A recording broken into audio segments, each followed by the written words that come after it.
After finding out I was the fake young master, my 8 previously cold and abstinent sisters all turned into crazy little brother fanatics, not only waging war against the real young master for my sake, but even fighting each other every night to get close to me. Right now, 4th sister looked at my embarrassed expression and couldn't help but laugh. Little brother Muge, just now, you were under my skirt hugging my leg, scared like a little quail. You were just too adorable. My face immediately flushed red. Although it was pitch black under there just now, the warm and full sensation of the touch, even now, thinking back, my heart still beats a little fast. Muyoyan saw my confusion and said with a smile, "Little brother Muge, my wedding dress is too heavy. It's not convenient to talk while wearing it. Can you help me take it off?" I was immediately stunned. 4th sister, this isn't a good idea. My dear friends, the bot comments have finally been turned off. Before, opening the comment section was just a flood of emojis spamming the screen. Now the comment section is so clean. Before, a long press would bring up 3 icons. Now that's finally been turned off. Before, because of those bot comments, I couldn't see your text messages. Now whatever thoughts you have, post them in the comment section. I can see them all. Finally, I wish you all can eat a lot without getting fat, and that romance is always by your side. Let's start the main story. Muyoyan immediately pouted, pretending to be angry, and said, "Just now you were hugging my thigh so tightly, and now you know it's not a good idea?"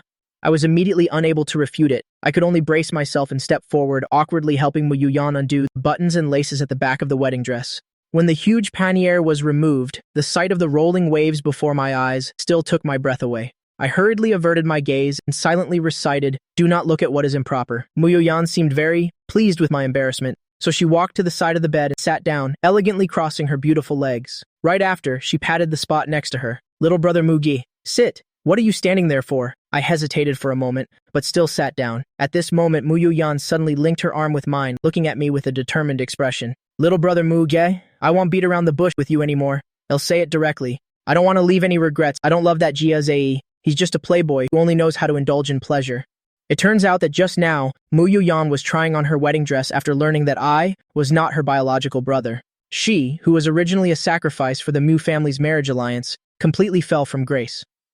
The first thought in her mind at that moment was to give her most precious thing, before getting married, to the person she loved, and at the same time to take revenge on that scumbag Jia Zai. So she called me over directly, but who would have thought that before anything could happen between them, her fiancé Jia Zai would suddenly come knocking. In a hurry, Muyoyan could only have me hide under that huge wedding dress with its frame. Thinking of this, I immediately understood Muyoyan's plan. So I tactfully advised, "4th sister, marriage is a serious matter. You should still think it over carefully." "Think what over?" Muyoyan said while smiling at me. "Little brother Mugi, you like me a lot too, don't you? Otherwise, why would you lean in so close just now? Were you captivated by my scent?" I couldn't help but blush again, and in my mind, I couldn't help but carefully recall the scent of perfume mixed with the unique body scent of a beautiful woman and a fragrance I had never smelled before. It really was very fragrant. Looking at my shy appearance, the rims of Muyoyan's eyes slowly turned red. For the sake of the family's interests, my parents sacrificed my happiness, forcing me into a marriage alliance. I'm truly unwilling to accept it. Why can't I marry the person I like? As Muyoyan spoke, her whole body suddenly pressed against me. "Little brother Mugi, consider this your 4th sister begging you. I don't want to get married with regrets. I don't want to, in the long marriage ahead, regret not being brave for once today. Besides, after I get married, I won't come looking for you anymore. I swear." I was immediately put in a difficult position. On one hand, thinking about Muyoyan having to marry Jia Zai, the kind of man who changes women faster than he changes clothes, my fists immediately clenched. On the other hand, Muyoyan usually treats me very well, and I couldn't bear to see her as a tool. Because I have this confidence, once Muyoyan has had me, she would probably become completely addicted, so after getting married, she would very likely cheat on Jia Zai often.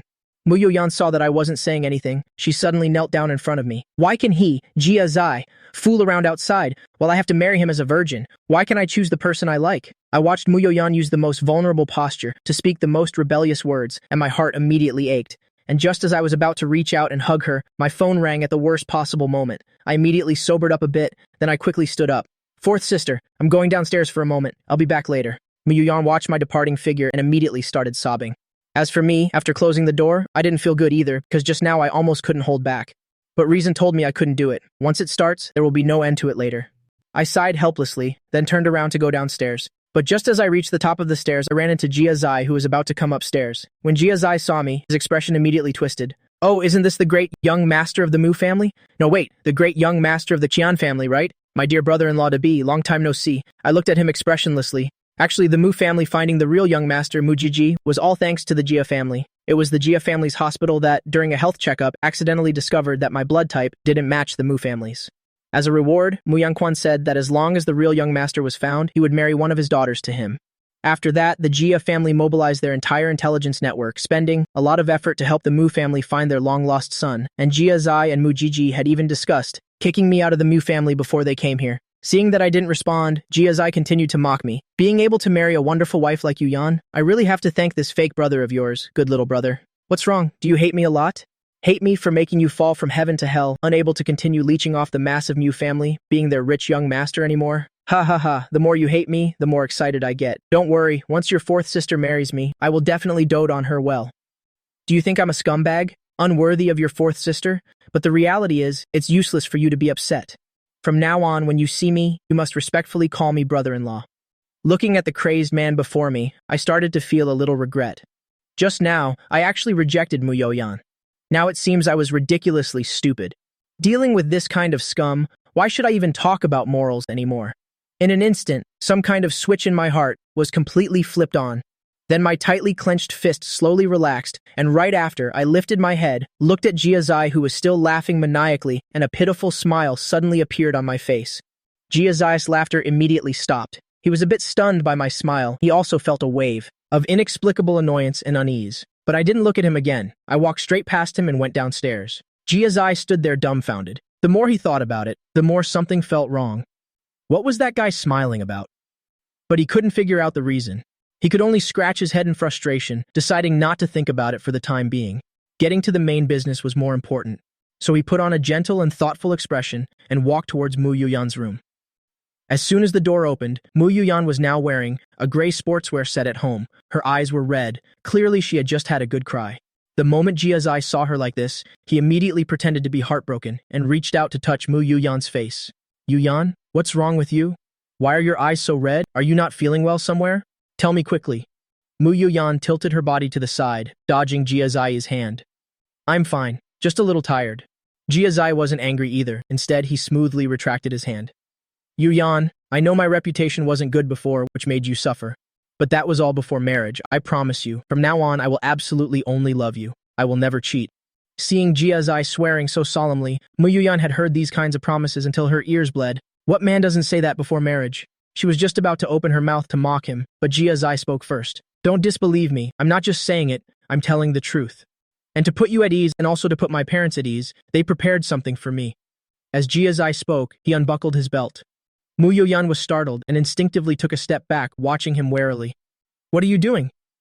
Jia Zai directly revealed a very large pair of safety pants, then explained with some embarrassment. My parents spent a lot of money to have this specially, made in Switzerland, a male version of a chastity lock. Except when I'm bathing, I can never take it off. Moreover, this lock is very smart. It can only be opened using my watch's facial recognition, or with the accompanying key. As Jia Zai spoke, he brought the watch on his wrist in front of Mu Yuyan.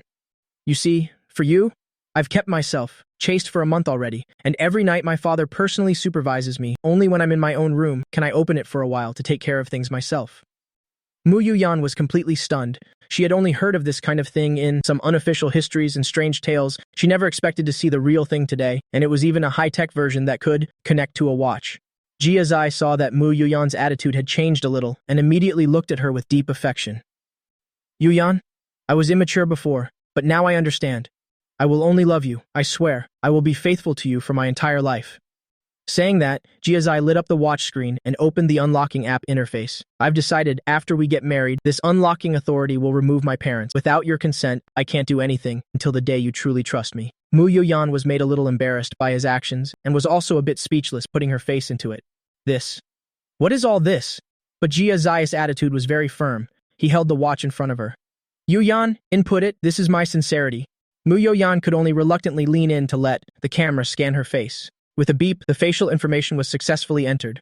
Only then did Jia Zai satisfactorily take back the watch. Then he took out a key from his pocket and placed it in Mu Yuyan's hand. This is the physical key. I'm also giving it to you to keep, my dear wife. I hope you'll take good care of me from now on. Mu Yuyan clutched the key and let out a faint, Got it. You can go out now. I want to be alone. All right then. Jia Zai turned around contentedly and trotted out. After all, To be able to marry Mu Yuyan and also get the support of the Mu family, wearing a chastity lock for a month was nothing to him. He'd even be willing to wear it for life. But the moment he opened the door, the smile on his face instantly froze. Just then, I happened to be coming upstairs and ran into Jia Zai. Jia Zai's heart skipped a beat, and his disgust for me instantly surged. But in front of Mu Yuyan, he didn't dare to show it, so he immediately put on a kind expression. "Hello, brother-in-law." But I didn't look at him, but at Mu Yuyan behind him, then smiled lightly. "Hello, brother-in-law." When Mu Yuyan heard it was me, joy immediately blossomed on her face.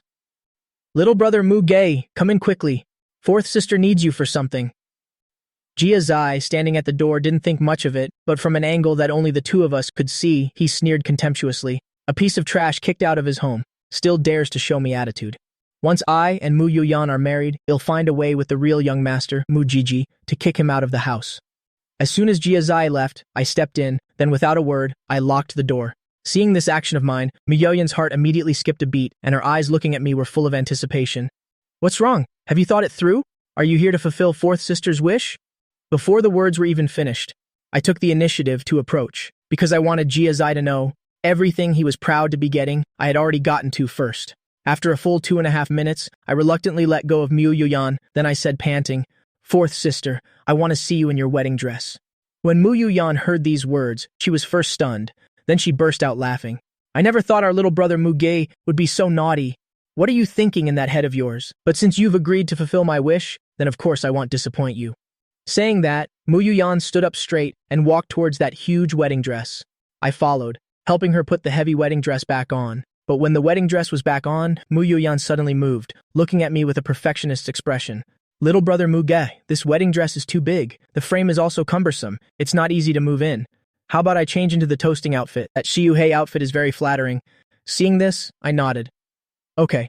Soon, the Mu Yuyan before me had changed into a Shiyuhei outfit as red as fire. The outfit hugged her slender body. The skirt below was just right, having both the solemnity of Chinese formal wear, while not losing a bit of modern sexiness. Her whole person was immediately indescribably beautiful. I immediately stared in a daze. Mu Yuyan's heart was incredibly sweet at this moment. She picked up her skirt and twirled in front of me. "Little brother Mu Gay, is it beautiful?" "Beautiful!"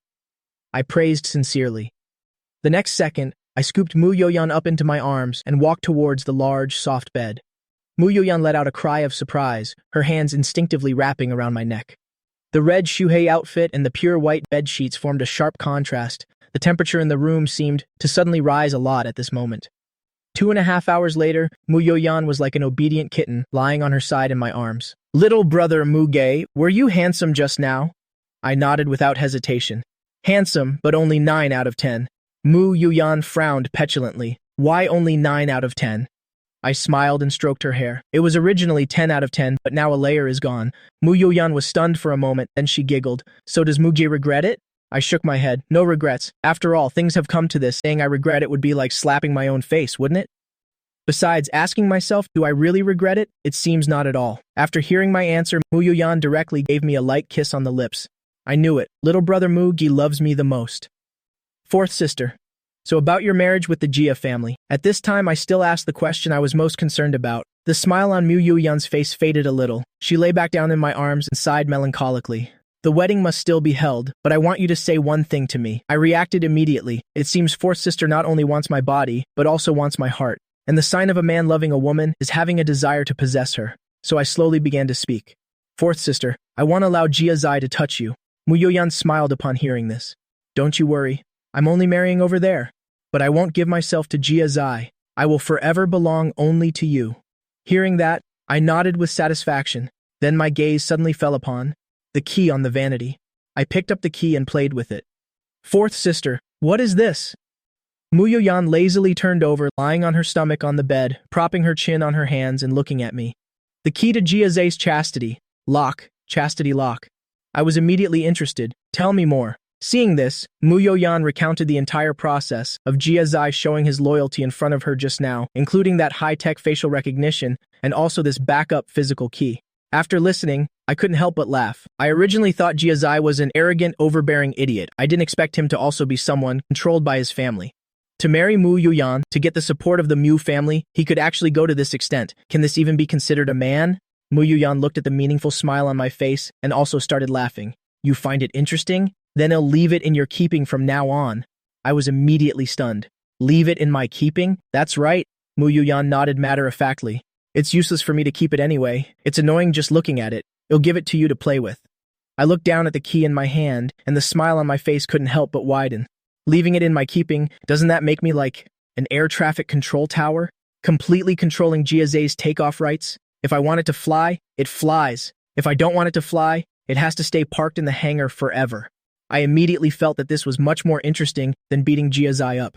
So I nodded without hesitation. All right, then fourth sister, I'll take this.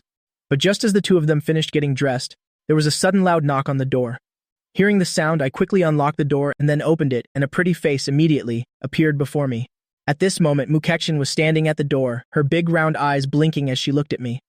Little brother Muge, why are you coming out of fourth sister's room? My soul immediately flew out of my body. Eighth sister, I came to see sister Yan Yan's wedding dress. Mukekshin said, oh. Then she tiptoed to look into the room, and happened to see Mu Yo-yan leaning on the dressing table. Her gait was a little strange, so she asked doubtfully, what's wrong with fourth sister? I just saw her walking unsteadily. Her face was also flushed. My heart skipped a beat. Oh, that's because fourth sister's wedding dress is too heavy and tight. Wearing it for too long has restricted her blood circulation. That's why she can't stand steadily, right? Mukekshin blinked her eyes. Then why is fourth sister wearing her hair in two braids like that? I remember she hates this hairstyle the most. She even said it's too childish. I was immediately at a loss for words. That's a new hairstyle fourth sister is trying out to go with the wedding dress. Don't you think it's very unique? Mukekshin clearly had no doubts. Let's go eat. Everyone is waiting for you two. But just as we reached the top of the stairs, Jia Zai happened to be coming up from downstairs. The moment he saw Mu Yo-yan, his eyes lit up. At this moment, Mu Yo-yan's face was flushed and radiant, her eyes shimmering with affection, and her whole body exuded an astonishing charm from the inside out. It was a unique kind of radiance, one that only comes after being completely satisfied and nourished. Jia Zai was immediately overjoyed, and his heart was ecstatic. He felt that it must have been his sincere confession just now and the great sincerity of the chastity lock that had completely moved Mu Yo-yan. Then he looked at Mu Yo-yan's beautiful and captivating face and stammered, Yo-yan, what were you and younger brother Muge doing in the room? Mu Yo-yan's expression didn't change, her heart didn't race as she spoke. I was trying on some of the gowns for the wedding and asked younger brother Muge to take a look, to give me some opinions. After all, younger brother Muge has the best eye for things. His taste is very high class, far better than those designers. Hearing this, I immediately added, that's right, the shuhi outfit fourth sister tried on just now was so beautiful it even shocked me, like a fairy descended to the mortal world. When Jia Zai heard this, he smiled even more happily. Really? That's great. Then I'm really eager to see it. As he spoke, he looked at Mu Yo-yan with an expectant expression. Can you put it on for me to see now? Mu Yo-yan shook her head, with a fitting touch of shyness on her face. No, wait until the wedding day. Okay, I'll listen to you. Jia Zai was completely wrapped around her finger, and his anticipation for the wedding immediately soared. The four of them went downstairs to eat together. After dinner, Jia Zai thoughtfully suggested taking a walk in the manor to digest the food. Yo-yan, let's go for a walk. Mu Yo-yan nodded, then very naturally looked towards me. Younger brother Muge, come with us. Before I could even speak, Jia Zai quickly chimed in. Yes, younger brother Muge. Come along, the more the merrier.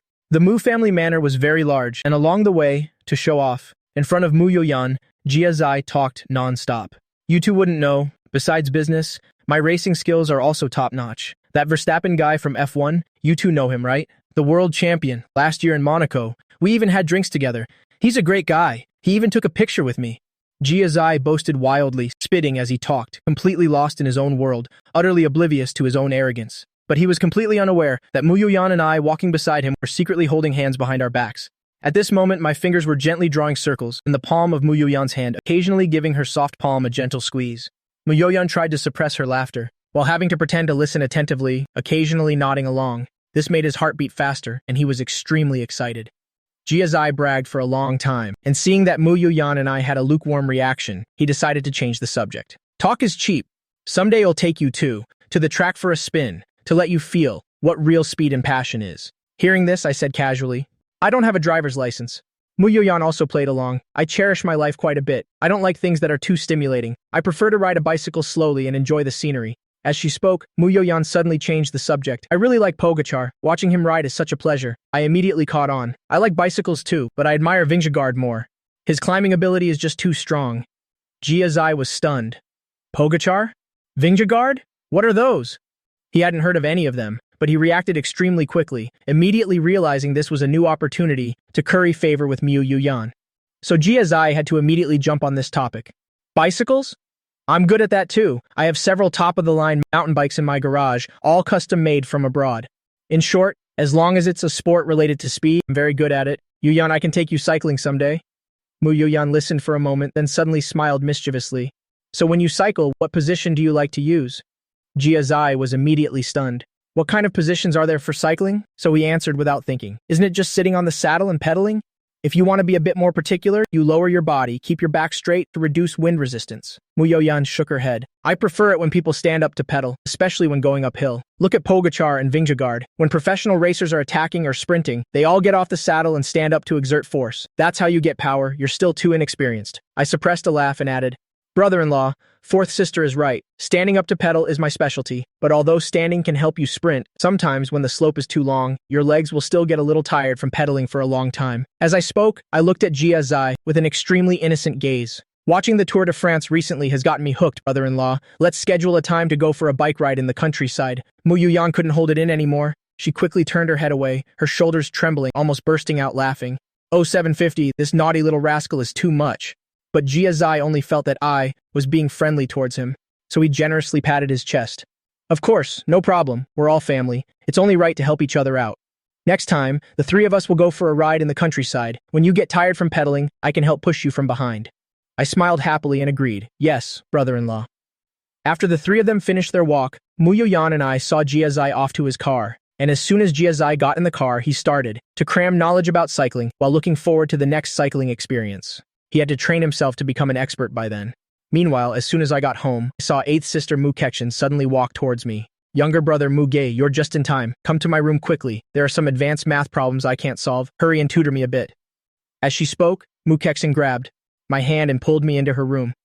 As soon as I entered Mu Kexin's room, a sweet, girly fragrance hit my face.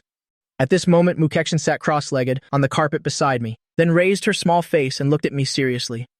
Brother Mu Ge, Mujiji is coming back tomorrow. You're not sad, are you? My heart immediately warmed up, and then I shook my head. There's nothing to be unhappy about. Liar.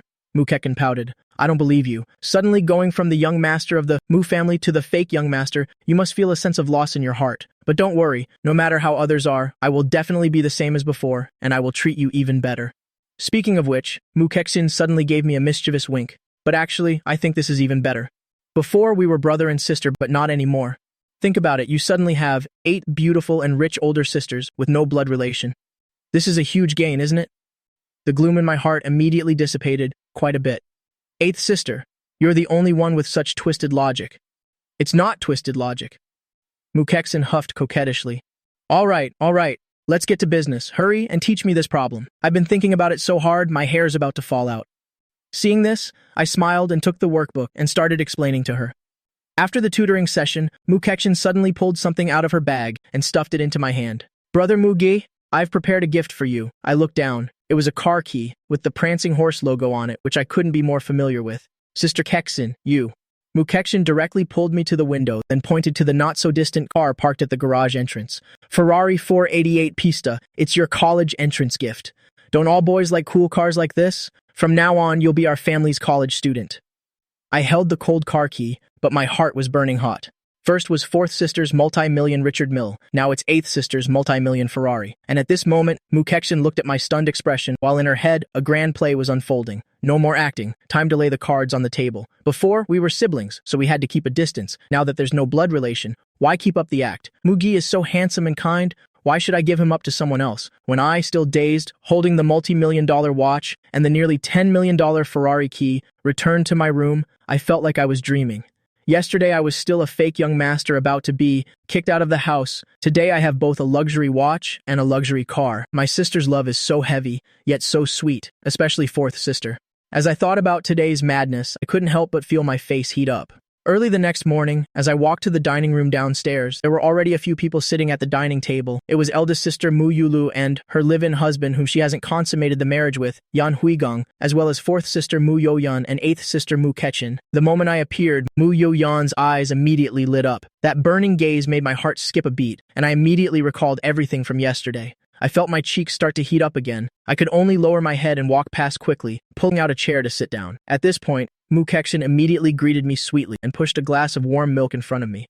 "Brother Muge, good morning. Did you sleep well last night?"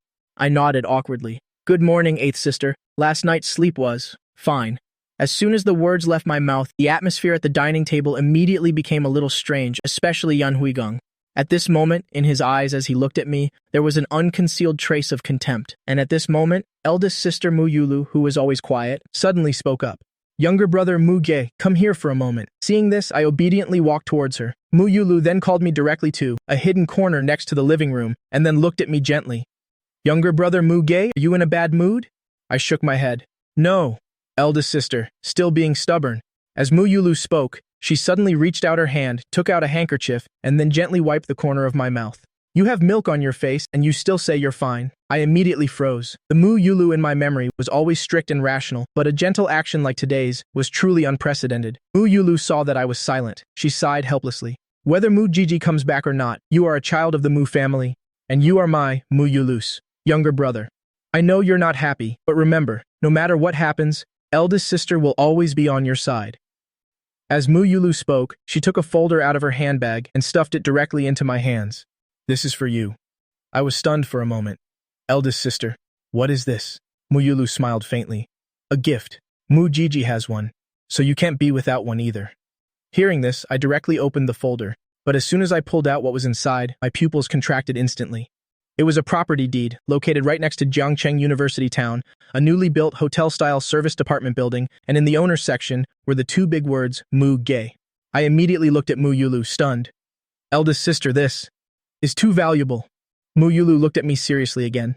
"Take it. You're about to start university. You need to have a place of your own. The money isn't important. The main thing is to give you some assets to stand on your own feet, so that no matter what happens in the future, you will always have a safety net." At this moment, my heart was completely filled with the love of my sisters. Yesterday, it was fourth sister's multi-million-dollar watch, eighth sister's nearly $10 million car, and today, it's eldest sister's entire building, worth several hundred million. Heavens, what kind of fairy god sisters are these? Are they holding a gift-giving competition here? And just as I was overcome with emotion, two fragrant breezes came from behind me. "Younger brother Muge, what are you talking privately with eldest sister about here?" Just then, seventh sister Karen and sixth sister Kai suddenly came to my side and very naturally linked their arms with mine. Then Kai looked at me curiously. "Younger brother Mugi, look at your touched expression. Did eldest sister slip you something good again?" But Karen didn't say a word. She just pulled me outside. Let's go. Come for a walk with us. Get some fresh air." Yulu stood in place, watching the backs of her three younger siblings as they walked away. Countless thoughts immediately flashed through Yulu's mind. This kid has really grown up. He's even become a man who can make a girl's heart flutter. If I had known earlier that we weren't related by blood, if I hadn't recruited this live-in son-in-law, Yan Huigang, for the sake of the family's interests, then maybe. Yulu and Yan Huigang had been married for 2 years, but they always slept in separate rooms, let alone marital intimacy. They had never even held hands. Yan Huigang was considered to be content with his lot. Apart from having some ambition, he hadn't done anything out of line. Unless Yan Huigang betrayed her, she didn't want to cheat on him. That would be a betrayal of her own principles. But now, Yulu truly regretted it. Watching the younger brother she had watched grow up, about to become the prize of her younger sisters, her heart immediately felt blocked by something. On the other hand, I was now between Mukai and Karen, and I finally couldn't help but ask, "Tell me, did you all discuss this together?" "Discuss what?" Karen asked, feigning ignorance, her big eyes blinking, full of innocence. Hearing this, I looked at her seriously. "The gifts, everyone's giving them like it's a relay race." Karen burst out laughing, her whole body hanging on my arm. "Oops, you found out. We did discuss it together. Gigi is coming back. Mom and Dad will definitely make a big fuss. We were afraid you'd be unhappy and feel neglected, so we discussed it and decided to just treat you twice as well. I have truly received my sister's kindness." At this moment, my heart felt warm, as if soaking in a hot spring. So I looked down at Karen, who was still rubbing back and forth on my arm because she was leaning slightly against me. From my angle, I could even see down her t-shirt collar, catching a glimpse of her deep, snowy white cleavage. Who could possibly withstand that? I hurriedly looked away, silently chanting not to look at what is improper. And just then, a black MPV slowly drove up and stopped not far from us. Immediately after, the sliding door opened. The first to get out was a woman wearing a neat business suit dress. It was third sister, Mu Tangxun.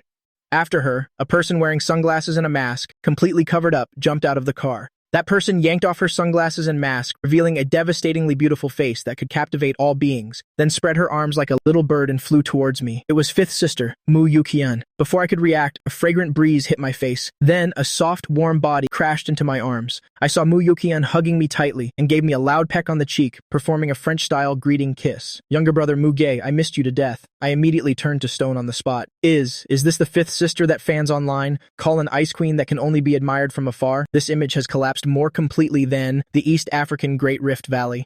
And on the other side, third sister Mu Tangchun just walked over with her briefcase, but she came to a stop in front of me and didn't say anything, just used those deep, quiet eyes to look at me silently for a moment.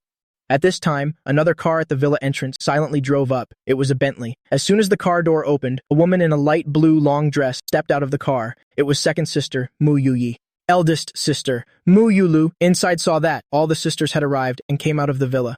Everyone's here, come in. After entering the villa, Mu Yulu cleared her throat and was the first to break the silence. Since everyone's here, let's get down to business. I called everyone back today to welcome Mu Jiji. Mom and Dad's intention is for us, to show a family attitude, and I've also had someone investigate his background. Mu Jiji is 18 years old. He has the same birthday as younger brother Mu Ge, a high school dropout, hangs out all year round at internet cafes and pool halls in the west of the city. He associates with some unsavory characters. His main job is collecting protection money at nearby middle schools.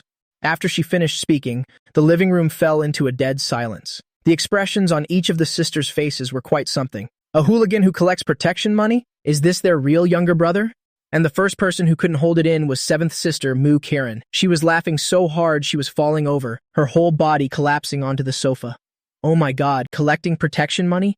What kind of young and dangerous movie script is this? Does he think he's very handsome? I bet you 5 dimes. He definitely has a tattoo, like Azure Dragon on the left, White Tiger on the right.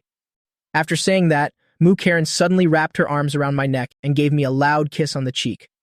Our little brother Mu Ge is still the best. A top student, handsome and clean. This is what a young master of the Mu family should look like. Mu Kekin also wrinkled her cute little nose, her face full of disdain. That sounds so scary. He won't bring those bad habits home, will he? I don't want the house to smell like cigarettes and alcohol. Little brother Mu Ji always smells so nice, so fragrant.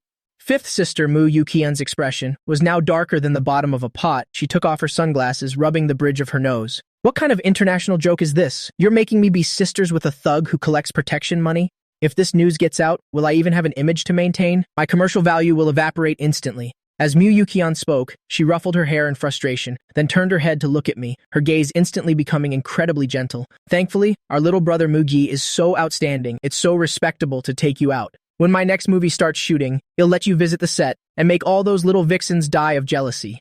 Fourth sister Mu Yoyan, who was always as gentle as water, now had a gaze that was incredibly firm and sharp, her hand resting on her knee, unconsciously clenched into a fist. I don't agree to let him move in. Someone with poor character will ruin the family's reputation. Most importantly, what if he bullies little brother Mugi? I absolutely will not allow anyone to harm little brother Mugi. Little brother Mugi is so young, so adorable. To have him live with a thug? It'd be a miracle if he isn't bullied to death. Her gaze made my heart tremble, and the scene from last night uncontrollably flashed in my mind. Right now, I felt that fourth sister was, like a mother lion protecting her cub. Anyone who dared to touch her cub, she would fight them to the death. At this moment, second sister, who had been silent, Mu Yuyi, finally spoke up timidly. Actually, a prodigal son's return is more precious than gold. Maybe he didn't have the means before. We should give him a chance. But before she could finish her sentence, she received several unfriendly glares. Mu Yuyi was so scared that she immediately shrunk back, her voice getting even quieter. But our house isn't a place just anyone can enter. Safety is the most important thing. Little brother Muji. He's always been very well behaved, very reassuring. Hearing my sister's comparisons, I was immediately speechless. My god, this Mu Jiji hasn't even arrived. He's already been verbally gang-beaten 100 times by my sisters. As for me, they've lifted me up to the heavens, praising me as if there's no one like me in the world. This feeling is great, it's true, but the pressure is also mountainous. Mu Yulu saw her sister's reactions, and only then did she speak slowly. Alright, that's enough. We can't change Mom and Dad's decision. Mu Jiji will definitely be moving into this house today. Speaking of which, she suddenly turned her head to look at me, her gaze also instantly softened. But that doesn't mean little brother Muga has to suffer. You will always be our little brother. No one can change that. The denunciation session in the living room had just ended, but a hint of tension and a united front against a common enemy still lingered in the air. Although my sisters didn't say it, their exchanged glances had already reached an external consensus. The strategic understanding was to dote on me alone. At this moment, I sat in the middle of the sofa, surrounded by all sorts of fragrances and fervent gazes, feeling like a piece of Tang monk's flesh, both happy and under immense pressure. Just then, the sound of a car came from outside the villa. The engine noise going from far to near, finally stopping at the door. The living room immediately fell silent, everyone's eyes turned towards the door in unison.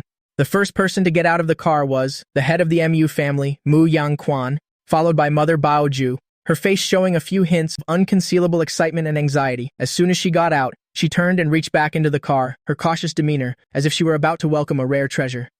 Gigi, slow down, don't hit your head. Then, a figure emerged from the car. It was Mu Gigi. At this moment, he had one foot on the ground, curiously raising his head, when he saw the villa, as huge as a castle before him. His eyes immediately widened, his mouth unconsciously fell open, revealing an expression of someone who had never seen the world. Then Mu Gigi spoke in a thuggish tone. Mom, Dad, is this our house? It's so damn cool. Baoju, her eyes full of heartache, stroked his head. That's right, Xiaoji, this is your home. You'll live here from now on. No one will dare to bully you anymore. Mu Yangquan frowned, clearly dissatisfied with his son's outfit and way of speaking, but he still suppressed his anger and said, Before we go inside, change out of these clothes first. Change what? Mu Gigi looked confused. This outfit of mine is so handsome, I wore it on purpose. This is my most formal outfit. My bros in the neighborhood all say I look the coolest in this. The corner of Mu Yangquan's mouth twitched, but in the end, he didn't say anything, just let out a sigh.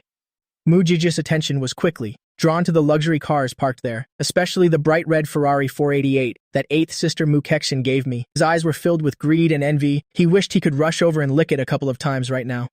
Damn, a Ferrari. Whose car is this? It's so cool. In the villa's living room, eldest sister Mu Yulu heard the noise outside and was the first to stand up. He must be here, sisters. Let's go out and greet him. Second sister Mu Yuyi stood up hesitantly. Third sister Mu Tangchun remained expressionless, put down her teacup, and stood up decisively. Then the other sisters sporadically, reluctantly stood up. At this moment, seventh sister Mu Karen and fifth sister Mu Yokian muttered at the same time. What a hassle. Only fourth sister in the whole room, Mu Yoyan, remained seated as still as Mount Tai. She just sat there on the sofa with absolutely no intention of moving. With a helpless expression, I glanced at Mu Yoyan. After Mu Yoyan caught my gaze, she let out a barely audible huff, as if she were pouting, and also as if she were expressing her dissatisfaction, but in the end she still stood up and followed the crowd. But when the eight sisters saw the person with the bleached blonde hair and then let out a gasp of astonishment at the villa's magnificent appearance with an expression of someone who had never seen the world, the eight sisters' eyebrows furrowed in unison. That yellow bowl-cut hairstyle, tight-fitting skull t-shirt, those skinny jeans that could strangle someone, this visual assault could be compared to a spiritual atomic bomb.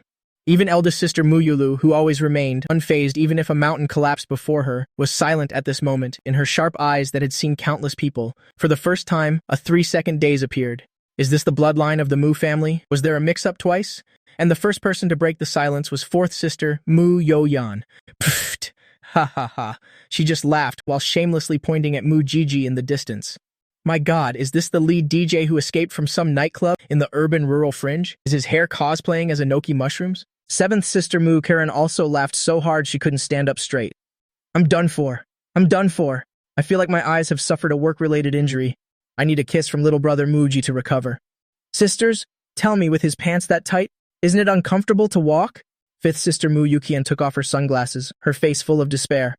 I declare from this day forward, I'm cutting ties with the Mu family for an hour. Eighth sister Mu Kexin also whispered to me, Little brother Mu Gay, he looks so weird. He doesn't look like a good person at all. You're still the most handsome. All right. Eldest sister Mu Yulu finally spoke up, cutting short this joyous roast session. She took a deep breath, as if wanting to use this breath to suppress the speechlessness and disappointment in her heart. Regardless, he is mom and dad's son. Let's go. Let's meet him. After saying that, she took the lead, striding forward with her long legs and walked towards the door. The remaining sisters looked at each other. Although their faces still held smiles and looks of disdain, they still followed. And on the other side, Mujiji finally woke up from his luxury car dream and followed his parents to the villa door. When he saw the 8 women walking out of the villa, he was completely stunned. Are these my 8 sisters? They're so beautiful, 100 times more beautiful than the teachers on my hard drive. At this moment, Mujiji's eyes were staring straight ahead. He felt like he was about to drool, and he unconsciously put on what he thought was a handsome expression that he often used to flirt with girls on the street. Then, Mujiji's gaze was like a scanner, brazenly scanning back and forth over the 8 sisters, while enthusiastically waving. Hello, sisters. I'm Mujiji, your real younger brother. That gaze was filled with unconcealed lewdness and scrutiny, and that naked desire, causing the sisters' expressions to instantly turn cold. Mu Yangquan and Baoju also realized their son's gaffe, their faces becoming extremely awkward. Xiaoji, speak properly.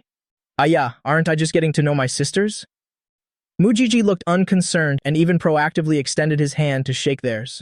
Eldest sister Mu Yulu emotionlessly extended her hand, shook his. The feeling was cold, a brief touch and then an immediate release, as if completing the most formulaic business ritual. Second sister Mu Yuyi timidly extended her hand. The moment her fingertips touched Mu Jiji's palm, she immediately retracted it as if shocked by electricity, bowing her head even lower. Third sister Mu Tongchun also had a standard handshake posture. Her gaze was calm and ripple-free, as if she were receiving a visiting citizen. When it was fourth sister Mu Yuyan's turn, she crossed her arms, looked down at Mu Jiji's outstretched hand, the corner of her mouth curling into a mocking smile. Then, she slowly raised her delicate hand with its exquisite French manicure, but she didn't grasp his, but instead extended her long index and middle fingers, as if holding a cigarette, and lightly touched Mu Jiji's palm, an action full of perfunctory and utter disgust. The smile on Mu Jiji's face froze. Before he could react, fifth sister Mu Yuqian wearing sunglasses stepped forward. She didn't even look at Mu Jiji, just used her gloved fingertips to touch his hand like a dragonfly skimming water, then immediately pulled back as if she had touched something filthy. The entire handshake ritual was filled with awkwardness. That disastrous handshake ritual finally reached its end amidst Mu Jiji's forced smile. All 8 sisters had been reviewed. Now it was my turn. Mu Jiji's gaze finally left the sisters and landed on me, standing at the end. With just this one look, the smile on his face instantly vanished, replaced by unconcealed disgust and contempt. Why hasn't this fake product scrammed yet? Still dressed like a human, standing here pretending to be a young master. Who the hell does he think he is? Mu Jiji sneered inwardly. He wanted to put this fake in his place, in front of everyone, to let him know who the real master of this house is. But I was very calm, still wearing a polite smile on my face, and proactively took a step forward, extending my hand. Hello, my name is Muji. But Mu Jiji acted as if he didn't see my outstretched hand, nor heard what I said, directly turning his head to look at Mother Baoju beside him with an exaggeratedly petulant expression. Mom, I'm hungry. Let's go eat quickly. I heard the chef at home cooks delicious food. My outstretched hand froze in midair. The air seemed to freeze in that moment, an awkward atmosphere immediately spreading. A flash of surprise crossed my face, but I quickly regained my composure and quietly prepared to withdraw my hand. However, Mu Yuyan at the side, her eyes turned red in an instant. At this moment, she was like an enraged mother leopard, her entire body exuding a dangerous aura, looking as if she was about to charge forward. But second sister Mu Yuyi, who was closest to her, had quick eyes and hands and grabbed her tightly with one hand. Yuyan, don't get agitated. Although second sister herself was also trembling with anger, reason told her she couldn't make a big scene. Mu Yuyan struggled furiously. Let go of me. How dare he treat our little brother Mugi like that? On the other side, eighth sister Mu Kekten was also furious. Her small, sweet, and soft face flushed red, her cheeks puffed up. How dare this blondie? How dare he treat little brother Mugi like that? If he dares to do this now in front of mom and dad and so many sisters, then behind our backs, wouldn't little brother Mugi be bullied to death by him? Just thinking of this, Mu Kekten's heart tightened. The next second, Mu Kekten did something that no one expected. Directly ignoring everyone else, she quickly walked to my side, and then, under everyone's astonished gazes, she extended her small hand and took my hand, which was still suspended in midair. Little brother Muge, let's go inside. This action instantly dispelled all the awkwardness in my heart. I looked down at her and saw Mu Kekten looking up, looking at me with those big, clear, heartbroken eyes, as if to say, don't be afraid, I'm here. It wasn't over yet. Seventh sister Mu Karen also immediately walked over and linked her arm with my other one, deliberately saying in a sarcastic tone, Little brother Muge is so handsome and stylish, I'll take you inside to eat something delicious. Fifth sister Mu Yuqian was even more direct. She took off her sunglasses using her phoenix eyes that were enough to mesmerize the world. She gave Mu Jiji a cold glance and then whispered in my ear, Little brother Muge, from now on, stay away from this kind of person. Hell, lower your class. My sisters, each with a word, immediately surrounded me, in the middle, using their actions to express their stance. The expressions on Mu Yangquan's and Bao Ju's faces were extremely ugly. They never expected that on their son's first day home, he would clash with their daughters and Mugi to such a tense degree. A group of people entered the living room. The atmosphere was so awkward you could dig a 3-bedroom apartment with your toes. After arriving in the living room, everyone sat back down.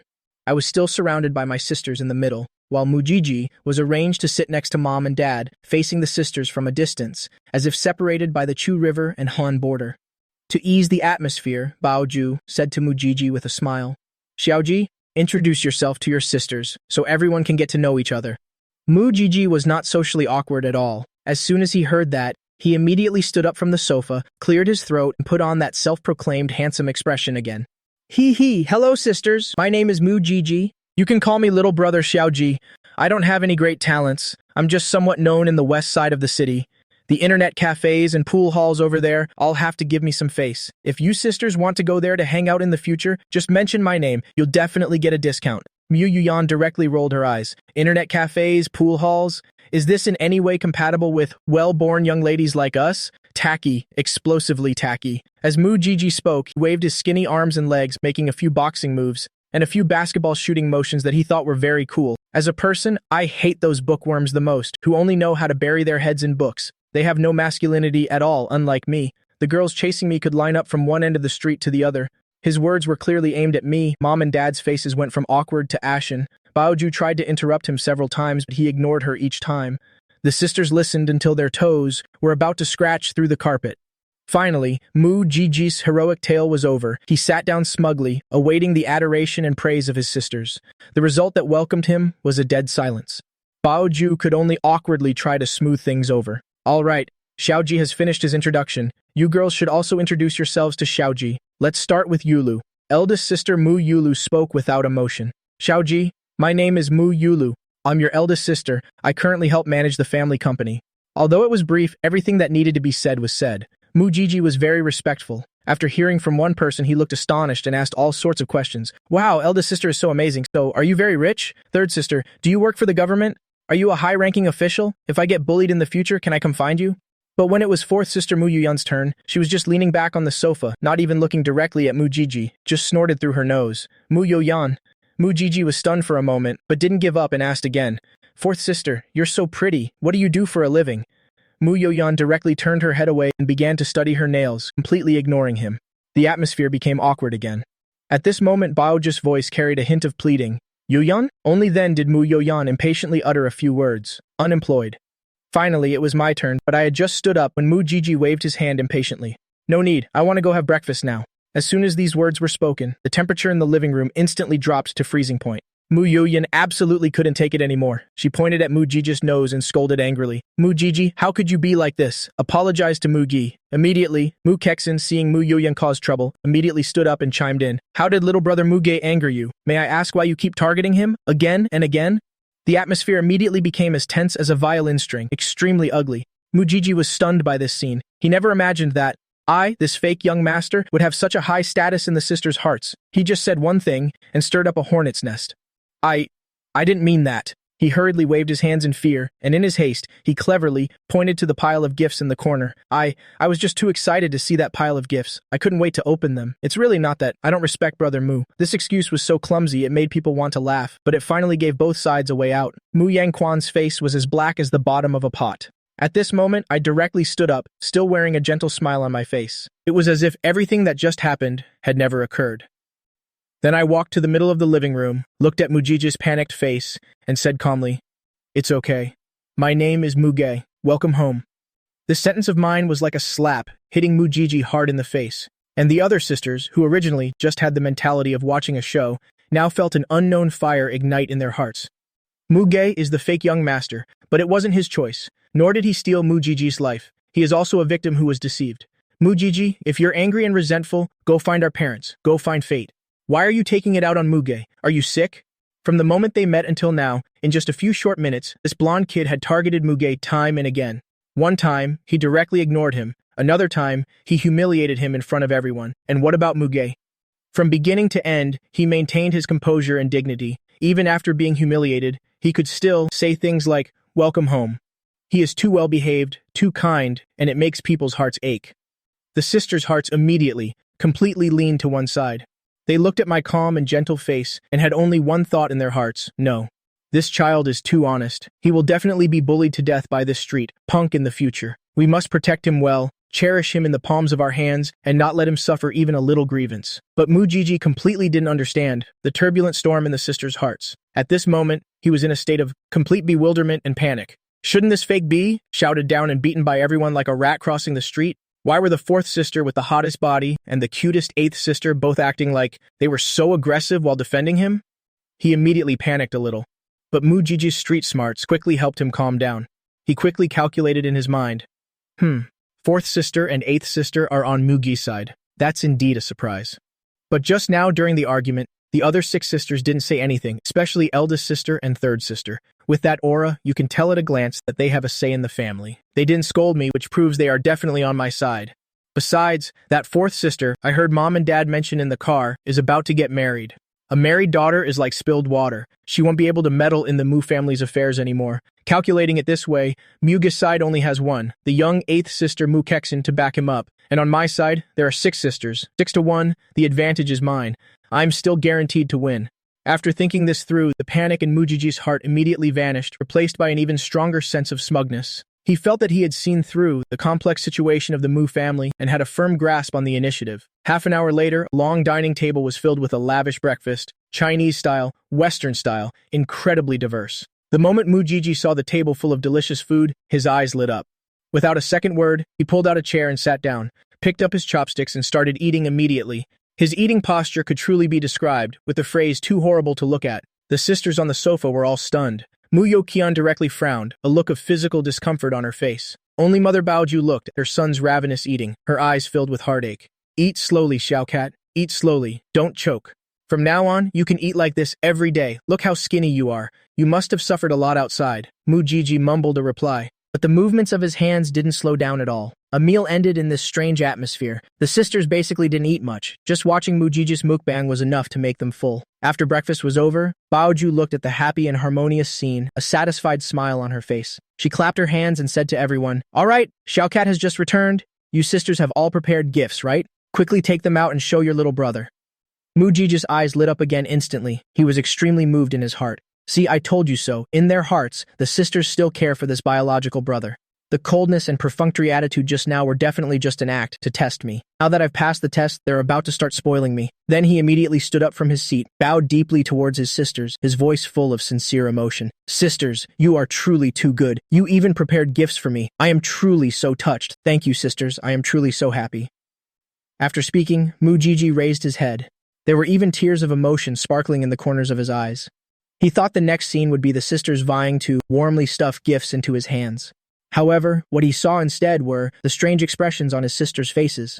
They looked at each other, their eyes filled with awkwardness and speechlessness. But Mujiji was still immersed in the touching sisterly affection he had created, completely unaware that he looked like a fool.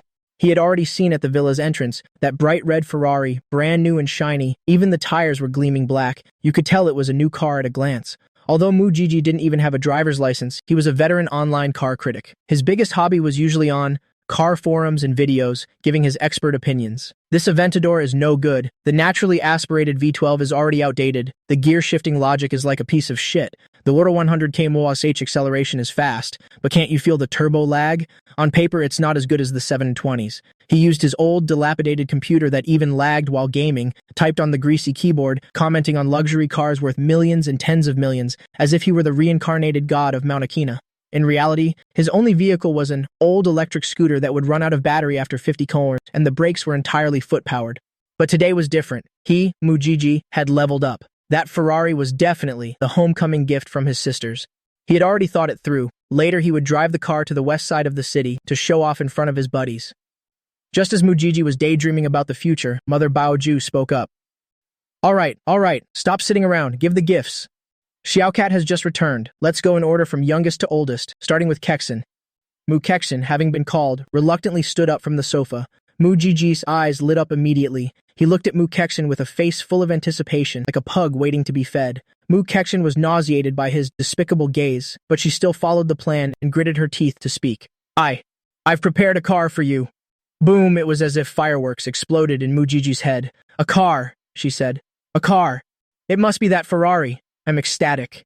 He knew that 8th sister was the youngest, the most simple-minded, and would surely pity her long-lost biological brother the most. But on the outside, Mujiji maintained a moved expression, with tears in his eyes, while his heart was already blooming with joy. That multi-million yuan Ferrari, this life is worth it. Then let's go outside and see.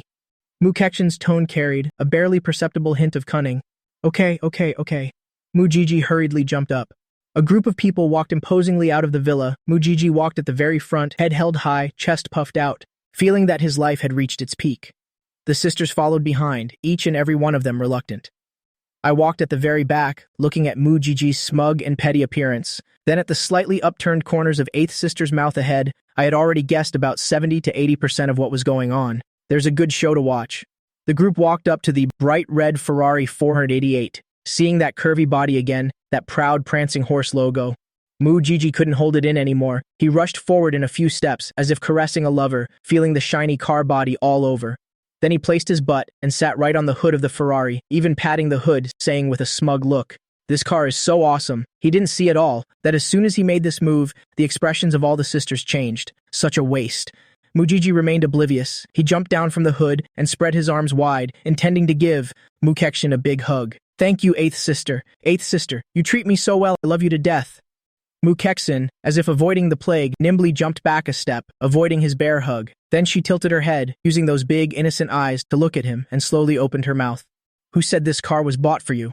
The air seemed to freeze at this moment. The smile on Mujiji's face instantly stiffened. Mukechin was seen raising a slender, fair finger, pointing to a corner not far from the Ferrari. "That one is yours." Everyone followed the direction she pointed, only to see a vehicle of high-end and considerable value parked there quietly, an electric scooter. Pfft. 4th sister Mu Yoyan and 5th sister Mu Yukian looked at each other and couldn't hold it in anymore, bursting into laughter. Although the other sisters didn't laugh out loud, the corners of their mouths twitched incessantly, and their trembling shoulders revealed the extreme joy in their hearts. Even eldest sister Mu Yulu, who was always serious, had the corner of her mouth curve into a faint smile. Mu Jiji stood there dumbfounded. His eyes darted back and forth between the Ferrari in front of him and the lonely electric scooter in the distance, his mind a complete blank, feeling as if he had fallen from heaven to hell in just 1 second. Kekin's mother, Baoju, turned pale with anger. She pointed at Mukekin, her voice also trembling. "How could you treat your brother like this? Are you teasing him?" Mukekin immediately put on the appearance of a harmless little white rabbit, blinking her big eyes aggrievedly. "I'm not. Mom, I heard that my brother doesn't have a driver's license. I can't give him a car that he can't drive. That would be very impractical. So I specially went to pick out this latest smart electric scooter. A full charge can go 150 kilometers. It's very high-end." She paused for a moment, then added, "This scooter isn't cheap. It's almost 30,000 yuan. It used up all of my allowance for this week." Once these words were spoken, no one could say she was wrong anymore. That's right. Without a driver's license, giving a supercar is indeed inappropriate. An electric scooter is so practical, and it costs 30,000 yuan. For a girl who just started university, that's already a large sum of money, full of sincerity. Eldest sister Mu Yulu also came to smooth things over. "Mom, Kekshin just started university too. She doesn't even have a car herself. To be able to spend 30,000 yuan to buy a gift for her brother is already very thoughtful." She of course knew that the Ferrari was bought by Keksin for me, but at this moment she absolutely couldn't say it. Otherwise it would only bring more hatred upon me. Mujiji stood on the spot, only feeling his face burning hot, turning red and white as if he had opened a dye shop. He felt like he was a clown stripped naked in public, surrounded by mocking gazes. He was instantly furious enough to burst. But he didn't dare say anything. He could only swallow his pride, then forced a smile that was uglier than crying, walked over to the electric scooter and said with a forced laugh, This gift is also very good. I like it a lot. Thank you, 8th sister. Wait, after I get my driver's license, can 8th sister buy me a Mercedes to drive, okay?" But Mukekshin didn't take the bait at all. She blinked her eyes and said with a serious expression, "I'm not sure if I'll have money in the future. I still have to buy handbags and cosmetics. If you want to buy a car, ask Mom to buy it for you. Mom has money." A single sentence directly blocked Mujiji's path. His smile completely froze on his face. Absolutely no face was given. The group walked back to the villa's living room, the atmosphere colder than a Siberian cold front. He walked at the back, head bowed, his face alternating between red and white, his teeth grinding audibly. At this moment, he felt that in his 18 years of life, he had lost all his face today. The sisters walked ahead. The ones who laughed easily were still trying to hold it in, their shoulders shaking. Muyoyan and Muyukian didn't even try to hide it. The gloating smiles on the corners of their mouths were just short of being carved directly onto their faces. After everyone sat down again in the living room, no one said anything. The scene was awkward to the extreme. It was still Mother Baoju who gritted her teeth and tried to smooth things over. All right, don't take it to heart. Let's continue with the gift-giving." After speaking, Baoju's gaze swept across her daughters, finally landing on 7th sister Mu Karen. It's Kieran's turn. Mu Karen from under the coffee table pulled out a large box. "Here for you." She pushed the box in front of Mu Jiji. Mu Jiji looked at the box printed with the image of an alien head and was stunned for a moment. "What is this? The latest computer? Top specs? With a 360Hz monitor and a 5090 graphics card?" Mu Karen yawned. I see you seem to like hanging out at internet cafes. Just play at home from now on. This set is at least over 100,000 yuan. For a normal person, it's an astronomical price, but in Mujiji's eyes, this was no different from giving alms to a beggar. But he could only force a smile. Thank you, seventh sister. Next was sixth sister Mu Kai. She gave a set of the latest, drone and a full VR set, also of considerable value, but it was also only around tens of thousands of yuan. When it was fifth sister Mu Yuqian's turn, this big superstar was extremely perfunctory. She had her assistant hand over a small, exquisite box, wearing a professional smile on her face. This is the latest Fruit 17 Pro Max. The top model is for you. Mujiji took the phone, sneering inwardly. A phone at most 20 or 30,000 yuan, she dared to give this as a gift. It's estimated he had already started keeping a tally in his heart, writing names in his little black book. Then it was fourth sister Mu Yoyan. She walked in high heels, sashaying over to Mujiji, looking down on him. Then she took a small square box out of her handbag. Little brother, for you. Mujiji opened it to see. It was the latest Fruit smartwatch. This gift wasn't expensive, but it wasn't cheap either. A few thousand yuan. But compared to the multi-million yuan Richard Mille watch she gave me, it wasn't even a fraction of mine.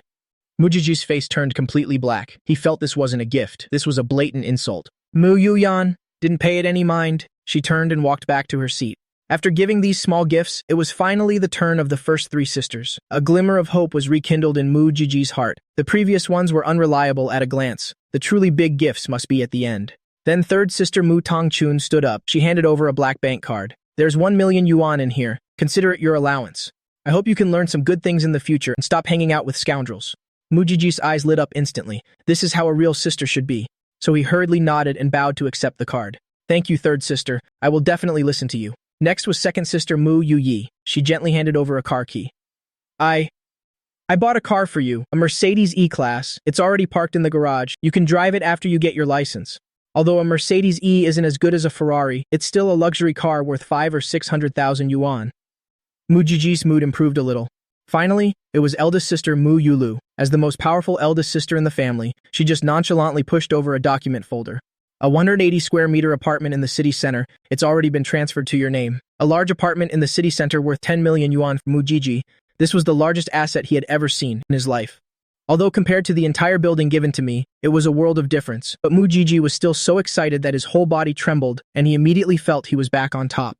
The gift-giving session finally ended in a strangely harmonious atmosphere. At this moment, Mujiji sat on the sofa, looking at the house deed, car key, and bank card in his hand. The small abacus in his heart was clicking away, and his mind was also spinning extremely fast. He had already divided the 8 sisters into 2 factions. Who was good to him, who was not good to him. He had already finished ranking them in his heart. His gaze also instantly became extremely cold and sinister. At this moment, Mujiji still wore a moved smile, but in his heart, a towering hatred had arisen. He thought he had hidden it very well, didn't notice that I was sitting opposite him, looking at him with a calm and profound gaze. The gift-giving session, like a comedy, finally ended. The sisters sat in small groups, either playing with their phones or talking quietly, completely treating Mujiji as if he were air. At this very moment, fifth sister Mu Yuqian stood up, putting on sunglasses that could cover half her face. I'm leaving. I have a schedule to complete this afternoon, she said as she picked up her bag. Hey, leaving so soon? Baoju hurriedly stood up to stop her. It was so hard for the whole family to gather. Stay for lunch before you go. I can't, Mom. Everything has already been arranged over there. The contract breach fee is very expensive. Mu Yuqian's tone was very firm. The father, who had been silent all this time, Mu Yangquan, finally couldn't help but speak up. His voice carried a hint of dissatisfaction and authority. Can't our Mu family support you? You always have to show your face outside, making yourself so busy you don't even come home. When Mu Yuqian heard this, not only did she not get angry, on the contrary, she turned around and took off her sunglasses, making a funny face at her father. Blah, I like it. She playfully stuck out her tongue. Being a star was her dream since she was little. She even felt that being a rich young lady at home was very boring. When Mujiji saw this, he felt his opportunity had come again. He hurriedly stood up from the sofa and approached with a solicitous expression. Fifth sister, let me see you off. Mu Yuqian glanced at him, her eyes completely devoid of emotion, and just faintly uttered 2 words, no need. After speaking, she walked away in her high heels and headed towards the door without looking back. Mujiji's outstretched hand awkwardly stopped in midair. The expression on his face froze once again. This is the nth time, today, that he's been publicly executed. Mu Yuqian walked to the door and was about to open it when she suddenly stopped. Then she turned around, and under everyone's gaze, she raised her index finger and beckoned gently towards me, an extremely simple gesture, yet filled with a hint of teasing. I was stunned for a moment, then pointed to my nose and mouthed the words, "Me?" Muyukian nodded. The corners of her mouth under the sunglasses curved into a meaningful smile. I walked over. Everyone's eyes were focused on me. As soon as I reached the door, Muyukian very naturally reached out her hand and took my arm, her whole body pressed intimately against mine. "Come on, walk me to my car." Her voice carried a hint of a smile. Her warm breath brushed against my ear. My body immediately stiffened. I could feel the almost murderous glare from Mugege and the varied gazes of my sisters. Muyuyan was the first one to get jealous. But Muyukian didn't seem to care and held my arm, then opened the door and walked out. The sunlight outside was beautiful. Muyukian's van was parked not far away. She didn't get in the car right away, but held my arm and strolled leisurely in the courtyard. Only then did I have time to carefully observe my fifth sister beside me. No wonder she could become a superstar. In terms of looks among the 8 sisters, she was definitely the most beautiful one. At least a 9 out of 10. It was a photogenic face, perfect from every angle. Her features were as exquisite as God's finest masterpiece. Her skin was as white as high-quality suet jade, almost translucent under the sun. Her figure wasn't like fourth sister's. Muyuyan had the magnificence of a D-cup. She looked like a B-cup at most, but she won with her perfect proportions, slender and just right. No wonder at only 23 years old, she already had 30 million fans on Weibo. She was recognized in the entertainment industry for her ethereal beauty. She was a versatile actress, singer, and idol, extremely popular. As I was lost in thought, I suddenly felt a grip on my waist. I looked down. Muyukian's other hand had wrapped around my waist at some point. This wandering hand was way too blatant. "Little brother Muge, your figure isn't bad." Muyukian leaned close to my ear, her breath fragrant like an orchid. "These abs, are there 7 of them? Let me feel." I was made uncomfortable by her bold action and could only respond with a joke. "Fifth sister, do you usually use the unspoken rules like this with the young handsome men in your company?" When Muyukian heard this, she was stunned at first. Then she burst into a peal of clear, pleasant laughter. "Ha ha ha ha ha, you little brat." She laughed so hard she swayed, her soft body leaning completely against me. Not only did the hand on my waist not let go, it even tightened its grip. "That's right, this is exactly how I use the unspoken rules with them. So what about it, little brother Muji? Do you want me to use them on you a little?" I felt my face flush slightly. My God, who could stand this? "Fifth sister, if you keep this up, I'm going to have to charge you." I could only continue to use jokes to hide my embarrassment. "Charge me?" Muyukian raised an eyebrow and smiled even more cheerfully. "All right, name your price. Do you want a Lamborghini or a Patek Philippe, or do you want to be the male lead in a movie?" As she spoke, she gently traced my Adam's apple with her finger. "As long as you serve me well, I'll give you anything." I was completely paralyzed. I realized that compared to fifth sister, fourth sister's direct attacks were truly child's play. Fourth sister wanted something to happen with me, but at least she still had a bit of a maiden's shyness and a longing for love. But fifth sister, she gave off the feeling of an experienced hunter who was playfully toying with her chosen prey. She really wanted to eat me alive, to play with me. What she enjoyed was this process of control and conquest. "Fifth sister, aren't you afraid I'll take you seriously?" I took a deep breath, deciding to turn the tables. "Take me seriously? I hope you do. I'm just afraid you don't have the guts." She said this and stopped walking, turning to face me. The two of us stood very close, so close that I could clearly see her long, thick eyelashes and her expressive eyes. "Little brother Muge, did you know? You're not like the other men who want to climb into my bed. Their eyes are full of lust, greed, and calculation when they look at me. They want to get fame and fortune from me, but your eyes are very pure when you look at me." Saying this, she reached out her hand and gently caressed my cheek, so pure that it makes me want to corrupt you. I looked at this stunningly beautiful face so close to mine, and her eyes full of aggression and teasing. This woman knows how to handle men. She knows she's beautiful, and also knows how to turn that beauty into the sharpest weapon. Muyukian exhaled her orchid-like breath, her warm breath, with a faint scent of gardenia, constantly teasing my nerves. "So, have you decided yet? Do you want to be the male lead in a movie, or do you want a sports car in a mansion? As long as you nod, tonight I'll let you experience what it's like to reach heaven in a single step." And this scene was being clearly watched by someone not far away, behind the second-floor curtains, clearly. At this moment, Mugege's face was completely dark. Jealousy. He was about to explode with jealousy. Among the sisters, the only one he knew before being acknowledged as family was fifth sister, Muyukian. After all, she was a superstar. Her image was everywhere on TV and phones. He even remembered Muyukian, that face, both pure and sexy, he had once. Thinking about it now, it was indeed a bit sinful. That was his biological sister. But she didn't like this, newly found, soft-looking biological younger brother, and instead was so intimate with an imposter. hugging his waist, touching his face. On what grounds? He deserves to die. Mugege was trembling with anger, the jealousy and hatred in his eyes almost spitting fire.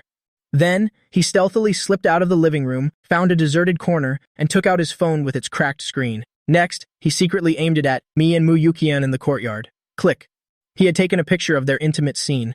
In the photo, Mu Yukian's entire body was pressed against mine, with her hand on my waist. That pink top revealed her, smooth, bare back, and slender waist. Although my expression was a bit reluctant, I didn't push her away at all.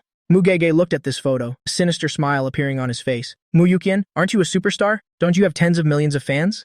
I know that idols like you are not allowed to be in a relationship. Being in a relationship is called a scandal. If this photo gets out, we'll see how you can still be your fans, goddess. And you, Mugi, you pretty boy, we'll see how you can stay in this house after this. Mugi put his phone away with satisfaction. He felt he now held a trump card that at any moment could blow these two to smithereens. He adjusted his clothes, put a harmless smile back on his face, and returned to the living room satisfied. In the courtyard, I finally escaped from Mu Yukian's clutches. I walked her to her van. All right, we're at the car. Can I go now? What's the hurry? Mu Yukian pulled me back again, directly pulling half of my body into the car. The car door slid shut with a whoosh. Next, Mu Yukian pushed me onto the soft leather seat. Then she sat straddling me, pinching my still dazed face. At this moment, the smile on Mu Yukian's face faded a little, and her eyes became serious. Little brother Muge, listen carefully. That Mugege is not a good person. The way he looks at you is full of jealousy and resentment. He will definitely find ways to cause trouble for you in the future. You can't be as docile as before, understand? If someone bullies you, you have to fight back. You have to be like a man. Be a little braver. Even if the sky falls, it'll be here to support you. I looked at her, an inexplicable warmth spreading in my heart. It turned out that her outrageous actions just now weren't just to tease me, but also her own way of supporting me, telling everyone that I, Muge, am under her protection. I can't guarantee for others, but your fifth sister will definitely always be on your side. Mu Yukian paused for a moment, her gaze becoming extremely determined. Even if mom and dad are completely focused on that blonde kid, you don't need to be afraid. Your fifth sister here hasn't spent a single penny from the family for a long time. The money my studio makes in a year is more than the allowance dad gives me. At worst, I'll support you. I'll support you. These three words were like a warm current that instantly flowed through my entire body. Looking at the beautiful face before me, seeing the undisguised protection and sincerity, in her eyes, all the jokes and teasing became incredibly real at this moment. I was moved. It turns out this fifth sister, who seemed so carefree, was so protective of me deep down. Did you hear me? You fool. Mu Yukian pinched my cheek again. I heard you. I nodded vigorously. That's a good boy. Mu Yukian smiled with satisfaction. She leaned over and lightly kissed my cheek. All right, I'm leaving. Call me if anything happens. Watching the car drive away, I stood there, touching the cheek she had just kissed. The scent and warmth of her lipstick still lingered. I chuckled and shook my head, then turned to walk back to the villa. But when I pushed open the door and entered the living room, I immediately felt three incredibly intense gazes. One was from the corner, a gaze full of jealousy and venom from Mugege.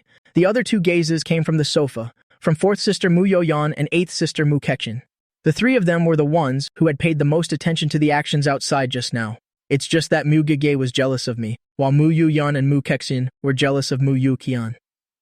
Eighth sister Mu Kexin puffed up her cheeks, her small mouth pouting so much you could hang an oil pot from it. She looked at the faint lipstick mark on my face, the little vinegar jar in her heart completely overturned. Fifth sister is too sly to actually call brother Muji out alone and then hug and kiss him. That's too much. She's clearly not much older than me. On what grounds is she so bold? On the other side, Mu Yoyan's expression wasn't very good either. She elegantly crossed her legs, her long, slender legs wrapped in her dress, creating firm curves. The tip of her foot tapped lightly on the floor, revealing her inner turmoil. Mu Yukian, that vixen, daring to seduce my man right in front of me. She watched me walk in, a hard-to-detect glint of possessiveness in her eyes, but she quickly adjusted her mood. Mu Yuyan comforted herself internally. It's fine, that vixen Mu Yukian at most only teases with her words, taking a small advantage. But I have already completely devoured little brother Mugi. His body, his heart, they all belong to me. Mu Yukian's little tricks are nothing. Thinking this, Mu Yuyan's heart immediately felt balanced again. Returning to the living room, I felt like a Tong Sanzang who had just escaped the spider cave. Behind me was the van of fifth sister Mu Yukian, already far away, and in front of me were two gazes so sour they could almost materialize. Mu Yoyan and Mu Kechin. One was sitting on the sofa, elegantly crossing her legs, but her gaze was like an X-ray, scanning back and forth across my face, focusing on the faint lipstick mark on my cheek. The other was puffing her cheeks, like an angry pufferfish. The teddy bear pillow in her hands was about to be squeezed out of shape by her. Mugige's gaze wasn't as complicated. It was pure jealousy and venom, like a poisoned dagger, wishing it could carve a few pieces of flesh from my body. These three gazes made my scalp tingle, so I could only pretend that nothing was wrong and quietly walk to my seat and sit down. At this moment, Muyoyan cleared her throat, being the first to break the silence. She lifted the teacup in front of her, took a light sip, then raised her eyes, looking at me with a faint, mocking smile. "Little brother Mugi, what brand is Fifth Sister's lipstick? The color is quite nice. It makes your skin look fairer." Damn, this woman really knows how to be sarcastic. I cursed inwardly and subconsciously raised my hand to wipe my face. "Don't touch it." Muyoyan spoke again. "It's quite pretty. Keep it as a souvenir. After all, not everyone gets the chance to receive a parting gift from our family's superstar." Hearing this, Mukexin, who was sitting nearby, wrinkled her little nose and also huffed. She turned her head to the side, showing me the back of her neck. I immediately started complaining bitterly in my heart. Damn it, I didn't do a single thing. I'm the victim here, okay? Although Muyoyan had the upper hand verbally, she was still very unhappy inside. She looked at my handsome face that everyone resented, and thinking about how that vixen Muyukian had blatantly hugged and kissed me like that, she felt as if she had overturned a whole jug of aged Shaanxi vinegar in her heart, so sour it was bubbling. No, this damn little brother is too much of a flirt. Eating him just once isn't enough. I must brand him with a mark that belongs completely to me, Muyuyan, so that other women won't even dare to think about it. Muyuyan thought this to herself, but the smile on her face became even more charming. "I'm a little tired. I'm going back to my room to rest for a bit." After saying that, she walked straight upstairs in her high heels. Her graceful back was full of unspoken charm. After sitting on pins and needles in the living room for a while, I also found an excuse to slip back to my room. But just as I lay down on the bed, ready to process today's explosive amount of information, my phone buzzed once. I picked it up. It was a WeChat message. The sender was Mu Yoyan. The content was very simple, just one sentence. "Little brother, Mu Ge, come to my room for a moment." My heart skipped a beat. Here we go again. I could feel that behind this message there was definitely nothing good in store. But for some reason, besides nervousness, there was also a hint of mysterious anticipation that I didn't even want to admit to myself. I hesitated for a moment, but still got out of bed, and as if possessed, I walked out of my room and went straight to Mu Yuyan's door. I took a deep breath and knocked lightly on the door. The door opened very quickly. Mu Yuyan's hair was still soaking wet. She had clearly just taken a shower. A sweet and alluring scent, a mixture of shower gel and her own body, filled the air. My breathing immediately became ragged. "Come in. What are you standing there for?" Mu Yuyan turned and walked inside. Then she walked to the bed and sat down, and then patted the spot next to her. "Sit." I hesitated for a moment, but still sat down. "Why are you sitting so far away? Are you afraid I'll eat you?" Mu Yuyan looked at me with a faint, mocking smile. I said nothing, just felt my heart pounding. The atmosphere in the room was even more ambiguous than last time, even more dangerous. Mu Yuyan didn't tease me anymore. She dropped her smile and spoke faintly. "Yukian, is she pretty?" My mind raced, weighing every word. "Sister Yukian is a superstar. Of course she's beautiful. Is that so?" Mu Yuyan's tone was unreadable. "Then what about compared to me? Who's prettier? What kind of life or death question is this?" I screamed internally. "You both have your own kind of beauty. It's not the same type. Then tell me, what type am I, and what type is she?" Mu Yuyan pressed on relentlessly. I felt my forehead start to sweat. "You're the mature and charming type. Sister Yukian is the exquisite and beautiful type. That's not wrong." Mu Yuyan nodded. Then her gaze suddenly sharpened. "So, little brother Mugi, do you prefer the mature and charming type like me? Or do you prefer the exquisite and beautiful type like her?" I was completely frozen. I realized that no matter how I answered, it was a dead end. Seeing my flustered look, Mu Yuyan suddenly smiled, but her smile carried a hint of coldness. She suddenly moved closer to me, her soft body almost pressing against mine. "Little brother Mugi, do you feel that Yukian is better than me? Do you find her young and beautiful, and a superstar on top of that, more attractive than someone like me who's about to be married off?" "No," I immediately denied it. Actually, I found her status as a soon-to-be wife to be even more stimulating. Although I didn't want to admit it, I actually had a strange preference deep down, inherited from ancient times. "Then why did you let her hug you and let her kiss you?" The rims of Mu Yuyan's eyes gradually turned red. "Have you forgotten how you were under me last night?" The images from last night uncontrollably flooded my mind. I felt my body heat up instantly.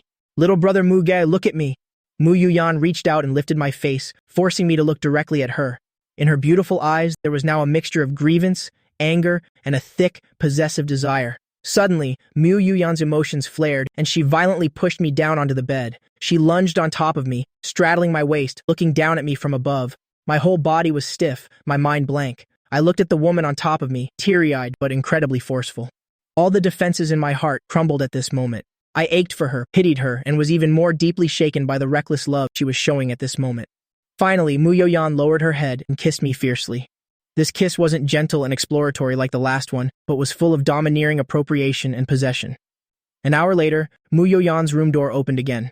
The two of us came out, fully dressed. My expression was a bit dazed, my eyes were even a little vacant, as if I had been completely drained. But Mu Yuyan beside me was a completely different sight. She had changed into an elegant white long dress with delicate, light makeup on her face, the charm in the corner of her eyes and a bone-deep satisfaction and laziness that no makeup could hide. Then she very naturally reached out to help me adjust my slightly messy collar, her fingertips accidentally brushing against my Adam's apple. "All right, let's go down to eat." She leaned into my ear, speaking softly in a voice only the two of us could hear. My body stiffened. I felt like my ear was on fire. Lunchtime once again turned into a drama of ice and fire. The Mu parents sat at the head of the table, with Mu Gigi seated between them, enjoying emperor-level treatment. "Gigi, eat more of this fish." Mother Baoju placed a large piece of fish in his bowl. "Gigi, this steak is delicious, you should try it." Father Mu Yangquan also rarely served food himself, but at the other end of the table, it was a different scene. I was sandwiched between Mu Yoyan and Mu Keichin. My bowl was already piled high like a small mountain. "Little brother Mu Ge, eat this shrimp, I peeled it for you." Mu Yoyan picked up a plump white shrimp and brought it right to my mouth. The sweet affection in her eyes was practically overflowing. "Little brother Mu Ge, try this dish. I specially had the kitchen make your favorite sweet and sour pork ribs." Eighth sister Mu Kexin, not to be outdone, piled a large piece of pork rib into my bowl. My mouth was full of shrimp, and my bowl was piled with a mountain of meat. I felt like I wasn't just eating a meal, but participating in an eating contest. The entire dining table was divided by an invisible line into two worlds. On one side was the blind, compensatory love of parents for their biological son, and on the other side was the possessive pampering of the sisters for their own darling. Mu Gigi's eating habits were as unsightly as ever. His mouth was full of rice and food, and he chomped away noisily while mumbling to his parents. Soup and rice flew everywhere. The sisters looked at him, and with a mutual understanding, lost their appetites. Lunch ended amidst this strange tug-of-war. After lunch, second sister Mu Yu Yi and third sister Mu Tongchun stood up saying they had to leave. Second sister had to hurry back to the wealthy family in Modu, and third sister also had to get back to work. "Let me see you off," Mu Yangquan said, standing up. "That's not necessary." Second sister Mu Yuyi gently shook her head. Her gaze swept across the living room, finally landing on me. "It's fine if little brother Muga sees us to the door." I was stunned for a moment, then nodded. So I walked with second sister and third sister out of the villa. The afternoon sun was a bit glaring. The plants in the courtyard exuded a lazy fragrance. Unlike the boisterousness of being with the other sisters, the atmosphere now was extremely quiet and restrained. Third sister Mu Tongchun walked on the far left, still in her woman's suit. Her steps were steady, her eyes looking straight ahead, and the stern aura of strangers, "keep away," she exuded, made her look like a walking iceberg, even colder than eldest sister Mu Yulu. Second sister Mu Yuyi walked in the middle, still wearing that long light blue dress. A gentle breeze blew, making the hem of her dress and her long black hair flutter gently, which made her look even more fragile and melancholic. She was like a Jiangnan ink wash painting, beautiful, yes, but always carrying an inescapable sorrow. I walked on the far right, and I could feel that both sisters beside me were intentionally keeping their distance from me. There was no intimate arm-linking, no ambiguous teasing, and even very little eye contact. They were like two real older sisters, who had no improper thoughts about me. This feeling made me breathe a sigh of relief. "Little brother Mugi is about to go to university. Congratulations!" It was second sister Mu Yu Yi who spoke first, breaking the silence. "Thank you, second sister," I replied. Mu Yu Yi nodded, then fell silent again. The atmosphere became a bit awkward again. Wanting to find a topic of conversation, I looked at second sister's gentle and beautiful face and said with a smile, "Second sister, you and brother-in-law have been married for a year, right? When are you planning to give me a nephew or niece? I'd love to be an uncle." To me, this was a statement, as normal as any other family conversation, carrying the well wishes and concern of a younger brother for his older sister. However, the moment the words left my mouth, I keenly sensed the temperature of the air around us suddenly drop. Second sister Mu Yuyi's footsteps suddenly stopped. The faint smile on her face instantly froze, then shattered like a piece of fragile glass. The light in her eyes quickly dimmed at a visible rate, replaced by a sadness and a bottomless self-loathing. This topic was clearly like the sharpest knife, stabbing precisely into the softest and most fragile place in her heart. Married for a year, Mu Yuyi's husband was out carousing, not coming home at night. In that house, she was like a gorgeous prisoner. She felt she wasn't pure, felt like she was a failure, and my careless words had shattered all of her pretense and strength. I immediately noticed her unusual behavior. I looked at second sister's instantly pale-faced, and my heart sank. Crap, I said the wrong thing. Second sister, Did I say something wrong? Mu Yuyi suddenly came to her senses. She hurriedly lowered her head, using her long hair to hide her distressed expression. She took a deep breath, and when she looked up again, a smile had returned to her face. No, nothing. Her voice carried an unconcealable tremor. You didn't say anything wrong, I just suddenly remembered I had something to do. I was a bit distracted. I knew she was lying, but I didn't know how to respond. Just then, third sister Mu Tongchun, who had been silent, suddenly reached out and gently patted second sister's shoulder.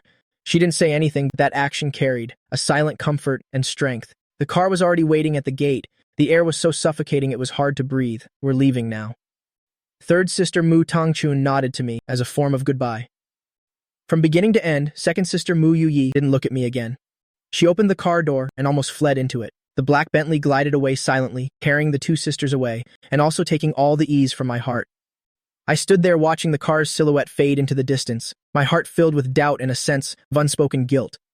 I knew that my words had definitely, deeply hurt second sister, but I didn't know why. Wasn't it just a normal blessing? I returned to the living room, my mind still troubled by the strange atmosphere, when second and third sister left. I felt like a troublemaker, but I didn't know where I had gone wrong. With a heavy heart, I sat down on the sofa, feeling a bit dejected. In the living room, Mu Jiji was holding his newly acquired Apple 17 Pro Max phone, loudly scrolling through short videos, occasionally letting out a sleazy laugh. The sound was played out loud, audible throughout the entire living room. Eldest sister and fourth sister had both gone to their rooms to rest. Only the twin sisters, Mu Kai and Mu Karen, were still sitting on the carpet. The two of them quickly noticed my dazed appearance. Mu Karen's eyes darted around, and she gave her sister beside her a mischievous nudge. Then the two sisters, one on the left and one on the right, approached me like two little cats and directly sandwiched me in the middle. Yo, what's wrong with our little brother Mugi? So downcast, like a frostbitten eggplant. Seventh sister Mu Karen's voice had a hint of teasing. Today she was wearing a pair of denim shorts, and her long, fair, and straight legs dangled right in front of my eyes. Her whole body leaned in close, her soft arm resting on my shoulder, a sweet, fruity scent wafting into my nose. Before I could say anything, sixth sister Mu Kai on the other side pushed up the glasses on the bridge of her nose and spoke seriously. Based on the micro-expression analysis of your face and your posture, your current mood is very bad. I'm fine, I replied weakly. Still saying you're fine? Mu Karen stretched out her finger and poked my cheek. Your face is as long as a bitter melon. I'm just a little tired. That statement was true. I really was tired. After all, I was about to be drained dry by that vixen Mu Yuyan. Mu Karen didn't believe it. She extended her slender index finger and gently scratched my nose. Liar. Your expression is all but writing the words I have something on my mind on your face. All right. If you don't want to talk, then don't. Do you want seventh sister to play a game with you? He'll carry you to victory before I could answer. Fuck! A curse suddenly rang out from the corner of the room. The gazes of all three of us turned in that direction. Mu Jiji was sprawled on the single sofa, his feet propped up on the coffee table. On the screen was a team fight in honor of kings, and the scoreboard proudly displayed 0-5. Do you even know how to play? The support is supposed to follow the marksman. What the hell are you doing wandering around like a ghost? His voice was loud and grating, full of irritability and impatience. The elegant, quiet atmosphere of the living room was instantly and completely destroyed by him alone. Seventh sister Mu Karen wrinkled her nose in disgust and whispered to me, "How about we go play in my room?" Although Mu Kai didn't say anything, her brows were also tightly furrowed. I was even more speechless. This guy truly had the three words, uncultured, carved into his very bones. Fuck! The enemy jungler is ganking me. Where is everyone? Where the hell did you all die? A bunch of teammates as stupid as pigs. Can't carry. Mu Jiji's shouting continued. As he cursed, he frantically tapped on the screen, making the phone clatter. Mu Karen was speechless, but didn't want to show it, so she turned her attention back to me. Her entire body was practically hanging on me, her soft body pressed against my arm. Although not as exaggerated as Mu Yuyan, the fullness and elasticity characteristic of a young girl still felt soft. Immediately after, she deliberately leaned into my ear, lowered her voice, and whispered, "Little brother Muge, don't mind him. Let's talk about our own things." Her warm breath tickled my ear as she spoke, making me itch and unconsciously stiffen. But it quickly became a little painful. Couldn't be helped. It was Mu Yuyan's masterpiece. Mu Kai on the other side couldn't stand watching anymore. She reached out and pulled her sister off me. Sit properly, don't be so handsy. Mukiai's posture was very proper. She wore a pair of gold-rimmed glasses, and if you didn't know, no one would guess she was a nuclear physics student. She even gave off the vibe of a scholarly scum. The thought popped into my head unconsciously. Then I noticed that Mujiji had also turned his head, his gaze falling on the three of us. When Mujiji saw the two flower-like beautiful sisters, sandwiching me on the left and right with that seamless, intimate expression, his gaze immediately turned dark. Why? Although these two sisters weren't as mature and charming as fourth and fifth sister, they were still top-tier beauties. Moreover, they were twins, each with her own unique charm, and now they were surrounding a pretty boy like you. The familiar feelings of jealousy and unwillingness in his heart surged up once again in Mujiji. Then he squeezed out a smile that he considered very handsome, got up from the sofa and walked towards the three of us. Aiming for the small gap between me and Mukaren, he squeezed his butt in without a second thought. His action was very rude, directly pushing Mukaren a long way to the side. A clear trace of displeasure flashed across Mukaren's face, but Mujiji acted as if he didn't see it. He brazenly leaned against the sofa and one arm very naturally tried to rest on Mukaren's shoulder. What are you talking about? That's so fun. Let me join in. Sixth sister. Seventh sister. His voice was a bit greasy. Mukaren's body shifted to the side, and the displeasure on her face quickly vanished. After all, he was her biological brother, so she didn't show her disgust.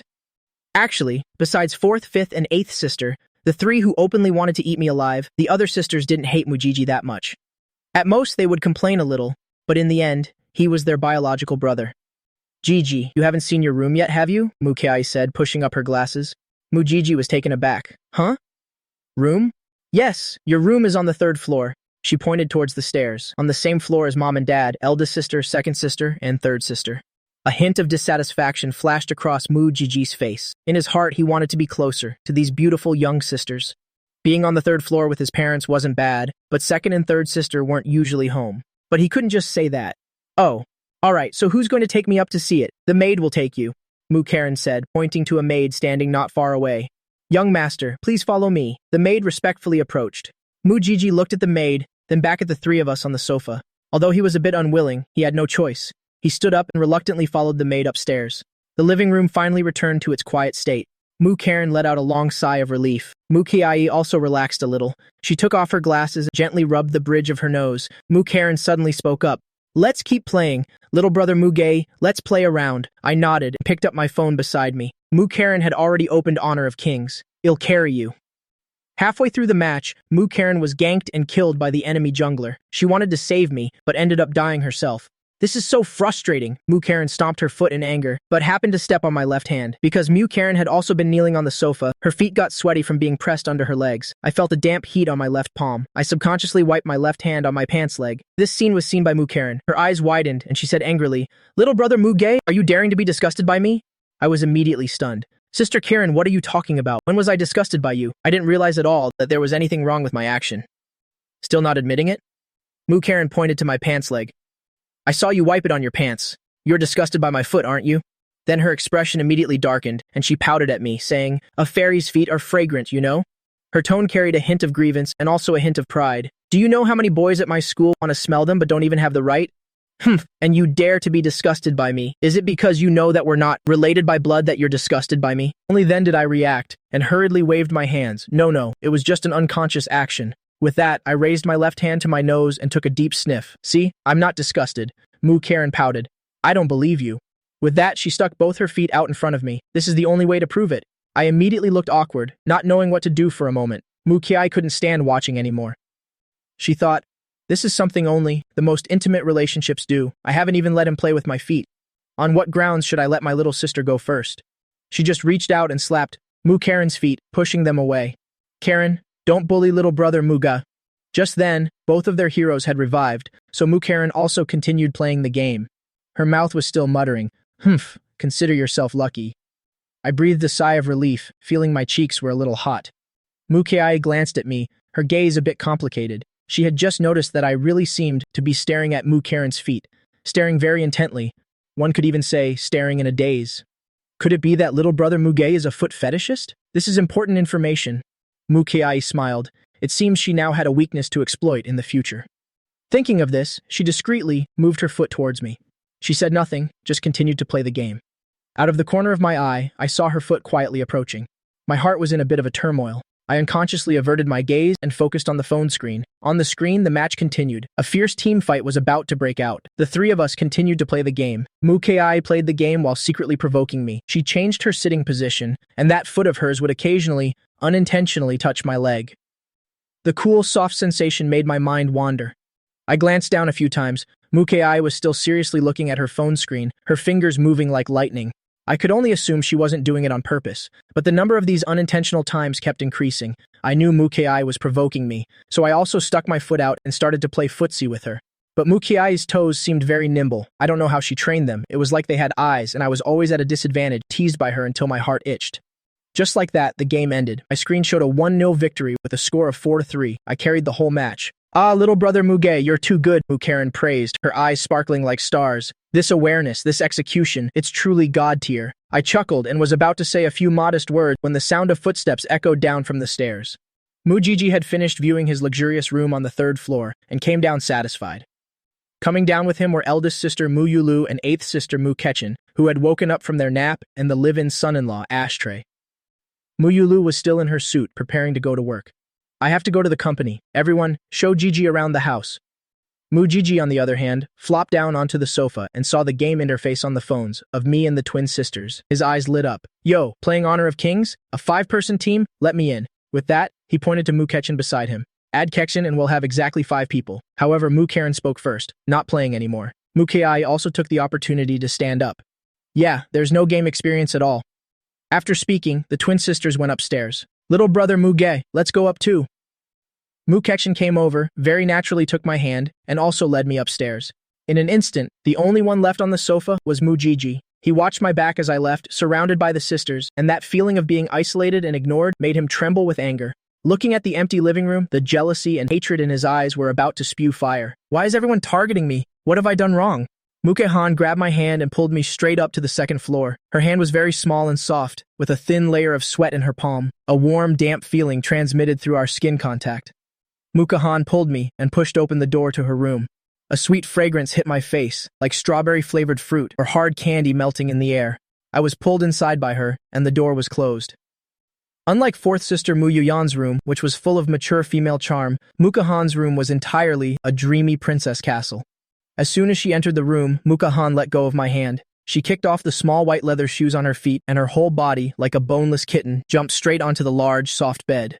Then, Muka-han hugged a giant strawberry bear, burying her small face deep into the plush fur of the teddy bear. Her muffled voice came through. "Who would want to play games with Mujiji? That foul-mouthed guy." As she spoke, she kicked her small feet wildly in the air, like a little rabbit throwing a tantrum. I looked at her pouting, angry expression, and the bit of unhappiness I felt from having my game interrupted also dissipated a lot. To be honest, I'm also very annoyed with Mujiji. His badness is blatant, not hidden at all. But on second thought, I felt a bit complicated. After all, I really did take over 18 years of Mujiji's life, enjoying what he should have had, the love of his parents and the doting of his sisters. Now that he's back, having some resentment and hostility towards me seems understandable. I think as long as he doesn't do anything too outrageous, just pulling petty tricks with his words or in games, if I try to put myself in his shoes, it seems I have no standing to truly hate him. I let out a sigh, walked to the bedside, and sat down. He's your biological brother after all. The moment these words left my mouth, Muke-han suddenly lifted her head from the teddy bear, her delicate little face filled with indignation. Her small mouth pouted, so much so that you could hang an oil pot from it. "So what? Even a biological brother can't bully you like that?" With that, she crawled up from the bed and knelt in front of me. This posture made her whole body look even more petite and adorable. She wasn't like 4th sister Mu Yoyan, who had a magnificent body that made one's blood boil, nor was she like 5th sister Mu Yokyan, who had a perfect, model-like figure. The feeling she gave me was like a small, soft, and fragrant cake. Every inch of her skin exuded a sweet breath, making me want to take a bite. I saw Muke-han extend her small, slender, fair hands and gently stroked my head. "You're too good-natured and too well-educated. Since you were young, you grew up under the protection of our parents and, us sisters, you have no idea how bad people outside can be. I only learned after I went to college how complicated people's hearts are. Especially Mujiji, I've asked around. He used to be a hoodlum outside, and even had connections with gangsters. Fighting was a daily occurrence for him, and he's full of dirty tricks." Seeing her worried look for me, a warm current flowed through my heart. Among the 8 sisters, each one's way of being good to me was different. Eldest sister was a strict warden, 2nd sister was melancholic care, 3rd sister was silent support, 4th sister was direct possession, Fifth sister was domineering teasing. Sixth and seventh sisters were boisterous companionship. But only with eighth sister Mukahan could I feel that I wasn't like a younger brother, but rather like an older one. It's okay. I smiled and reached out to stroke her hair. I'm about to go to college. I won't see him anymore in the future. Out of sight, out of mind. Being petted by me, Mukahan comfortably narrowed her eyes like a cat being stroked. But upon hearing my words, she froze for a moment and her small mouth pouted again. That's right. You're about to go to college. Then she suddenly opened her arms and hugged my arm tightly, her whole body wrapping around me. Yeah, my little brother Muge is a university student now, and we're even classmates at Donghai University. From now on, he'll be your senior. With that, Mukahan seriously extended her hand. Junior Muge, please take good care of me. My body stiffened. Oh my god, I thought to myself, this girl's way of acting cute is really deadly. Please take care of me, Senior Mukahan. Mukahan laughed happily, then rested her head on my shoulder. As she spoke, she used her cheek to gently rub against my shoulder, and the feeling of her soft skin made my shoulder feel like it was on fire. I realized that my earlier thought of treating her like a sister seemed too naive. The women of the Mu family are no simpletons. Even the one who looks the most harmless knows how to use her innate advantages to attack men invisibly. Oh, right. Little brother Mugi, why did you pat my leg just now? Her big eyes, sparkling like stars on a summer night, stared at me without blinking. I felt my cheeks get a little hot. I was indeed in a hurry just now, seeing Muke-han was so angry she was about to argue with Mujiji right on the spot. I subconsciously wanted to stop her, but the closest thing to my hand was her fair leg. Now that she asked me like this, I realized that my behavior was indeed a bit inappropriate. I didn't do it on purpose. I just saw that you were too angry and didn't want you to have a direct conflict with Mujiji. I was in a rush then. Sister Kahan, you're not angry, are you? I looked at her carefully. That serious yet slightly panicked look in Mukahan's eyes was so cute it was against the rules. The little fox in Mukahan's heart was already wagging its tail. She found my serious and pure demeanor really interesting. She decided she had to tease me a bit. So, the smile on her face immediately vanished, and she put on an angry expression. Next, she got off the bed, stood on the carpet, made small fists with her hands, placed them on her hips, and tried to puff out her not-so-magnificent but still full chest. I'm angry now, she puffed her cheeks like an angry pufferfish. She stomped her feet, which were only in tube socks. Don't you think you're a bit tactless? If you were my real brother, touching me a little would be fine. But you're not my real brother. We're not related by blood. For you to casually touch a girl's fair legs like that is crossing the line, you know? If this were at school and you dared to touch another girl's leg like that, you'd get your legs broken. The more she spoke, the more worked up she got, her small face tense, but in her heart she thought, little brother Mugi hands are only allowed to touch my legs. If he dares to touch another girl like that, that girl would definitely be won over by him. No way. I must teach him a profound lesson so that in the future, he only dares to touch my legs. I was completely stunned. Why? Why did she suddenly become like this? Besides, speaking of being tactless, doesn't she also touch me all over every day? Stroking my head, rubbing her cheek against my hand, and just now she held my hand and wouldn't let go.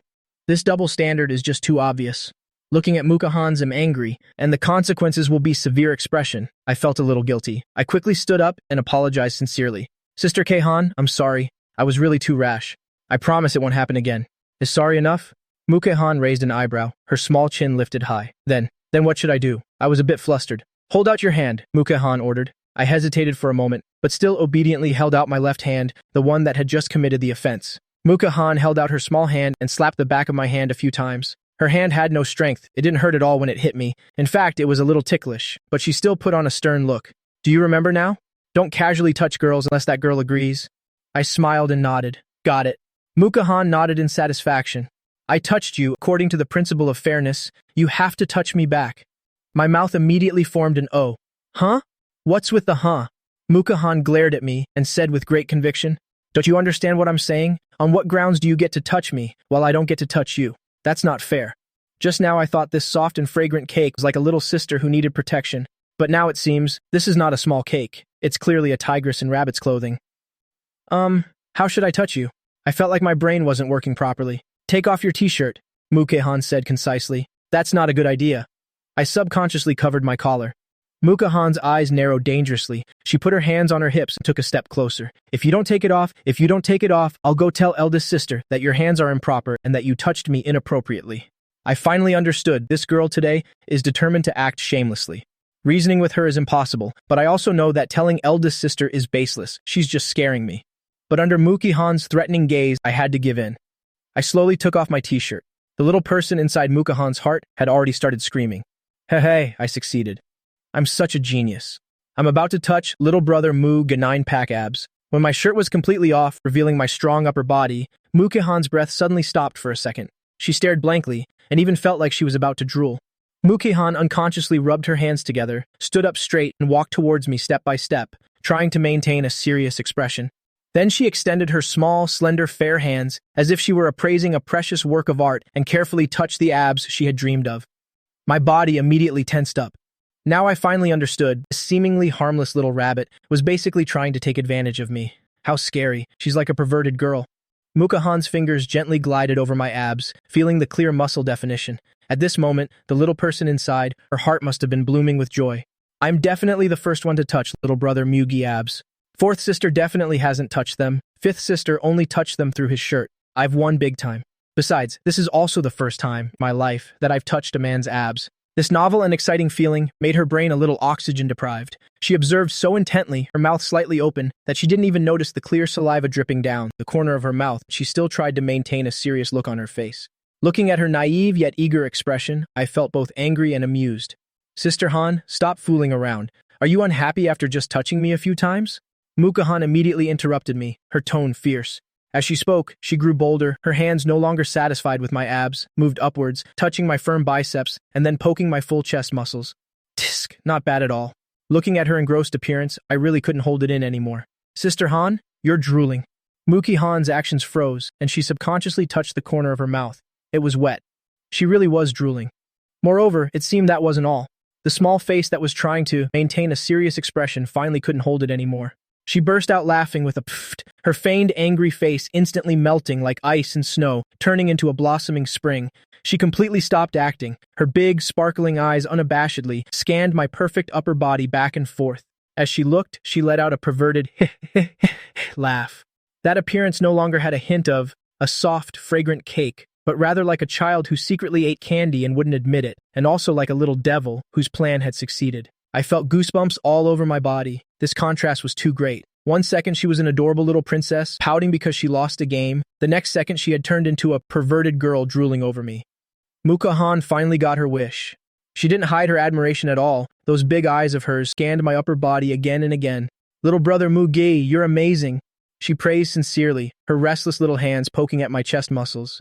Your academic performance is so good, yet you still have time to work out. This physique is just too great. I felt like my body was no longer my own, as if I were a model on display on a shelf for others to look at and comment on. Can I put my shirt on now? No. Mu-Ke-han refused without a second thought, her tone resolute. She reluctantly withdrew, her hand that was lingering on my abs, but her gaze was still glued to me. It's hot in the summer. Isn't it normal for boys to be shirtless? At our home, why be so formal with your sister?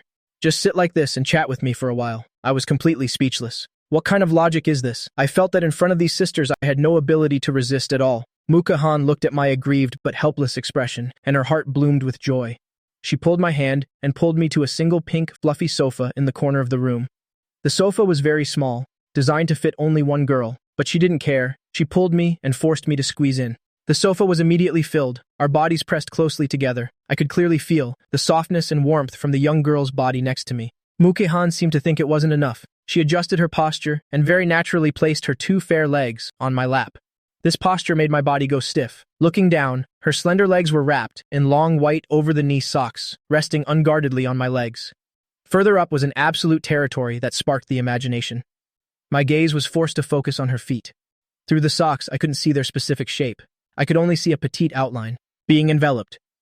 Little brother Mugi, how do you usually work out? I want a good figure too. Mu-Ke-han's voice sounded in my ear, interrupting my train of thought.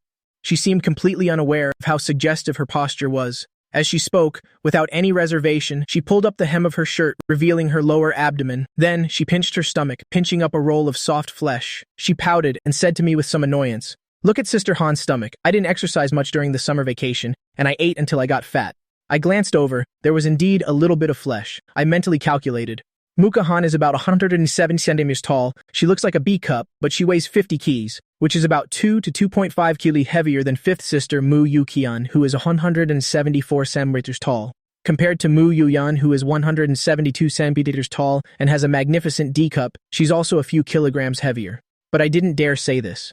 I had no doubt that, if I dared to say she was fat, this adorable-looking little rabbit would definitely bite someone on the spot.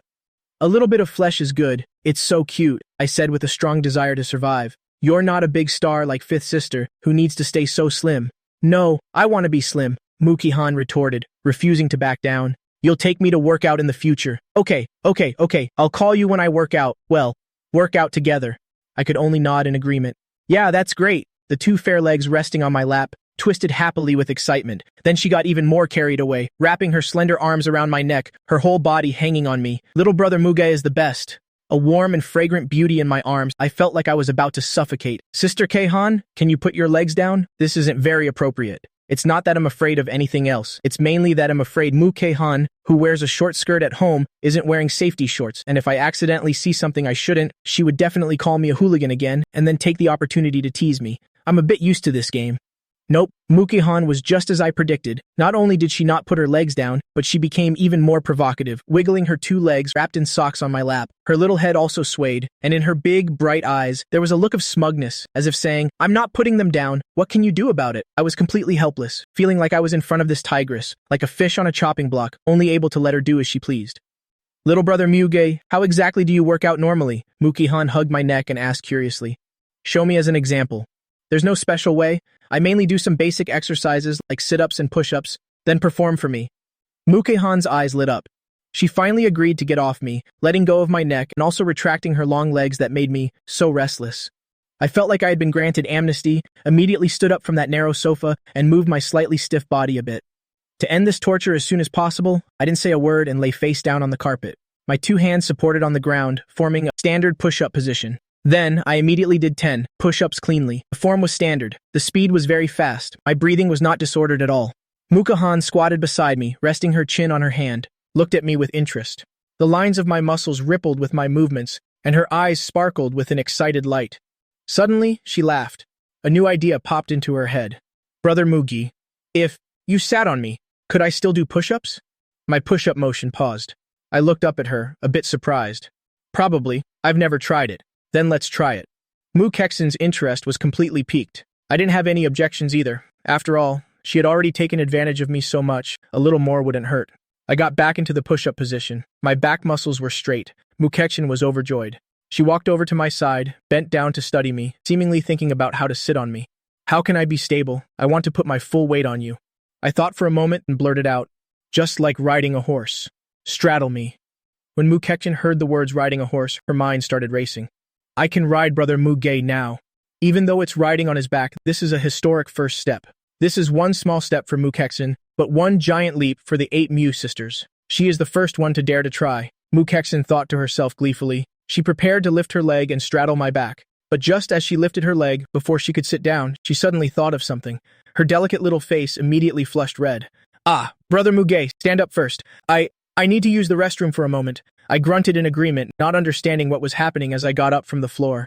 Then I saw Mu Kexin, like a frightened little bunny, run quickly to the wardrobe, pull open the door, and take out something unclear. Then she blushed and ran into the bathroom. I found it strange. Isn't she just going to the restroom? What's there to blush about? I really can't understand this little bunny's train of thought. Soon after, from inside the bathroom came the sound of rushing water from the shower. But the sound of water only lasted for about 20 seconds before stopping. Clearly, she wasn't actually showering, so what was she washing? Probably washing her feet. A few minutes later, the bathroom door opened again. Mu Kexin walked out. The pair of white long socks over her knees had been taken off, placed by a pair of pink flip-flops, revealing her small, delicate, fair feet. Her 10 toes were round and cute, painted with black nail polish. Sister Kexin, did you take a shower? I asked curiously. Mu Kexin seemed a little embarrassed. She glared at me. Her cheek still held a lingering, faint blush. Don't ask, she said as she walked up to me. I had no choice but to lie prone again, getting into the push-up position. Are you ready? Mu Kexin's voice carried a hint of excitement and nervousness. I nodded. Then I felt a soft, warm body slowly press down on my back. Mu Kexin had finally straddled my back. Her legs clamped tightly around my sides. He. She couldn't help but giggle. This feeling is so new. I felt a soft and warm little mountain pressing down on my back. Although the weight wasn't light, it was still bearable. I took a deep breath, tensed my arms, and steadily did the first push-up. Ah, so amazing, Brother Mugi. Mu Kexin, lying on my back, exclaimed excitedly. I didn't stop. I continued with the second and the third. My form was still perfect, but my speed had noticeably slowed. When I was doing the third one, Mukexin, lying on my back, remained completely still. She suddenly said in a provocative tone, "Can you do it, Brother Mugi? You're so weak. You can even carry a 50-kilo sister." That sentence was truly the strongest stimulant. A man can't say he can't do it. Provoked by her like that, the competitive spirit in my bones was ignited. I gritted my teeth and did a few more in a row. The fourth, fifth, sixth. Mukexin's laughter on my back grew louder. Her entire soft body trembled with laughter. This made it even harder for me to keep my balance. But when I reached the 10th one, I finally couldn't hold on any longer. And at that moment, in the second-floor hallway, the twin sisters Mukeren and Mukiai were about to go downstairs to get ice cream from the fridge. They had just reached the door of Mukexin's room when they clearly heard the sound of laughter, loud and undisguised laughter, from Mukexin coming from inside the room. The two looked at each other, and both thought, "This isn't good. This laughter from eighth sister is not good at all." Without a second thought, they rushed to Mukexin's door. The two of them pushed the door open and barged in. Then they saw the shocking scene in the room and froze on the spot. At that moment, I was shirtless, lying prone on the carpet, and their fragrant and soft eighth sister was straddling my back, laughing her head off. I heard the door open and subconsciously looked up, seeing two identical faces at the door, but both with expressions full of shock. My mind went blank with a buzz, and I instantly lost all my strength. My whole body collapsed to the ground, motionless. I just wanted to find a hole to crawl into. "Mukexin, you're laughing so flirtatiously, don't you know?" Mukeren pointed at her sister who was still on my back and shouted with both anger and worry. Mukexin, still laughing heartily, climbed off my back. Her face was still flushed with excitement. "Brother Mugi is so amazing." She was completely oblivious to her sister's anger, still excitedly sharing. He could actually do push-ups with me on his back. The expressions of Mukeren and Mukiai darkened. They looked at the absurd scene in the room, the jar of vinegar in their hearts completely overturned. How can there be such an intimate game? Eighth sister is too bold, riding right on top of him.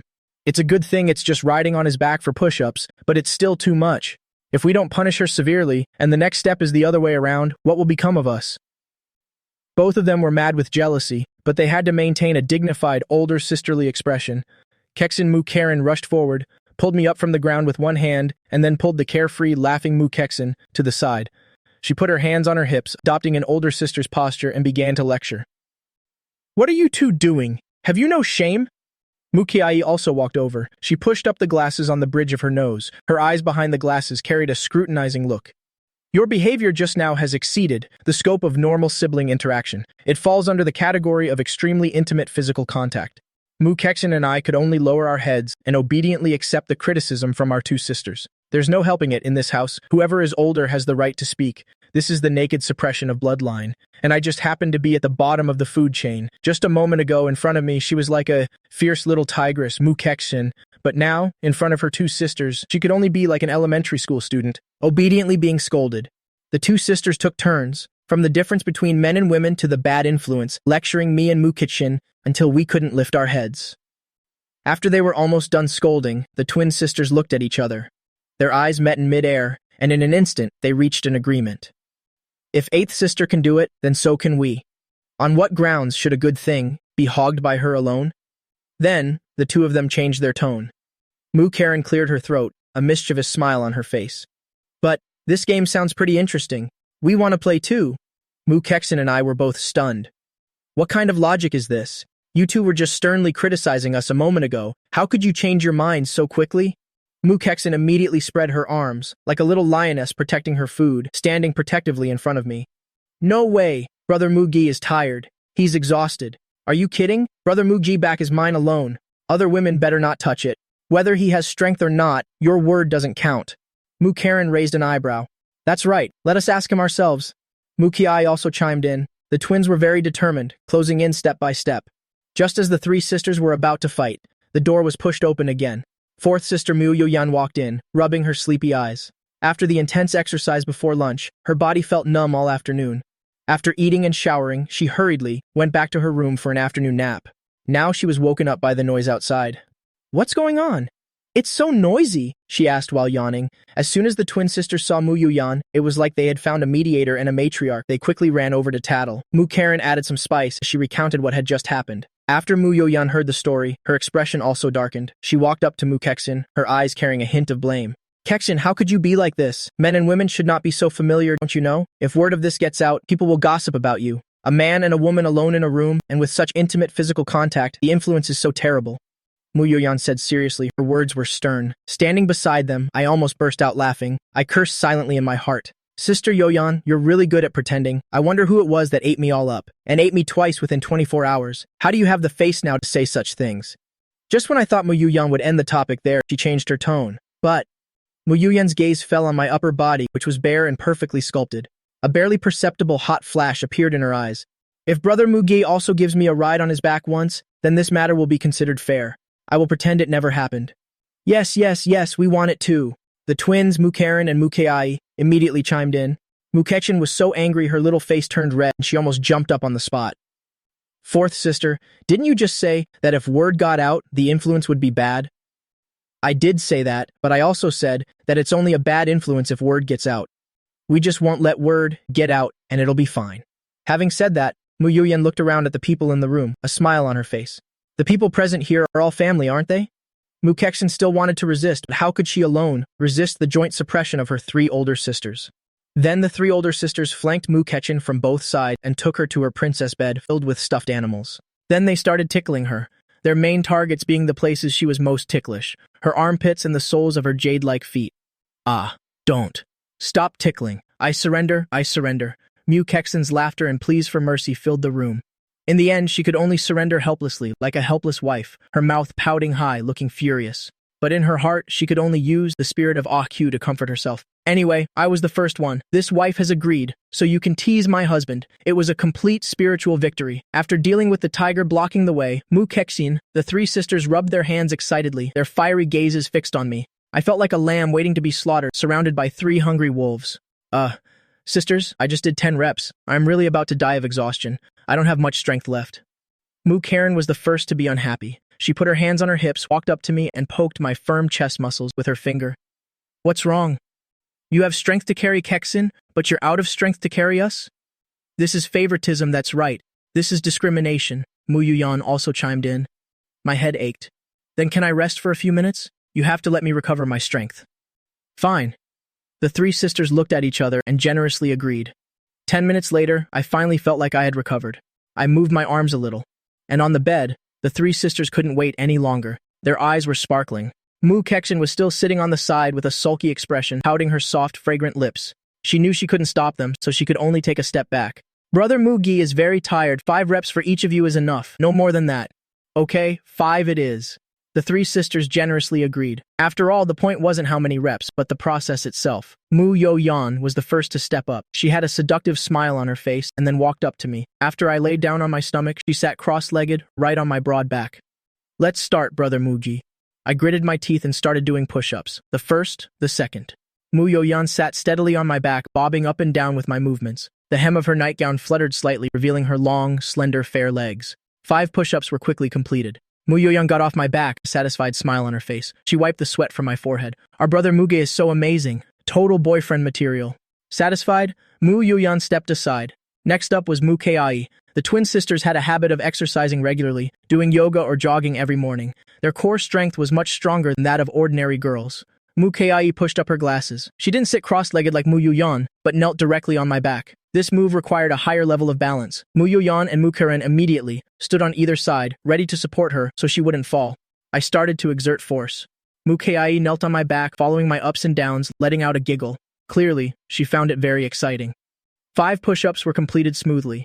Finally, it was the last person's turn, the most mischievous 7th sister, Mukaren. Her eyes darted around, and a wicked idea came to mind. She first copied 4th sister's posture, sitting cross-legged on my back. I had just done the first push-up. As I pushed myself up, Mukaren suddenly screamed, "Ah!" Her body tilted, tending to lose her balance, and it looked like she was about to fall. Mukei at her side quickly caught her. Mukaren said with an annoyed expression, "Aya, I'm so clumsy. I can't do this move." Then she copied Mukei's posture and tried to kneel on my back. This move requires a very high core strength. But with Mukaren's physical fitness, she could have easily completed it, but she pulled the same trick again. I had just pushed up a little when she deliberately swayed, pretending to fall again. No. This is also too difficult. She frowned, looking troubled. Then she turned her head to look at me, revealing a pitiful expression. Brother Mujae, I'm a bit clumsy. My balance isn't good. I can only use the safest method. You wouldn't want me to? Fall and get hurt, right? Of course. Be careful. I believed her, and even reminded her caringly. Then, the next second, I felt my body being tightly embraced from behind by a soft and hot body. Mu Karen's entire body was lying prone on my back. Her long, slender legs were wrapped around my waist. Her arms went straight through my armpits, hugging my chest. This posture was extremely intimate. The other 3 sisters in the room were all stunned. I also froze. I only saw Mu Karen press, her cheek against my back, her voice filled with a triumphant laugh. This move is the safest. This way I absolutely won't fall.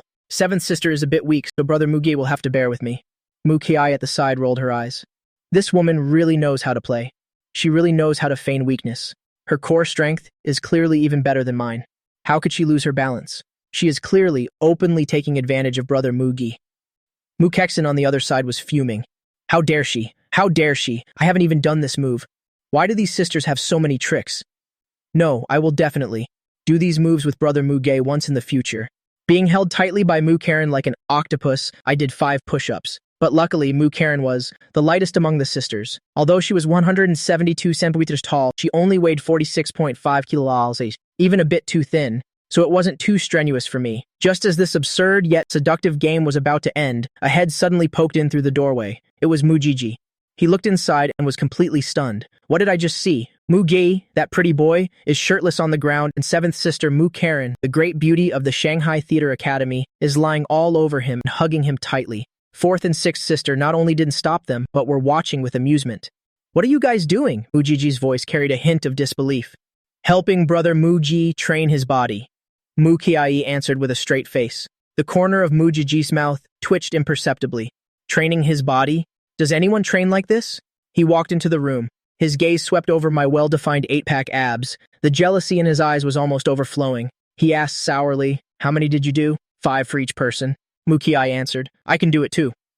Mujiji immediately puffed out his chest and said loudly, "Sisters, I can also carry you and do push-ups." Although Mujiji didn't intentionally train his muscles, he was still a street thug. He got into fights often and also played basketball frequently. He thought he had this much strength. But as soon as he said this, the sisters who were having fun in the room, their expressions immediately changed. The expressions on their faces all became a bit cold and indifferent, with no interest in responding to him at all, as if they really only wanted to help Muge train his body. Wasn't everyone thinking in their hearts about how to take advantage of their little brother Muge?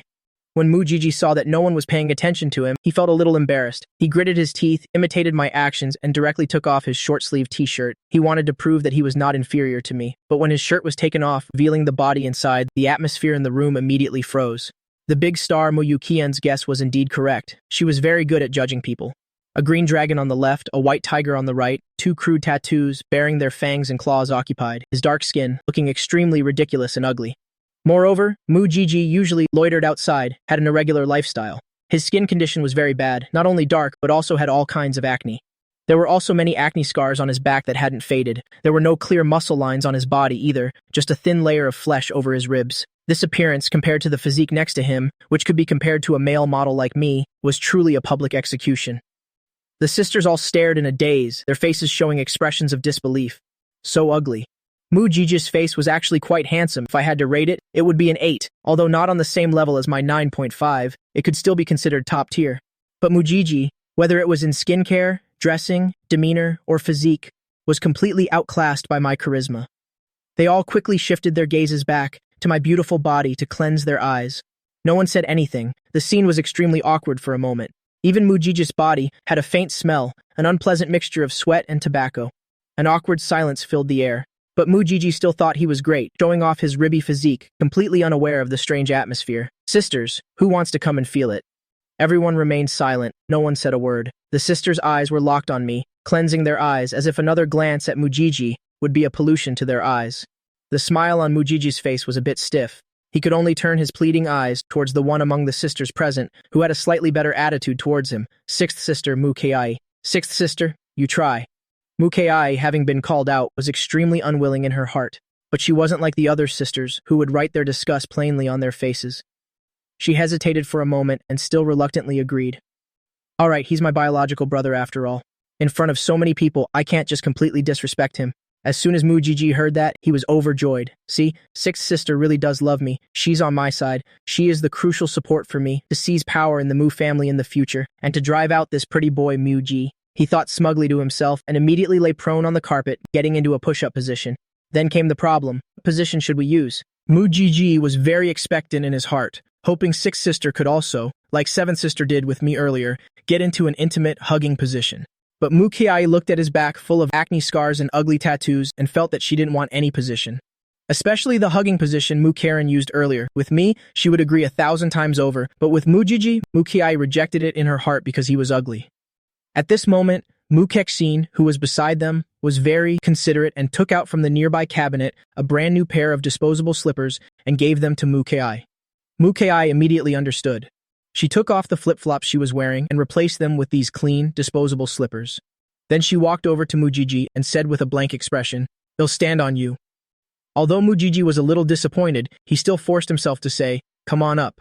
Muyuyan and Mukaren came from the left and right, took Mukiai's hands, helping her keep her balance. Mukiai carefully placed both feet on Mujiji's back.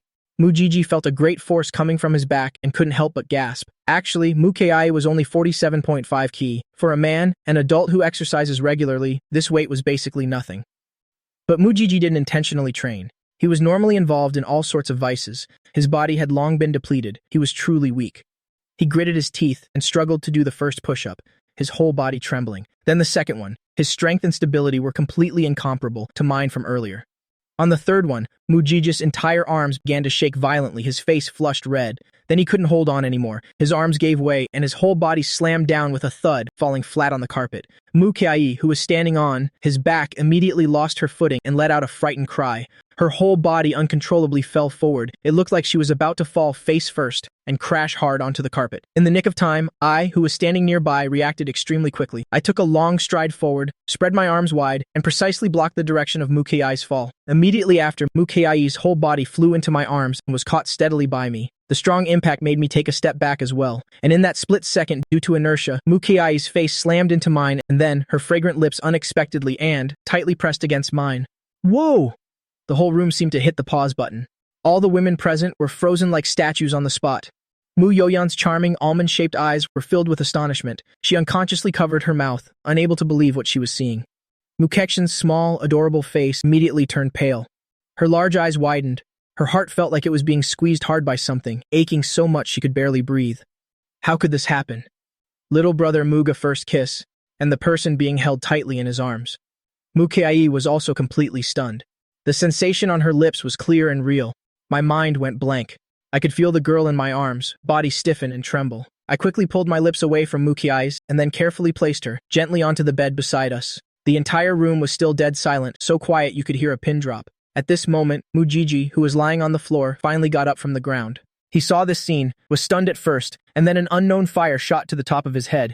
He angrily pointed at me and roared, "Muge, what kind of hooligan trick was that?" He rushed forward, raising his hand to push me. "Isn't it because you're too useless?" Mukexin was the first to react. She rushed in front of me, blocked Mujiji, and angrily retorted, "If it weren't for you being useless, would sixth sister have fallen?" Mujiji was retorted into speechlessness. His momentum immediately halved. He knew he was in the wrong, so he could only apologize in a low voice. My arms gave out just now. "I'm sorry, sixth sister." But no one was paying attention to him anymore. Everyone's eyes were focused on the bed, on the dazed girl. Mukiai's face was so red it looked like it was about to drip blood. On her usually calm and rational face was now written embarrassment, panic, and confusion. She didn't dare to look at anyone, especially me. She suddenly stood up from the edge of the bed without saying a word, lowered her head, and just ran out of the room. After Mukiai ran out of the room, the entire Pink Princess room fell into a strange, deathly silence. I stood where I was, a bit bewildered, and unconsciously raised my hand, gently touching my lips. It seemed like there was still the lingering taste of Mukiai. Very fragrant, very soft, with a faint fragrance like the cool scent of mint. I could even feel that my lips still had a bit of her saliva on them, moist. That kiss was too sudden, so unexpected, I didn't have time to react at all. "Muge, you damn pervert!" Mujiji's angry roar broke the silence in the room. He pointed at my nose and continued his moral judgment. "What did you do to my sixth sister? Give me back my sixth sister's innocence." He cursed a few times and found that no one was paying him any attention. The remaining three sisters' attention was all focused on me and Mukiai, who had just run out. He felt bored, his eyes darted around, and came up with another idea. If you sisters won't handle it, I will." He pretended to be righteous and awe-inspiring. "I'm going to comfort my sixth sister right now. Give her a warm brotherly hug." He said that and strode quickly out of the room. The small abacus in Mujiji's mind was clicking away. Mukiai wears a pair of glasses. She looks so beautiful and has a great figure, and she's never had a boyfriend. Maybe she's a lesbian. Completely uninterested in men. Now her first kiss was stolen by Muge, that damn pervert. She must be heartbroken. Maybe she's secretly crying in her room. If I, her biological brother, go in now and give her a warm and secure hug, comfort her, and enlighten her, then sixth sister will surely be moved to tears with gratitude for me. From now on, she will be completely on my side. The more he thought, the more he felt his plan was flawless. Truly a genius. He arrived at the door of Mukei's room. He straightened his clothes, prepared his emotions a bit. Then he raised his hand and knocked gently. Sixth sister, open the door. It's me, Xiao Cat. Sixth sister, don't be sad anymore. That Mugi is just a pervert. Don't be sad because of him. If you have any grievances, just tell your little brother. Little brother will help you vent your anger.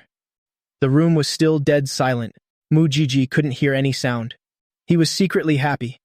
See, I told you she must be crying. That kind of pitiful crying. So much so that she can't even speak. Then a more malicious thought popped into his head. He smirked. A sinister smile appeared on his face. Then he secretly took out his phone and opened a group chat that he had long since pinned. On the other side, in Mu Ketchen's room, the atmosphere was still heavy. The three sisters, Mu Yoyan, Mu Karen, and Mu Ketchen, their faces were all filled with complex emotions. There was shock, but more than that was a kind of jealousy and envy.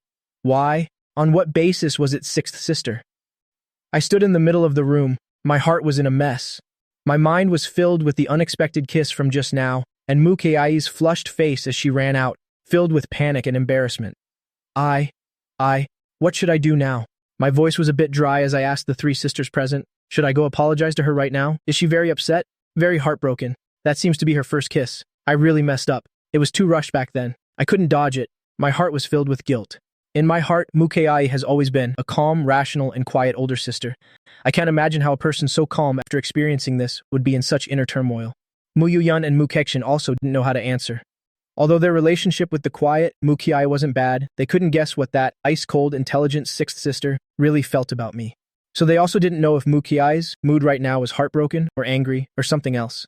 But Mu Karen, as her twin sister, who had lived with Mu Kei day and night for 20 years, understood her sister very well. Heartbroken and sad? How could that be? Mu Karen rolled her eyes internally. Based on her understanding of Mu Kei, that secretly seductive woman was probably hiding alone in her room, hugging a pillow and giggling secretly. Maybe she was even reliving the feeling of the kiss, but she couldn't say this out loud. She saw my guilty appearance, about to blame myself to death, and came forward to gently pat my shoulder in comfort. Little brother Mugi, don't overthink it. It was an accident. No one expected this to happen. That sixth sister, don't be fooled by her usual cold demeanor. She's not that fragile. Just let her be alone and quiet for a while. Wait for her to calm down on her own. Talk to her properly at dinner time. Just make it clear and it'll be fine. Hearing Mu Karen's words, my heart felt a little more at ease. On the other side, Mu Yuyan took the jealousy in her heart out on Mu Keksen. She glanced at Mu Keksen and scolded, "It's all your fault. You're the only one with so many tricks all day, insisting on playing some push-up game. Now look what's happened. You've caused trouble." Mu Keksen was already sad because sixth sister kissed Mugi. Now, being scolded by fourth sister, she felt even more wronged and couldn't bear it. She pouted. The rims of her eyes turned red, but she didn't dare to talk back. After Mu Yuyan finished scolding, she felt a little better. She and Mu Karen exchanged a look and then left the room together. Only Mu Ketchen and I were left in the room. The atmosphere was a bit awkward. Mu Ketchen sniffled and walked over to my side. She said in a low voice, "Little brother Muge is all my fault." Before she could finish, both of our phones, almost at the same time, vibrated once. It was a WeChat message notification. We both unconsciously picked up our phones. The screens lit up. It was a pinned group chat named Loving and Caring Family. A new message suddenly appeared on the screen. The sender was Mu Gigi. The message content was, reporting to sisters, dad, mom. Something big just happened. That Mu Ji kissed sixth sister and made sixth sister cry. Sixth sister is now crying alone in her room, completely heartbroken. I just spent a long time comforting her outside the door, but sixth sister still won't open it. That Mugi is too much. Seeing this message, Mai and Mu Keksen's pupils simultaneously constricted violently. The 8 sisters of the Mu family all pinned the family group chat named Loving and Caring Family. Moreover, no one had turned on the Do Not Disturb mode for messages, so this message from Mujiji, which twisted the truth, was seen by everyone immediately after it was sent. One stone caused 1,000 ripples. The whole family group chat immediately exploded. The first to react were 4th sister Mu Yoyan and 7th sister Mu Karen. The moment they saw the message, their expressions all changed. This Mu Gigi, how could he talk such nonsense?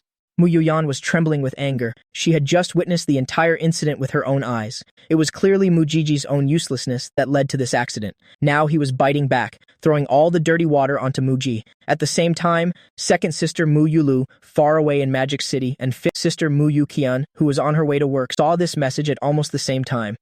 Both of them simultaneously sent a question mark in the group. They both found it hard to believe. In their impression, I had always been a sensible and well-behaved little brother. How could I do something as outrageous as forcing a kiss? Could it be that little brother Mugi has hit puberty and couldn't control a momentary impulse? This thought flashed through their minds, but they quickly dismissed it. Impossible. Little brother Muge isn't that kind of person.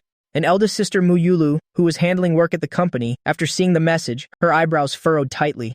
She didn't express her emotions first, like the others, but directly asked in the group, her tone carrying the authority and calmness of an eldest sister. Mu Yoyan, Mu Karen, what's going on? When Mu Yoyan saw the eldest sister's message, she immediately turned on voice input. She didn't want to type, because typing couldn't fully express her anger at that moment. Eldest sister, don't listen to Mu Gigi's nonsense. Her voice carried an uncontainable flame of anger, reaching the ears of everyone in the group. Then she used the fastest speaking speed to recount the entire story from beginning to end, without leaving anything out. From when Mu Kexin suggested playing the push-up game, to when Mu Gigi failed to show off, and then to the accident that happened when I saved someone. She spoke very clearly and logically. After hearing Mu Yuyan's voice message, the group was silent for a few seconds. Then Mu Gigi jumped out again.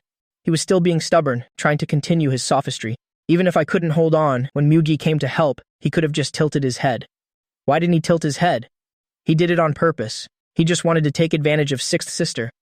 I feel it's unfair for Sixth Sister, being bullied by him like this. These unreasonable words of his completely enraged Seventh Sister Mu Karen. Mu Gigi, don't talk nonsense. Do you understand what in the nick of time means? In that situation, who would think about their lips touching?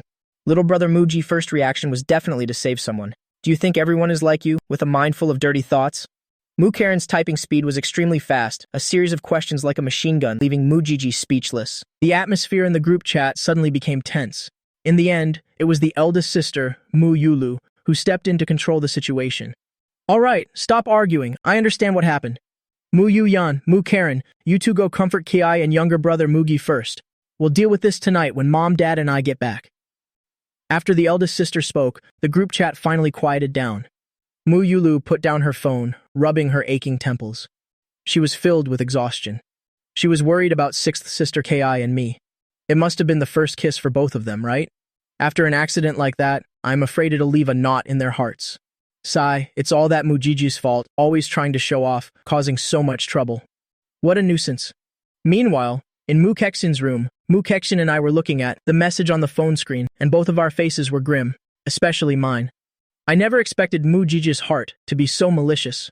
Not only did he twist the truth right in front of everyone, but he also did it in the family group, in front of all, the elders and my sisters, openly slandering me. How could he do that? Mu Kexin was so angry her eyes welled up with tears.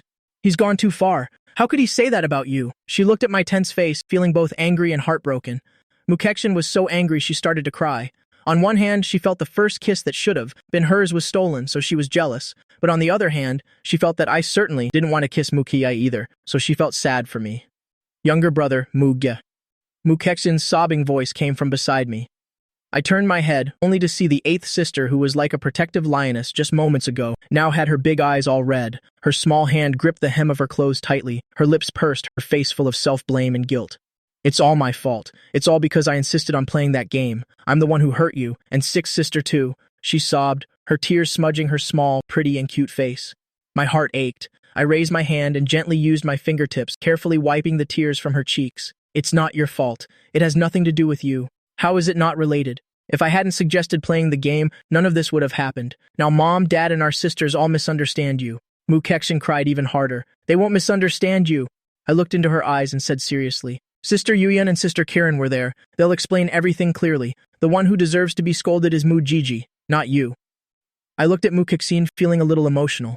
A moment ago when she was teasing me, she was like a little female rogue. Now that things got serious, she's turned back into a little sister, who blames herself over a small matter and will hide away to cry. Truly, a cute and pitiful little rabbit. All right, don't cry anymore. If you keep crying, you'll become a little crybaby. I used a coaxing tone and gently patted her head. Mu Kexin sniffled, raised her teary eyes to look at me, and asked in a small voice, Younger brother Muga, you're not angry at me, are you? I smiled at her.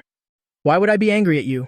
At the same time, in Mukiai's room, she had locked herself in. Her cheeks were burning. She raised her hand, her trembling fingertips gently touching her lips. That place still lingered with the other person's temperature and feeling. Soft, warm, the hint of fresh breath, the clean scent unique to a young man. She even felt that on them there was still a hint of my taste. That kiss was a complete accident, but this accident made her heart beat wildly. Just then, the phone screen lit up. The caller was the eldest sister. Mukiai tried to make her voice sound more normal. "Hello, eldest sister."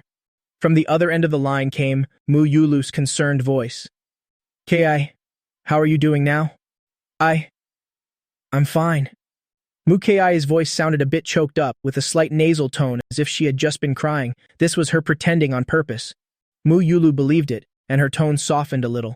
"I saw the messages in the group. Yuyan told me everything. Don't take it to heart. This was just an accident. Younger brother Mugi didn't do it on purpose." "Yes, I know." The other end was silent for a few seconds. Yulu seemed to have thought for a moment before speaking again. "You and younger brother Muge, was it just a light touch, or did you really kiss?" This question immediately struck a chord in Mukiai's heart. Her face flushed red, she unconsciously stuck out her tongue and gently licked her lips. My taste was really still on them, sweet, with a hint of a faint salty taste from just after exercising. This thought made her mind go blank. She spoke into the phone in an almost dreamy voice and answered honestly, "We really kissed. My saliva probably even got into younger brother Muge's mouth." After saying this, she herself wanted to find a hole to crawl into. It was so embarrassing. Yulu, on the other end of the line, was clearly stunned for a moment. She probably didn't expect it to be such a deep contact. She immediately imagined how her sixth sister must be feeling, so embarrassed and angry she wanted to disappear. She couldn't help but feel they were both still kids, and encountering this must have been both embarrassing and sad. "Ki, listen to me. This was really just an accident. You and younger brother Mugi shouldn't feel burdened. Just get some rest, wait until your mood stabilizes, then talk things over with younger brother Muge. Don't leave any unresolved issues." "Yes, I know, eldest sister." After hanging up, Mukiai leaned against the door as if all her strength had left her. She slowly took off the gold-rimmed glasses from the bridge of her nose. She stuck her tongue out again, very slowly and carefully licking her lips, as if savoring some wonderful delicacy again. 1 second, 2 seconds, then a small smile bloomed uncontrollably on the corner of her lips. That smile grew wider and wider, until finally Mukiai couldn't hold it in anymore, hugging a pillow and burying her face in her arms, letting out a giggle. "My first kiss was with younger brother Muge. Although it was an accident, it didn't feel bad." Just then, a knock suddenly sounded at the door, startling Mukiai. "Sister, open the door. It's me." It was Mukaren's voice. Mukiai immediately wiped all expression from her face, quickly put her glasses on, and returned to her cold, dejected appearance. She went to the door, mentally preparing herself for a moment before opening it. Mukaren at the door saw her, with slightly red and swollen eyes, a gloomy expression, as if the whole world had abandoned her, and raised an eyebrow. Mukaren entered the room, closing the door behind her. She didn't say anything, just crossed her arms and casually looked at Mukiai. Mukiai knew she had been seen through, so she could only continue acting. She lowered her head, pretending not to want to talk. "All right, stop pretending." Mukaren finally spoke, voice carrying a hint of teasing. "Sister, what are you pretending for in front of me?" Mukiai's heart skipped a beat. She looked up and pretended to look at her sister with a blank expression. "I don't know what you're talking about." "You don't know?"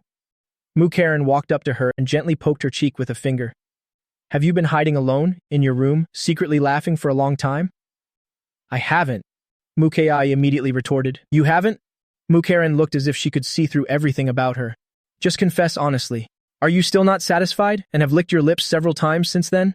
Mukiai felt her cheeks were about to catch fire. She was exposed. Exposed by the person in the world who understood her best. Thoroughly exposed. She angrily swatted Mukaren's hand away and yelled out of sheer embarrassment. "Mukaren, that was my first kiss. How can you talk to your sister like that?" Her voice, high-pitched from guilt, sounded completely unthreatening. Mukaren wasn't fooled at all, just smiling at her with an all-knowing look on her face. The two just looked at each other like that. The pained expression Mukiai was trying so hard to maintain under Mukaren's knowing gaze began to crack bit by bit. Finally, she couldn't hold it anymore. With a poof, she burst out laughing. All right, you know me best." Mukiai stopped pretending. She plopped down on her bed, hugging a pillow, an unconcealable smile on her face. Mukaren looked at her love-struck appearance and couldn't help but feel annoyed. "Well, aren't you something, Mukiai? You really took all the advantage." Then she went over and pinched her blushing cheeks. You gotta be the damsel in distress saved by our hero, younger brother Mugi, and even stole his first kiss for free. Then you come back and act like a victim, as if the sky is falling, playing innocent after getting a great deal. Having been called out, Mukiai blushed even more. She buried her face in the pillow, her muffled voice coming out. Just be jealous. Me jealous? What do I have to be jealous of? Mukaren was verbally merciless, but her heart was sour with envy. Why did such a good thing have to happen to this secretly seductive girl? I'm clearly the one who played the most tricks, teased the most aggressively, but in the end I didn't even get to touch his lips. Sixth sister, on the other hand, did nothing and went straight to the finish line. You are jealous. Mukiai lifted her head from the pillow, licked her lips again, with an expression of utmost enjoyment. It felt pretty good. Mukaren angrily lunged forward and started tickling her. You really are a secretly seductive girl. Ha ha ha, stop it, Kieran. The two sisters laughed and played boisterously on the bed. After playing for a while, Mukaren finally stopped, lying next to Mukiai, her expression suddenly turning serious. Sister, let's be serious. Younger brother Mugi must still be blaming himself. He must think that he took advantage of you and feels guilty. Plus, with Mujiji causing such a scene in the group, he must be under a lot of pressure right now. Eldest sister just called younger brother Mu gay. I heard it. Although he said he was fine, his tone sounded very self-reproachful, as if he had committed a terrible mistake. Hearing that, the smile on Mukiai's face gradually faded. That's right, I'm here secretly laughing, but younger brother Mugi must be feeling terrible. He's so kind, so considerate of his sister's feelings. With this happening, he must have taken all the blame upon himself. You have to find a chance to talk to him clearly. Mukaren looked at her and said seriously. Mukiai nodded. I know, you'll talk to him. She paused for a moment, then added shyly, but I definitely want. Tell him that I was very happy. Mukaren looked at her with a puzzled expression. Why? Then where would I put my face? Mukiai shot her a glance, her cheeks flushing. It's too embarrassing. This is something I naturally have to keep in my heart and be happy about by myself. Mukaren looked at her, duplicitous appearance, and shook her head helplessly. She was still dying of jealousy. She got up from the bed, ready to go back to her room. This secretly seductive sister of hers is just too lucky. Just as Mukaren predicted, I was lying alone on my bed, my heart a tangled mess. I stared at the ceiling with my eyes open, my mind replaying the scene of the unexpected kiss from the afternoon. The soft feeling of Mukiai's lips, the faint fragrance on her body, the trembling at the moment she fell into my arms, everything was crystal clear. The more I thought about it, the deeper my guilt became. That was Mukiai's first kiss, taken away by me so ridiculously. The way she ran off then, so panicked, so flustered. She must be alone and sad in her room right now. How should I start my apology to her later? Should I just directly apologize? I didn't mean it. Is that too stiff? Will she think I'm some frivolous hooligan? I frustratedly ruffled my hair, cursing Mujiji 100 times in my heart. Soon, the sky outside the window gradually darkened. At dusk, there was a sound at the main door of the villa. Mom, Dad, and eldest sister Mu Yulu were back. Not long after, the nanny Zhang Ma called from downstairs. Young masters, young mistresses, dinner is ready. With a sigh, I sat up from the bed, adjusted my clothes, and walked out of the room with an anxious heart. The doors to my sister's rooms, on the hallway, also opened one by one. As soon as I stepped out, I saw Mukiai walking out from the room opposite mine. There were about 10 meters between us, and our gazes met in mid-air for a moment. In just a second, both of us, as if shocked, simultaneously looked away. Both of us looked extremely awkward. What caught my eye was Mukiai's instantly flushed cheeks. She lowered her head and quickly walked towards the stairs. I looked at her back, opened my mouth, but couldn't say a word. Oh well, maybe I should wait until after dinner to find a chance to apologize to her in private. The group went down to the dining room one by one. The long dining table was already filled with sumptuous dishes, smelling fragrant. Mukaren looked at the lavish spread, her eyes lit up, and she picked up her chopsticks, ready to eat. Wait! The mother, Bioju, sitting at the head of the table, stopped her. Let's wait for Gigi to come down and eat together. Mukaren pouted and grumbled under her breath. So many rules. That's the table etiquette of a big family. You can't start eating until everyone is present. Especially in this house, the person who dotes on Mujiji the most is the mother, Baoju. Towards this son, who was found after being lost, she felt full of guilt. She always felt that if they hadn't carelessly lost him back then, he wouldn't have had to suffer so much outside and become the unruly person he is today. So no matter what Mujiji did, she unconsciously wanted to compensate him, to indulge him. Mu Yangquan and Baoju showed no expression, observing me and Mukiai. Both of us had our heads down, looking rather listless, but they didn't notice any major abnormalities. The couple exchanged a look and decided to wait until after dinner to talk to them privately about this matter. Just then, a string of curses echoed from the stairs. Damn it, do you even know how to play? The support is so stupid. Mujiji finally came down. He was walking slowly, while holding his phone and playing a game. His mouth never stopped cursing. He pulled out a chair, plopped down, his eyes glued to the phone screen. The whole table was waiting for him alone, and the atmosphere was a bit stagnant. Mu Yangquan, sitting at the head of the table, frowned and said in a deep voice, "It's time to eat. Put your phone away. Almost done. This round is almost over." Mujiji didn't look up, his fingers flying across the screen. Mu Yangquan's face darkened, but seeing his wife's pleading eyes, he didn't say anything more in the end. Then, he said to everyone, "Let's not wait, everyone, let's eat." Just as he finished speaking, Mujiji's game finally ended. Damn, finally won. He cursed, casually tossed his phone on the table. Without a word, he directly picked up a large piece of braised pork and stuffed it in his mouth, eating voraciously, making loud chewing noises. At the dining table, sisters Mu Yoyan, Mu Karen, and Mu Kexin were about to roll their eyes into the back of their heads. With eating habits like that, and manners like that, just one more look would make them lose their appetite. The atmosphere at the whole table became even weirder, with Mujiji's presence. I was seated in the middle, with Mu Yoyan on my left and Mu Kexin on my right, while Mu Kai was across from me. This seating arrangement made me feel like I was sitting in the defendant's chair. I lowered my head and ate quietly. Occasionally, I would feel a complicated gaze from across the table. I couldn't help but look up and happened to meet Mu Kiai's eyes. Mu Kiai blushed like a frightened fawn and quickly lowered her gaze. My heart skipped a beat and I hastily lowered my head, pretending to focus on eating. The others at the table all saw this brief, shy glance and each had their own thoughts. Baoju and Mu Yangquan exchanged worried glances. Mu Kechin pouted her lips high, feeling sour inside. In this strange silence, Mu Kiai suddenly made a move. She hesitated, then reached out her chopsticks, picked up a piece of tender steamed fish, and carefully placed it in my bowl. Her cheeks were so red they looked like they were about to bleed, and finishing this action was as if she had completed a great mission. She quickly pulled her hand back, lowering her head, not daring to look at me. On the piece of fish in my bowl there was a translucent white grain of rice stuck to it, carelessly brought over by her chopsticks. Mu Kai also saw that grain of rice, and immediately became even more embarrassed. This action was too intimate, like something couples do. Her mind went hot, and she hurriedly reached out her chopsticks to pick the grain of rice away. I gently blocked her with my chopsticks, the two pairs of chopsticks touching in midair. Then, I picked up the piece of fish with the rice grain on it, calmly put it in my mouth, and chewed slowly. Mu Kia's heart was about to melt. A sweet warmth instantly spread throughout her body. She looked at my gentle cheeks, and the corners of her mouth couldn't help but curve up into a small smile. This scene was completely caught by Mu Kexin's eyes, who was beside her. The jar of jealousy in her heart was completely overturned. This wouldn't do.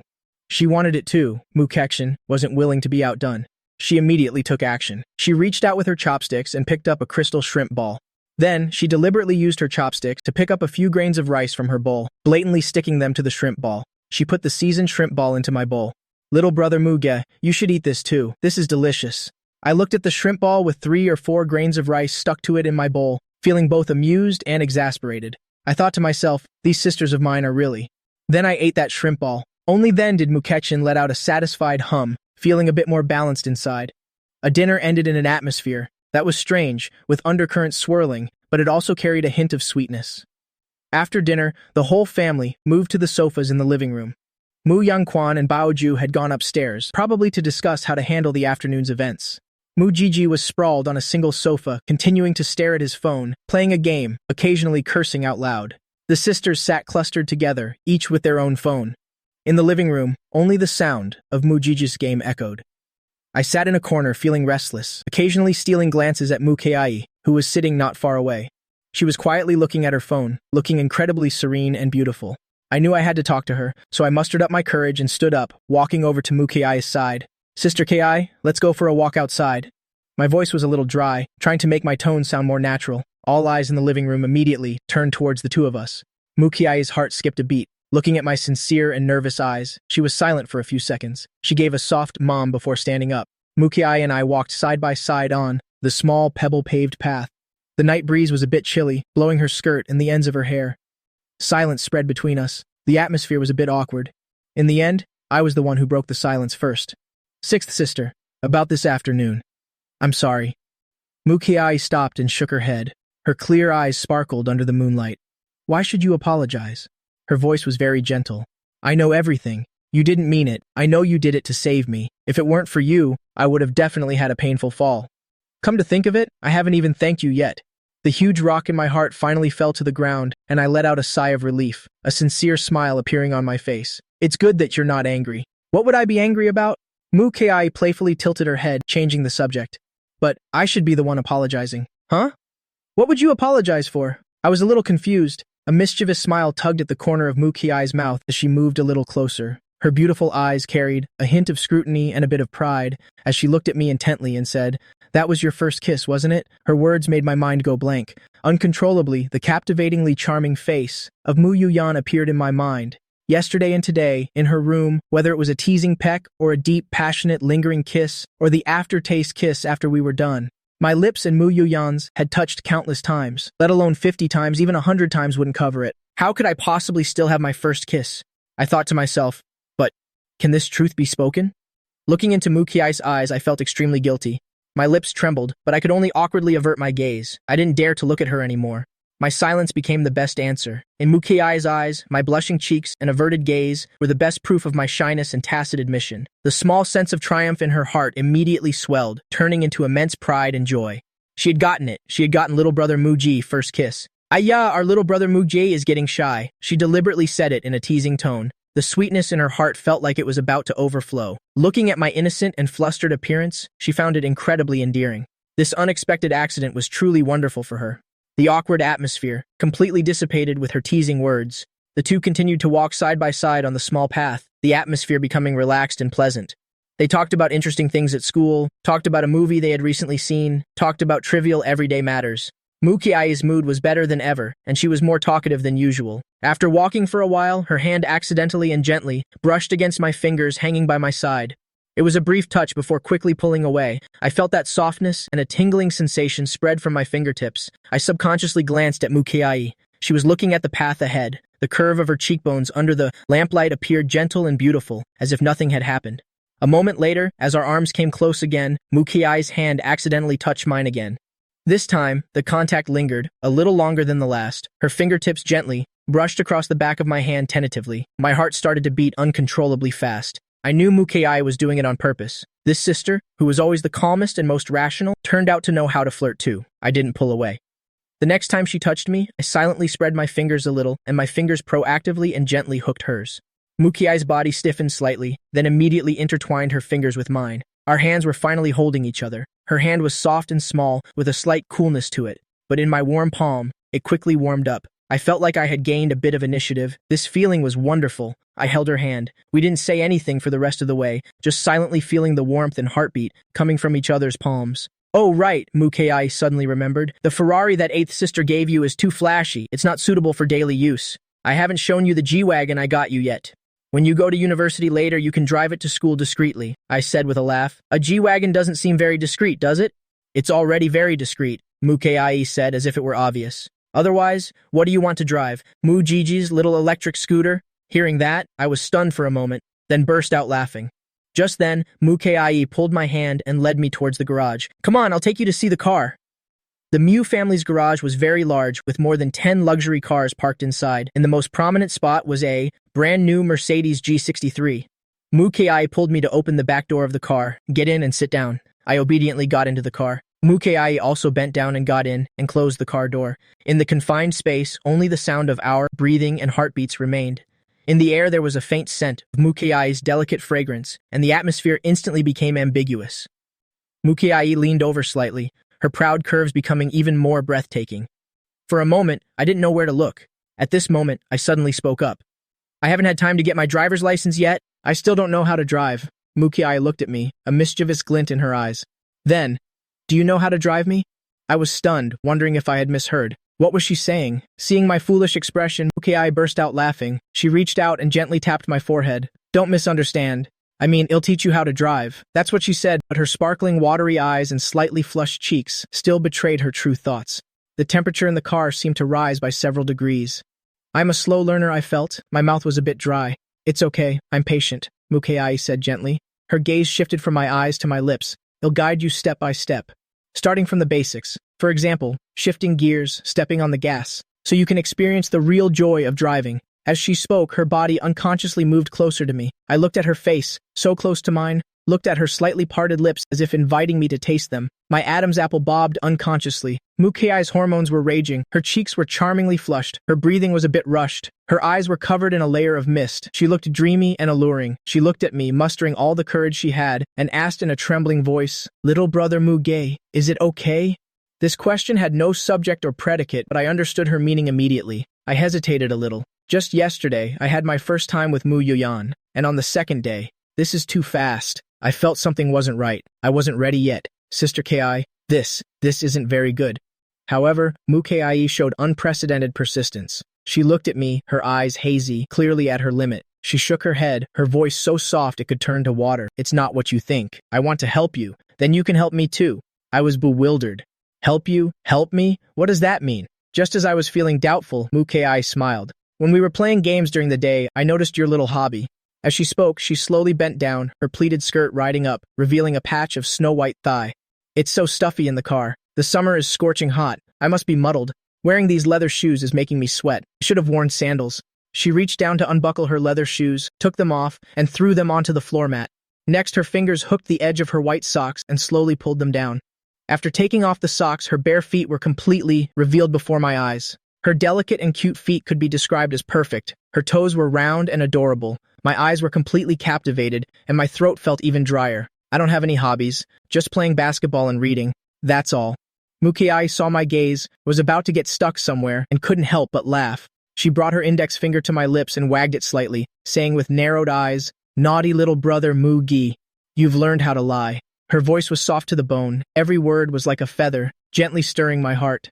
My disguise exposed, my face turned red, feeling both embarrassed and helpless. I could only surrender. "Sister Ki, you're really amazing. You saw right through me." "Of course." Mukei was very smug. She gently placed her glistening bare feet on the leather seat.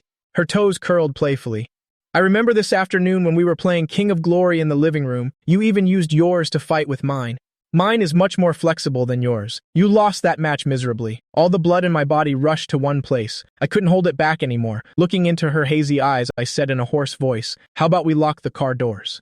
Mukei's eyes lit up immediately, revealing a triumphant smile, and she quickly pressed the central locking button. With a click, all the car doors were locked. She pressed another button, and the window tint gradually darkened, forming a privacy film. Immediately after, she turned her head and winked at me. "Good thing the backseat space of the G-Wagon is big enough. Now no one knows we're doing something bad." I couldn't control myself anymore. I reached out directly, wrapped my arm around Mukei's neck, pulled her towards me, and then kissed her ravenously. This time, I was the one who initiated it. I was no longer the passive, shy teenager. In the confined space, the temperature soared. The moonlight and streetlights outside the window could no longer peek at the amorous scene inside the car. An hour later, I got out of the car first, then helped Mukei out. They had been out for a walk for an hour already. If they didn't go back, the family would surely get suspicious. Mukei's legs were very tired and weak. She even had a slight cramp in her leg, almost unable to stand steadily. Her whole body leaned against me. Supported by my strong left arm, she could barely stand firm. The two of them slowly walked towards the main building of the villa. Just as they were about to reach the door, I looked down at Mukei in my arms. Under the light, her cheeks were as red as an apple. Her gaze was still a bit unfocused, her expression a mixture of guilt and satisfaction. "Sister Ki, you look like you've just done something bad." I hadn't finished speaking when Mukei gently brought her index finger to my lips. "Shh." Her voice was both soft and alluring. "From now on, when we're alone, just call me Ki." The two of them straightened their clothes a bit, before pushing the door open and entering the living room.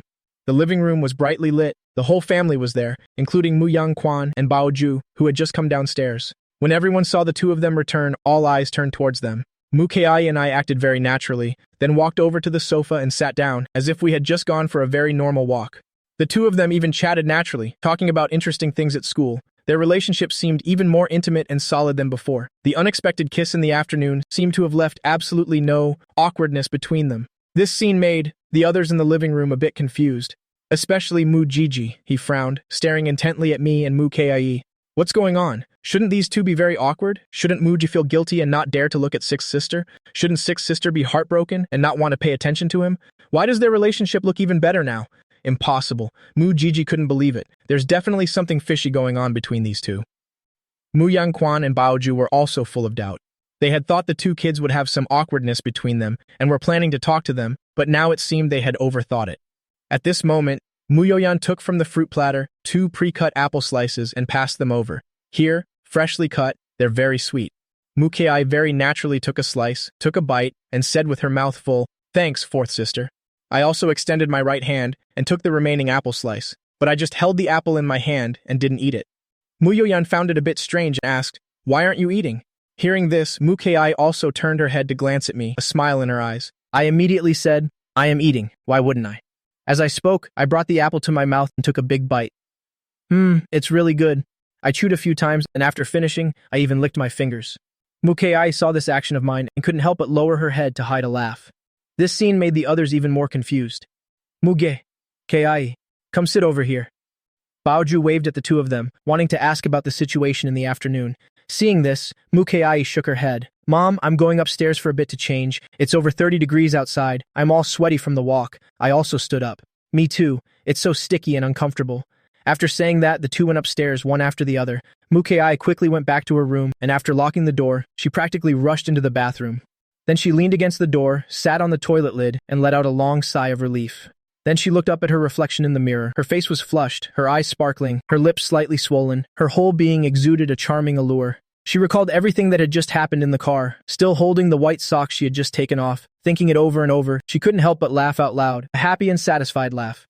As if possessed, she brought the socks up to her nose and took a gentle sniff. Then she decided not to throw these socks into the laundry bucket, but instead found a hanger, carefully hung the socks up, hanging them in a hidden corner. From now on, these socks would be honorably discharged. They had a more important use. Then Mukei took a bottle of mineral water, wanting to rinse her mouth, but on second thought, she swallowed it. On the other side, I had also returned to my room.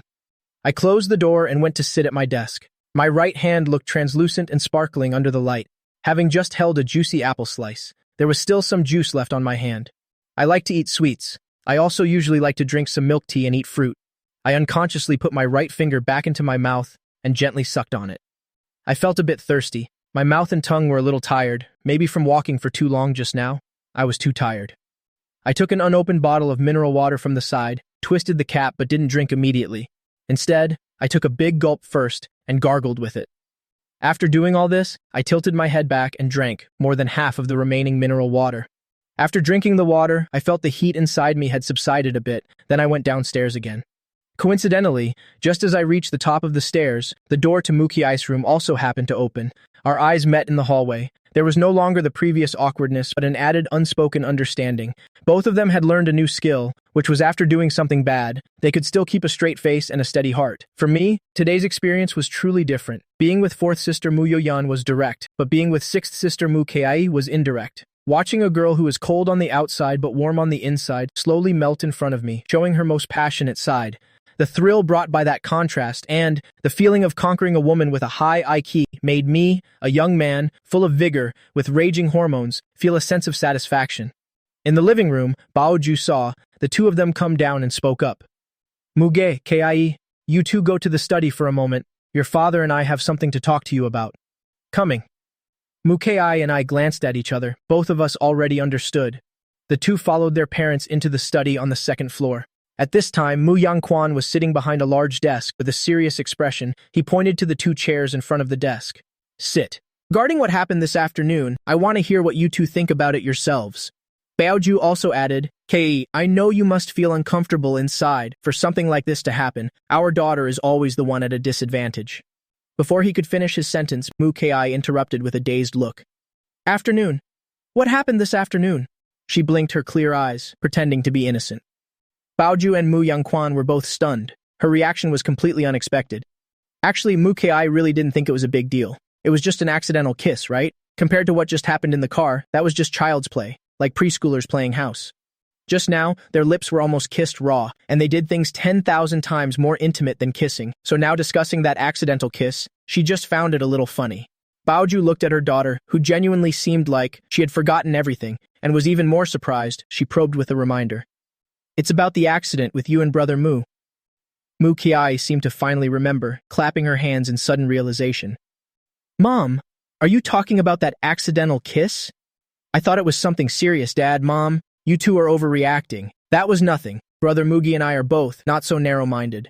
Besides, at that time, if it weren't for Brother Mugi's quick reaction, I would have definitely fallen flat on my face and my face would have been scraped. Compared to that, I should be thanking him."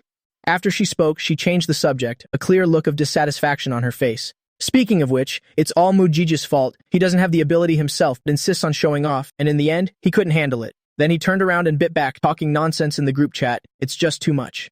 Hearing her daughter openly criticize Mujiji like that, Baoju's expression changed. The doting on her biological son in her very bones made her subconsciously start to defend him. Ki, no matter what, he's your younger brother. How can you talk about him like that? He suffered outside since he was a child. There are many things he doesn't understand as his older sister. You should be a little more lenient with him. I'm not wrong. It was his problem to begin with. Mu Kiai's stubborn streak flared up. What she couldn't stand was her mother's unconditional favoritism. If you do something wrong, you have to admit it. That's the most basic principle. It has nothing to do with whether he's my brother or not. Seeing that the mother and daughter were about to argue, I spoke up to take all the responsibility on myself. Uncle, auntie, this matter is actually my fault. The situation at the time was too urgent. I was only thinking about catching Sister Ki. I didn't think it through, which led to such an accident. Sixth sister said that to protect me, if you want to blame someone, blame me. These words of mine gave my parents a way out and also protected Mu Ki. The atmosphere in the study finally eased a little. Mu Yangquan looked at me deeply, his gaze complicated.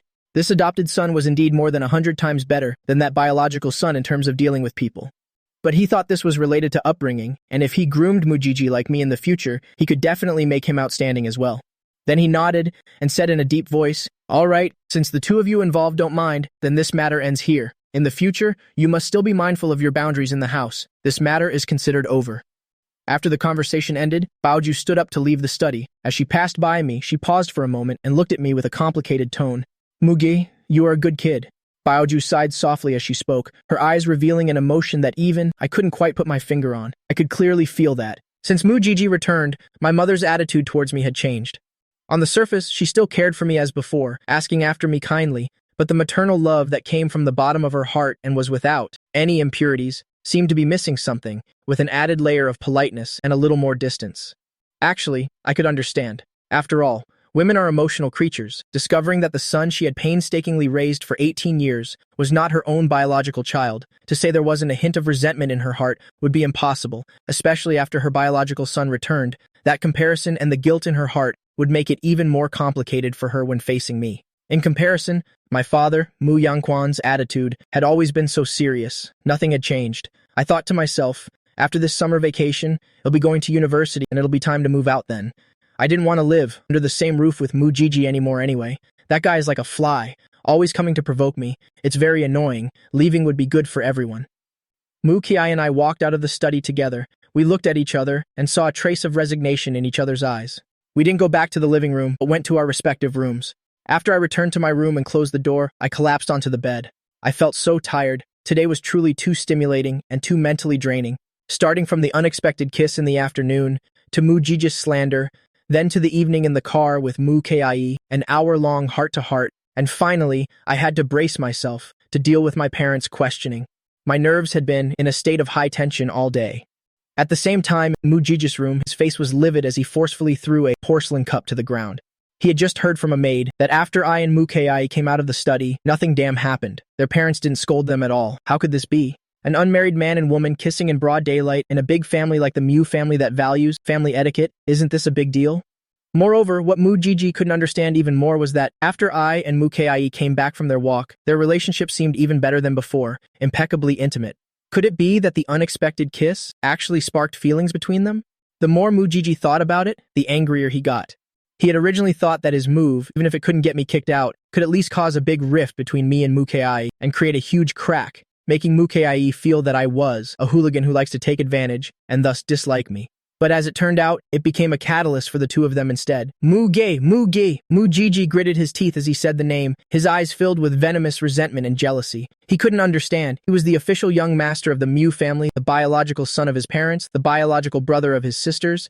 Why did everyone defend a fake like me just because he knew how to be pretentious, knew how to please others? No, if this goes on, sooner or later there will be no place for me in this house. I have to think of a way to completely ruin Muji's reputation, to make everyone despise him. I'm afraid I can't do it alone. After today's incident, my sisters must all have a problem with me now. They're all on guard against me. It seems I need an ally, someone who is also not welcome in this house. An ally who is also dissatisfied with the current situation. Suddenly a person's face appeared in his mind. Eldest brother-in-law Yan Huigang. The corner of Mu Jiji's mouth slowly curled into a smile. Then he took out his phone, found Yan Huigang's contact information, and composed a message to send. Brother-in-law, are you asleep? I have something to tell you. Is it convenient to come out for a bit? This is very important. It's not convenient to talk on the phone. It'll wait for you at the pavilion in the back garden. After sending the message, Mu Jiji changed his clothes and secretly slipped out of his room. It was late at night and the back garden of the manor of the Mu family was deserted. Mu Jiji sat alone in the pavilion, lighting a cigarette, and amidst the swirling smoke, his face looked particularly gloomy. Not long after, a figure hurried over from a distance. As soon as Yan Huigang stepped into the pavilion, he asked. He seemed a little tense and uneasy. Jiji, looking for me this late? What's so urgent? At this time, Mu Jiji blew out a puff of smoke, then leisurely said, Brother-in-law, don't be nervous, have a seat. Brother-in-law, I know you must be very curious why I'm looking for you. I've come to ask you to cooperate. Cooperate? Yan Huigang was even more stunned. Mu Jiji chuckled and stubbed out the cigarette butt in his hand on the stone table. Brother-in-law, do you know what arrangements my parents are planning for me? They plan to change my nationality to Nigerian. What? Yan Huigang was shocked. To Africa? That's right. A smug look appeared on Mu Jiji's face.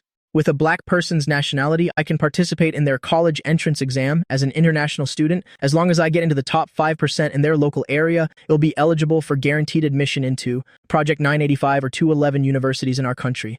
You might not know about the exams over there. Our level of technology there is a complete blow to the system. Cheating won't even be discovered. This is much easier than struggling with IELTS, TOEFL, and spending a large sum to study abroad. Besides, my parents don't want me to be too far from them. After all, I've been wandering outside for 18 years. Mu Jiji paused intentionally here, observing Yan Huigang's reaction. Yan Huigang's mind was spinning. He immediately understood the Mu family's intentions. This move was truly brilliant. Not only could it help Mu Jiji easily obtain a prestigious university degree, but it could also keep him by their side. It seemed that Mu Yangquan and Baoju were truly planning to devote themselves to grooming this long-lost biological son.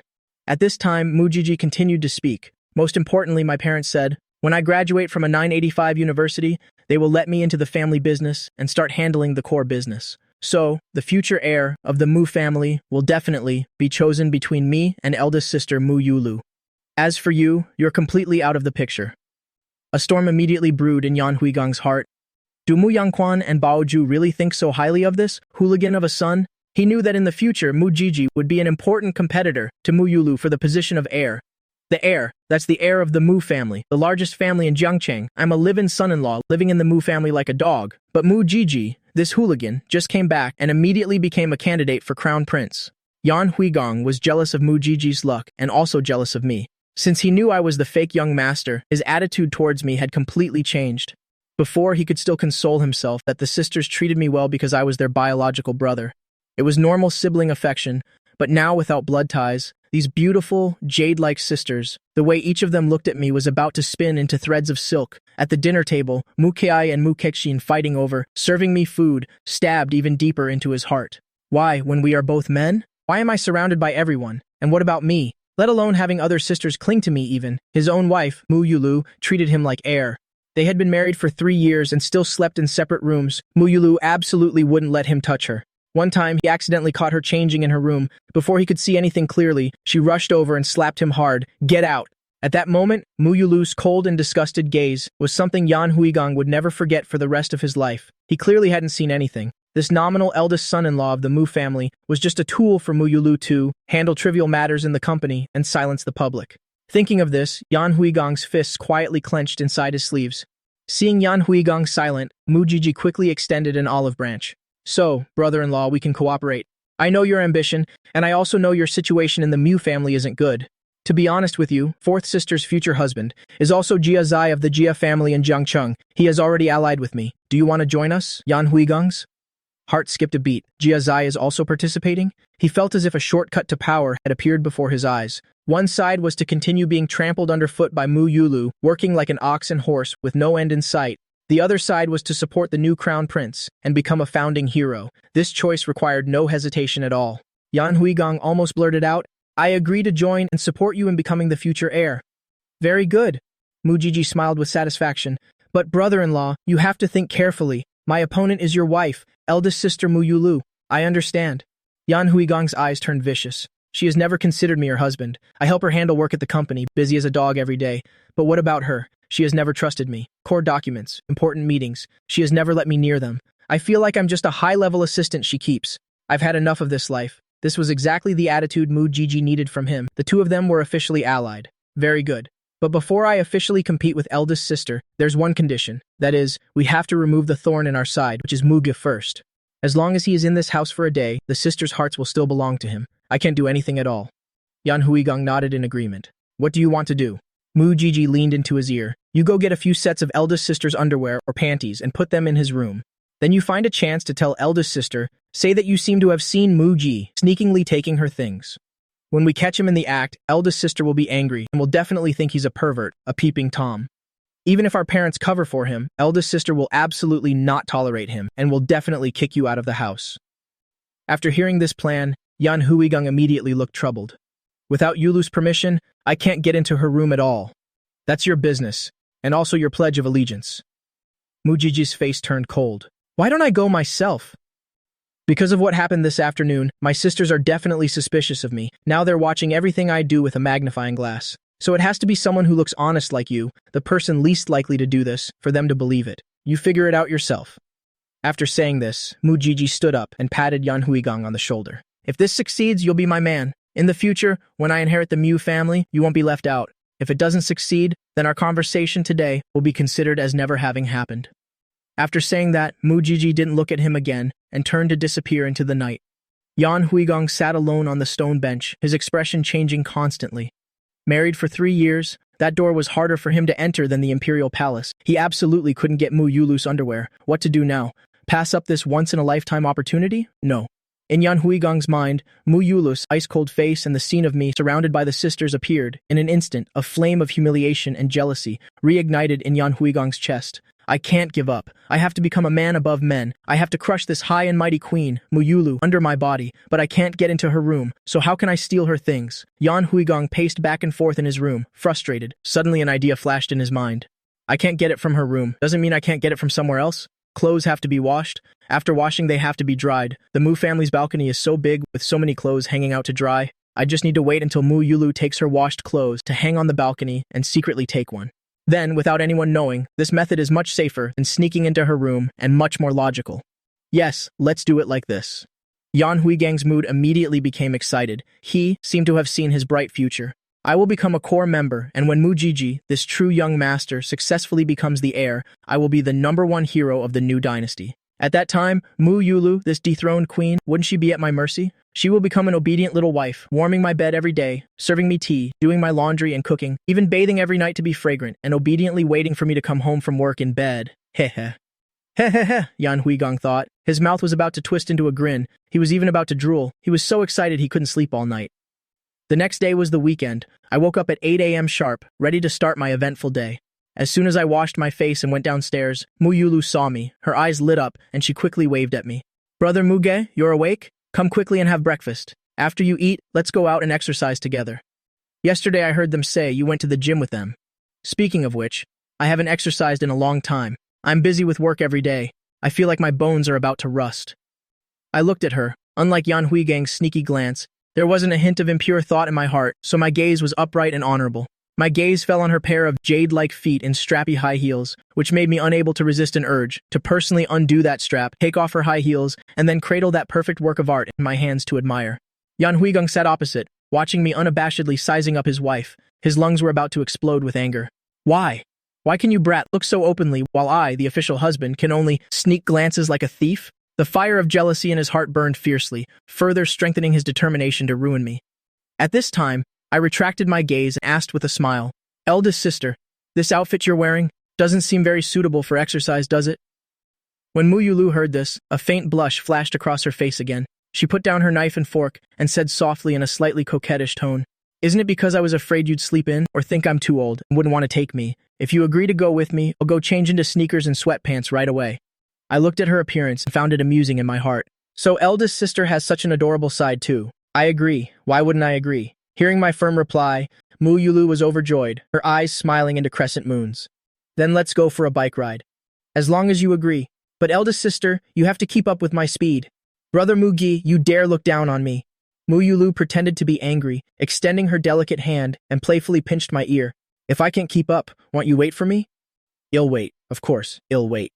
I smiled, begging for mercy, then lowered my head and started to quickly finish the breakfast on my plate. Yan Huigang sat opposite them, looking at the scene before him. He was completely stunned. The radiant smile that came from the bottom of Yulu's heart, the playful tone when she spoke, and her pouting expression, and the intimate act of pinching his ear. These were things that in 3 years of marriage he had never seen. Towards him, she was always just, cold, indifferent, and impatient. Why, on what grounds could he enjoy all of this? Yan Huigang felt his heart was being soaked in a centuries-old vat of sour vinegar. Sour to the point of bitterness, bitter to the point of acridity. After finishing breakfast, Yulu patted my shoulder. Let's go. Brother, Mugi, which road are you planning to take me on today? I had already planned a route. Well, just cycle along the riverbank. It's about a 10-kilometer round trip. 10 kilometers? Tisk tisk. Yulu clicked her tongue. That's a bit much. You have to pedal a little slower. My old arms and legs can't keep up with you. Don't worry, sister. I'll stick with you, I said with a laugh. The two of us got on our bikes and started today's exercise. As expected, I didn't pedal too fast. I deliberately controlled the speed, always maintaining a parallel position with Yulu. The riverside wind was very pleasant, blowing a cool mist against our faces. Yulu felt that it had been a long time since she had been this relaxed. She didn't need to think about the troublesome reports at the company, nor did she need to deal with phony business partners. Beside her was only this teenager who made her feel at ease and happy. Half an hour later, we reached the 5-kilometer endpoint. This was a riverside park. The two of us stopped our bikes, both drenched in sweat. We found a bench by the road and sat down. At this moment, Yulu was fanning herself with her hand while panting heavily. Phew, I'm exhausted. Eldest sister, I didn't realize. You're quite good. I praised her with a smile. Yulu said cheerfully, Of course, don't underestimate me. I could smell a very pleasant fragrance coming from Yulu's body as she sweated from the exercise. Faint and fragrant, like the smell of a garden after the rain. Do beautiful women even have fragrant sweat? I subconsciously smelled myself. There was already a faint smell of sweat. I wonder if eldest sister will find it disgusting. I quietly shifted a little to the side. The two of them rested for about 10 minutes, preparing to head back. On the way back, I slowed down a bit. Yulu was pedaling hard behind me, looking at the graceful lines of my arm and calf muscles. They looked incredibly powerful under the sun. My healthy appearance and focused gaze both made her heart flutter. Occasionally, I would turn my head to look at her. When she got closer, I would give her a radiant smile. When she was exhausted, fell behind, I would shout loudly, Keep it up, eldest sister. Then I would proactively slow down, patiently waiting for her. So considerate. Yulu felt a strong sense of being protected wash over her. Doesn't this perfectly match my own standards for a partner and those of all women? A person full of youthful energy. He's really handsome, very considerate, very good at taking care of others, unconsciously. The boy who once needed my protection has grown into a man who can shelter me from the wind and rain. In Yulu's heart, a wicked thought that shouldn't exist suddenly arose. She suddenly snapped back to her senses, silently scolding herself. Yulu, are you crazy? He's only 18 and I'm already 28. Besides, I'm a married woman. Even if I have no feelings for Yan Huigang, I'm still a married person. Mugi definitely likes girls his own age, young and lively ones. How could a university student like a married woman like me? Isn't this robbing the cradle? Wouldn't I be like cow dung sticking to the little flower Mujay? The more Yulu thought, the more confused she became. The more she thought, the filthier she felt. She shook her head forcefully, wanting to throw out all those messy thoughts. The moment Yulu lost her focus, an unexpected accident happened. An electric scooter was seen driving against traffic, rushing towards them from the front. The driver was a young man listening to music with headphones on. He was carrying 2 other people behind him, not looking at the road at all. Yulu didn't notice at all, and with a loud bang, the electric scooter crashed hard into the rear wheel of Yulu's bicycle. The immense impact caused her to lose her balance instantly. Her whole body was thrown from the bicycle, crashing hard onto the cement ground. I was not far away. Hearing the loud noise and the scream, my heart skipped a beat. I turned my head just in time to see the scene of Yulu falling to the ground. My pupils contracted instantly. Without a second thought, I slammed on the brakes. Then I rushed towards Yulu.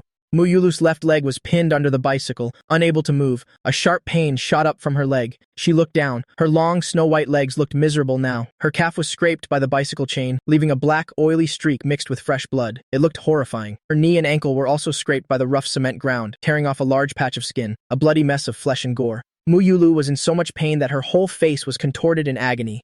The electric scooter that hit her also fell to the ground. The people on it fell flat on their faces. They were 3 thuggish-looking young men, All had mushroom haircuts identical to Mujiji's, wearing ripped skinny jeans, several piercings in their ears. They had the look of gangsters. Although the three of them fell hard, they were thick-skinned and tough. They didn't seem to be injured at all. They got up from the ground, swearing, brushing the dust off themselves. Then they pointed at Yulu, who was still on the ground, and started cursing. "Fuck your mother. Are you blind? Do you even know how to ride a bike? The road is so wide, yet you crash into us. Are you looking to die?"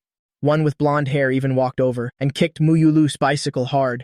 Yulu was in so much pain she was about to cry and subconsciously called my name. Eldest sister, I rushed over like a gust of wind, looking at the pitiful scene on the ground, without a second word. First, I gently lifted the bicycle that was pinning Yulu's leg. Then I knelt on one knee and carefully supported Yulu's back with my hands, letting her lean into my arms. "Eldest sister, are you okay? Where are you hurt?" When I saw the deep, black wound on Yulu's calf, my heart clenched. The black grease from the bike was mixed with blood, and dirt was stuck in the wound. It looked both dirty and serious. "It hurts so much, little brother. It hurts so much." Yulu finally couldn't hold it in anymore. Tears streamed down her face. She had never been so pathetic, nor had she ever been so weak in front of others like this. In front of me, all her strength and pretense crumbled in an instant. She just wanted to be in these arms that could bring a sense of security, to find some comfort. Seeing her cry, my heart ached as if it would break. "Don't be afraid, eldest sister. I'm here. Is the bone injured? I don't know." Yulu was in so much pain that her consciousness was a little hazy. "Let me check for you. Please bear with it for a moment." After saying that, I reached out, gently taking hold of Yulu's slender ankle. Then I moved up along her calf, probing little by little, pressing lightly. "Does it hurt here?" When my fingers pressed on the shin bone in the middle of her calf, Yulu's body trembled violently, and she let out a painful moan. "Ah, it hurts." My heart sank. "The bone is injured. It might be a fracture, or even more serious. I can't handle this situation. The only way is to go to the hospital immediately. But first, I have to give the wound some first aid. Otherwise, an infection would be troublesome. Luckily, I have a habit of carrying a simple first aid kit." Then I carefully helped Yulu lean against the roadside railing. Then I stood up and pushed the three thugs, who were blocking the middle of the road, away, and walked towards my bike. "Tisk, what are you pushing for?" The blonde-haired one cursed unhappily. The three thugs seemed to know they were in the wrong. They had been drinking a little, plus they were driving against traffic. But so what? In this area, they were the law. If you crashed into them, you had to compensate them. I took out the first aid kit from my bicycle's frame bag. Then I opened the first aid kit and took out iodine swabs and gauze. "Eldest sister, I'm going to disinfect it for you. It might hurt a lot. Please bear with it." After speaking, I used a wet wipe to clean off the visible grease and dirt on her calf. Then I tore open the iodine swab packet and carefully wiped the bloody mess on Yulu's wound. Shh! The moment the iodine touched the wound, Yulu's whole body trembled in pain. That bone-deep stinging was even more painful than the fall. Her small hand subconsciously grabbed my arm tightly, but because of the pain and force, her fingernails dug deep into my firm forearm muscles, almost drawing blood. But I didn't even frown. I didn't even let out a groan. All my attention was focused on the movements of my hands. I had to be quick. I had to clean the wound. Finally, the cleaning was finished. I used clean gauze and gently bandaged the wound. Yulu felt like she had just been pulled out of the water. Her whole body was covered in a cold sweat. After the wound was bandaged, the stinging sensation seemed even more intense. Just then, the three thugs saw that things had settled down and staggered over to surround us. "Hey, you're done patching it up. So we should talk about compensation." "Compensation." I stood up and looked at them coldly. "You were the ones driving against traffic and crashed into us. If anyone should pay compensation, it should be you compensating us." "Bullshit." Another one with green hair jumped out, pointing at my nose and scolding. "Who saw us driving against traffic? It's obvious you weren't looking where you were going. You crashed into us. Look, our scooter is all scratched up, and this little bro of mine scraped his hand when he fell. You have to pay up," he said, rolling up his sleeve, revealing a tiny scratch on his arm that wasn't even as big as his booger. "That's right, pay up. Let me tell you, without 5,000 yuan, this won't be over today," the blonde one said arrogantly. I was so angry my whole body was shaking. "This is extortion." "Extortion? So what if I'm extorting you?" The blonde one poked my chest with his finger. "Kid, don't push your luck. Just obediently take out the money. Otherwise, none of you are leaving today." "He'll say it again. We don't have any money," I said as I pushed his hand away. "No money." The blonde one looked me up and down. Then he looked at the woman beside me, pale but still unable to hide Yulu's stunning beauty. Then, the blonde one gave an extremely vile smile. "Heh, it's fine if you don't have money. Let the chick next to you play with us three brothers. Paying the debt with her body is also an option. We brothers wouldn't mind. We guarantee, well, make her feel good." As soon as these words were spoken, the atmosphere immediately froze. My body went rigid, then I slowly turned my head. In my once clear eyes, Two flames now burned, enough to incinerate everything. An extremely cold killing intent erupted from me. "What did you say?" I said, "Let your girlfriend." The blonde one hadn't finished his sentence. I was like a completely enraged wild beast. I took the initiative and lunged forward. No wasted movements, no flashy moves. Just a simple straight punch, brutal, fast, precise, and vicious. Pow! Punch landed on the blonde's jaw. The blonde one let out a tragic scream. His whole body flew backward. A mouthful of blood spewed from his mouth, mixed with two broken teeth. The other two were scared stiff. This guy is too fast, unbelievably fast, incomprehensibly fast. But they quickly reacted and rushed towards me. Fighting, especially bullying women, the elderly, and children, and people who are alone, was the specialty these thugs were best at. I knew well that when fighting many with few, you absolutely cannot divide your focus. You have to grab one person and beat them to death. Then I charged after him, giving the blonde one absolutely no chance to catch his breath. I got right on top of the blonde one. Punch after punch rained down on his face. Each punch carried a sky-high fury. The blonde one was beaten by me until he had no strength to resist. He quickly curled up, covering his head like a dead dog, cowering on the ground, begging for mercy. Seeing this, the other two thugs immediately rushed up, punching and kicking my back and head. He's hitting someone. Yulu saw this scene and hurriedly shouted for help in fear. But this was a non-motorized vehicle lane by the river. It was already remote. In the hot summer, there wasn't even a ghost in sight. Enduring the attacks from behind, I kicked the blonde's stomach hard twice more, until he was completely motionless. Only then did I abruptly stand up and created distance from the other two. Those two saw the miserable state of the blonde one and were a little scared. They didn't care about their accomplice on the ground. Instead, they glanced at each other. Then they ran to the fallen electric scooter nearby, opened the rear compartment, and pulled out two shiny folding knives. A fierce and ruthless smile also appeared on their faces. "Kid, you fucking looking to die." Yulu saw the two shiny knives. Her mind went buzzing, completely blank. She was completely panicked. An unprecedented fear enveloped her entire being. "Muja, be careful. They have knives." The two thugs looked at the blonde one on the ground. They were furious enough to burst. "Kid, you're dead meat. Do you know whose turf this is? This is the turf of our South Australia gang. Daring to beat a member of the South Australia gang here. I think you're tired of living." The other one also chimed in, shouting, "Our big boss has been in and out of jail 3 times. We also have a brother, who was recently taken in by a big clan. If you mess with us, just wait to die." Yulu was so scared her face turned pale. She grabbed the hem of my shirt. Her voice was also trembling. "Muge, don't force yourself. You should go. They wouldn't dare anything to me. Just run." She knew I was fighting to protect her. She couldn't just watch me get hurt by these two knife-wielding desperados because of her. But how could I abandon eldest sister alone and run away? I protected Yulu behind me. My hawk-like eyes quickly scanned the surroundings. I have to find something that can be used as a weapon suddenly. My gaze locked onto the pavement not far away. Next to a large tree, there was a long pole leaning against it. It looked like a broomstick, or something like a mop handle. My eyes lit up and I dashed over without hesitation. The two thugs saw me run and thought I was trying to escape. They immediately let out a contemptuous laugh. Trying to run? Too late. But they quickly couldn't laugh anymore. They only saw me run to the base of the tree, grab that pole and pick it up to look. I was completely stunned. This thing was actually a dog-catching pole. In an instant, my confidence exploded. "Come on!" I held the dog-catching pole and pointed it at the two thugs from a distance. My aura immediately changed. The two thugs were dumbfounded. "What's this kid doing with a dog catcher? Does he want to compete with their knives using this? Is he stupid? Go, kill him. We'll leave you with one last breath later, so you can watch us humiliate that chick." I didn't retreat but advanced. I charged straight ahead. I stared intently at the green-haired one's movements, looking for the right opportunity. My wrist suddenly snapped. The loop of the dog-catching pole at the end precisely snared the green-haired one's neck. Then I abruptly pulled backward. The green-haired one only felt his neck tighten. His whole body was pulled backward by a great force. The knife in his hand almost fell. It was tightly controlled by the dog-catching pole. He was so angry he screamed, and swung the folding knife in his hand frantically forward. But the dog-catching pole was 1.8 meters long. His knife couldn't reach me at all. He was like a mad dog with a noose around its neck, only able to bark helplessly on the spot. The remaining thugs saw this, and wanted to attack from the side, but my footwork was extremely skilled. I dragged the snared green-haired one along, frantically changing positions as if walking a dog, always using the green-haired one's body as a shield between me and the other thug. Sit, sit, sit, while I was walking the dog. My mouth was even making dog-teasing sounds. This was truly a great humiliation. The green-haired one was so angry his eyes turned red. The other thug was both angry and anxious, unable to find any opportunity to strike. "Damn it, I'll risk my life against you." That thug was pushed to his limit. He decisively took a gamble and threw the folding knife in his hand at me. "Muge, get out of the way." Yulu was so scared she was about to have a heart attack. I had long predicted he would do this.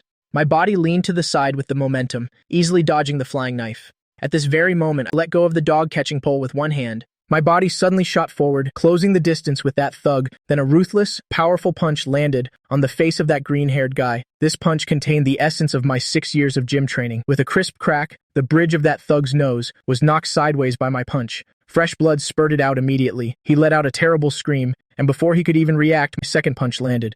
Wham! This punch hit him right on the side of his face. His eyes rolled back, and without even a groan, he collapsed straight onto the ground. The second one was dealt with. Now only the last red-haired guy was left. I did the same thing, found the right opportunity, and the dog-catching pole in my hand struck accurately again. The red-haired guy's neck was also clamped tight. The battle ended without any suspense. Very quickly, 3 thugs were lying on the ground, wailing and rolling around incessantly. I threw the dog-catching pole aside and immediately took out my phone to call the police. Then I gathered the 2 folding knives and the dog-catching pole in one place as evidence of the weapons.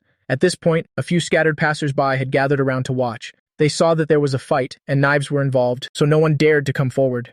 "Please, keep an eye on them for me until the police arrive," I shouted to the crowd. A few bolder passers-by nodded in agreement. I knew I didn't need to stay here anymore. If anything happened, the police could talk to the Mu family. The Mu family is the largest clan in Zhangcheng, with unparalleled influence in both political and business circles. Handling a small matter like this would be as easy as flipping a hand. Then I quickly ran back to Mu Yulu's side. "Eldest sister, how are you?" Mu Yulu looked at me, her eyes filled with emotion and admiration. "I'm better now. I was in such a hurry just now, I only remembered to call the police and forgot to call an ambulance. Besides, the ambulance would be slow to arrive. I immediately decided to run to the roadside and start hailing a car. A private car stopped. "Driver, I'm in a hurry to get to the hospital. Sorry, it's not on my way." The driver was about to drive off and I quickly said, 1,000 yuan. The driver was stunned. It seems it is on my way after all. I hurried back to the planter, pushed both bicycles into it, then walked up to Mu Yulu, a standard princess carry. I lifted her into my arms. Then I carefully placed Mu Yulu into the back seat of the car. Mu Yulu was still immersed in a great sense of emotion and shock. The pain in her leg seemed to have lessened quite a bit. She stared blankly at my face, which was a little dirty but still handsome, remembering everything that had just happened. Mugi is so manly, fighting 1 against 3 without flinching. Most importantly, he's responsible. He has a sense of responsibility. He was willing to stand up for me, regardless of the danger to his own life. Because her leg hurt and she couldn't bend it, Mu Yulu could only lean against the car door with both of her long legs stretched out across my lap. My hand also very naturally rested on her injured ankle, gently massaging it to help ease her pain. "Eldest sister, let me take another look for you." With that, I lowered my head, continuing the unfinished examination. My hand also moved slowly down from her thigh, section by section, gently pressing. "Does this spot hurt?" At first, Mu Yulu felt a little shy and awkward, but seeing my focused and serious expression and feeling the warmth and strength from my palm, her panicked heart gradually calmed down. She peacefully enjoyed my care. When my hand reached her left ankle, she gasped and frowned. "It hurts. I think my foot is sprained too." I made my diagnosis. Then I reached out to untie Mu Yulu's shoelaces, the sneakers on her feet. Mu Yulu's face immediately turned bright red. "Mugi, is he going to take off my shoe?" Her mind was in chaos. After cycling for so long, my soles must be all sweaty. They might even smell a little. If Mugi smells it, it'll die of embarrassment. As Mu Yulu thought this, she was actually revealing her true feelings. A woman only cares about these details when she's in front of someone who makes her heart flutter, wanting to hide her unflattering side. If they were real siblings, no matter how beautiful the older sister is, the younger brother only sees his sister as a flower, and vice versa. You two are not related by blood. If she really had no ill intentions, why would she care if her soles were sweaty or if her feet smelled? Although Mu Yulu knew her feet didn't smell, they had definitely gotten sweaty. "You don't have to." Mu Yulu's voice was as quiet as a mosquito's buzz. "I have to." My voice was very firm, but my actions were very gentle. "Don't worry, it'll be gentle." With that, I carefully untied the laces, then gently removed her shoe. Next, my fingers hooked onto the opening of her white ankle socks and slowly pulled them down. A small, flawless foot was thus revealed before me. At this moment, Mu Yulu's 10 round, cute toes were curled up in embarrassment. If this jade-like foot belonged to someone else, I might have taken a moment to appreciate it, but unfortunately, the owner of this foot was the respectable Mu Yulu, so I had no indecent thoughts in my mind and treated myself entirely as a doctor. In my eyes, there was no appreciation, only examination. I looked closely, and indeed there was a clear bruise on the outer ankle. I gently pressed the top of Mu Yulu's foot. She cried out in pain as expected. Mu Yulu could clearly feel that the sole of her foot was indeed a bit sweaty and clammy. She immediately felt very embarrassed and just wanted to find a hole to crawl into. Although she couldn't smell anything, I was so close. Will he dislike me in the future? "Mugi, put my sock back on for me." Mu Yulu's voice was filled with embarrassment. Her face and ears were all red. No. I shook my head. A sprained foot can't be kept stuffy. Anyway, I'll be carrying you into the hospital later. You won't have to walk. At this moment, I was holding Mu Yulu's foot and could also feel that her pink sole was a little damp. I then took out the tissues I carried in my pocket and gently helped her wipe the sweat from her sole. Mu Yulu closed her eyes, bit her lip, feeling like she was about to faint from embarrassment. After wiping, I very naturally put the used wad of tissue into my pocket. After all, this was someone else's car. There was no place to throw trash. Besides, I noticed the driver in the front seat occasionally, glancing at the two of us through the rearview mirror. At this time, the Mu family mansion was quiet. Only Huigang was in the living room. He sat on the sofa, holding a newspaper in his hand, but his eyes weren't reading the content on it at all. His gaze was unfocused and erratic, occasionally glancing towards the stairs, his heart pounding. The opportunity had arrived.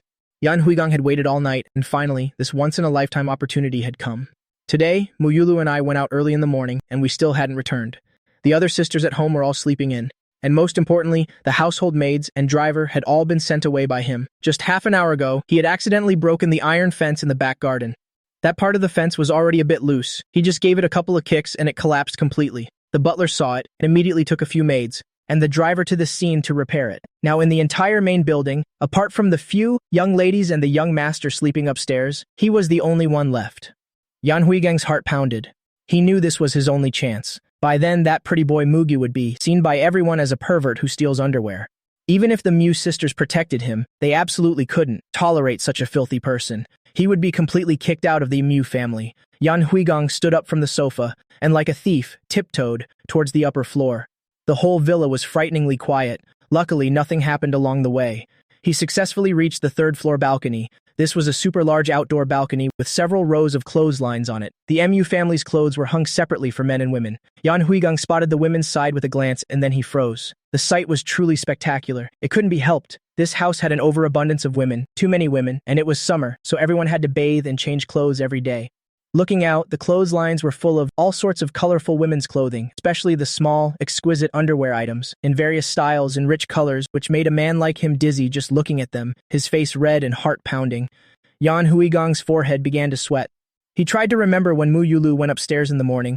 She seemed to be holding red on the bottom, black on top. Yes, that was the combination. He began to search carefully on the clothesline. He quickly found his target, but the problem was, there were two sets that matched this red and black combination, and the two sets were hanging next to each other. Huigang's scalp tingled.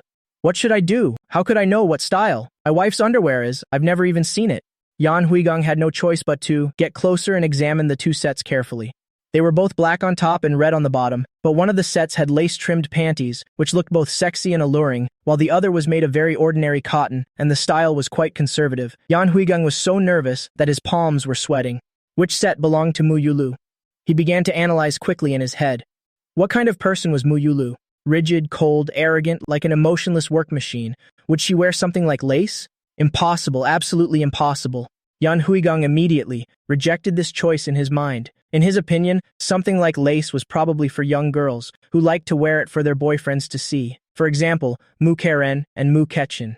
Mu Yulu was a woman approaching 30. How could she be so secretly promiscuous? Who would she wear it for? For this husband of hers to see. Don't be ridiculous. Huigang was certain. Mu Yulu was a cold woman. Otherwise, after being married for so long, why wouldn't she come to me to satisfy her needs? Therefore, the remaining, most ordinary set, made of cotton must be hers. It must be. Huigang felt proud of his tight analysis. He no longer hesitated and reached out a trembling hand, taking down the ordinary red and black set. Then, he guiltily looked around, confirmed that no one was there, and pulled out a pre-prepared black plastic bag from his pocket and hastily stuffed the set inside. Mission accomplished. Huigang held the bag containing the evidence tightly in his hand, pretending as if nothing had happened, and quickly went downstairs. Then, he stealthily went to the front of my room, his heart beating even faster. I normally never lock my door, which was the complete opposite of Mu Yulu. Mu Yulu's door was always locked, because she had to guard against Huigang like a thief. A venomous glint flashed in Huigang's eyes. He grabbed the doorknob, gave it a gentle twist, and the door indeed opened. Then he slipped into my room and quickly closed the door again. The curtains in the room weren't drawn, so the sunlight was very good. The room was very tidy, with a few magazines placed on the desk. He didn't have time to look around, but went straight to the bed, took the set of underwear out of the bag, and then lifted my pillow, placing the red and black underwear set neatly underneath the pillow. After doing all this, he felt like his heart was about to jump out of his throat. He could almost see that when this was discovered, everyone's shocked and disgusted expressions, and how I would be unable to defend myself, seen as a pervert by my sisters. Thinking of this, Huigang couldn't help but let out a cold laugh in his heart. Then he carefully placed the pillow back in its original position, patted it, making sure no trace could be seen. Only then did he tiptoe back out, gently closing the door. After returning to the living room and sitting back on the sofa, he picked up the newspaper to hide his face, which was slightly distorted with excitement and tension. Everything was ready, only the east wind was missing. Now, all he had to do was wait for me and Yulu to return, and wait for the good show to officially begin.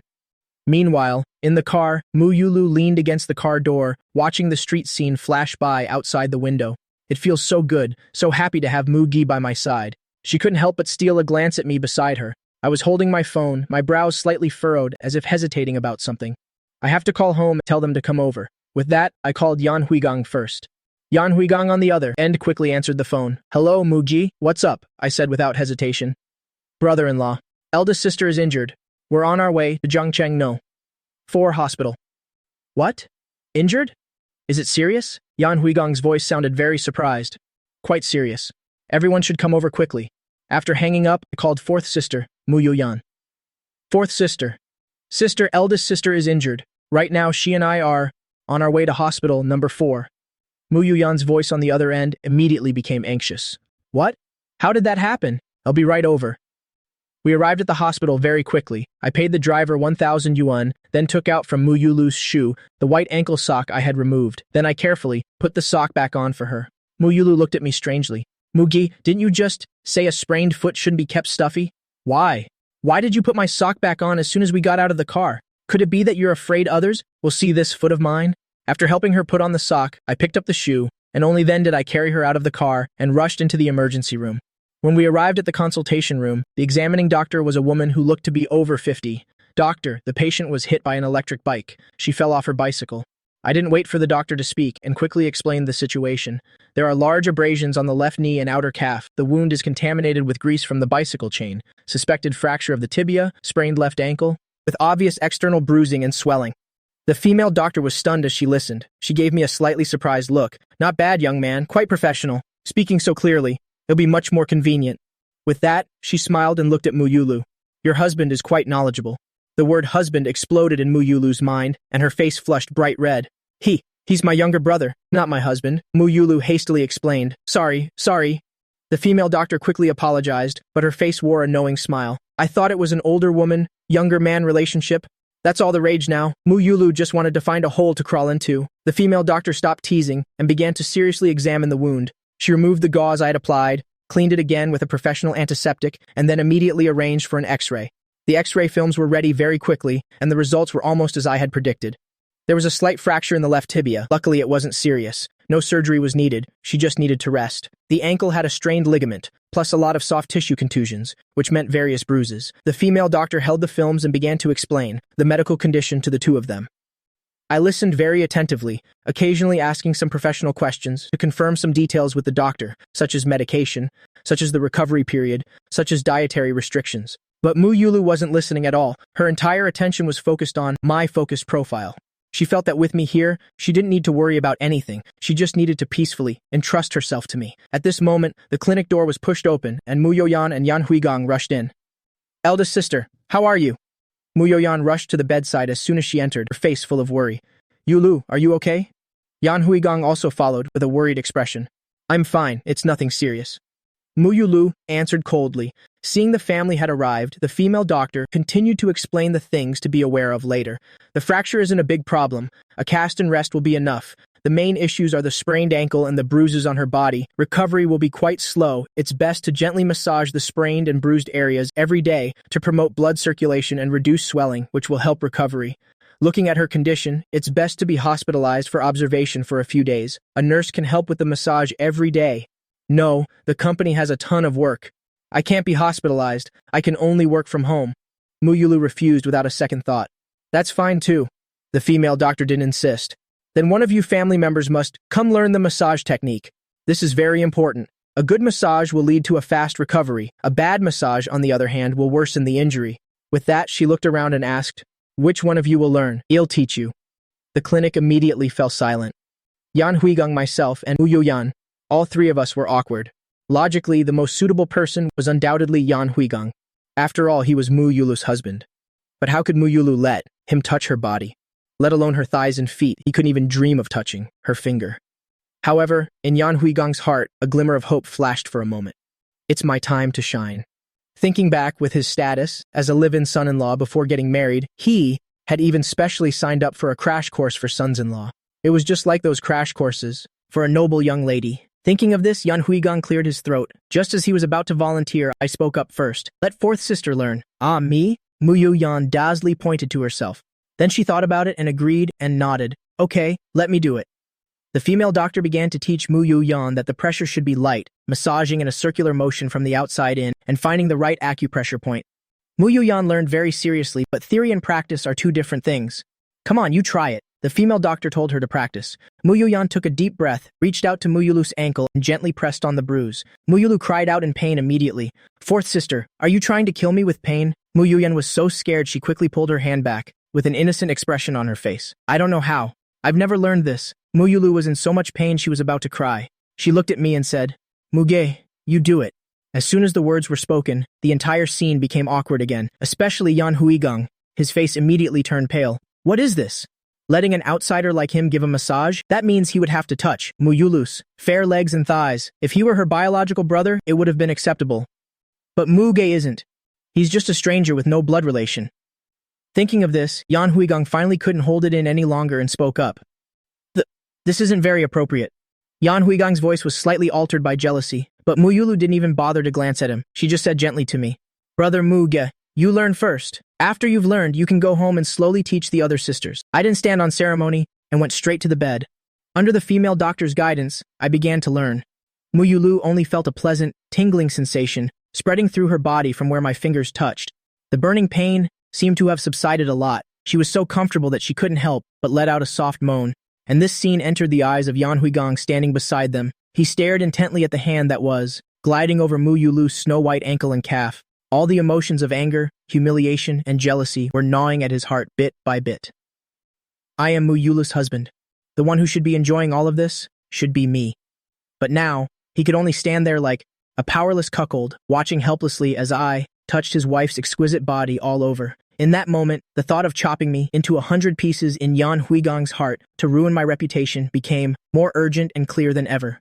Muge, you just wait. The humiliation you caused me today, I will soon repay you 100,000 times over. After learning the massage technique, I went to get medicine for Mu Yulu. I gave all the medicine to Mu Yuyan. Then I went to the store myself, next to the hospital, to buy a wheelchair. Everything was ready. I pushed the wheelchair with Mu Yulu in it onto the MPV that Yan Huigang drove. Together, we left the hospital. On the way, I recounted the whole story to Mu Yuyan. I told it very simply, especially the part about fighting 1 against 3. I just briefly said that. There was a small conflict with the other party. I don't like to boast about my achievements, nor do I like to show off my physical strength. But Mu Yulu wouldn't have it. She leaned back in her seat with a tone full of pride and admiration and filled in the details for me of that terrifying process. From how I used a dog-catching pole to deal with the bad guys, to how I took down the other 2 with my bare hands. Mu Yuyan was stunned as she listened. Her eyes looking at me were filled with shock and sympathy. Brother Muji, are you hurt? As she spoke, she quickly pulled my hand and checked me over. It's nothing, fourth sister. They're just superficial wounds. I smiled and shook my head. Those bastards are truly lawless. Mu Yuyan was so angry her face turned pale. This can't be left as it is. Later, I'll talk to uncle. This must be investigated thoroughly. Very quickly, the car returned to the Mu family's manor. The group got out of the car. It was still me who carried Mu Yulu out of the car and placed her curvy bottom into the wheelchair. Then, I pushed Mu Yulu into the villa's main hall. Yan Huigang stood to one side, his eyes almost bloodshot. In the living room, the 3 sisters, including Mu Kiai and Mu Jiji, were all awake. They saw Mu Yulu in a wheelchair, with her leg in a cast, and were all startled. They hurriedly gathered around. Eldest sister, what happened to you? What did the doctor say? Is it serious? The sisters chattered with concern. Mu Yulu smiled and replied to each of them, saying she was fine. It was just a minor injury. Mu Jiji leaned against the sofa, crossing his legs. A sarcastic voice chimed in at the wrong time. Muge, oh Muge, you're really something. You just had to insist on taking my eldest sister to ride that piece of junk bicycle. Now look what happened. She has to be in a wheelchair. You really are talented. Mu Yulu shook her head. I was the one who wanted to exercise, so I asked brother Muji to take me. It has nothing to do with him. Is that so? Mujiji raised an eyebrow. So even if eldest sister wanted to go, you're the younger brother, the man. Don't you know how to protect eldest sister properly? You actually let her fall and get into this state. I think you're a pretty lousy bodyguard. That's enough, talk less. We're family, don't say such things. If you say more, I'll get angry. Yulu said, then turned to look at me. Brother Muge, push me upstairs, I'm tired. I want to rest. Okay. I pushed Yulu to her room door. I was planning to take her to the door and leave. Wait. But Yulu called me back. Then, she pointed to the wardrobe. Help me get a few sets of clothes to change into. Pajamas will do. Okay. I opened the huge wardrobe. Inside was filled with all kinds of women's clothing, mostly business attire. Following Yulu's instructions, I took out a set of pajamas. Then I went to the bedside, bent down again to lift Yulu from the wheelchair, and gently placed her on the large bed. Thank you, brother Muje. Yulu lay on the bed, looking up at me. Her gaze was as gentle as flowing water. Eldest sister, get some good rest. Just call me if you need anything. I helped her pull up the blanket, then turned to leave and thoughtfully closed the door for her. Only Yulu was left in the room. She lay on the bed, struggling to change into her soft silk pajamas. Afterward, her whole body relaxed. She let out a long sigh. She closed her eyes, planning to take a nap, but her mind couldn't calm down. Every scene that happened today kept replaying in her mind. Yulu was 28 years old this year, at the peak of a woman's vitality. But because of her family responsibilities, because of that marriage in name only, she had always suppressed all her emotions and desires. Incredibly beautiful, Yulu was pursued by countless men, yet she was still a virgin. Yulu was cold as ice on the outside, but a fire burned within her. It was just that no one had ever been able to light this fire, until today. The hormones in her body were raging wildly. She felt her whole body flush and her heart beat fast. She couldn't sleep anymore. She directly took her phone out from under her pillow and flipped through the photos taken at the Riverside Park this morning. Yulu gently stroked with her finger the handsome face in the photo that would make gods and men envious. Looking at my fit figure and my powerful muscles, she felt her breathing become rapid. Then, she put her phone down. Trembling, she pulled open the drawer of the nightstand and took out a small object with a remote control. I returned home and relaxed. As the adrenaline subsided, the pain in my body became distinct.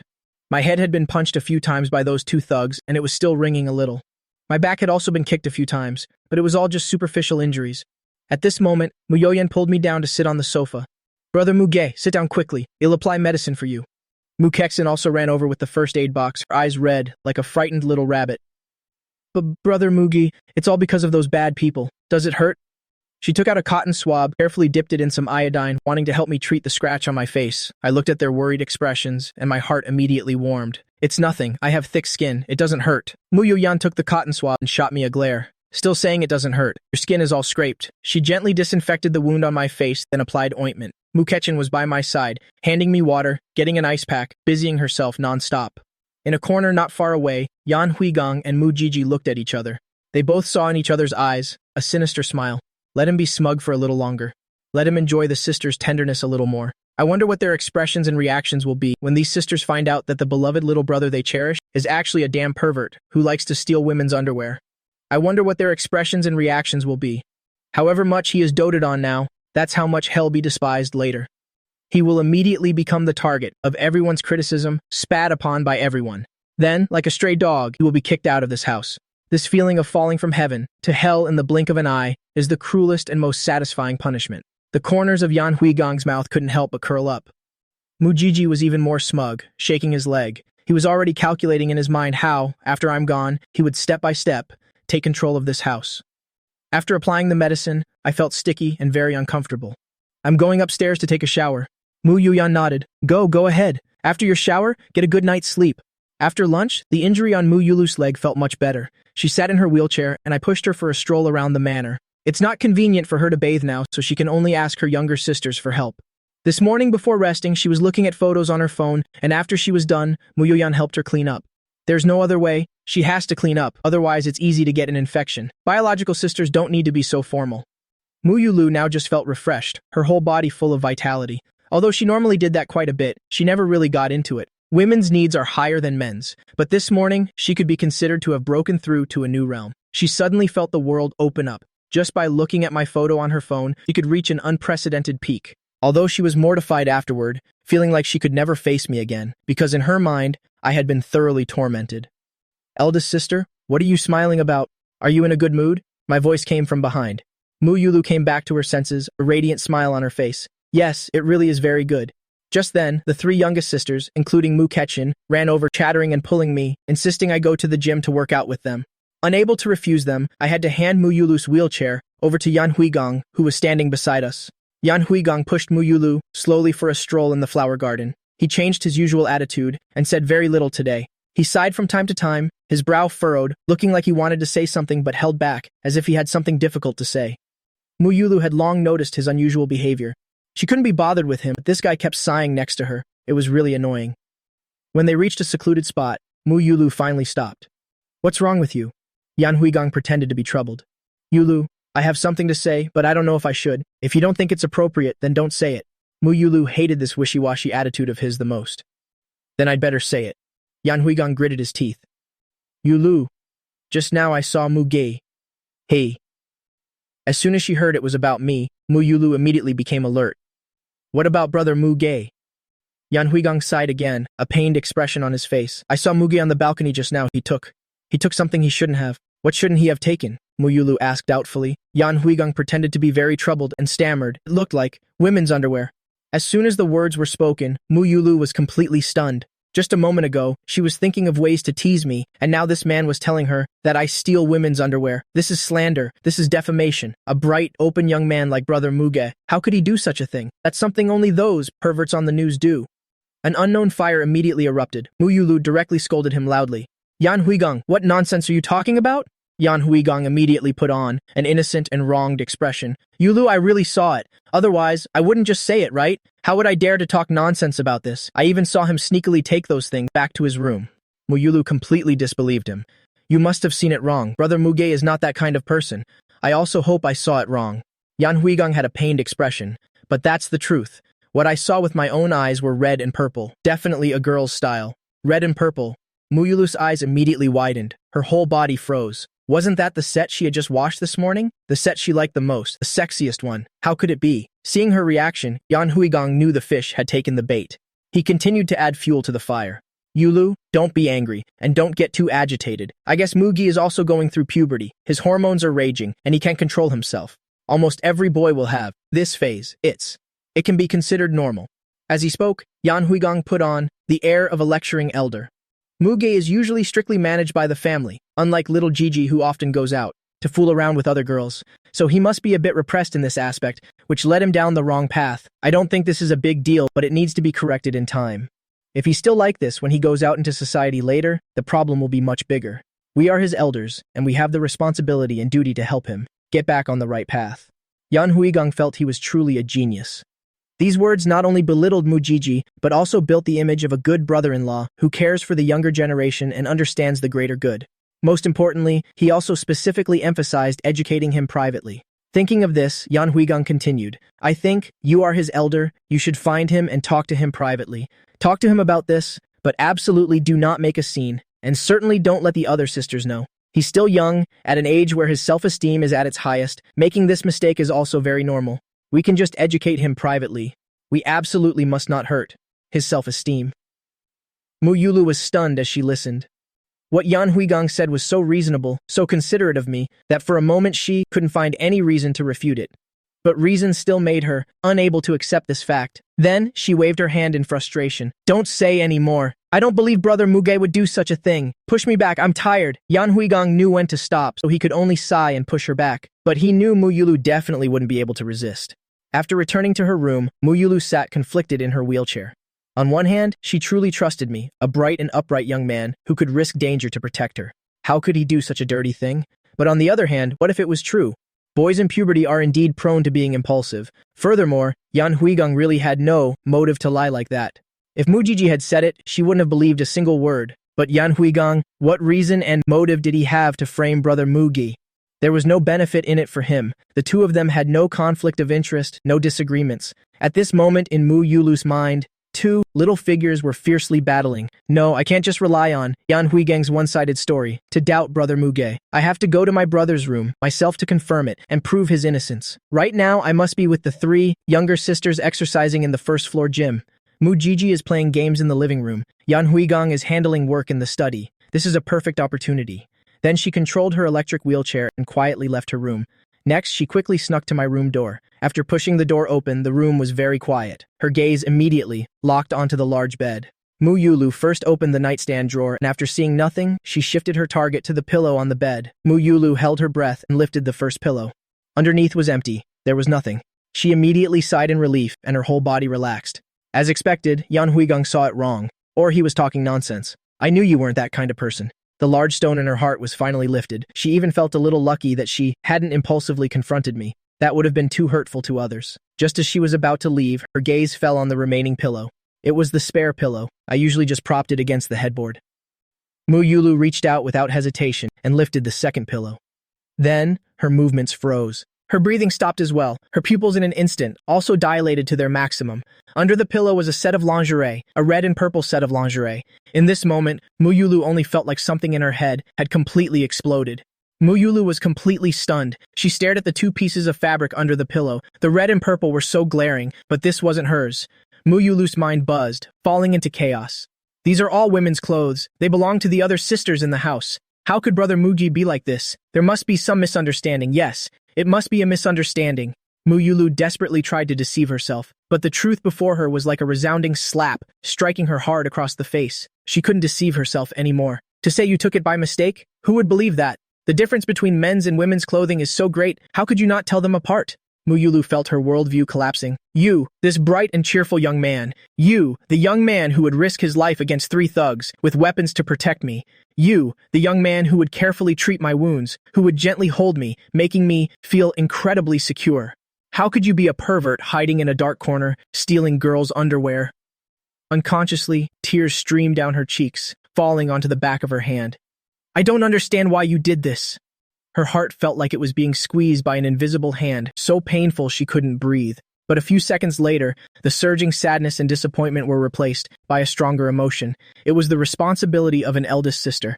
I can't let this be exposed. If the family finds out about this, or if the other sisters find out, you'll be seen as a monster by everyone, and then you'll be kicked out of the Mu family home. Your life will also be completely ruined. Yulu closed her eyes and after taking a deep breath, forced herself to calm down. There must be a hidden story behind this. Maybe he was framed by someone. A person quickly appeared in Yulu's mind. It was Gigi. Besides, even if you really made a mistake, it's because you're still young and you were momentarily confused. I can't just give up on you. I am your eldest sister. I have a responsibility to protect you and also a responsibility to guide you. She decided to hide this set of clothes and take them back first. Let's just pretend nothing happened. Then I'll find you privately to talk things through. Absolutely no third person can know about this. I want to protect you, and I also want to protect the other sisters. This secret, I'll bear it alone. Yulu wiped away her tears, her gaze becoming resolute again. She started searching in my room, looking for a bag to put the items in. But just then, the door was suddenly pushed open a crack. Immediately after, Mujiji's head peeked in. He and Huigang had planned this beforehand. They had calculated that Yulu would come to my room to check. They also guessed that Yulu, the eldest sister, who valued family honor and kinship above all else, would definitely choose to cover for me. Therefore, it wasn't enough for just Yulu to discover it. They had to be the ones to light this fire. Eldest sister, what are you doing here? Mujiji pushed the door open and entered, pretending as if he had just found her. Eldest sister, about me taking the exam under Brother He's name. How are the procedures you're handling coming along? Yulu was startled, panicked inside. I came to look for something. I think I left my medicine at Brother Mugi place, Mujiji said. Oh, but his eyes darted around the room. Then, his gaze fell precisely on the pillow that Yulu had lifted a corner of. Immediately, as if he had discovered a new continent, he strode forward. Eldest sister, what is this? As he spoke, he reached out and flipped the entire pillow over. In an instant, the red and purple lingerie set was exposed without any cover before the two of them. Mujiji's act also began. He looked as if he had been struck by lightning, standing frozen on the spot, his eyes wide as saucers. He pointed at the lingerie, his voice changing. What is this? This is something girls wear, isn't it? As he spoke, he suddenly turned to look at Yulu, who was sitting in the wheelchair, his face a mask of utter shock and disgust. Brother Mugi steals girls' clothes, eldest sister. You've discovered it too, haven't you? Yulu's face immediately turned pale. She was frantic, at a complete loss. Her mind was blank. Seeing that she was silent, Mujiji pressed on even more aggressively. Eldest sister, you already discovered something was wrong, didn't you? That's why you came to his room to search, right? Mu Yulu's lips trembled, unable to say a single word. After a few seconds of silence, she finally found her voice again, carrying an imperceptible hint of a plea. Little Gigi, give that to me. This is just a misunderstanding. Nonsense, a misunderstanding? Mu Gigi acted as if he had heard a huge joke, his voice suddenly rising. Eldest sister, at a time like this, you're still covering for Brother Mugi? Brother Mugi is a well-known pervert, a pervert who likes to steal women's underwear. With someone like that in the house, tell me, how can my sisters sleep peacefully at night? Eldest sister, you are too biased. Every word was like a stabbing knife. The word biased pierced Mu Yulu's heart. She had indeed been biased. As the eldest sister of the Mu family, she should have prioritized the safety of all her younger sisters. But her first reaction was to protect me. But she always felt that there must be a misunderstanding in this matter. If it was exposed directly, it would only ruin my reputation, and I wouldn't even be able to hold my head high. Therefore, she felt that what she did was not wrong. Before clarifying everything, no one else could know. If it was truly discovered that I had done something wrong, she would also protect the other sisters and make me move out. Mu Yulu also seemed to feel that her reasoning was a bit weak, but she still gritted her teeth and spoke firmly. This is a misunderstanding. I said I would handle it. Her voice carried the unquestionable authority of an eldest sister. Mu Gigi was startled by her sudden outburst of aura and reflexively took a step back, but he quickly reacted. Today, he was the one on the side of justice. Mu Yulu looked at him, her tone softening. Little Gigi, come here. Haven't you always been worried about getting into university? I promise you, I will help you solve it. Qingbei or Donghai University, as long as you want to go, I guarantee you can get in. Clearly, for my sake, she could only choose to compromise, making a deal that she despised the most. She also thought this condition was tempting enough. However, Mu Gigi laughed, laughing with extreme triumph and contempt. Everything was going according to the plan he and Yan Huigang had devised. The more Mu Yulu wanted to smooth things over, the more it proved she had a guilty conscience, the more it proved that I was guilty. Then, a vicious expression unfitting for his age appeared on Mu Gigi's face. I can skip university, but this pervert Mu Ji must be punished. He must get out of the Mu family home. After saying that, he didn't give Mu Yulu any chance to react and turned to run towards the door. He wanted to go out and call for people. He wanted everyone to see what kind of person they were, cherishing in the palm of their hands. Come back. Mu Yulu was completely panicked now. She suddenly maneuvered her wheelchair, wanting to rush forward and block him. Mu Gigi, you get back here for me! Her voice grew hoarse with fear and anger. Although the wheelchair's speed was pushed to the maximum, in the cramped space, she couldn't possibly catch up to a teenager who was determined to run. In her haste, she wanted to grab Mu Gigi's arm, but because the wheelchair turned too sharply, it crashed hard into the corner of the bed. The immense impact sent her flying out of the wheelchair, and she fell hard onto the cold floor. Ah! The heart-wrenching scream instantly echoed throughout the second floor. Her leg, which was in a cast, her left leg, slammed onto the ground. The wound, which had just shown some signs of improvement, immediately split open. Intense pain overwhelmed her. She was in so much pain that her whole body trembled and tears flowed uncontrollably. Despair, helplessness, and a bone-chilling cold enveloped her, but Mu Gigi only gave her a cold glance before rushing out of the room without hesitation. His voice was like a thunderclap, booming through the quiet villa, carrying a sick excitement. Is anyone there? Come quick! Something big has happened. Brother Muge is a pervert. Brother Muge steals his sister's underwear. This loud noise immediately startled the people downstairs, creating chaos, and the sound of heavy footsteps quickly rushed towards the second floor. Very quickly, Yan Huigang was the first to appear at the door. He looked at Mu Yulu on the floor, her face full of tears and in great pain. Then he looked at the glaring red and purple lingerie on the bed, the corner of his mouth curling into an almost imperceptible smile, cold and vicious. Several maids also rushed over. Everyone was shocked by the scene before them. Eldest miss, what's wrong with you? What happened? Yan Huigang rushed in, a look of appropriate panic and concern on his face, and supported Mu Yulu by her shoulders. Everything was playing out perfectly, according to the script he had designed. At this moment, Mu Yulu's entire body felt like it was falling apart, especially the pain in her injured left leg, which was so intense her vision went dark. But right now, Mu Yulu was completely not paying attention to that. She just felt, it's over. Everything has been exposed. The situation can no longer be hidden. The thing she worried and feared the most had finally happened. Mu Gigi's shouts made the entire villa buzz. In the gym downstairs, I was surrounded by my younger sisters, teaching them how to use the newly bought equipment. What's that noise? Mu Yoyan was the first to stop her movements, frowning. Intermittent, piercing screams came from upstairs. It sounds like eldest sister and Mu Gigi. Let's go check it out. Is that bastard Mu Gigi bullying eldest sister again? My heart tightened, and a bad premonition immediately enveloped me. Immediately, I threw down the dumbbell and was the first one to rush out. Mu Yoyan and the other 4 sisters also hurriedly followed. The group quickly rushed up to the second floor. The source of the sound was my room. The door to the room was wide open. I rushed in, and the first sight that met my eyes was eldest sister Yulu being supported by a maid, her face pale, her forehead covered in cold sweat. She had fallen. My mind buzzed, and I was immediately panicked, unable to pay attention to anything else. I rushed forward in one step. Eldest sister, why did you fall? Did your wound open up again? The atmosphere in the room was extremely strange. Yulu was in too much pain to speak. She just kept shaking her head, but the despair and panic in her eyes could not be hidden. Huigang stood to one side with a worried expression, while Mujiji stood by the bed with his arms crossed, a look of pleasure and coldness on his face. I supported Yulu and finally realized something was wrong. Everyone's eyes seemed to be, intentionally or unintentionally, falling on me and that large bed. My heart sank, feeling that something extremely bad was about to happen. As expected, Mujiji suddenly acted. He took a step forward and with a judgmental, indignant tone, pointed at me. Brother Muge, do you still have the face to care about eldest sister? If it weren't for you, would eldest sister have fallen? I looked up, my brows furrowed tightly. What do you mean? What do I mean? Mujiji let out a cold laugh, suddenly turned around, and with one hand flipped over the pillow on the bed. Immediately after, two-piece red and purple women's lingerie set suddenly appeared in everyone's sight. The air froze in that moment. Muyoyan, Mukiai, Mukuren, Mukishin. The four sisters' eyes widened simultaneously. Their faces were filled with disbelief. Why would this lingerie appear under Brother Muge's pillow? I followed their gaze, and when I saw clearly what was under the pillow, my entire body froze. It felt like a string in my mind snapped. What the hell is this? Where did it come from? After a second of confusion, I immediately understood. I had been framed.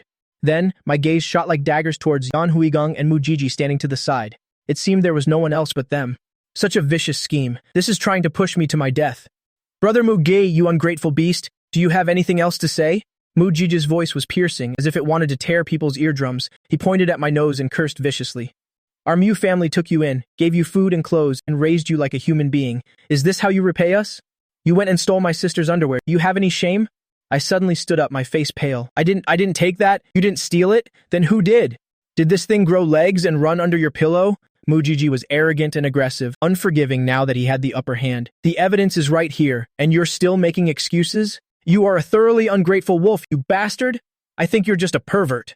His curses grew increasingly vile. Those filthy words were like dirty knives stabbing towards me, and also stabbing towards every sister present. The sisters' worldviews were completely shattered at this moment. They looked at the lingerie, then back at me with my pale face, their minds in a complete jumble. Brother Muge, you stole this. How is that possible? This is absolutely impossible. They frantically denied this thought in their hearts. How could that bright and kind younger brother do such a filthy thing? But the truth was laid out before them. It was not an illusion. Muyoyan was the first to react. She immediately stood in front of me protectively. Little Gigi, what nonsense are you spouting? This must be a mistake. Maybe when collecting the laundry, a maid accidentally mixed someone's clothes with our brother's clothes. This reason was very forced, but she knew better than anyone. I wasn't that kind of person. Mukiai also spoke up immediately, her voice firm. That's right, Brother Mu. He would never do this. Her reason was even simpler and more direct, but it couldn't be said out loud. Muyoyan and Mukiai, the two of them, had both had the most intimate contact with me. They knew that if I really had needs and desires in that area, I could absolutely come directly to them, and they would even proactively respond. I had absolutely no need to use this sneaky and almost pathological way to satisfy myself. It didn't make sense logically. Therefore, they knew I had definitely been framed. You're all covering for him? Seeing that both sisters were defending me, Mujiji immediately flew into a rage. At a time like this, you're still protecting him. Are your hearts clouded by lard? Immediately after, Mujiji snatched the lingerie from under the pillow and held it up high, as if displaying a trophy. Fine, you don't believe it, right? Then you tell me, whose clothes are these? As he spoke, he looked around at all the women present. Just then, in the crowd, Mu Kexin's doe-like, clear eyes instantly widened. Her body trembled slightly. That style and that small bow on the strap was the set she had just changed out of yesterday and gave to the maid to be washed. How could it appear under Brother Muge's pillow? Brother Muge stole from me. Mu Kexin's face instantly turned pale, drained of all blood. She felt the world spin and nearly couldn't stand firm, but this thought lasted less than a second before Mu Kexin forcibly cut it off. No, it's impossible. Brother Muge is absolutely not that kind of person. The way Brother Muge looks at me is always so clear, so gentle. Brother Muge could never do this. It must be Mujiji, framing Brother Muge. Yes, it must be. Seeing that no one spoke up, Mujiji's cold smile grew wider. What's wrong? No one's claiming it? My dear sisters, don't let this ungrateful wolf sell you out and still be foolishly helping him count the money. As he spoke, he waved the lingerie in his hand and said in an utterly heartbroken tone, "I'm begging you, please wake up. Don't be so generous when it's not your business. This time he steals from someone else. Next time he might steal from you. By then, it'll be too late for tears. You all figure it out for yourselves." Mujiji asked again, his tone aggressive. "So who does this belong to?" Everyone immediately fell silent. Yulu endured the intense pain. She knew that someone had to step up and claim this set of clothes, and then use a reasonable excuse to get past this. Then, Yulu's gaze swept across the crowd and stopped on the face of her seventh sister, Karen, her eyes carrying an almost imperceptible plea. Among all the sisters, Karen was the cleverest and most mischievous, the most daring, and the best at muddying the waters in chaotic situations like this. She would surely understand my meaning. Karen caught her eldest sister's gaze, paused for a moment, and understood immediately. Meanwhile, the innocent Mukexin looked at me as I was being suspected by everyone, lonely and helpless, her heart both worried and pained. She couldn't let me be slandered by Mujiji like this. She wanted to help me out of this predicament. Therefore, the moment Mujiji's voice faded, a clear voice and a weak voice, two voices sounded out almost at the same time. "It's mine, it's mine!" Karen raised her hand. Mukexin also raised her hand at the same time. The scene immediately fell into a deadly silence and extreme awkwardness. Everyone's eyes were fixed on Karen and Mukexin, scanning back and forth, their expressions on their faces incredibly vivid. One piece of lingerie, two owners. Karen realized something. She approached the item in Mujiji's hand, narrowing her eyes to look closely. Then she pretended to have an epiphany and slapped her forehead. "Ah, I must have mistaken it. This isn't mine." Her words caused the atmosphere to ease slightly from its tension. Karen indifferently shrugged her shoulders, saying in a half-joking, half-serious tone, "Although I'm also a B-cup, I'm a bit vain, and usually like to wear one size larger. I must have mistaken it just now." Having said that, Karen's gaze shifted to Mukexin, blushing beside her. Eighth sister is relatively honest, never putting on an act. It must be eighth sisters. Everyone's eyes immediately focused on Mukexin. At this moment, Mukexin no longer had even a trace of the panic and fear she had before. In her clear, innocent eyes, a flame of anger was now burning. Next, she quickly stepped forward, snatching the lingerie from Mujiji's hand, clutching it tightly. "That's right, it's mine." Yulu's heart was in her mouth. Although she knew eighth sister was naive and usually stuck to her the most, she wasn't sure if this younger sister, not even 20 years old, suspected her or would collapse on the spot. After all, this was a very serious and embarrassing situation for any girl. Seeing this, Mujiji was overjoyed. "This is great, the owner has admitted it herself." He felt that eighth sister Mukexin, after being subjected to such actions by a pervert like me, would surely be disgusted with me to death. From now on, she would want to stay 800 meters away from me. My perfect image in her heart would completely shatter here today. Excellent, now there's both witness and evidence. Mujiji's excitement was almost palpable. He immediately pulled out his phone and raised it high. "I'm calling the police now so the police can deal with this pervert. The suspect and the victim are both here. Let's see how you can deny it." My fist clenched instantly, veins bulging. "Mujiji, damn it, are you sick? I told you I didn't take it." "You didn't take it? If you didn't take it, did it grow legs and crawl under your pillow by itself?" Mujiji wore a look as if he were staring at a dead man. "Just wait to go to jail."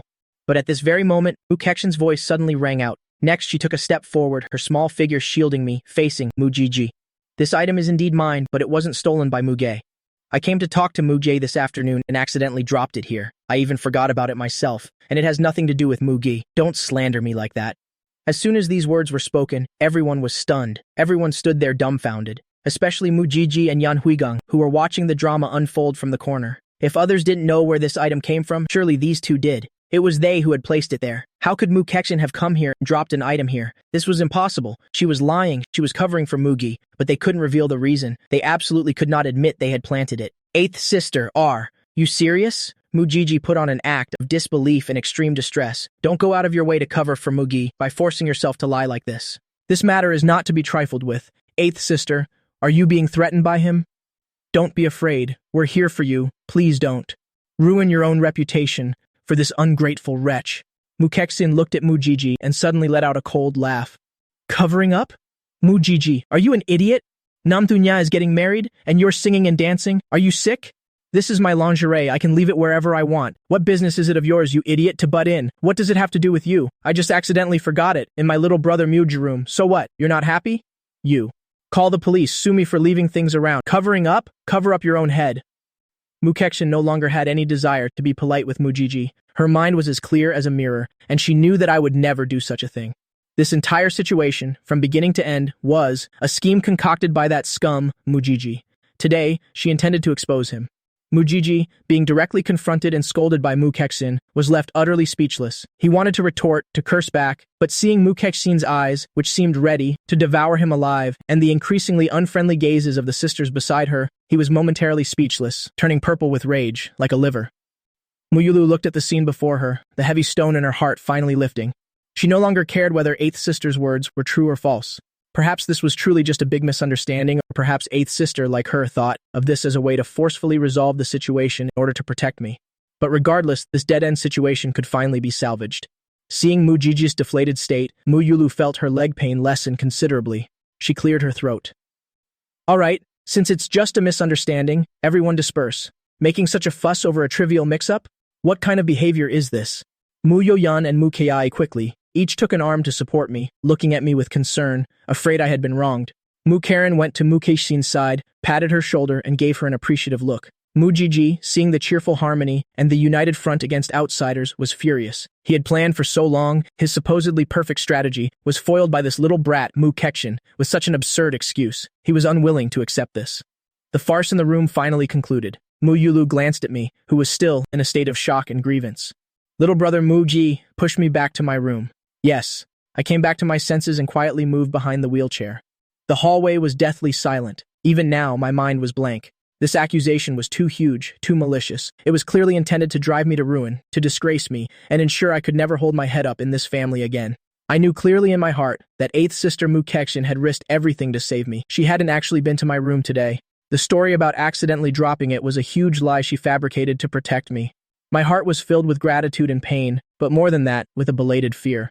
What I feared most, however, was what elder sister would think. Would she believe me, or would she, like Mujiji, think I was a pervert hiding in the dark? I didn't dare to ask, nor did I dare to think. As we reached Muyulu's room door, as I pushed her in, she coldly said, "Close the door." My heart skipped a beat, but I turned and closed the door gently. The atmosphere in the room immediately became suffocating. I lowered my head, unsure where to put my hands. I wasn't sure if elder sister believed me. Mu Yulu sat in her wheelchair, not looking at me, but quietly gazing out the window. On her beautiful face, a layer of cold frost was now cast. She truly intended to cover for me, and even if I had truly made a mistake, she would have desperately protected me from the outside. This was the responsibility of an elder sister. But in private, if I had truly done something shameful, she would absolutely teach me a lesson in the strictest manner.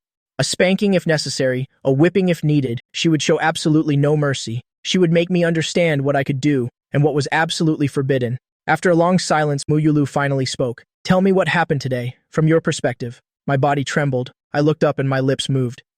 Elder sister. Eighth sister didn't come to my room today. That item wasn't dropped by Eighth sister in my room. She must have said that to cover for me. Muyulu slowly turned her wheelchair, finally meeting my gaze directly. Then, did you take it? This question struck my heart like a sledgehammer. I felt my breath catch in my throat. Elder sister still suspected me. A wave of immense hurt and despair washed over me. I crouched down in front of Muyulu's wheelchair, then looked up, my clear eyes looking straight at Muyulu, even with a hint of tears facing Muyulu. Elder sister, it really wasn't me. You have to believe me. I really... The words that followed were choked by sobs in my throat, unable to be spoken. Seeing me like this, Muyulu's heart, encased in ice, shattered. She could no longer restrain herself. Her elder sister's dignity, her strict upbringing, at this moment were all thrown to the wind. Then she opened her arms and embraced me, who was crouching before her. Little brother Muge, elder sister believes you. Elder sister was just waiting for you to say this, I asked, my voice choked. Elder sister, did you suspect me just now? Muyula's arms around me tightened. Then she closed her eyes and honestly said, indeed, just a little, because the villain was too cunning, but it was only that little bit. As long as you tell me yourself that you didn't, I will firmly believe you didn't. I will believe you unconditionally. It's my fault, little brother Muji. Elder sister shouldn't have doubted you. I'm truly sorry. Elder sister will never doubt you again. Never again. I'm sorry. Seeing this, I gently patted Muyulu's back to comfort her. The two of us hugged.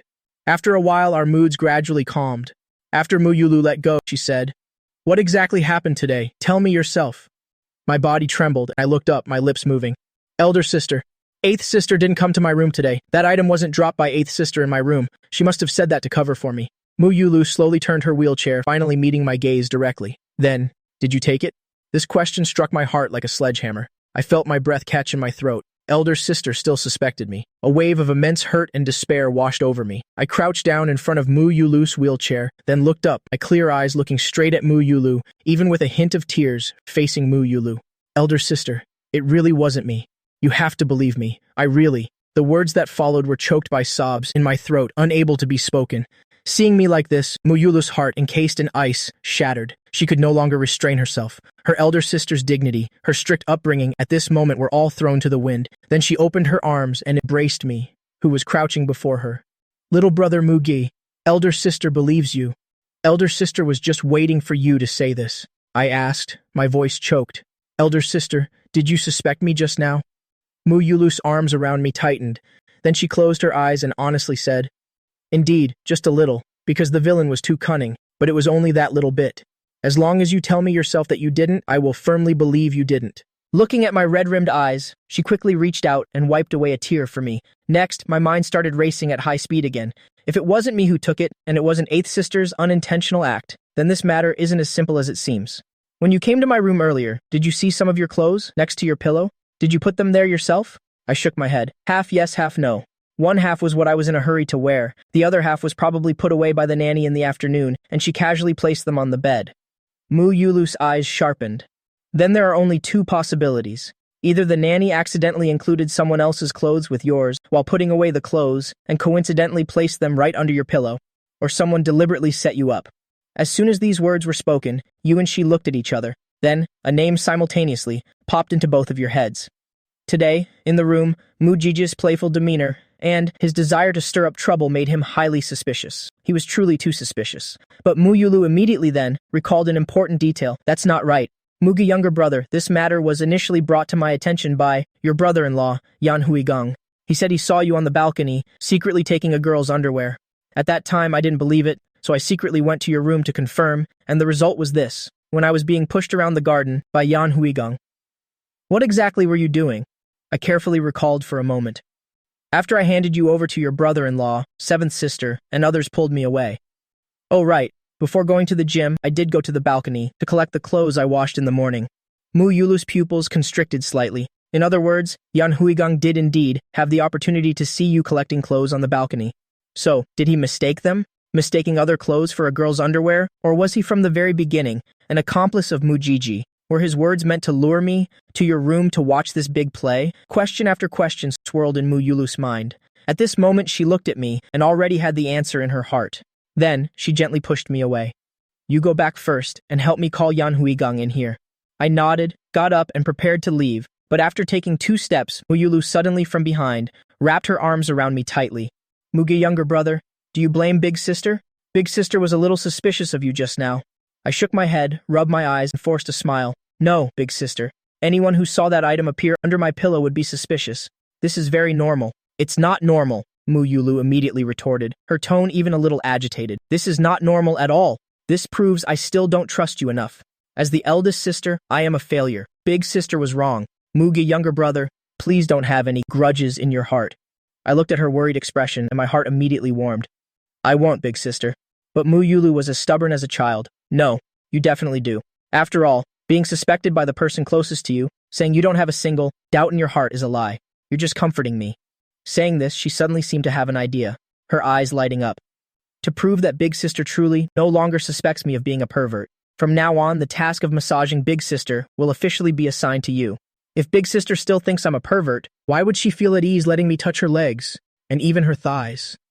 You surely feel that our Mugi younger brother is a radiant young man with no impure thoughts in his heart, which is why you feel at ease in trusting such a private matter to me. This also proves Big Sister's straightforwardness with me. I looked at her serious expression as she spouted nonsense and couldn't help but laugh, all the lingering hurt in my heart completely dissipating. Big Sister, you just find my massages enjoyable, so just say it directly instead of finding so many excuses. Oh dear, you figured that out too. Mu Yulu, caught red-handed by my words, blushed slightly and gently pinched my ear. Only you are so clever. Hurry up and go. Yes, I replied with a laugh, turned, and left the room. My mood was like riding a roller coaster, finally stopping at the warmest place. After leaving the room, I found Yan Huigang at the door of the study. At this moment, Yan Huigang was restlessly flipping through a magazine. Seeing me come out, his heart skipped a beat, and he quickly stood up, forcing a concerned smile. Muge, your big sister. Is she all right? What did she say to you? I looked at him with a blank expression. Big sister asked you to come in. After saying that, I walked straight away, not even giving him a superfluous glance. Yan Huigang looked at my retreating back, and his uneasiness immediately amplified to the extreme. What's wrong with this attitude? Have I been found out? Is Mu Yulu calling me in now to confront me? Yan Huigang, full of fear, dragged himself step by step to Mu Yulu's room. He took a deep breath and pushed the door open. As soon as he entered, he felt a bone-chilling aura. Yulu, you were looking for me? Mu Yulu didn't turn her head, only a cold, emotionless word escaped her lips. Kneel down. Yan Huigang couldn't hear clearly at first, thinking he misheard. Huh? What did you say? Mu Yulu suddenly spun her wheelchair. At this moment, her face was stunningly beautiful, but her eyes were colder than the Siberian wind. Then her voice suddenly rose. I told you to kneel. Didn't you hear me? Kneel down for me. Mu Yulu was completely enraged. It was a long-suppressed rage, finally finding an outlet, a world-ending rage. As the future heir of the MU family, in front of outsiders, she was always like this. Without being ruthless and decisive, she couldn't possibly manage the monstrously large Mu family. Only in front of me and her sisters does Mu Yulu shed all her armor, revealing her softest side, especially in front of me. Even when it comes to suspicion towards me, she could only carefully search for evidence, looking around, wondering if it was a misunderstanding, considering if she was being framed, and trying her best to preserve my self-esteem. But in front of outsiders, she always believed in better to kill the wrong person than let the guilty go. Although Mu Yulu still couldn't be certain that Yan Huigang deliberately framed me, even a hint of suspicion was enough. She would exert the greatest pressure, crushing him completely, forcing him to confess the whole truth. Whether he did it intentionally or not, his actions today have caused irreparable harm to me. Because Yan Huigang made me feel that my dearest big sister suspected me. This small doubt is like a tiny invisible crack appearing between her trust and me. This is enough to make her fly into a rage. Mu Yulu needed an outlet for her anger, and Yan Huigang, the main culprit, was the best choice. Yan Huigang was terrified by the fearsome aura of Mu Yulu. Losing his composure, his legs went weak. Unable to support his body's weight, he fell to the floor with a thud. As a live-in son-in-law, his status in the family was no better than a dog's. Mu Yulu looked at him coldly, then wheeled herself to the shoe rack by the door, took a jump rope from it, then returned to face Yan Huigang, looking down at him from above. Without any warning, she swung the jump rope in her hand, striking Yan Huigang's face hard. Yan Huigang let out a miserable cry, and a burning red mark immediately appeared on his face. He clutched his face, looking at Mu Yulu in disbelief. He never expected that the woman who usually treated him coldly, but still maintained politeness, would actually strike. However, Mu Yulu didn't give him time to react. Crack, crack, crack. Several more lashes followed, striking him hard. Wearing only a thin, short-sleeved shirt in the summer, the rope striking his skin was excruciatingly painful. Yan Huigang writhed on the floor in pain. Yulu, stop hitting me. I know I was wrong. It was my carelessness. I misread. I misunderstood Muge. I deserve to die. I really didn't mean to. However, his pleas only earned him, Mu Yulu's even fiercer wrath. You truly deserve to die. Do you know how much damage your words today inflicted upon the heart of my dear younger brother, Muge? He's only 18 years old. How is he supposed to face his sisters in this house from now on? How is he supposed to live in this family? We've been married for so long. I, Mu Yulu, dare say I haven't treated you badly. I've never uttered a single curse word at you, given you enough money to spend, and given you the face of the Yan family. I believe I've treated you well enough. And this is how you repay me? By stabbing the person I love most in the back. Mu Yulu's voice became hoarse with anger, those beautiful eyes filled with disappointment and cold, killing intent. She looked at Yan Huigang cowering on the floor like a dead dog, her anger not abating one bit. Did you truly just misread it carelessly? Yan Huigang trembled all over. He suppressed the intense pain, tears and snot streaming as he pleaded. Yes, Yulu, I really just misread it. I just deliberately recalled it. When Mugi came down from the balcony, among the pile of clothes he was holding, there seemed to be a red short-sleeved shirt and a pair of purple sports shorts. I was standing far away, so I misread it. I truly misunderstood Mugi. I deserve to die. I'm not human. Mu Yulu was almost driven to death by anger. She naturally didn't believe his words. It was too coincidental. So coincidental that it seemed prearranged. It's just that right now, there was truly no evidence to prove he was lying. Then Mu Yulu took a deep breath, forcing herself to calm down. This couldn't be rushed. She had to investigate slowly. Immediately after, she threw the jump rope in her hand onto the floor. Go back to your room and kneel all night. After all, you don't need to go to the company tomorrow. Do you hear me? And remember this, there will be no next time. If there is a next time, you can get out of the Mu family. Yan Huigang, as if granted a reprieve, scrambled to his feet from the floor. Understood, Yulu. I understand. Meanwhile, I, with a complicated mood, returned to my room. As soon as I opened the door, I found that in the room, there was no one else. Only Sister 8, Mu Ketchin, was still sitting by my bed in a daze, clutching her own underwear tightly in her hand, her face pale, her eyes somewhat vacant. She seemed to still be in shock after the recent chaos. Upon seeing me enter, Mu Kexin was like a startled fawn. Her head suddenly snapped up in fear. Muga, you're back. Her voice was soft and gentle. Then she glanced at the door and said in a low voice, "Close the door." I nodded and obediently closed the room door. Now it was just the two of us in the room, and the atmosphere became momentarily awkward and delicate. I looked at the item in Eighth Sister's hand, my heart filled with gratitude and guilt. Then I walked up to her, looking at her seriously. "Eighth Sister, thank you. I know that item wasn't something you accidentally left in my room. You came today to help me." Hearing my words, Mukechin, her clear, watery eyes darted around, and then a bold and intriguing thought suddenly sparked in her mind. She decided to use this as an excuse to tease me, the one she longed for. Only then did her small, fair face suddenly flush slightly. Then she lowered her head, seeming a bit shy and not daring to meet my eyes. Then she pouted her small lips, juicy like cherries, and in a tone that was both wronged and slightly resentful, she whispered, "Muge, if you really liked it, I could have just given it to you. Why would you resort to this?" As soon as I heard these words, I was completely stunned. Eighth Sister. You don't actually think I stole it, do you? What else would it be? Mu Kexin puffed out her cheeks like an angry little rabbit. The item in my room? I didn't take it. Did it grow legs and walk in by itself? It really wasn't me. I hastily explained, my forehead about to break out in a sweat. I don't care. Mu Kexin huffed, not angry at all, but instead took a step forward, then extended a finger, white and delicate, to poke my chest. Confess honestly, what exactly did you want with that item? If you don't tell me, I'll get mad and it'll teach you a lesson. Finally, I realized the true purpose of this little rabbit. She wasn't angry at all. She was clearly acting spoiled, learning bad habits from Seventh Sister Mu Karen, changing her way of teasing me. Those big, clear eyes held no accusation, only a bright, mischievous glint, and her pouting, rosy lips, like ripe cherries, made one want to take a bite. A few seconds later, seeing my silence, Mu Kexin stopped pretending. All right, I won't tease you anymore. I know it definitely wasn't you. But do you suspect anyone? Her expression turned serious. Maybe the nanny miscollected the clothes and they got mixed up. Or it could have been Mujiji. It's definitely Mujiji. As soon as Mu Kexin heard that name, her face showed undisguised disgust. That scumbag, he's so disgusting, using my sister's belongings to frame you. How can he be so vile? I really want to beat someone like him to death. Mu Kexin's chest heaved with anger, clearly hating Mujiji to the extreme.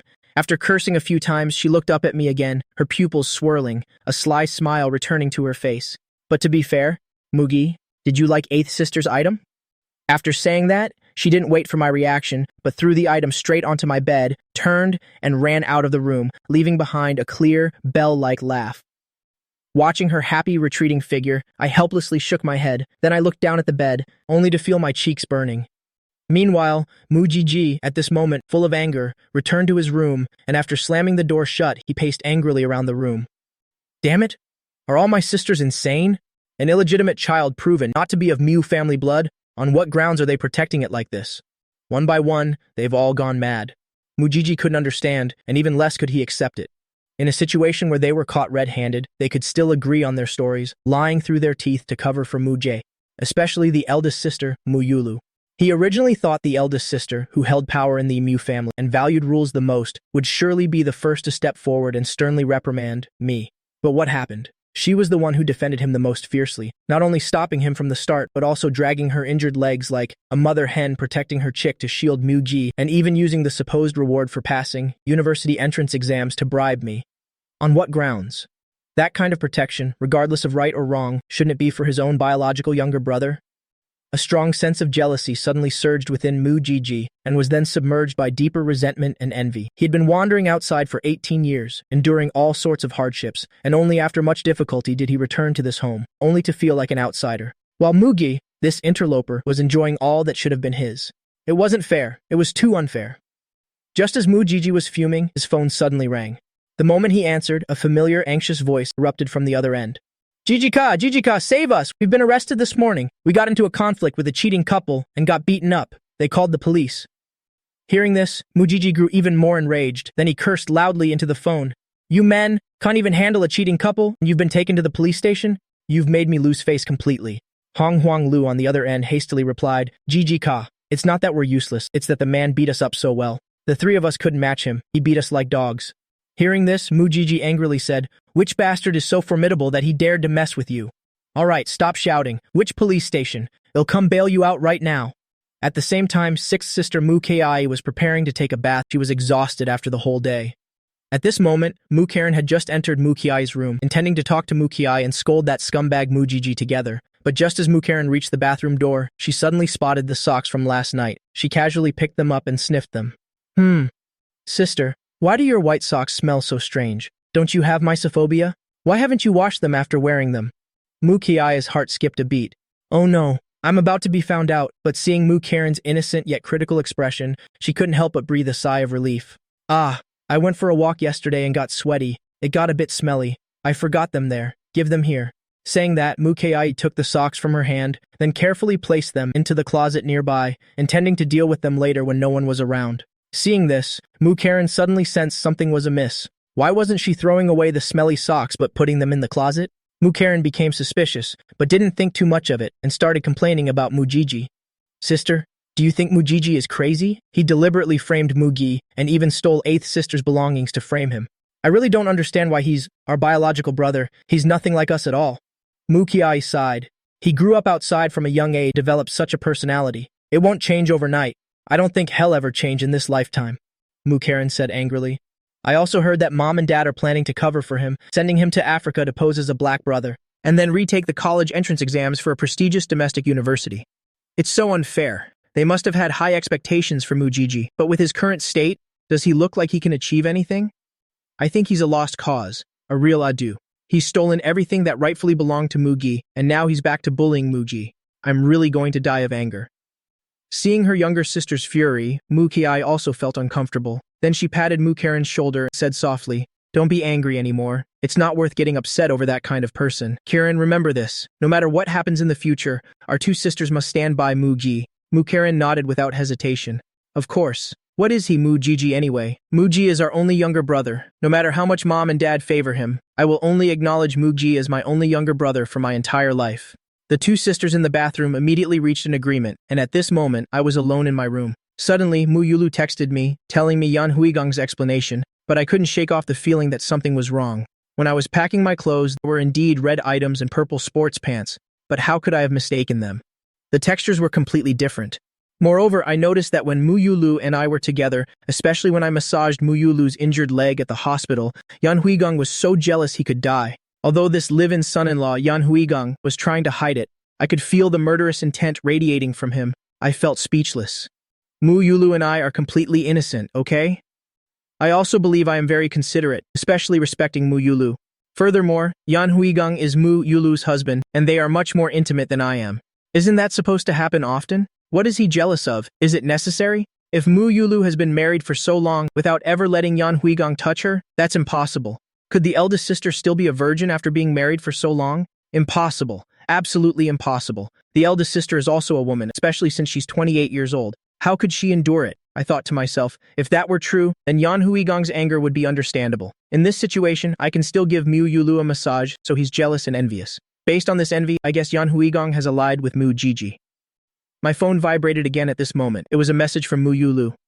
Mu Jie, come to my room for a bit. Help me downstairs, give me a proper massage, and apply some medicine too. Seeing this, I got up and went to Mu Yulu's room. As soon as I opened the door, I saw Mu Yulu sitting in her wheelchair, staring blankly out the window. Let's go, Mugi. Push me downstairs. I hesitated slightly. After all, Yan Huigang, the live-in son-in-law, was downstairs right now. All men need dignity. Although massaging the eldest sister was justified and necessary, and the doctor said that massage could speed up recovery, Mu Yulu was so busy with work, she surely needed to recover quickly. He's still so stubborn and so serious. Why does he always have to go against me? Did he mistake me for someone else? I thought he was going to hit me. I was so scared I almost peed my pants. He's been bullying me since I was a kid. I even had nightmares about him. I can't believe he's still so arrogant and overbearing now. He's always been like this, ever since he was young. He's such a bad person. He's the reason why I can never trust anyone. He's the one who's made me this way. He's always been so domineering. He's also quite the bully, and he's always been so pushy. He's been like this ever since he was a child. He's the type who can't take no for an answer. He's always been like this. He always has to be in control. He's really the worst. He's so selfish. He never cares about anyone else. But if it's done in front of Yan Huigang, I always feel something strange. I don't want to provoke that man anymore. Making too many enemies in the end isn't good. So I considered speaking up. Eldest sister, Yan Huigang is still downstairs. Let's do the massage in your room, or wait for him to go back to his room before coming down. Mu Yulu frowned slightly upon hearing this. What are you thinking? Mu Yulu's voice was a little displeased at this moment. We are being open and honest. What is there to avoid? Besides, only I and the whole family know how to give massages. Your leg is injured like this. If I don't massage it, it will recover very slowly. However, I still felt a bit awkward. Then let's massage it here. No. Muyulu shook her head. I want to watch TV, and I want to talk with you and your sisters. After saying that, she looked at me, her tone becoming a little gentler. Don't worry, younger brother Muga. Between us, it's open and honest. We don't fear any rumors. If anyone thinks in that direction, then that's truly a dark heart that sees everything as dirty. I promise I won't let them off lightly. Hearing her say that, I also wavered. I thought for a moment. My eldest sister was right. After all, the two of them are 10 years apart. This age difference is indeed not easy for others to misunderstand. Besides, my eldest sister's personality surely likes an overbearing CEO older than herself. She surely isn't interested in me. Women all admire strong people, wanting to find a shoulder to lean on. Although legally the two of them can register their marriage, she really has no reason to have any thoughts about me. I thought to myself, then pushed Muyulu's wheelchair downstairs. At this moment in the living room downstairs, Yan Huigang sat alone behind a large rosewood desk, stacks of documents spread out on the table. The red marks on his face, although treated with medicine, were still quite visible. Now that Muyulu's leg is injured, the documents piled up like mountains in the company naturally fall partly on the shoulders of this live-in son-in-law. Of course, he doesn't pay the price in vain.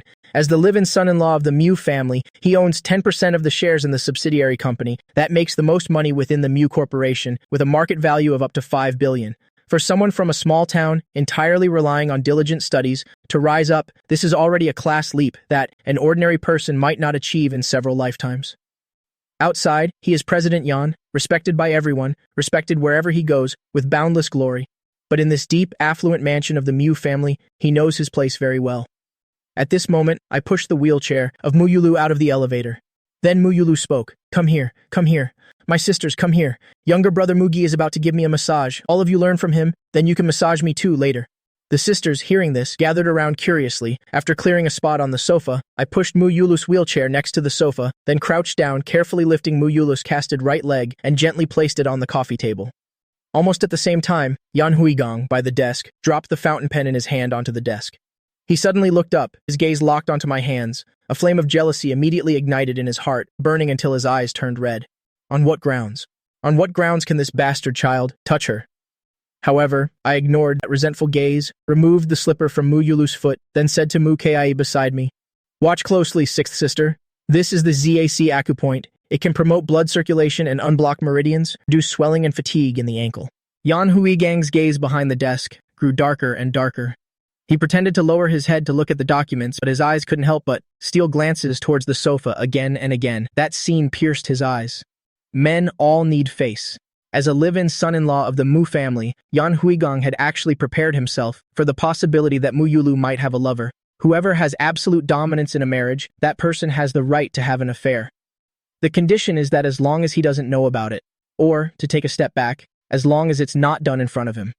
To take another step back, it can be done in front of him, but not in front of everyone, so that everyone knows he is being humiliated. But Muyulu dared to let me massage her in front of so many sisters. At this moment, Yan Huigang felt like he was going crazy. He felt like a pitiful person, secretly peeking in the dark. Conversely, my fingers were now tracing along Muyulu's instep, slowly moving upwards. My strength was just right, able to make Muyulu feel comfortable without hurting her. This spot requires the strength of fingertips to push along the bone gaps. Mu Kai watched attentively and continuously mimicked my movements. As for Muyulu, she leaned against the sofa, closing her eyes. The tingling sensation from the ankle allowed the tense nerves of the day to relax. She could feel the warmth from my palm, that warmth penetrating her skin, heating all the way to her heart. This feeling made her feel extremely at ease.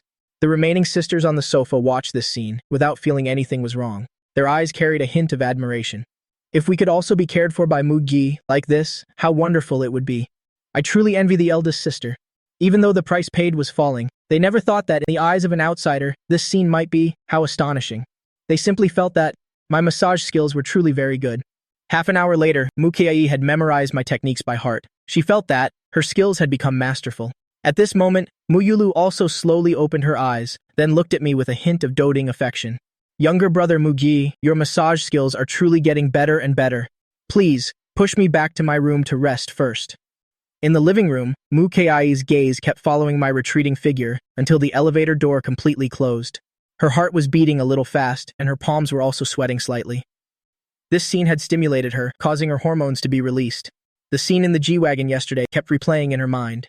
She knew she was addicted to me. Yesterday in the car was just a beginning, a warm-up, not really anything significant. What she wanted was more, a deeper and different experience. I pushed Yulu back to her room. After settling her, I went downstairs alone. Karen was still preoccupied with those socks in her heart. Kiai's socks made her always feel that something was wrong. Although she was a young girl with no experience, she had no experience. But even if you haven't eaten pork, haven't you seen a pig run? Could it be that my sister is in love? Or... A scary thought suddenly flashed through her mind. This thought made her whole body tremble, and she dared not think any further. She decided she had to find out the truth. Afterwards, Karen stealthily took advantage of the time when the other sisters weren't paying attention and went upstairs.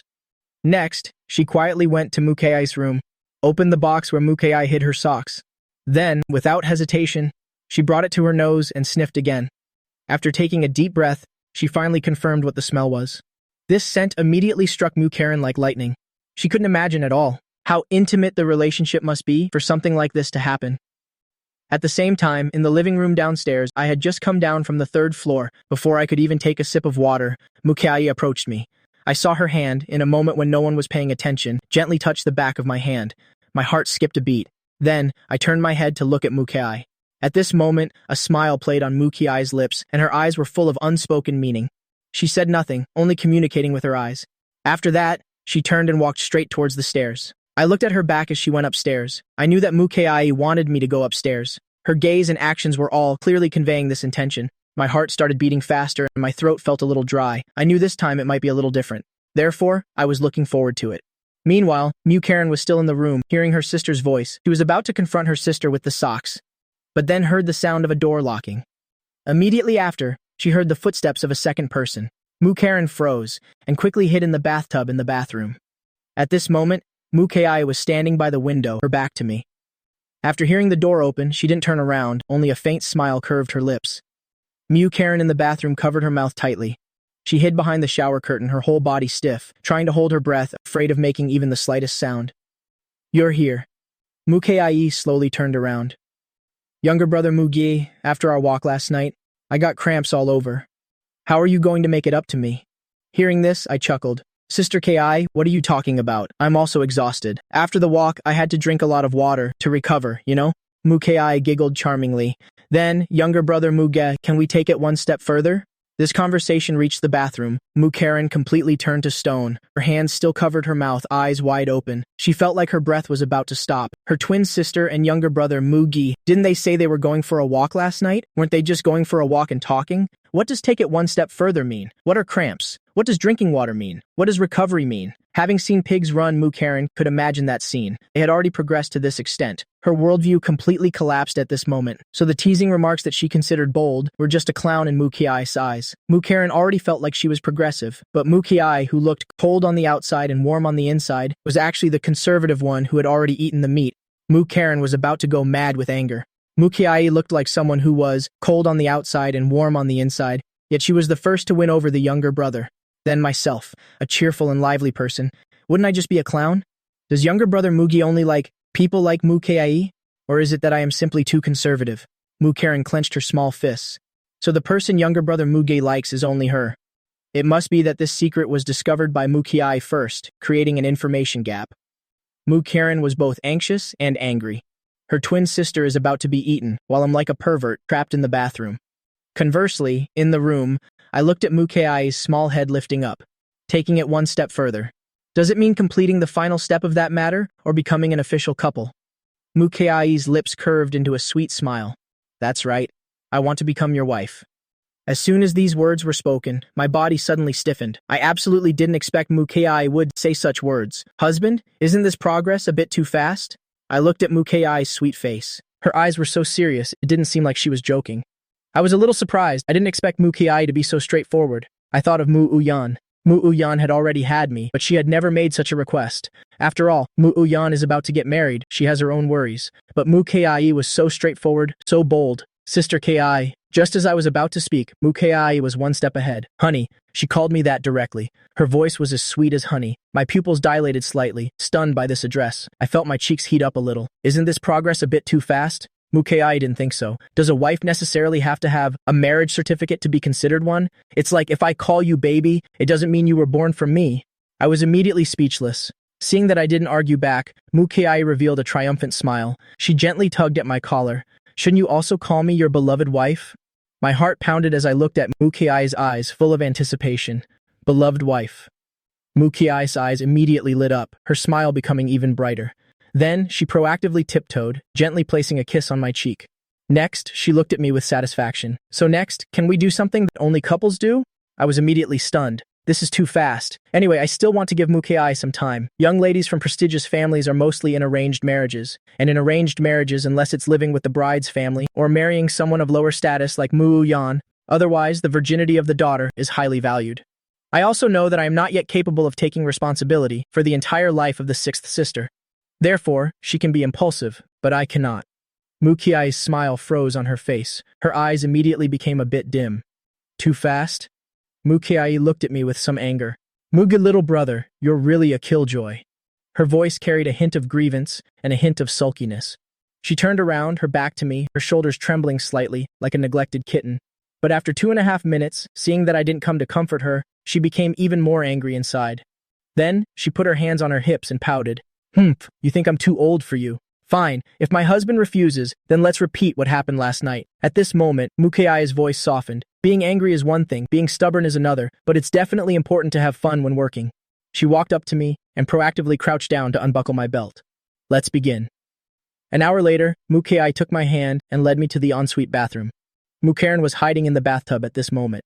She clutched the shower curtain tightly, her body curled into a ball. She felt like her heart was about to leap out of her chest. The sounds coming from outside made her entire body tremble. She was afraid of being discovered. Although it sounded like we hadn't gone all the way, it was already extremely inappropriate. Her cheeks felt hot, filled with embarrassment and shock. In the bathroom, the sound of running water. and I stood in front of the sink. I's body pressed against mine, her arms around my waist. I lowered my head slightly and kissed her lips without any aversion. After kissing for 2.5 minutes, I gently pushed her away. We have to go downstairs. It's almost time for dinner. I'll go first. Mukidi watched my retreating back. Then she walked to the mirror, looking at her flushed reflection in the mirror. She couldn't help but lick her lips. Then, unwilling to rinse her mouth, she reapplied a light layer of makeup and happily went downstairs. In the bathroom, Karen heard the door close and breathed a sigh of relief. Thank goodness I wasn't discovered. Her legs felt numb. Carefully parting the shower curtain, she climbed out of the tub. A faint blush still lingered on her face, and her heart was still pounding. Then, she put the socks back in their original place and sneakily left the bathroom. After leaving the room, she crept back to her own room like a thief. She collapsed onto the bed. Those intimate actions, all of this left her astonished. Her emotions were in turmoil for a long time. She felt a fierce jealousy. Why her? Why not me? Muga little brother and I are clearly so close. Why could she reach this point? Conversely, after I returned to my room, I didn't shower. I just quickly washed my wet hair before going downstairs. At this moment, the eldest sister Muvulo was sitting in the main seat. She looked around and couldn't help but wonder, where is Karen? Why hasn't she come down yet? Mugi little brother, go call her. I went to Karen's door and knocked. Seventh sister, it's time to eat.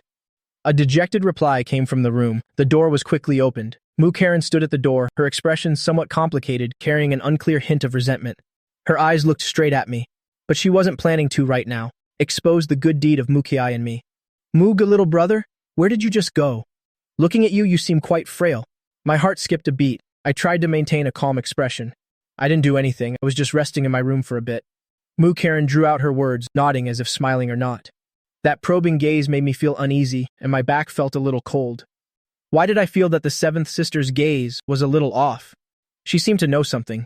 But I had been so careful. How could I have been discovered? The seventh sister doesn't have X-ray vision. Karen assessed me, calculating internally. I need to make a comeback at the next turn. Should I use this weakness to threaten and force Muga little brother to submit? Or should I use a gentler approach? As she followed me, countless thoughts flashed through her mind. After going downstairs, I sat between Mukai and Karen. But not long after sitting down, I felt my trouser leg being gently nudged by something. I looked down. It was Mukai's leg, restlessly, lightly kicking my calf. So I turned my head to look at Mukai. At this moment, she was elegantly eating, without any superfluous expression on her face, as if she wasn't the one doing something naughty at all. Her composure was becoming truly remarkable. In broad daylight, in front of so many sisters, she dared to be so bold and even play games. But my competitive nature also stirred within me. I'm a man, how can I be more timid than her? My right hand held chopsticks, maintaining my posture, casually picking up food, but my left hand stealthily went under the table, gently patting Mukei's leg by feel. Mukei's body stiffened slightly. She put down her chopsticks and her right hand also went under the table, grasping my left hand. Then we sat very close to each other. The wide tablecloth concealed everything under the table. From the tabletop, my right hand was eating, and both of Mukei's hands were on the table. Her right hand had already picked up her chopsticks, so no one could see anything unusual. The whole family was eating dinner, and a popular urban drama was playing on TV. The sisters occasionally discussed a few lines about the plot or shared interesting events from their day. This male lead is such a scumbag. Juggling two relationships at once, he's not even as loyal as the male supporting character. Eighth sister, come shopping with me tomorrow. All sorts of sounds mixed together, no one paid particular attention to anyone. There was one exception, Mu Karen. Her gaze flickered between me and Mu Kei, but she couldn't see anything. After all, we were acting too normally. But just then, Mu Kei's hand suddenly trembled and the chopsticks in her hand dropped to the floor. The dining room immediately fell silent. Everyone looked towards her in unison. Mu Kei's cheeks flushed red. She gave an embarrassed smile. Sorry, I got too absorbed in the movie. This male lead is too much of a scumbag, too evil. It's infuriating. No one thought much of it, and the dining room quickly returned to its previous lively atmosphere. Only Mu Karen's pupils contracted. She seemed to know something. These two are really daring. They dared to hold hands while eating. After that, Mu Karen looked at me, saying with a hint of sarcasm, "Muga little brother, keep your right hand on your bowl while eating." I froze for a moment and immediately reacted, yes. After dinner, Mu Karen sat on the sofa and Mu Kei was beside her. Their long legs were placed side by side. Mu Karen looked at her small feet, then looked at Mu Kei's delicate feet next to hers. It was strange. We are clearly identical from head to toe, everywhere from top to bottom. Why was Muga little brother seduced by her first? For example, these feet are exactly the same. While thinking, a sudden idea occurred to Mu Karen. The thought made her freeze in place. She didn't move. That's right, we are identical, so if Kei can win over Mugi little brother, what if I impersonate her? Thinking of this, Mu Karen felt like she had struck gold. A daring plan was born. Next, Mu Karen's gaze scanned back and forth between her sister and herself, and she thought, is there any disguise in this world, more perfect than identical twins? Once things are settled, Muga little brother has excellent character. He will surely be responsible for me his whole life. Mu Karen's heart felt like it was being scratched by cat claws, both itchy and a little sour. Next, she began to outline the details of the plan in her mind, from how to imitate her sister's tone and demeanor to how to avoid being discovered. Her heart began to beat faster. She felt blood boiling within her. This excitement, this risk, made her extremely thrilled. At the same time, black Mercedes commercial vehicle was speeding towards the Mu family mansion. In the back seat, Mu Gege crossed his legs, a cigarette in his mouth, his expression extremely arrogant. Sitting beside him were the three named Red, Green, and Yellow, whom I had beaten black and blue during the day. Brother Guy, you're still the most capable. One phone call got us out. Red Hair with a fawning expression offered a light. Mu Gege chuckled proudly and exhaled a ring of smoke. What's that big of a deal? Let me tell you guys, in this city of Jiang, there's nothing. But the Mu family can't do it. All my older sisters dote on me. My parents even treat me like a treasure. If you dare to touch my siblings, that means you don't respect me. I will definitely deal with that dog-like couple. He suddenly remembered something, turning his head to ask Yellow Hair. Right, didn't you guys say that girl was very beautiful? As soon as Yellow Hair heard this, his eyes lit up. He quickly nodded. She's more than just beautiful. Brother Gigi, her figure, her face, truly like a fairy descended to earth. A lustful glint flashed in Mu Gigi's eyes. Just you wait. Sooner or later, there will be a day. I will definitely handle her. Lu Mao, standing beside him, rubbed his hands and said with a smile, Brother Gigi, when the time comes, can you let us brothers? No problem. Inside the car, immediately there arose unbearable vulgar laughter. Very quickly, the car stopped in front of the main gate of the Mu family mansion. Mu Gigi told the driver to take those three scummy dogs back to their kennel. Then he adjusted his collar, swaggering into the building, the luxurious villa, a symbol of power and wealth. After Mu Gigi entered, with a cigarette in his mouth, he walked unsteadily, his body reeking of alcohol mixed with the smell of cigarettes, assaulting others' noses from afar. He had just picked up some brothers from the police station and then took them to a KTV for foot massages. They partied until now. He felt like his body had been drained, very weak. The lively and cheerful atmosphere in the living room. The moment he stepped through the door, it immediately turned cold. He didn't seem to notice, walking to the sofa by himself and plopped down, continuing to puff on his cigarette. Mu Yulu frowned and said coldly, put out the cigarette. Mu Gigi was stunned for a moment. Seeing the serious expression of his eldest sister, he obediently stubbed out the cigarette in the ashtray. The seat next to him originally belonged to 8th sister, Mu Kekshin, and 4th sister, Mu Yoyan. But the moment he sat down, Mu Kexin held her breath in disgust and quietly moved aside a little, also pulling Mu Yoyan along. The two of them just wanted to be 3 meters away from him. This person is truly disgusting. Mujiji didn't pay attention either, just took out a package of betel nut from his pocket, tore off a piece and put it in his mouth, chewing with gusto. That appearance, combined with the chewing sounds in his mouth, made the sisters speechless, only to see Mu Yoyan stand up first. "Mom, I'm a bit tired. I'll go upstairs first." Mu Kexin also quickly said, "I'm going back to my room too." They didn't want to spend another second with Mujiji in the same space, but Baokuk pulled them back. "Don't go, Jiji just got back. You are his sisters. Stay and talk with him more. Let's spend some time together. Mother has spoken." The sisters reluctantly sat back down, but their faces clearly showed "don't come near me." About half an hour later, everyone downstairs went back to their rooms one by one. As soon as I returned to my room, before I could even close the door, a figure slipped in. It was Mu Karen. My gaze fell to her feet. She was wearing fluffy slippers. Even in this hot summer, she didn't seem hot. Mu Karen is truly very smart. If I had seen her removing nail polish, I would definitely have been suspicious. So during this time, she always planned to wear these kinds of slippers that don't show the toes. She was like a wanderer in my room, looking around and touching things, acting like she owned the place. With a cucumber in her hand, she crunched on it. I looked at her, finding it a bit amusing. "Seventh sister has graced me with her presence. You have any orders?" Mu Karen walked around, and finally stopped in front of me. Then she brought the half-eaten cucumber in her hand to me. "I couldn't finish it, so you eat it for me." I looked helpless. "Seventh sister, why are you making me your trash can today? Do you find me so annoying that you're deliberately teasing me? You're overthinking it, brother Muji." Mu Karen said reasonably, "It's because I love you. I thought of you when I had something delicious." I looked down at the cucumber in my hand, but it had her saliva on it, and how long had she left it there? It felt like it had been soaking in water, all soft and mushy.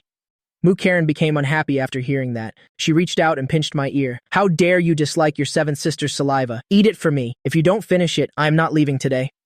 After saying that, she put her hands on her hips, puffed up her cheeks, and glared at me angrily. I was amused by her demeanor. Then I picked up the cucumber and obediently took a big bite. I have to say, on this cucumber, it really had the taste of seventh sister, sweet and quite delicious. Seeing me finish the rest of the cucumber in a few bites, Mu Karen nodded with satisfaction. Only then did she let go of my ear. She stared intently at my face for a moment and suddenly leaned closer. "Brother Muge, how long has it been since you shaved?" Her finger traced my chin, her fingertips feeling the stubble that was just starting to grow, pricking her fingers slightly. I felt a ticklish sensation from her touch. "Probably a few days." "No, that's too sloppy. He'll shave it for you." She said that and ran into my bathroom to get my razor. 2.5 minutes later, I felt my smooth chin. It truly felt much better. "All done. I'm leaving now." Mu Karen clapped her hands, then casually grabbed the razor and turned to leave. Because she almost forgot the biggest difference between herself and her sister, and that difference was enough to expose her in a second. Mu Karen returned to her room to wash up. In the misty steam, she looked at her rosy cheeks in the mirror and giggled uncontrollably. She had made up her mind. It would be tomorrow. She would launch her plan of substituting the crown prince. Tomorrow she could completely win me over. Sister 6. Oh, Sister 6. In the end, I'm still one step ahead of you. Heh. Time slowly passed until past 11 p.m. At this time, fourth sister Mu Yuyan was lying in bed. She tossed and turned, her mind filled with my image. Finally, she couldn't help it and picked up her phone to call me. "Brother Muge, can you sneak into my room for a moment?" I was silent for a moment. I knew what fourth sister wanted. Then I slowly said, "Sister, it's too late, it's too risky." Mu Yuyan naturally understood my meaning. She knew that her sisters hadn't made a move yet because their moral standards were quite high. They couldn't bear to devour this tender 18-year-old boy. Once they realized they had devoured me, it would create a broken window effect, and they would have no more reservations. They would pounce like lionesses. But I clearly belonged to her alone. Mu Yuyan sighed, feeling a bit disappointed. She had to choose another way. "So how are you now? Do you need fourth sister's help?" I heard her seductive voice, but my mind was very calm. "Fourth sister, no need. I'm fine now." Mu Yuyan was a bit disappointed, but she didn't force it. She then said a few more cheesy, sweet words to me. "Brother Muge, you must be good. Don't think about any other sisters. Fourth sister loves you the most. Good night. Make sure I'm in your dreams." Hanging up the phone, Mu Yuyan threw her phone aside, feeling empty inside. As soon as she closed her eyes, the phone rang. It was her fiancé, Jia Zai. Mu Yuyan frowned, a wave of annoyance rising in her heart, but she still answered. "Hello?" On the other end of the phone, Jia Zai's voice sounded very urgent, even carrying a hint of pleading. Yuyan, are you home?" I want to open that chastity lock. Don't misunderstand. I don't intend to do anything with you before marriage. I simply want to open it." I'll do it myself. I definitely won't bother you.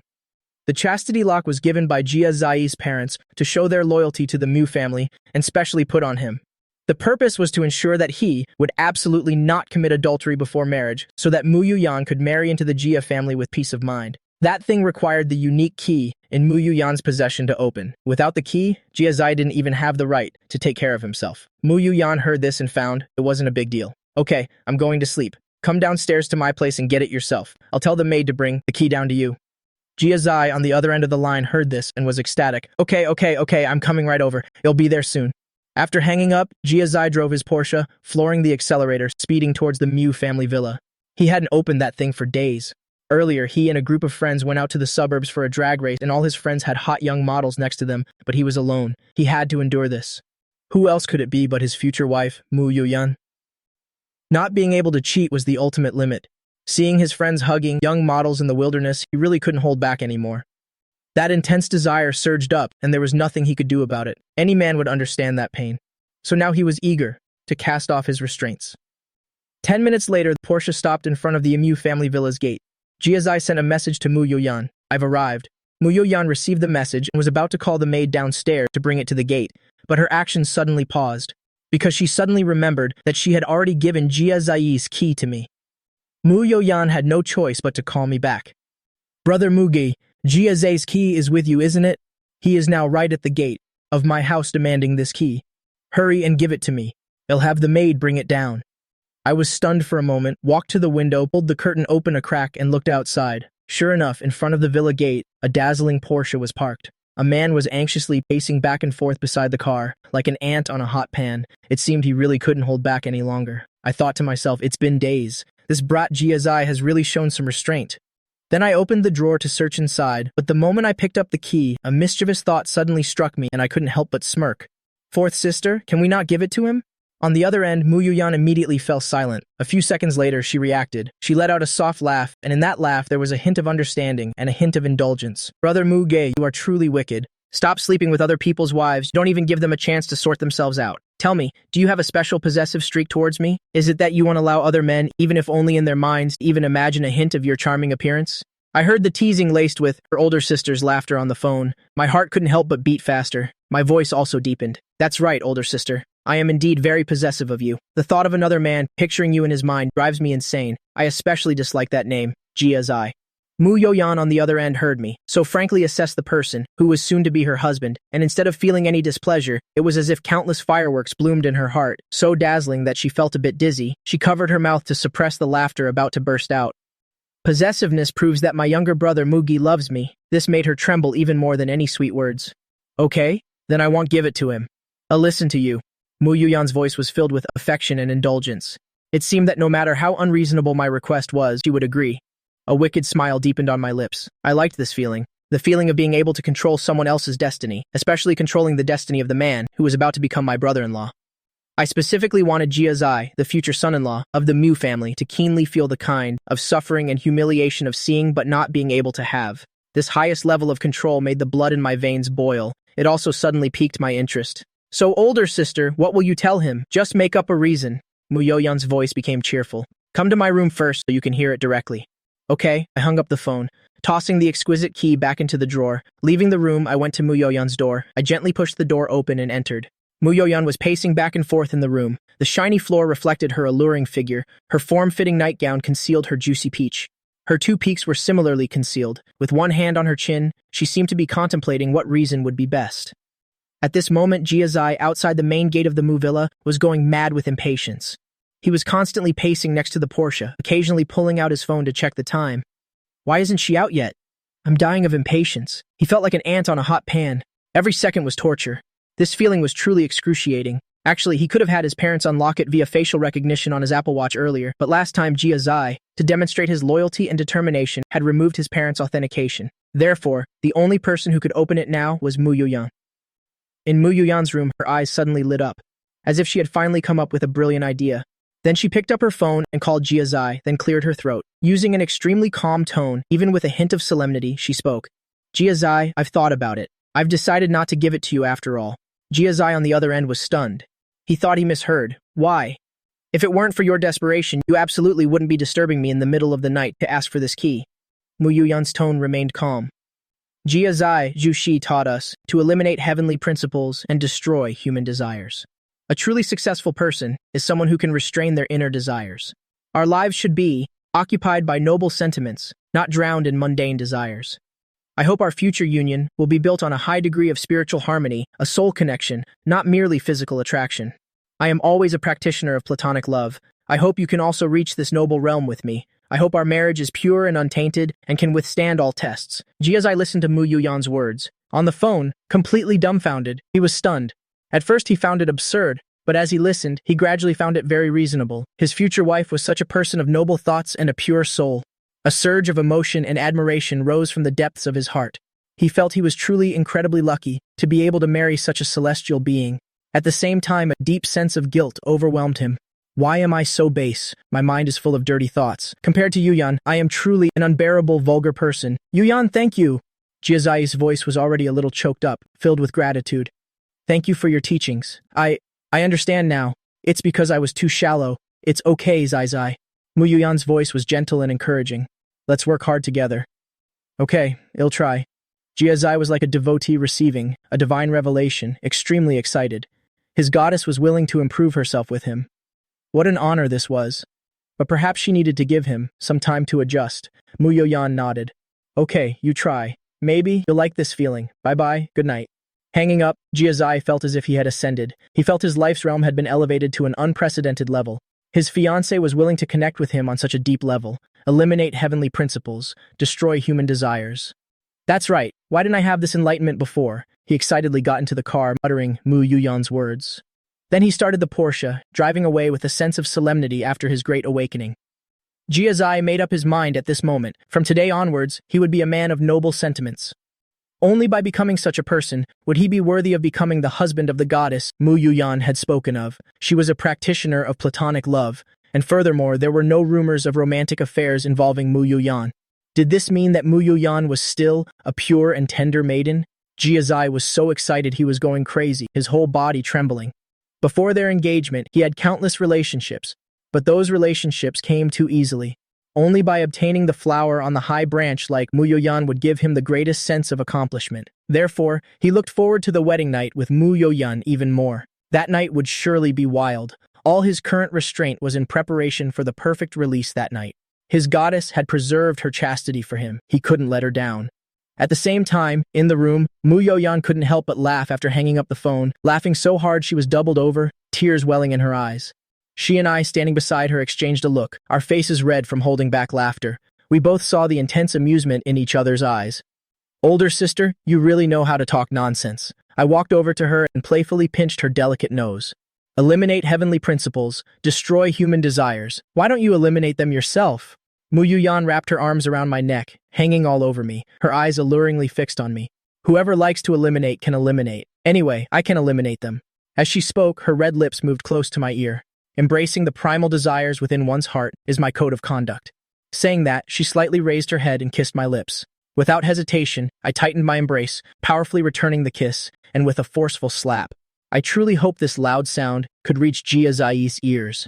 Older sister, your fiancé now is probably frantically reading Juxi's teachings. I'm cuckolding him again. If he knew, he'd surely die of anger. The better he dies, the better. Then you won't have to get married, and we can do bad things together every day. I even want to have a baby with my younger brother Mugi. I smiled and said, older sister, can I be a grown-up baby then? Mu Yuyan didn't mind and even seemed a little expectant. Of course you can. The next day, I woke up very early. As soon as I went downstairs, several sisters were already in the dining room preparing breakfast. As usual, I went to the refrigerator, planning to have a glass of milk before breakfast. And early in the morning, Mujiji was holding Baoju's hand, acting spoiled. Mom, you have no idea how miserable my 3 friends are. They were attacked for no reason while on the road. They were beaten badly. Is there any law in broad daylight? The attackers were fine, but my friends ended up in jail. Is this what they call justice? Baoju, upon hearing that her beloved son was being wronged, also became angry. She didn't even consider the truth of the matter and immediately believed him. This is outrageous. How can this be allowed?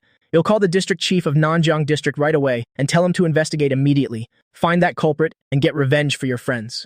Mujiji's face lit up upon hearing this. Thank you, Mom. Mom loves you the most. He clung to Baoju's arm like a weaned child. Baoju's phone call was already made. The call was quickly answered, and a cold, decisive female voice came through. "Mom, what's wrong?" Baoju spoke into the phone, her tone full of distress and anger. "Tangchun, you need to do me a favor, and it's also for your brother." Mujiji on the side heard this and was overjoyed. The person Baoju called was Mu Tangchun. Could this plan fail when the biological mother asked her biological daughter to investigate her opponent? At this moment, Baoju spoke. "Xiaojiji's friends were attacked yesterday near your area in the Nanjiang district. I remember the district chief of Nanjiang district is your friend. Ask him to investigate for me. You and he are not close, so I won't call him." Saying that, Baoju's voice rose 8 octaves. "In broad daylight, under a clear sky, this is truly lawless. You must investigate thoroughly and bring that culprit to me, to give your brother's friends an explanation." Mu Tangchun on the other end was silent for a moment. "Okay, I understand. Mom, you'll arrange for someone to investigate immediately." After hanging up, Baoju clapped her hands at Mujiji. "Don't worry, your third sister handles things reliably." Mujiji was extremely pleased. He licked his lips and grinned. He pictured Huang Mao and the others describing the woman. Having been around for so many years, he might not have had much money, but with one phone call, he could easily have 3 or 4 young girls at his beck and call. And now, a stray dog had turned into a Keelan. He had encountered many women who took the initiative to embrace him. Now he just wanted to try something different, something stimulating. A rose with thorns like this would be more flavorful. Hehehe, wait until I catch her, and it'll make her regret it. Let's see how you'll act tough then. Hehehe, I'm really looking forward to it. Hehehe, the things you said about me when I wasn't there, I'll make sure you pay for them one by one. Damn it, I hate you the most. You bitch, you really think you're something else, don't you? I'll tear you apart. You think you can get away with this? It'll make sure you suffer. You dare to frame me? Do you know who I am? You'll regret this. It'll make you pay. You're dead. It'll make you regret being born. You're not going to get away with this. It'll make you pay. You're dead. It'll make you regret being born. You're not going to get away with this. It'll make you pay. You're dead. It'll make you regret being born. You're not going to get away with this. It'll make you pay. You're dead. Let's see how I deal with you." After breakfast, Yulu still looked a bit tired. She went upstairs first.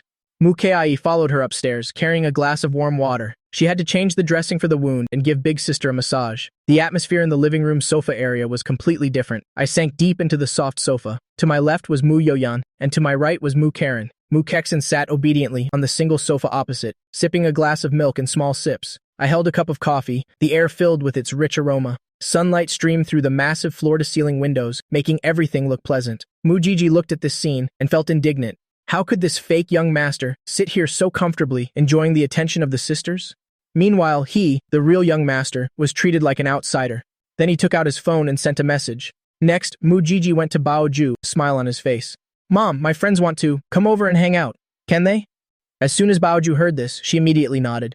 "Of course, they are welcome." She was worried she wouldn't have the chance to learn more about her son's social circle. "Hurry and tell them to come so they can meet us too." Mujiji immediately showed a smug smile. Okay. Not long after, the villa's doorbell rang. Mujiji, like a host, personally went to the door to greet them. Standing outside were red hair, blonde hair, and blue hair. The 3 men looked at the grand, palace-like villa before them, their mouths agape as if an egg could fit. "Damn, Gigi, is this your house? This is so fucking awesome!" They followed Mujiji inside, their eyes scanning everything.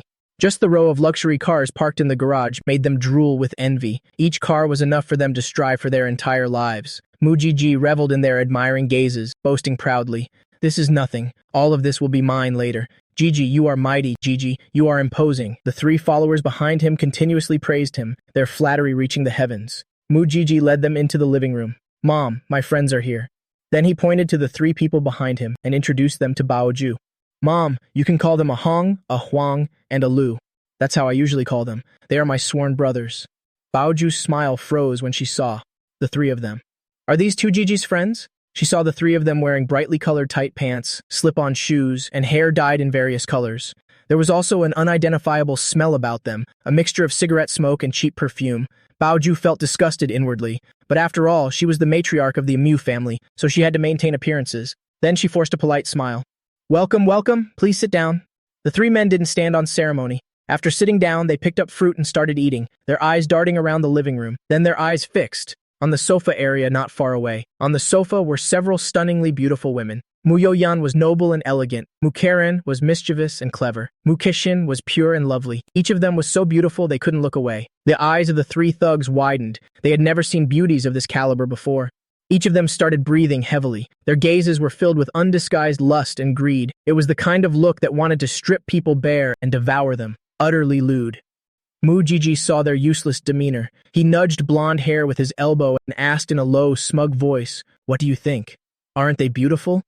These are top-tier beauties. Compared to the girls we met before, they are 10,000 times better, right? These are flowers from the high mountains of noble families." Blonde hair nodded vigorously, almost drooling. "Gigi, are these your sisters?" Blue hair also rubbed his hands together, a lecherous smile on his face as he moved closer. "Gigi, tell us. Do we? Do we have a chance?" Mu Jiji glared. "Do you want to die? You want to be my brother-in-law? Are you planning a rebellion?" The three thugs quickly chuckled awkwardly.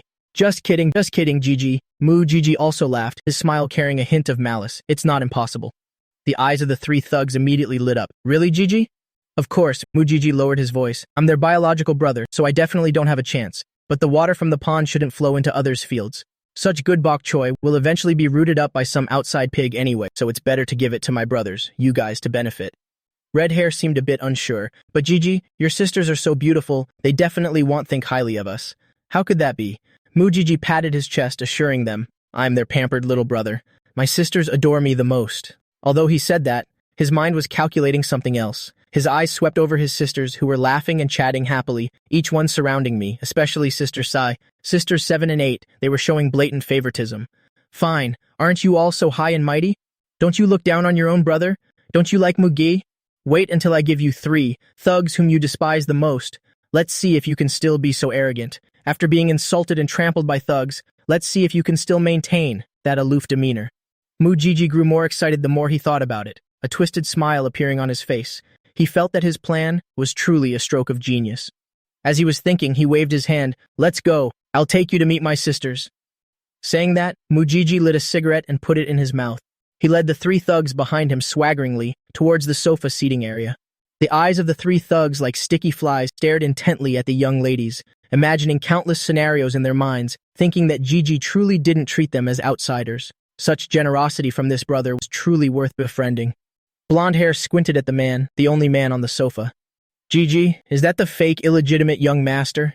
Today, I hadn't styled my hair much, and my soft hair naturally fell down, partially covering my eyebrows and eyes, completely different from the slicked-back look I had when exercising yesterday, so they didn't recognize me at first. A glint of malice flashed in Mu Jiji's eyes. "Make sure to humiliate him later for me." The 3 thugs immediately understood, a sinister smile appearing on their faces. "Don't worry, Gigi. We guarantee that in front of your sisters, we'll make him lose all face." The atmosphere in the sofa area was very pleasant. Mu Karen gently nudged my calf with her toe, gently nudging my calf. "Muge, my brother, how are you preparing for your driver's license test?" I took a sip of coffee and lazily replied, "I'm practicing for the practical test. My instructor said I have a natural talent." Mu Yuyan smiled and said, "That's because our Muge is the smartest. Why don't Sister Si practice driving with you? My driving skills are the best in the family." Mu Karen immediately retorted, unconvinced. "Puff, is that what you call good skills? That's called driving slowly." "Mugi, my brother, don't listen to her. If you want to learn, you should learn something exciting. Sister 7 will take you mountain racing." Mu Kexen also chimed in softly, her gentle voice saying, I can also teach Mugi, my brother, to drive a Ferrari with one hand." Seeing my sisters vying, I couldn't help but laugh.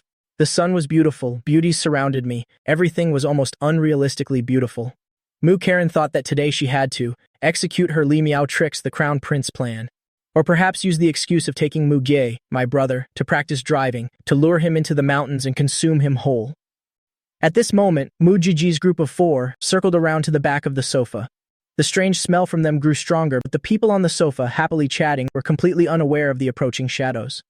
Red Hair, the most brazen and self-proclaimed handsome, brushed his red hair and approached first. His target was Mu Karen, who seemed the liveliest. "Hello, beautiful." He revealed his golden teeth, his voice greasy and slick as he reached out and casually patted Mu Karen's shoulder. This inappropriate way of initiating contact was a tactic he often used at internet cafes and billiard halls to hit on young girls. Mu Karen's body suddenly stiffened, a nauseating feeling rising from the pit of her stomach. She felt as if she had been touched by a fly covered in slime. Mu Yoyan also sensed movement nearby. She frowned and turned her head, just in time to see that dirty hand resting on her 7th sister's shoulder, and anger immediately erupted. Instinctively, without thinking, she raised her hand and flung the coffee cup in her hand. The coffee splashed onto Red Hair's face and chest. "Ah!" Red Hair screamed miserably. The people on the sofa all turned their heads at this moment. Mu Karen stood up, angrily scolding. "Who the hell are you? Where are you putting your hands?" My gaze also fell upon those three faces: red hair, blonde hair, blue hair. Even though their hairstyles were messy and their faces were stained with coffee, I recognized them immediately. These were the three people I had beaten up yesterday. My eyes turned cold. It's you. Red hair, in pain from the hot coffee, was yelling, and beside him, blonde hair and blue hair, who were watching the scene, suddenly looked at me upon hearing that voice. That face, identical to the person who had beaten them yesterday, matched perfectly. Damn, it's you? What a coincidence. Enemies meeting. Blonde hair and blue hair pointed at me and cursed. Damn it, what a coincidence. You brat, you ran fast yesterday. The atmosphere in the living room instantly turned rigid. Mu Yuyan, Mu Karen, and Mu Kixin all stood up, their faces filled with confusion. How did they know each other? But seeing the three vicious dogs barking before them, and the ugly faces and malicious curses spewing from their mouths, Mu Yoyan and Mu Karen instinctively moved to my left and right, shielding me. Mu Gigi was also stunned. What was going on? He pointed at me, then pointed at his three brothers. Do you guys know each other? Blonde hair, holding his swollen face, angrily tattled. Gigi, yesterday he got into a conflict with us and beat the three of us into the hospital. It was this bastard. My expression turned completely grim, staring at the three of them.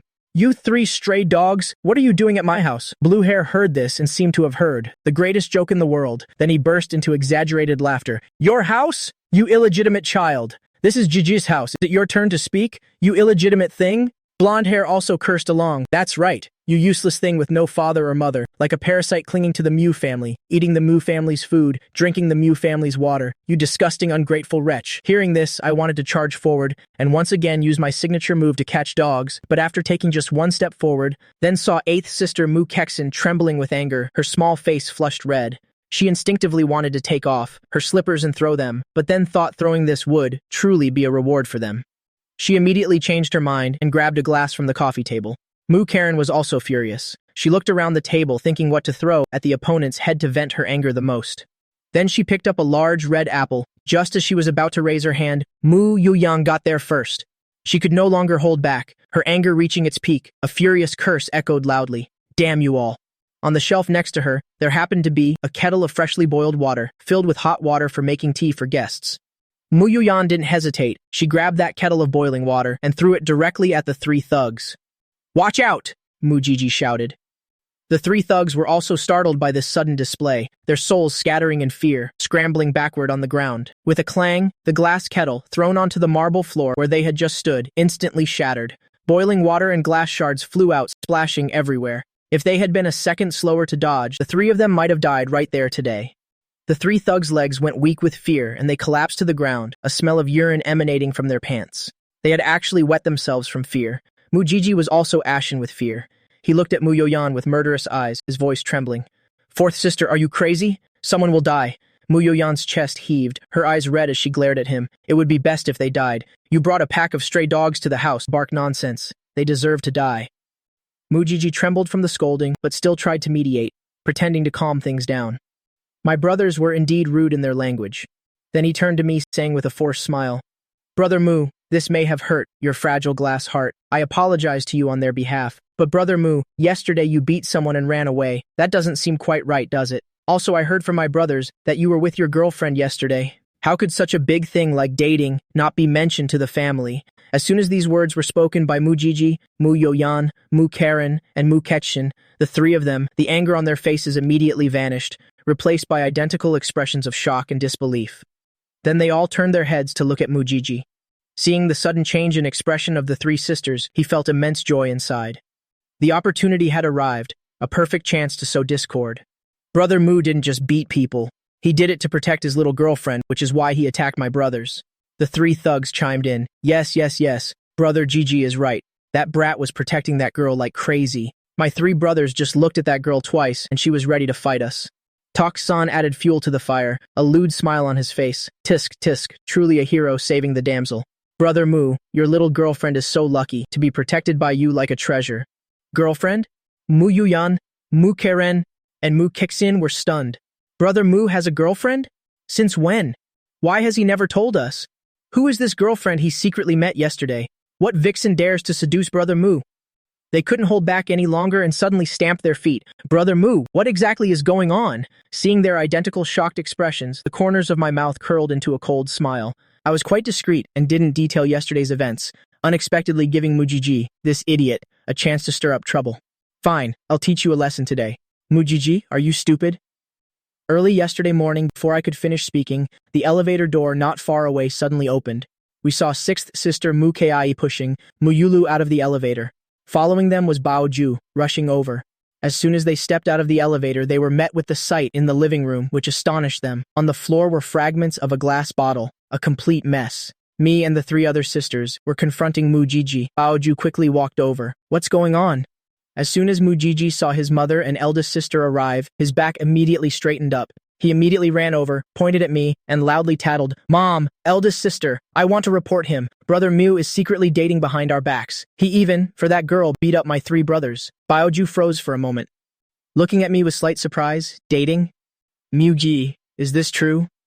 Even if he is dating, why would there be a fight? Is there some misunderstanding here? Not all fights are due to romantic relationships. Yellow Hair swore to the heavens. Auntie, we saw it with our own eyes. It's absolutely 100% true. Brother Mu's eyes were red with fury for that girl, and he wanted to fight us to the death.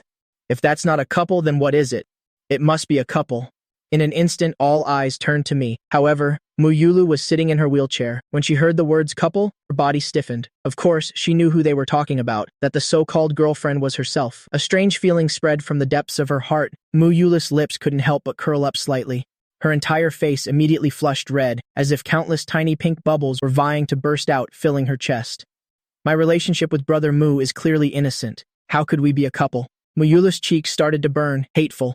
She should have been angry, but being misunderstood like this made her feel a little amused. Uncontrollably, in her mind, scenes from yesterday replayed. So, in the eyes of others, she and Brother Mu look like such a couple. Couldn't they see that I'm 18 years older than this younger brother? I'm 18 years older than this younger brother? This thought not only did not embarrass Mu Yulu, but also brought a secret joy. The barrier in her heart seemed to lower a little. No, I can't think any further. She glanced at the three younger sisters beside her. Seeing their crestfallen faces, a sense of glee rose within her, as if teasing them. After indulging in her secret delight, Mu Yulu cleared her throat, regaining her composure as the eldest sister. Ahem, you all have misunderstood.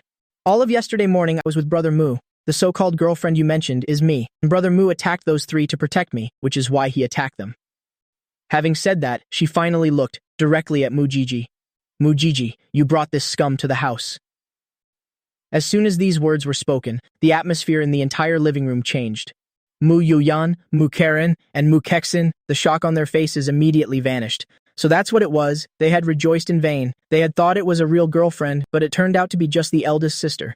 The eldest sister is such a serious person. How could she be Brother Mu's girlfriend? They had really overthought it. Mu Karen felt as if she had come back to life, immediately turning her attention to Mu Jiji. Well done, Mu Jiji. So it was your good brothers who injured the eldest sister. They even wanted to attack the eldest sister and Brother Mu. How dare you be here acting like the victim while being the aggressor? Mujiji was completely stunned, his mind blank, buzzing. What? The person Yellow Hair and his friends caused trouble with yesterday was the eldest sister? The woman with the hot body, as beautiful as a fairy descended to earth, was Mu Yulu in their description? Mujiji's face immediately turned pale. It's over. The three thugs lying on the ground were also bewildered. The beauty they had teased yesterday was actually Brother Jiji's own sister, and the eldest sister of the Mu family? Thinking of the power of the Mu family in Jiangcheng, the three of them trembled even more violently. Brother Jiji. Yellow Hair's voice was laced with tears. Damn it. Mujiji suddenly snapped back to reality, lunging forward like an arrow and punching Yellow Hair. Damn it, you blind fool! That's my eldest sister! Who allowed you to mess with my eldest sister? Today, I'll kill you all.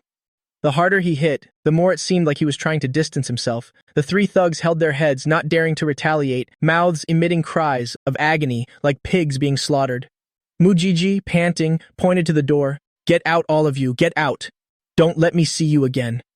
He wanted to favor them, to make these three hot potatoes disappear quickly, which could also be considered protecting them. The three thugs crawled and stumbled, wanting to flee, but at this moment Mu Yulu said coldly, Stop. Are you just going to leave? You assaulted someone and now you're trying to run? And now you come to the house and cause a scene. Do you think the Mu residence is a marketplace? No one is leaving today. Wait for the police to arrive. Baoju's expression also turned extremely displeased. She looked at Mujiji, her eyes full of disappointment. Mujiji, are these the friends you associate with? A bunch of hoodlums? Why did you bring them home? Just then, the main door of the villa was also pushed open forcefully. Immediately after, Mu Tangchun and the district chief of Nanjiang district entered, followed by several uniformed police officers. As soon as Mujiji saw that woman, his heart sank. Why is she here? At this moment, Mu Tangchun spoke first. Mom, I've investigated the situation. The so-called victim that Tujiji mentioned was actually the one who initiated the provocation, and the person they harassed and clashed with was precisely the eldest sister and brother Mu. As soon as she finished speaking, the police officers behind Mu Tangchun immediately stepped forward, blocking the three thugs who were about to escape.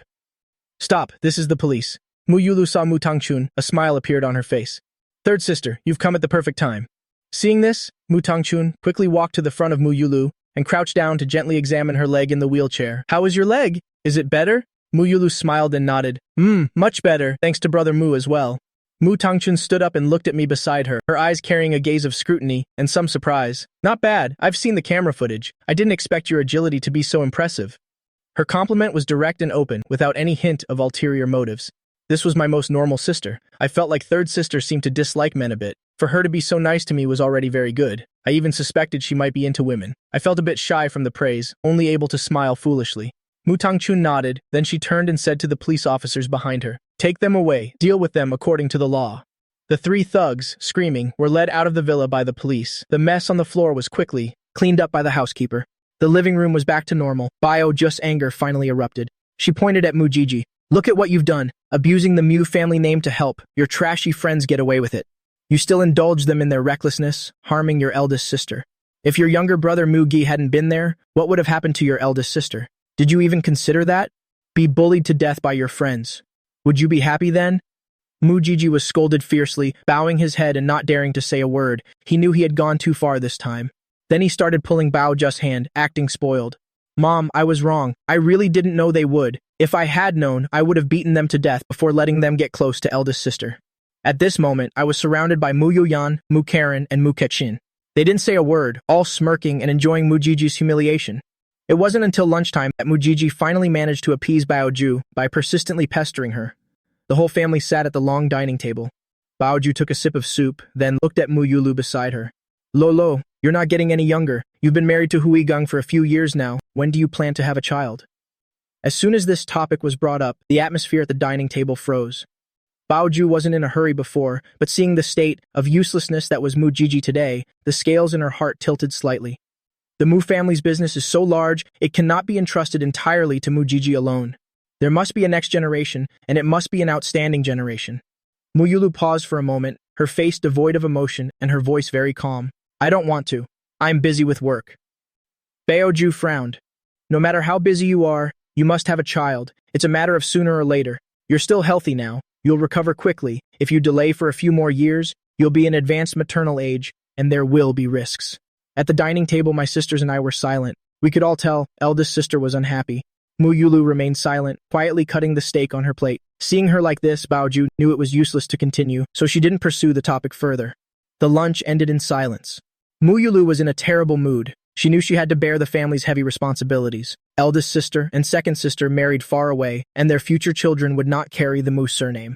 Fifth sister is a star. Sixth sister is dedicated to scientific research. Seventh and eighth sisters are naive. In business, the family could only rely on her. In politics, they could only rely on third sister.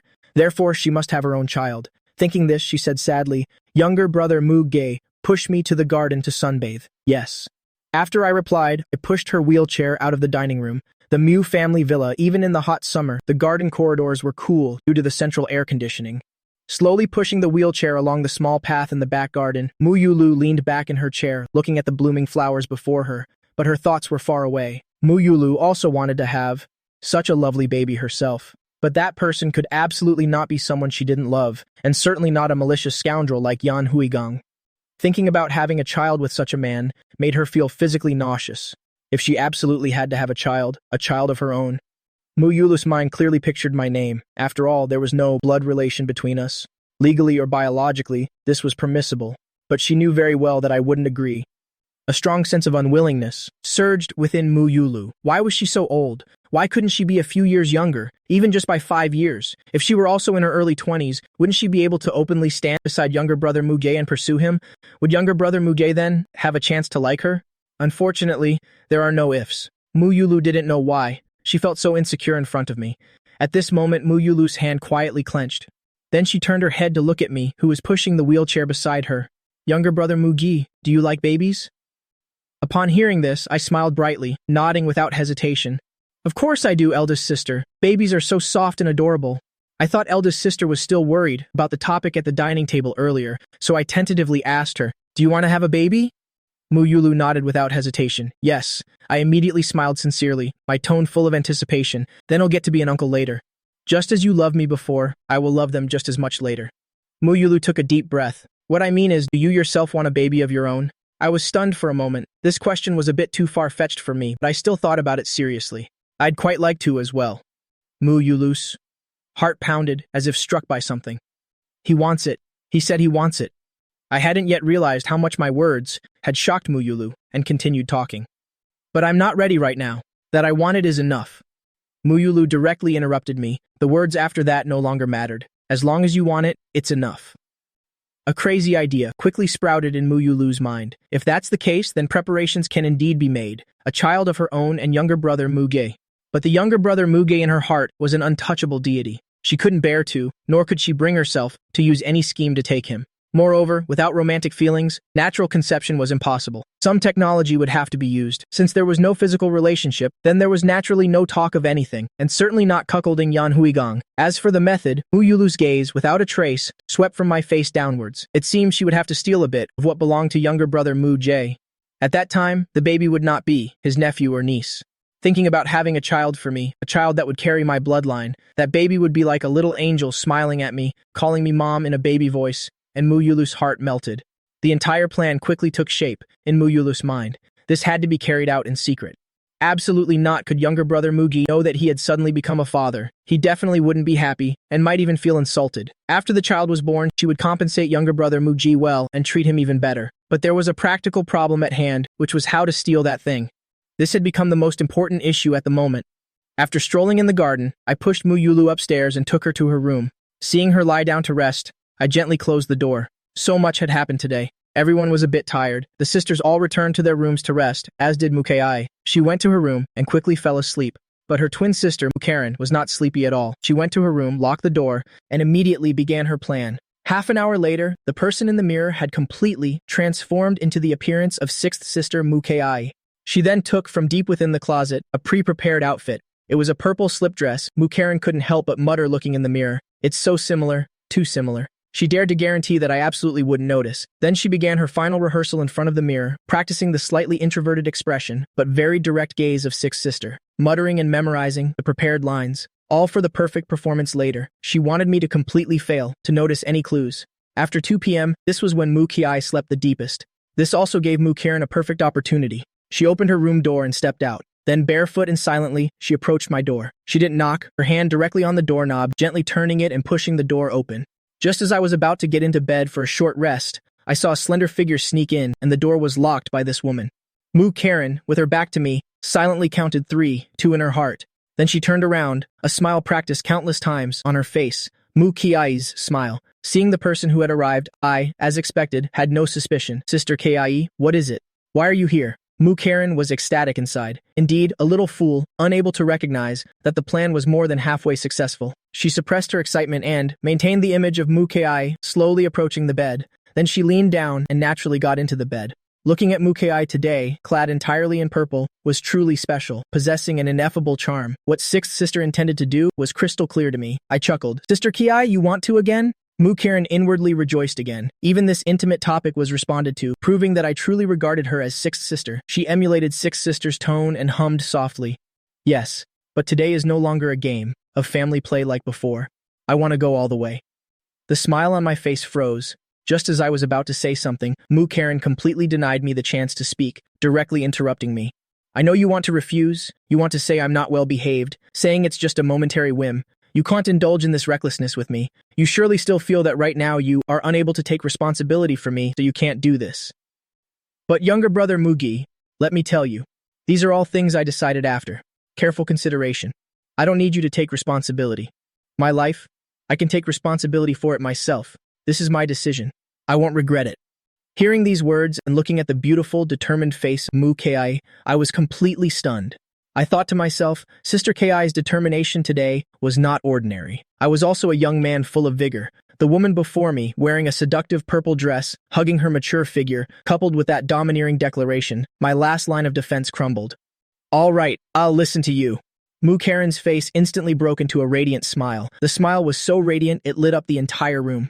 Countless fireworks were exploding in her heart. Success, it's finally almost successful. She was about to die of excitement. Countless little deer were running amok in her chest, bumping into each other, making her dizzy, a feeling of overwhelming happiness. She couldn't hold back any longer, throwing her arms around me. Then she closed her eyes and pressed her lips to mine. It was a kiss that was a little innocent, but incredibly passionate, and it was Karen's first kiss. I skillfully returned the kiss, even taking the initiative to deepen it.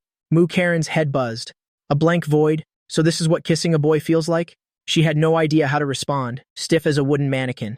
Even though she had crammed some skills last night, they were all exposed in the heat of the moment. I realized something was wrong. Then I quickly pulled back, creating a small space between us, and saw Karen's flushed cheeks in my heart. Karen, you're not okay.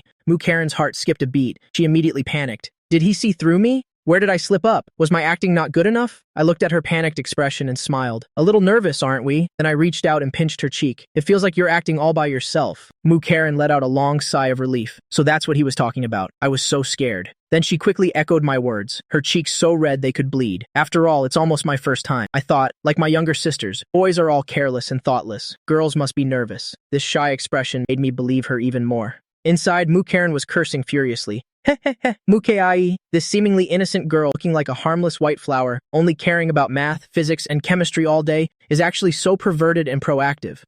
How can she not be embarrassed by this at all? The contrast is too stark. I'm an art major. I should have had many handsome male classmates around, so I should have experienced countless encounters. But now, after just one kiss, I'm almost dying of embarrassment. This is truly shameful. At this moment, Karen suddenly looked up. Then I'll adjust my emotions a bit. Wait for me. I watched her take a deep breath and slowly exhale, mentally preparing herself. Then she looked at me again, her eyes determined. Let's continue. This time, it was Karen who initiated. She attacked proactively, using the methods she learned last night. Although her skills were still clumsy, her initiative and passion were genuine. I felt a sense of familiarity. That's right, this is the Karen, I remembered. Bold, frank, and a bit endearingly clumsy. Karen was also gradually finding her groove. She was no longer stiff, her body relaxed, holding me tighter and tighter. 10 minutes later, we finally broke apart, panting. Karen's lips were red and glistening. She leaned into my arms, catching her breath. Muge, do you want to play PUBG first or Honor of Kings right away? Hearing this, I was stunned for a moment, then nodded. As you say. So, like before, let's play PUBG first. Karen frowned. But my leg seems to have been sprained just now. This was the excuse she had prepared, a patch she had ready. She wasn't sure if her gaming skills could match that hidden gaming demon. What if she was exposed? Where? Let me see. As soon as I heard that, I immediately became worried. Then I got out of bed, carefully squatting down, and lifted Karen's leg. A current surged from the sole of her foot, immediately spreading throughout her body. Karen's body tensed up. No, it's nothing serious. Karen shook her head and quickly withdrew her leg. If I continued to massage it like that, she was afraid she would melt on the spot. The two of them took out their phones and started playing games. 20 minutes later, the game ended. As expected, Karen played terribly. But since she had the excuse of being injured, I didn't suspect anything. But it didn't matter. The atmosphere in the room had become more ambiguous over the past 20 minutes, and that was enough. I put down my phone and asked the final question, "Are you sure you're ready?" Hearing this, Karen glanced at me. Muga, weren't you very manly when you protected elder sister yesterday? Why are you acting like a woman now, so indecisive? Boys should be more decisive, more courageous. I don't like cowards. I chuckled. You said that. Yes, I said it.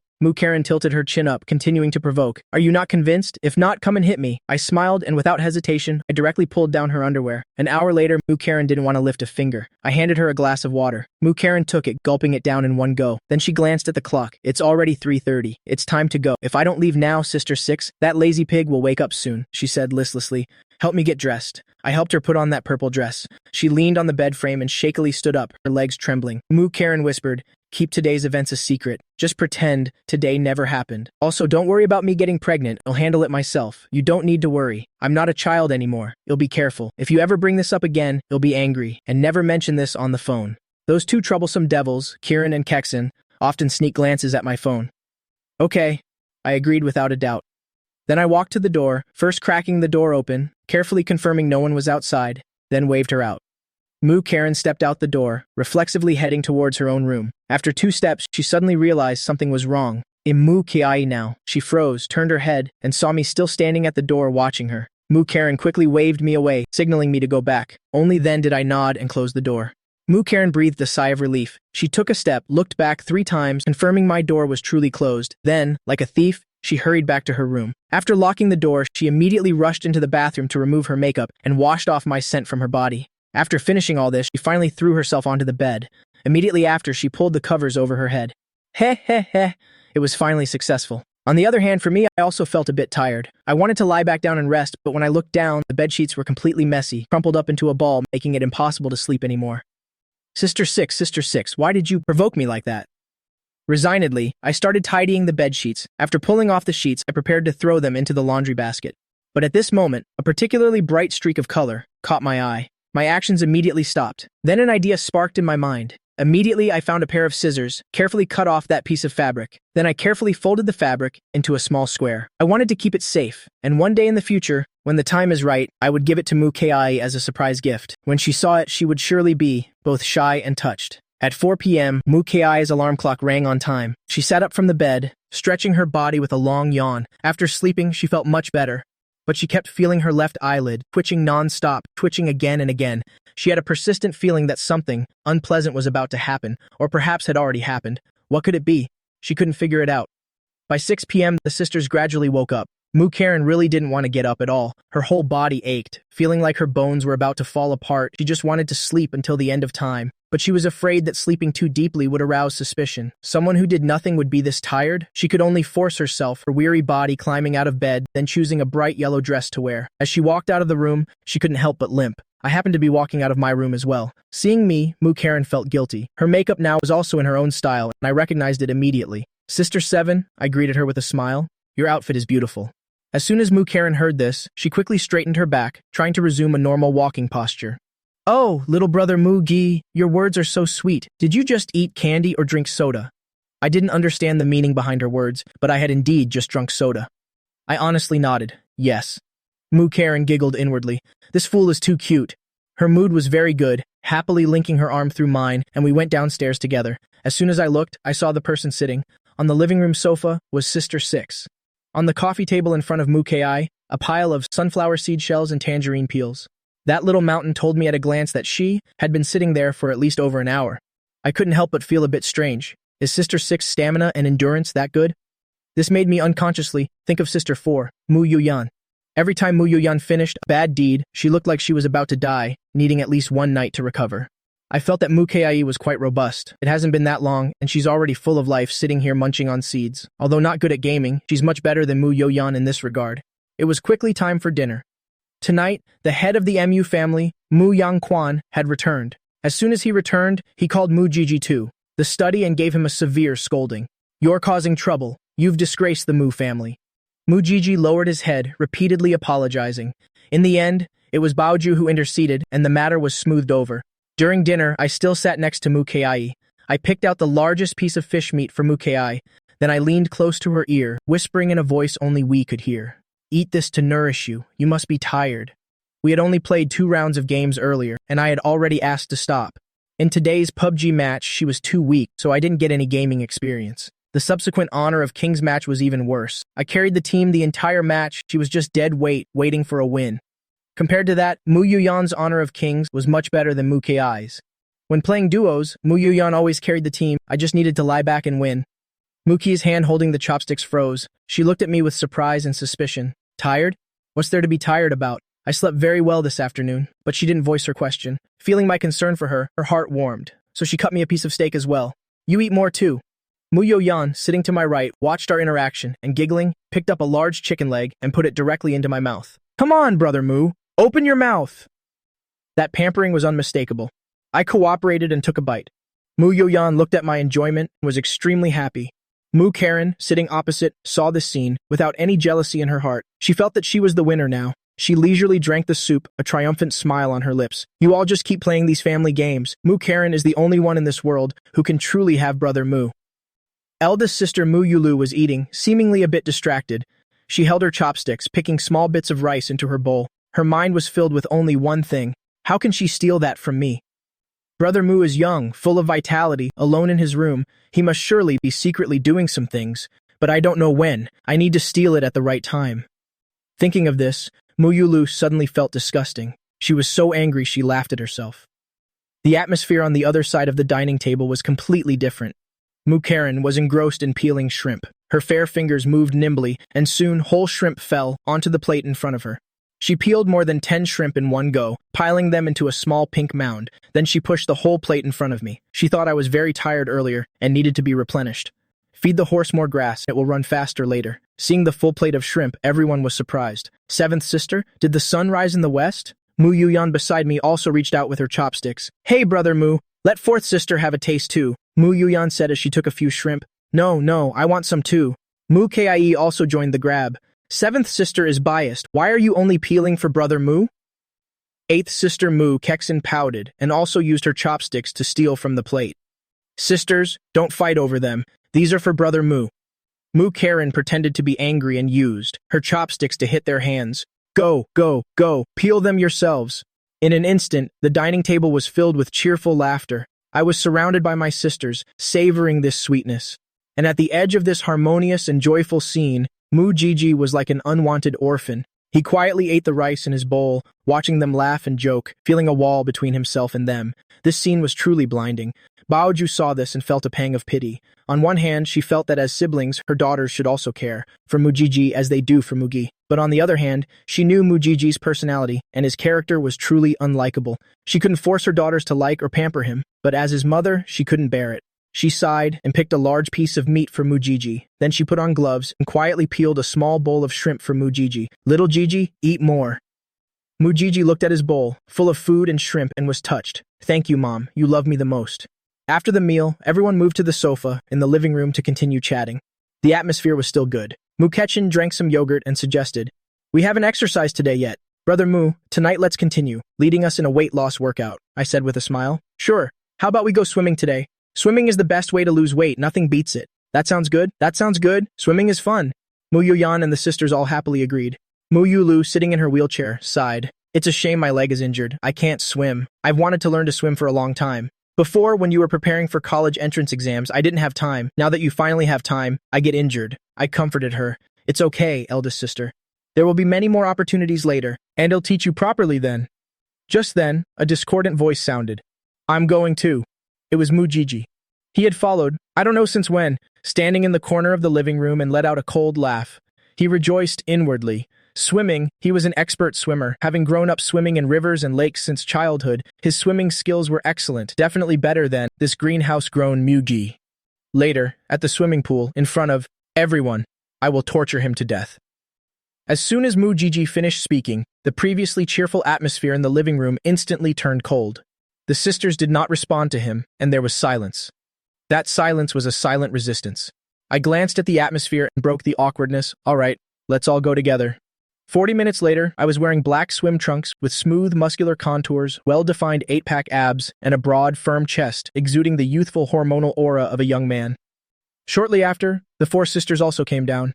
Then Mu Yoyan walked straight towards me. Brother Mu, has your physique improved even more? Mu Yoyan smiled and reached out to touch my abs. It felt firm, warm, and hard. Yes, you've become even more handsome. Mu Karen was also not polite, placing both hands on me and pinching. Mu Kiai said nothing but poked my chest. I was surrounded and groped by the 3 sisters, smiling a little shyly, and Mu Kechin next to me blushed beet red. She was very shy because her parents and eldest sister were sitting in the nearby lounge watching. Although she had touched before, who would refuse more? She also wanted to go up and touch a little, but she was afraid of showing her feelings too obviously and being seen through, so she could only stand there and secretly admire. Mu Yulu, sitting in her wheelchair, looked at me by the pool and also secretly swallowed. Those smooth curves, those powerful muscles were truly seductive. If she hadn't experienced so many ups and downs over the years and honed her skills in managing expressions and emotions to a high level, she would have blushed to death long ago. Mu Yulu, on one hand, maintained her image as the cold eldest sister, while clearly seeing everyone state by the pool. Her mind began to analyze quickly. It seems 8th sister definitely has feelings for brother Mu. Look at her, face red as a monkey's behind, watching the 3 sisters tease me. Her eyes showed admiration mixed with anger, her toes curled up from tension. Clearly, she wanted to join but didn't dare, afraid her parents and I would see through her feelings, so she could only stand there blushing with helpless anger. According to Mu Yulu, when a girl sees the boy she likes before fully acting on her desires, she will definitely be shy. This is instinct, and Mu Kekshin fits this perfectly. As for the other three sisters, they were too direct, too casual. Their actions of touching abs showed no shyness or ambiguity. This is not how one looks at someone they like. Therefore, the only possibility is that the three of them merely appreciate me. That's why they can tease me so casually. Could it be that all three of them have already done bad things? So their tolerance is so high? This thought flashed through Mu Yulu's mind. But she immediately rejected it. It's impossible. Thinking of this, Mu Yulu suddenly had a brilliant plan. If Kexin likes Brother Mu, then maybe my problem has a solution. She thought of two methods. The first way is to secretly put something into my drink. After I've indulged myself, she can sneak in and steal it. But this method, she only thought of it briefly before abandoning it. It's too disgraceful. It's also too unfair to Brother Mu. I'll feel guilty for the rest of my life. As for the second way, Mu Yulu's gaze suddenly fell upon the blushing eighth sister not far away. Or should I give Brother Mu to our eighth sister? Eighth sister is so beautiful and she likes Brother Mu so much.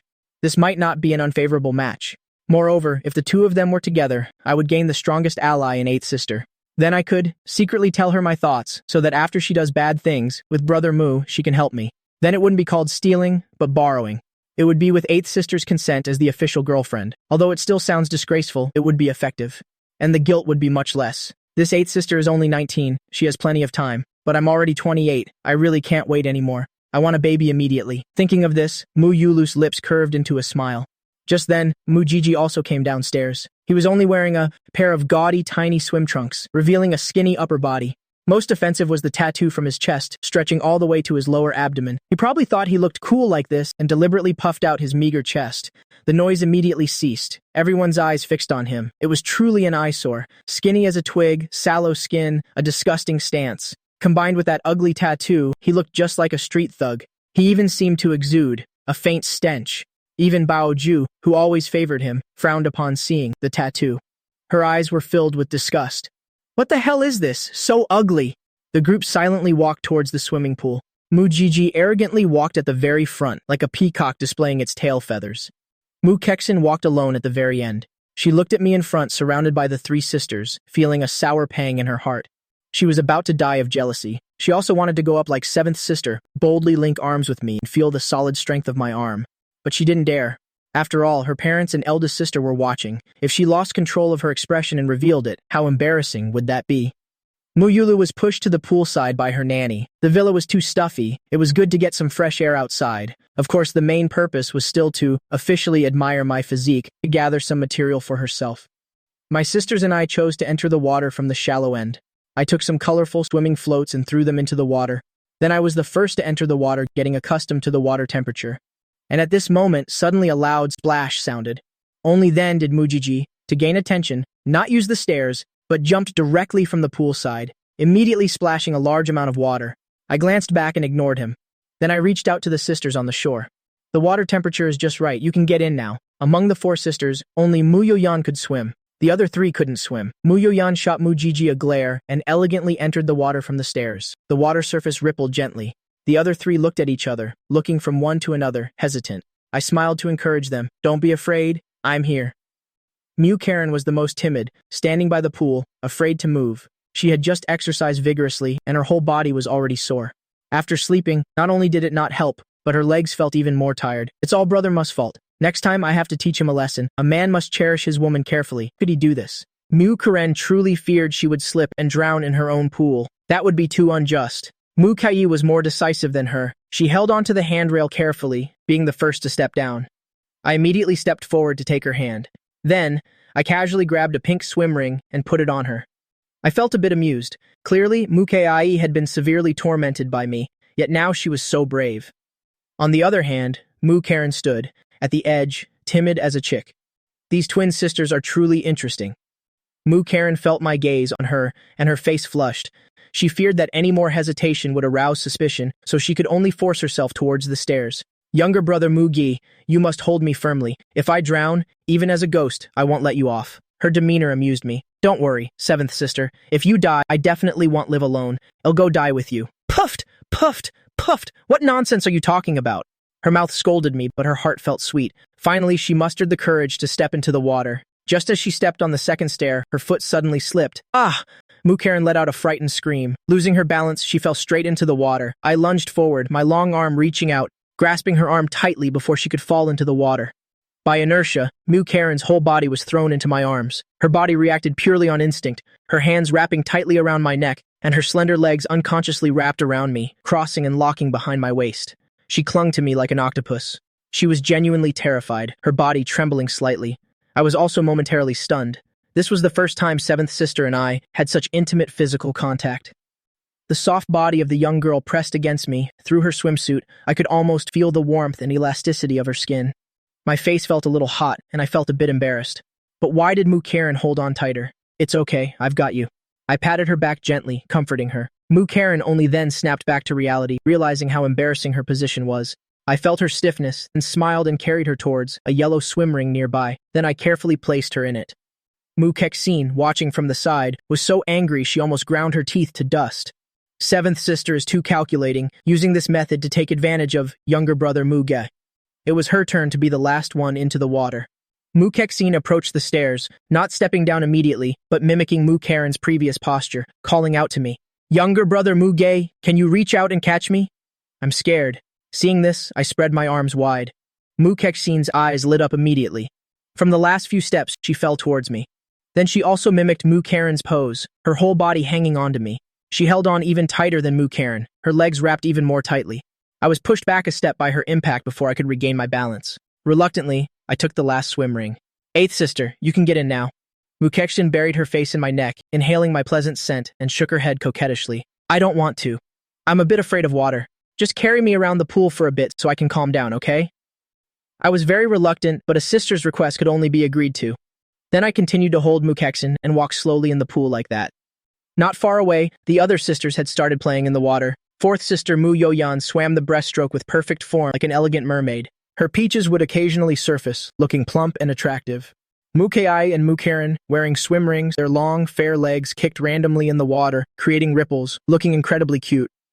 Mu Kexin, satisfied, clung to me, her head resting on my shoulder, praising me softly. Younger brother Mu Ge, you're so good, so obedient. Just then, Mu Yangquan and Bao Ju also came from the lounge, standing by the pool to watch the spectacle. Seeing them from a distance, I immediately felt this pose was too improper. Eighth sister, get down, mom and dad are here. Mu Kexin glanced back, but instead of getting down, she held on even tighter. I won't.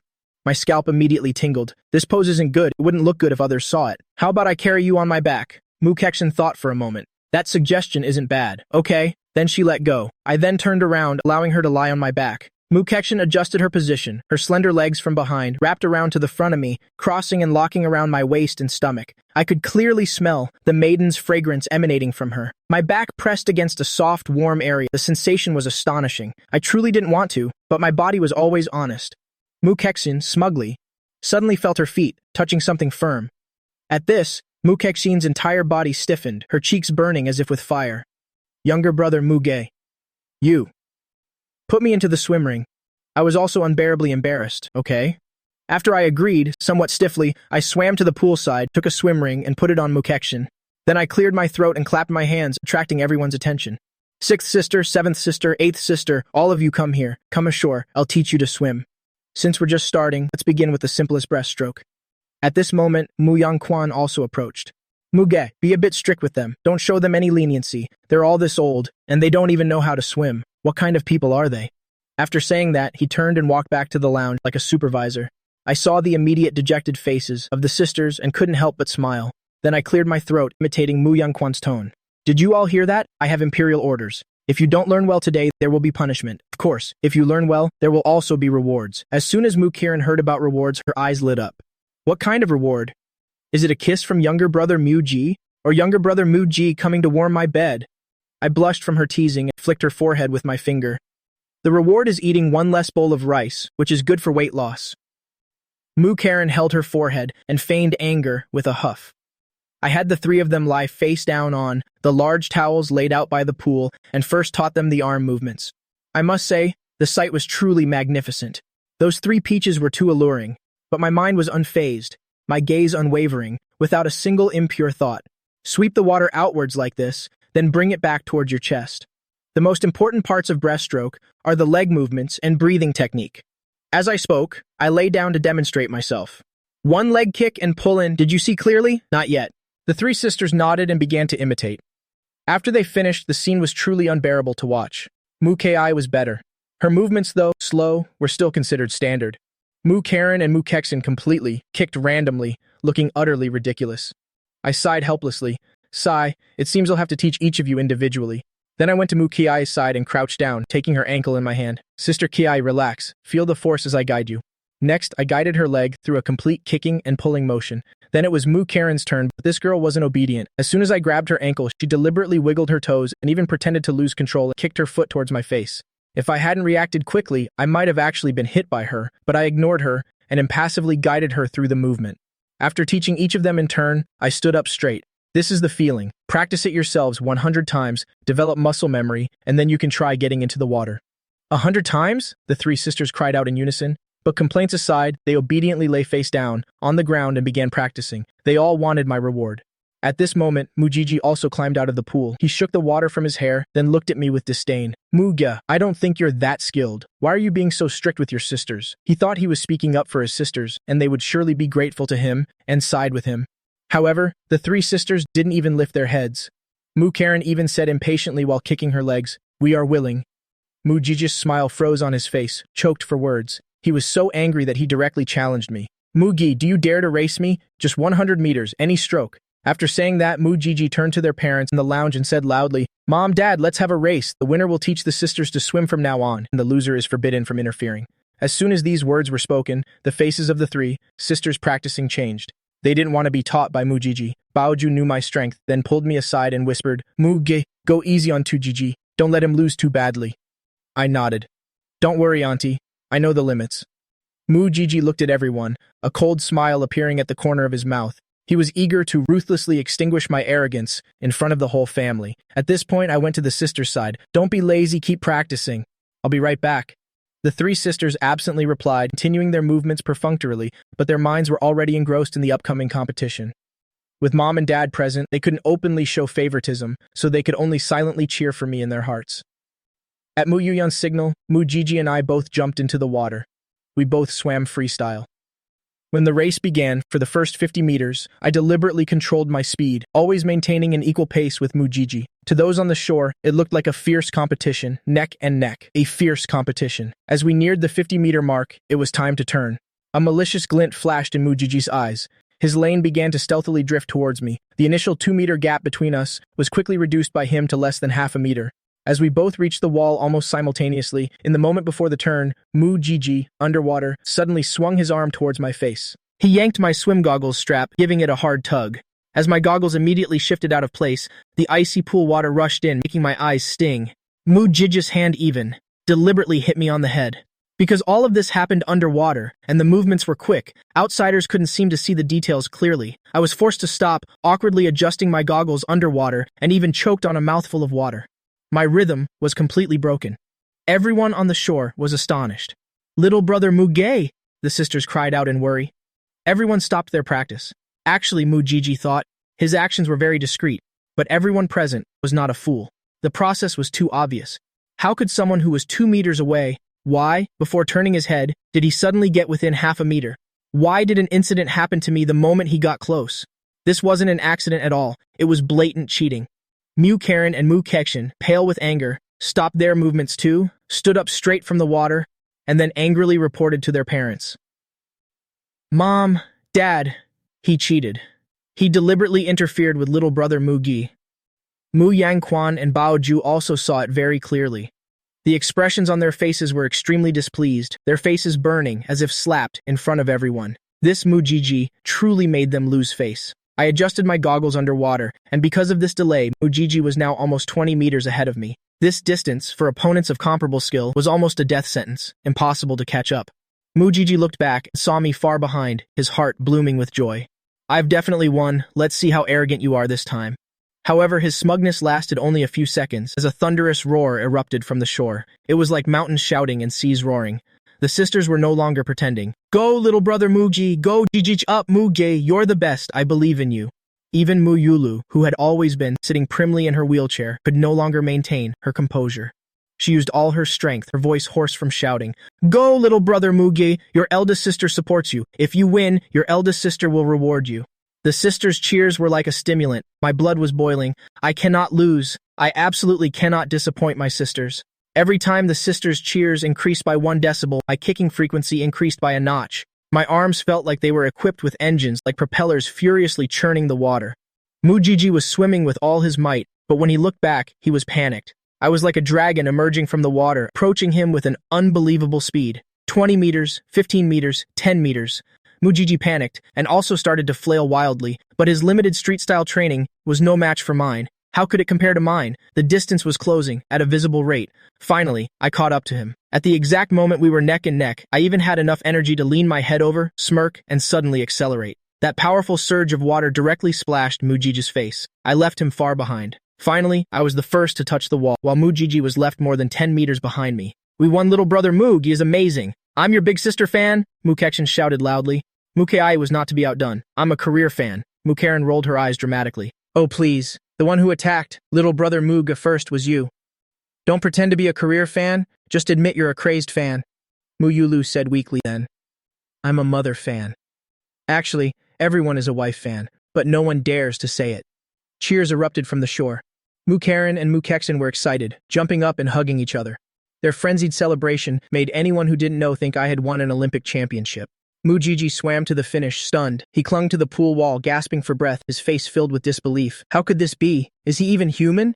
Scoring over 700 on the college entrance exam, getting into Donghai University was one thing, but being this freakishly good at sports? This made me, a high school graduate, clumsy and completely clueless, wonder where I could hide my face. At this moment, I could no longer hold back and look towards Mujiji. "Using such dirty tricks, did you feel good? Too bad you couldn't win even with cheating." "Don't slander me," Mujiji, hit where it hurt, jumped up in anger. "I didn't do anything. Do you have any proof? If you don't have proof, stop talking nonsense." I let out a cold laugh, not bothering to waste another word on him. I swam straight to the edge and got out. The sisters immediately swarmed me like a swarm of bees. "Little brother Mugi, you're so amazing, so handsome."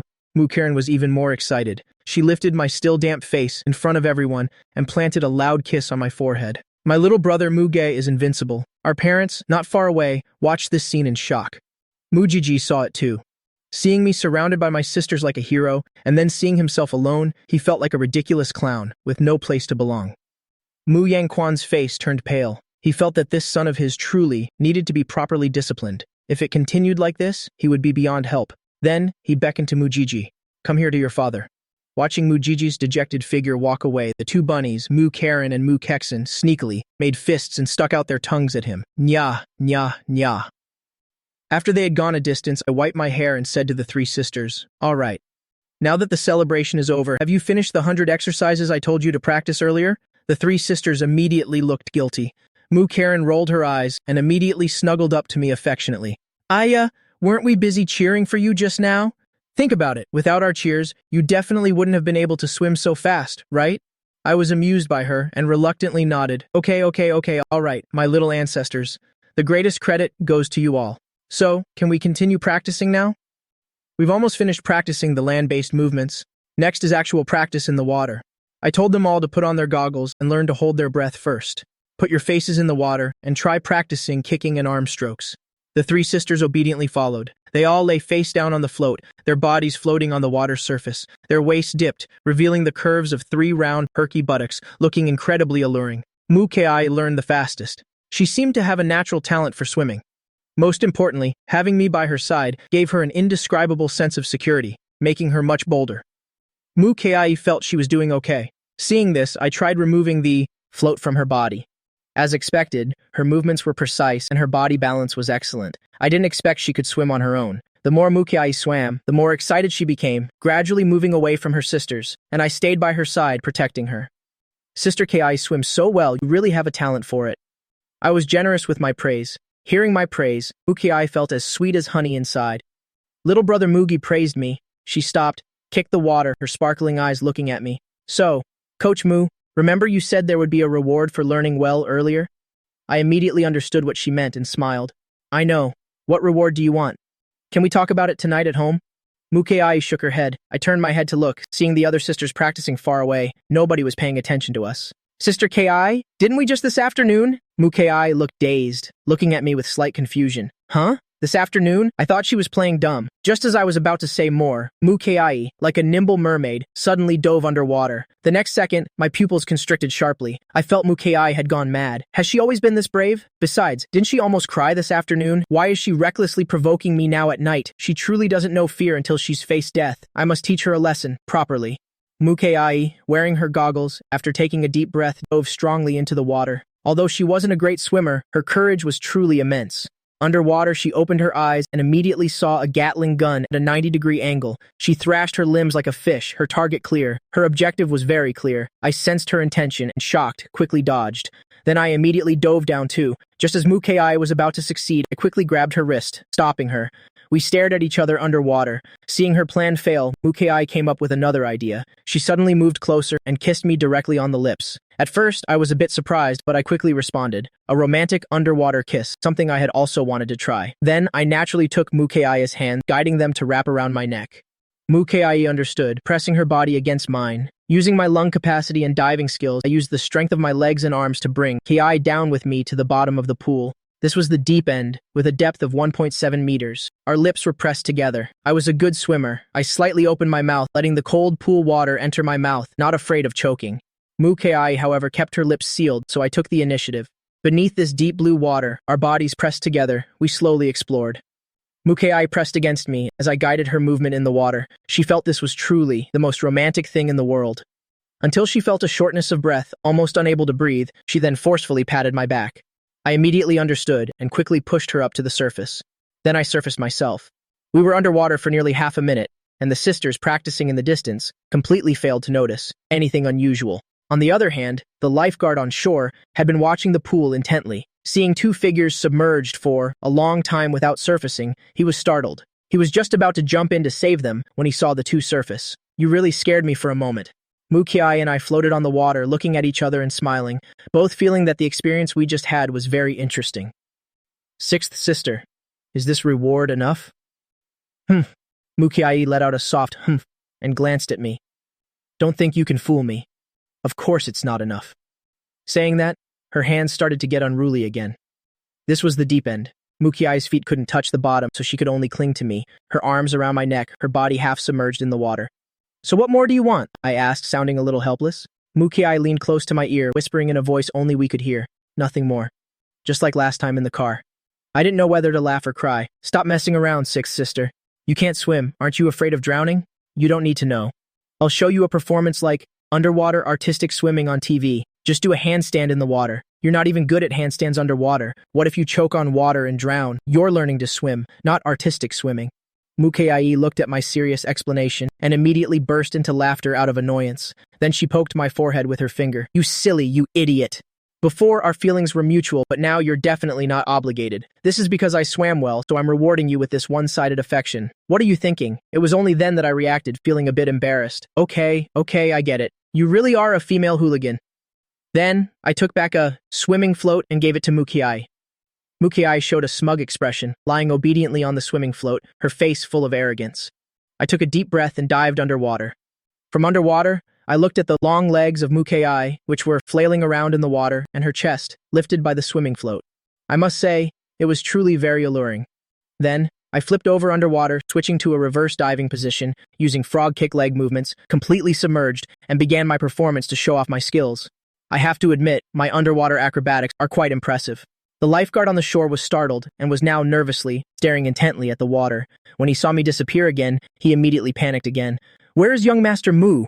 Why has he disappeared again? Damn it, where has he gone now? These shouts attracted everyone's attention. The sisters all stopped what they were doing, their hearts pounding as they looked in this direction. Where is young Master Muge? Kai? Where did young Master Muge go? Mu Yoyan shouted worriedly. Mukai didn't seem embarrassed at all. Her face, through repeated practice, had become thicker and thicker. Her face wasn't red, and her heart wasn't racing. She waved to her sisters, loudly replying, It's fine, don't worry, young Master Mugi is acting as an underwater engine, pushing me to swim. Hearing this, the sisters all breathed a sigh of relief. Indeed, they saw Mukai lying on the float, her arms clearly not paddling, and even leisurely waving to them, yet the float beneath her was steadily moving forward. Yulu, holding a megaphone, shouted, Ki, are you bullying young Master Muge again? Mu Yoyan also looked annoyed. That's right, making young Master Mugi push you in the water. Do you see him as an underwater horse carriage? Mukei said with a smile. Hey, you sisters can just be jealous. At this moment, underwater, I used a reverse frog kick, my face towards the sky like a human-powered engine, continuously pushing Mukei towards her sisters. A distance of about 40 meters, I pushed her for over a minute. Until we were about 10 meters away from the sisters, I surfaced from the water. Then I stood up, went beside Mukei, pulled her float, and continued to move forward. Mukei let out a soft humph. I'll let you off the hook this time, but you, my playboy, don't think you can provoke me and then just walk away. Not convinced? I can only laugh. You're really a hooligan? Aren't you the one who provoked me? Mukei pouted and humphed softly. Who told you to be so handsome? Your face appearing before me is essentially seducing me into making a mistake. If you're so capable, then don't appear before me anymore. Otherwise, every day I see you will be a day I bully you. I was completely speechless with this hooligan logic. But can this really be considered bullying? I must say, this experience was quite interesting. The two of us swam back to our original spots as if nothing had happened. Next up was Mu Karen. She also learned very quickly, although not as naturally talented as Mukei. Under my guidance, she was also soon able to let go of the float and swim a short distance on her own. I also praised her a few times without reservation. Mu Karen was happy like a child, splashing in the water with even more joy. The next one was Mu Kekshin, but Mu Kekshin struggled to learn. As soon as the float was removed, she would sink, flailing her limbs in panic, resulting in her swallowing several mouthfuls of water. An hour later, Mukei and Mu Karen were both tired, so I told them to go ashore and rest first. After the three sisters left, only Mu Kekshin and I remained in the pool, and Mu Yulu was sitting quietly, in her wheelchair in the distance, watching us. Mu Kekshin was a little impatient, sitting by the edge of the pool, her small, fair feet constantly kicking the water, venting her frustration. Why am I so stupid? Everyone else knows, only I can't learn. Her angry demeanor was particularly cute, her cheeks flushed with impatience, her lips pouting in a wronged manner. Those rosy lips made one unable to resist wanting to bite them. But in my eyes, this wasn't anger. It was clearly acting cute. I smiled and sat down beside her, reaching out to pat her head, comforting this pouting little bunny. Don't rush, take your time. With a golden coach like me providing one-on-one instruction, aren't you happy? It's free, you know. Mu Kekshin looked up, her large, teary eyes carrying a hint of grievance and unwillingness. She pouted and looked at me. You're definitely thinking I'm stupid in your heart. Mu Kekshin crossed her arms over her chest, sitting by the pool edge with a sulky expression, looking as if she had suffered a great injustice. Her voice was choked, and her eyes were red-rimmed. Shimmering tears welled up in her eyes. It seemed she was truly feeling insecure. Mu Yulu, on the shore, seeing this, gently comforted her. Kekshin, don't think that way. The eldest sister doesn't know how to swim either. If I were to learn in the water, I would definitely be much more foolish than you. You're already better than the eldest sister. If Mu Yulu's leg wasn't injured now, she would have truly wanted to jump in and be a negative role model for Mu Kekshin to cheer her up a bit. Comforted like this by her eldest sister, Mu Kekshin's sadness lessened somewhat. She sniffled, then looked up at me with her teary eyes. Then, young Master Muge, when you teach me, please don't be impatient. If you find me bothersome, call me stupid or lose patience with me. I'll cry. Her cuteness melted my heart. I gently used my fingertip to wipe away the tear from the corner of her eye. I promise I'll never call you that. Come on, my little student. Let's continue. After that, I supported Mu Kekshin under her arm, carefully helping her back into the water. Supported by me, Mu Kekshin suddenly felt that it wasn't so bad not being able to learn. All the other sisters were gone, and now the entire pool had only Muge and herself. Being alone together. Only at this time could she dare to be a little bolder. Mu Yulu on the shore watched the pair, talented young man and beautiful girl in the water. My patience, my gentleness, Kekshin's cuteness and loveliness, a harmonious scene like a painting. In her heart, she also felt an indescribable sense of inadequacy. Kekshin was truly lovely, full of youthful vitality. Muge was also very patient with her. Could it be that the two of them were truly a match made in heaven? Sigh, youth is truly wonderful. Mu Yulu quietly put away her phone. Just now, she had taken the opportunity when no one was paying attention to secretly take many photos and videos of my physique. She had accumulated enough material. She felt that if her life continued like this, just being able to look at these things would be enough to satisfy her. Eighth sister definitely likes young Master Mugi. Young Master Mugi must also have feelings for eighth sister, right? Looking at how he comforted Kekshin earlier, those gentle, doting eyes, it was clearly like coaxing a pouting little girlfriend. Mu Yulu shook her head, feeling a bit melancholic. She asked the nanny to push her back. She wanted to give the two of them more private space. Only then could the two of them reveal their true selves. Seeing that the eldest sister had also left, Mu Kekshin's courage immediately grew. Then she leaned close to my ear and whispered, Muge, tell the lifeguard to leave. I want to learn privately with you. I nodded and shouted to the lifeguard on shore, "It's fine with just me here. You can all go rest." Soon, the indoor swimming pool was left with just the two of us. I looked at Kexin and said with a smile, "All right, Kexin, shall we begin now? You're so intelligent, you'll definitely learn very quickly." Sixth and seventh sister learned faster than you because they practice yoga often, so their body coordination is a bit better. This is your first time learning to swim, and to have progressed this much is already better than most people. Really? Kexin's eyes lit up. Then let's start. With me here, don't be afraid of drowning, just boldly make the movements. I supported her by the waist, encouraging her. Kexin nodded firmly. I trust you. You definitely won't let me die. She took a deep breath, put her face down, relaxed her body, and floated on the water. Then, her hands, following my instructions, began the paddling motion, and I, behind her, used my warm, large hands to envelop, her small, rosy legs guiding her in the frog kick motion again and again. Frog kick motion again and again. Under my patient and meticulous one-on-one guidance, Kexin quickly got the hang of it. I slowly released my hands, and to her surprise, she was able to swim on her own. Although still a bit wobbly, she had actually swum nearly 20 meters. The teaching task for today was considered complete. Sixth and seventh sister only learned up to this point too. Later, you can gradually learn the breathing technique. Sister Tam, who says you're foolish? You're very capable. Kexin was overjoyed. Her heart felt as sweet as if she had just eaten honey. The slight insecurity from earlier had long since vanished. Muke, you're so smart too, and very patient. Truly a great tutor.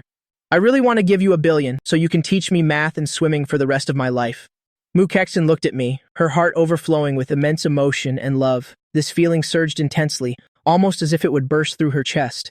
As patient, thoughtful, and gentle as I had been earlier, so was Kexin moved now. The love the sisters in this house have for me has never been love at first sight, nor has it been driven by lust at first sight, but rather it has been nurtured through our time spent together day after day. She truly couldn't hold back any longer. Gathering all the courage she had in her life, she looked into my eyes and asked seriously, Muke, can you walk ahead of me for my entire life and be my guide? This statement had a double meaning, both about learning skills, like swimming and advanced math, and also asking if I was willing to walk with her for the rest of my life. In fact, this could already be considered a formal confession of love. After saying these words, Kexin was so nervous her heart felt like it would leap out of her chest. She looked at me affectionately, awaiting my answer. When I heard this, I didn't think much of it at all. In my heart, Sister Tam was so good to me. Every time Mujj bullied me, she was always the first to defend me. Especially last time when Mujj used lingerie to frame me, she didn't doubt me at all and took the blame for me. From that moment on, I vowed, for such a good sister, I would naturally protect her for my entire life. So without hesitation, I solemnly replied, "Of course I agree. Not only am I willing to be your guide for life, but I'm also willing to shelter you from the wind and rain for a lifetime." As soon as these words left my mouth, Kexin froze completely, becoming completely stiff. She was completely speechless, overwhelmed by a feeling of shock and joy, so immense it felt like it would consume her. Her heart was melting, and tears couldn't be held back, streaming down, blurring her vision. Her eyes, full of deep affection, looked at me, then she reached out her hands, cupped my head, and kissed me. At the same time, this scene was witnessed by someone on the third-floor balcony, Yulu, who saw the entire process clearly. At this moment, she put down the phone in her hand and couldn't help but smile, a smile that also carried an undisguised hint of surprise. She had just been using her phone to zoom in as much as possible, originally intending to capture some close-up shots of my body, but unexpectedly managed to record this rather steamy scene. She looked at the video saved on her phone, the image clear, the angle perfect. It seems my plan is about to succeed. Meanwhile, after Kexin's kiss, her entire being was in a state of extreme tension and embarrassment. Although it wasn't a kiss on the lips, it was still her first kiss. This was something she had gathered all her courage to do, the greatest act of bravery in her life. The reason she dared to do it was because she saw Sister 7, Karen, kiss my forehead, which gave her a spark of inspiration and courage. Otherwise, even with 10 times the guts, she wouldn't have dared to take this step. As she ran back to her room, she secretly praised her own remarkable progress. But at the same time, she was terrified, afraid that I would hate her, thinking that she was a girl who had no sense of boundaries and was too forward. She rushed into her room and buried her head in the blanket. She buried her face in the soft pillow, whispering words of encouragement to herself. Muke is so good, so gentle. He surely won't hate my kiss. Maybe he even wants to be kissed. Thinking this, the tension in her heart was slowly replaced by a great sense of happiness. Her face flushed, she hugged the blanket and happily rolled around on the soft, large bed, feeling as happy as she could possibly be. It's just a kiss on the cheek now, so the next step must be lips. I must be the first person to kiss, Muke on the lips. Hehehe. Kexin was lost, in her beautiful fantasy, when suddenly there was a knock on her door. Mukexin's heart skipped a beat. Could it be Muki? Does he miss me too, and came looking for me? Thinking this, Mukexin hurriedly got out of bed, then ran to the mirror to messily fix her wet hair. She patted her flushed cheeks, took a deep breath, and then went to open the door. However, after opening the door, she saw her eldest sister, Yulu, sitting in her wheelchair. Elder sister? What brings you here? Yulu had a smile on her face, a smile that was hard to read. Nothing. I was just passing by to see how you were doing. Mukexin thought her eldest sister came to care for her and felt warm inside. Elder sister, thank you for your comfort earlier. With your encouragement, I feel like I'm learning much faster. Oh, really? Yulu asked with a smile. Is it my encouragement that helps you improve, or Muki's encouragement? Mukexin's heart suddenly skipped a beat. Why would elder sister ask that? That's strange. Her eyes began to dart away, her guilt showing. Of course. Of course it's both. Elder sister, why do you ask? The smile on Yulu's face deepened. Let me guess. Muki's encouragement accounts for 90%, and elder sister's encouragement is only 10%, right? Mukexin was immediately overcome with embarrassment. No, it's clearly 50-50. Yulu looked at her adorable, stubborn demeanor, refusing to admit it, and shook her head with a smile. Then she slowly took out her phone, opened the video she had just recorded, and held it up in front of Mukexin. Here, Kexin, if elder sister's encouragement means so much to you, then give elder sister a loving kiss too. Mukexin's eyes fell on the phone screen, where the moment was captured, completely and perfectly. Mukexin's face immediately turned deathly pale, her mind completely blank. It's over, caught red-handed and recorded too. The evidence is clear, no denying it. Elder sister is so serious, she's the most principled in the family besides mom and dad. Elder sister is like a mother, a matriarch. She'll definitely scold me to death, punish me, and even tell mom and dad about this. Just thinking about the consequences, Mukexin trembled in fear. How will mom and dad look at Muke? Will it be because of me that they'll ask Muke to move out? If that bastard Mugegi finds out, how will he use this to cause trouble? How will he mock Muke and me? Mukexin was terrified. It took so much courage for me to finally be so bold, and must I face such a crushing blow? Her eyes welled up and tears immediately flowed. She was really about to cry.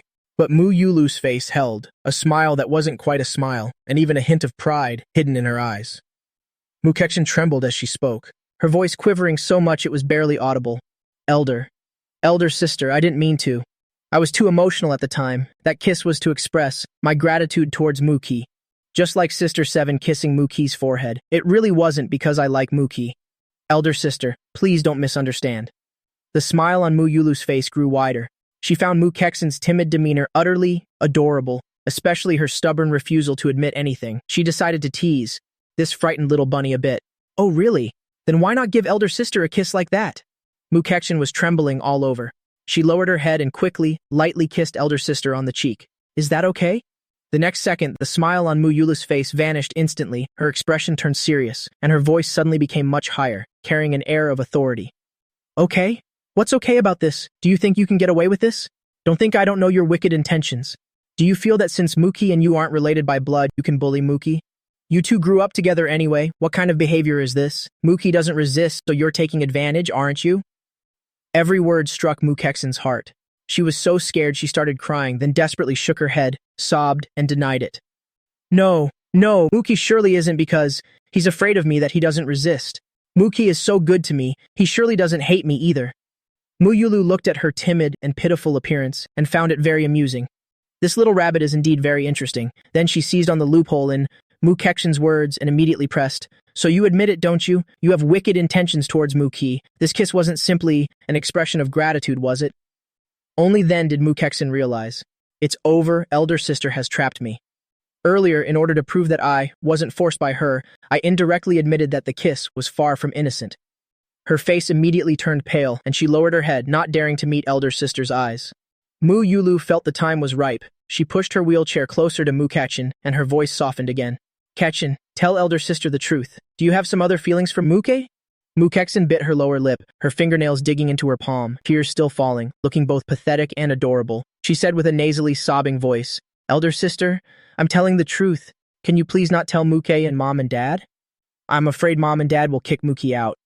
Yulu looked at her trembling, crying shoulders, shook her head with a smile, and then reached out to pat her head. Silly Kexin, elder sister isn't that cruel. So is it or isn't it? Mukexin could only whisper, like a mosquito, quietly admitting, yes, a little bit. Yulu deliberately put on a stern face. Silly Kexin, you're not a good girl. Is it really just a little bit? Mukexin lowered her head even further, her voice filled with indignation. It's a lot, so much it's almost overflowing. Hearing this answer, Yulu finally couldn't help but laugh. She gently patted Mukexin's head and said, "Honesty makes you a good girl, yes, a good girl."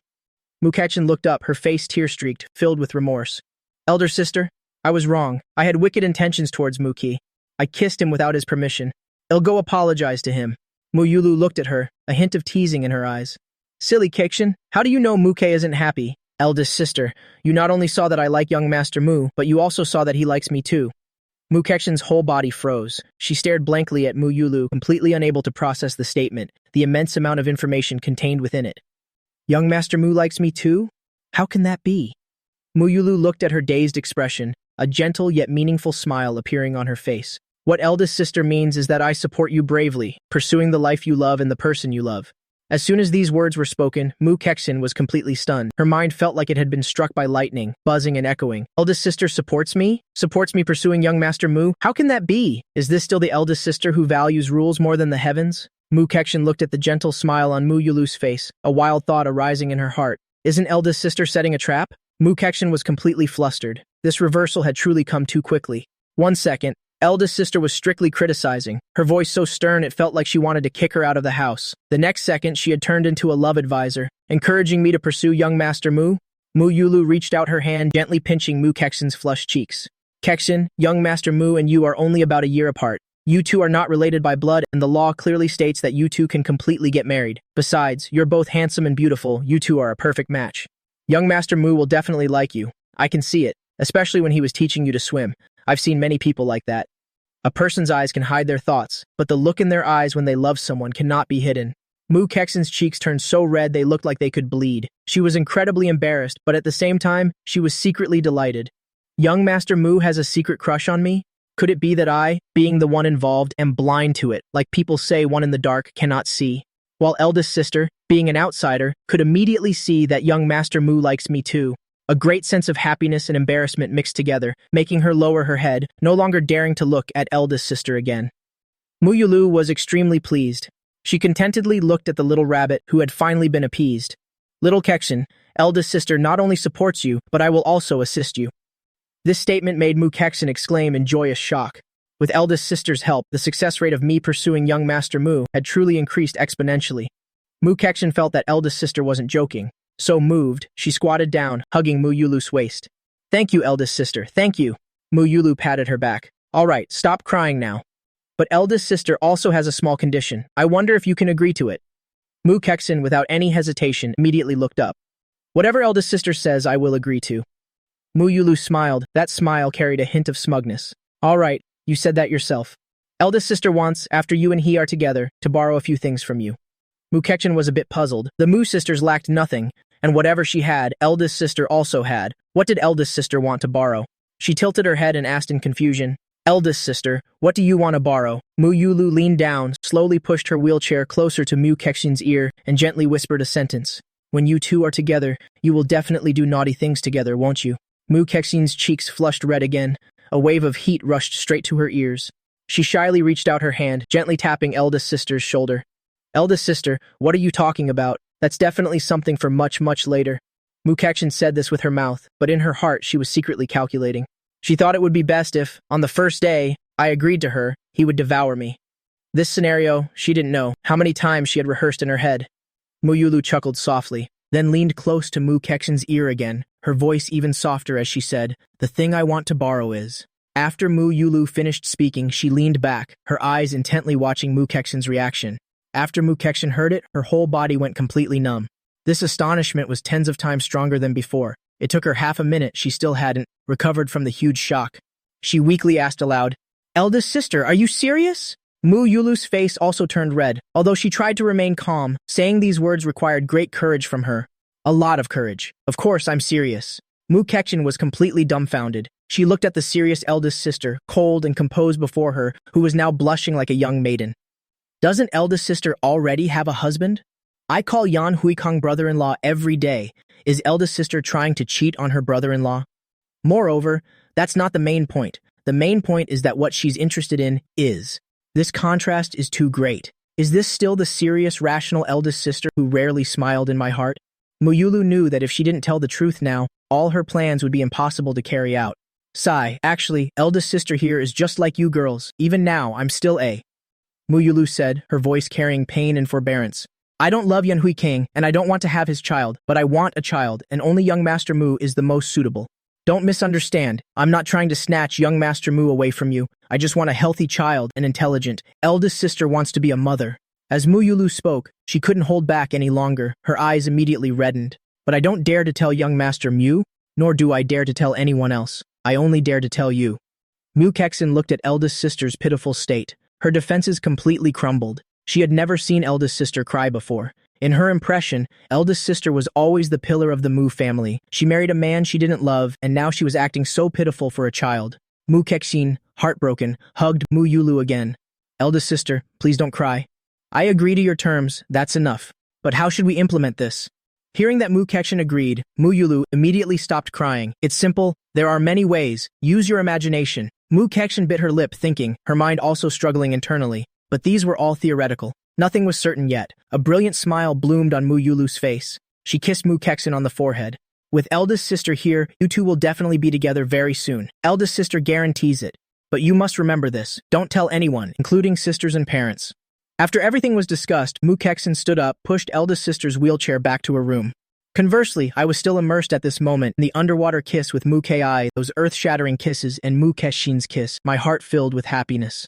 I returned to the living room and saw Mu Yoyan's face looking very unwell, so I walked over and asked with concern, "What's wrong?" Mu Yoyan looked up, a hint of grievance in her eyes. "Young brother Mu, I'm so pitiful. Next week is my wedding ceremony, and the Jia family is holding a very grand ceremony. Many celebrities and major families will attend. In my heart, I also felt very reluctant.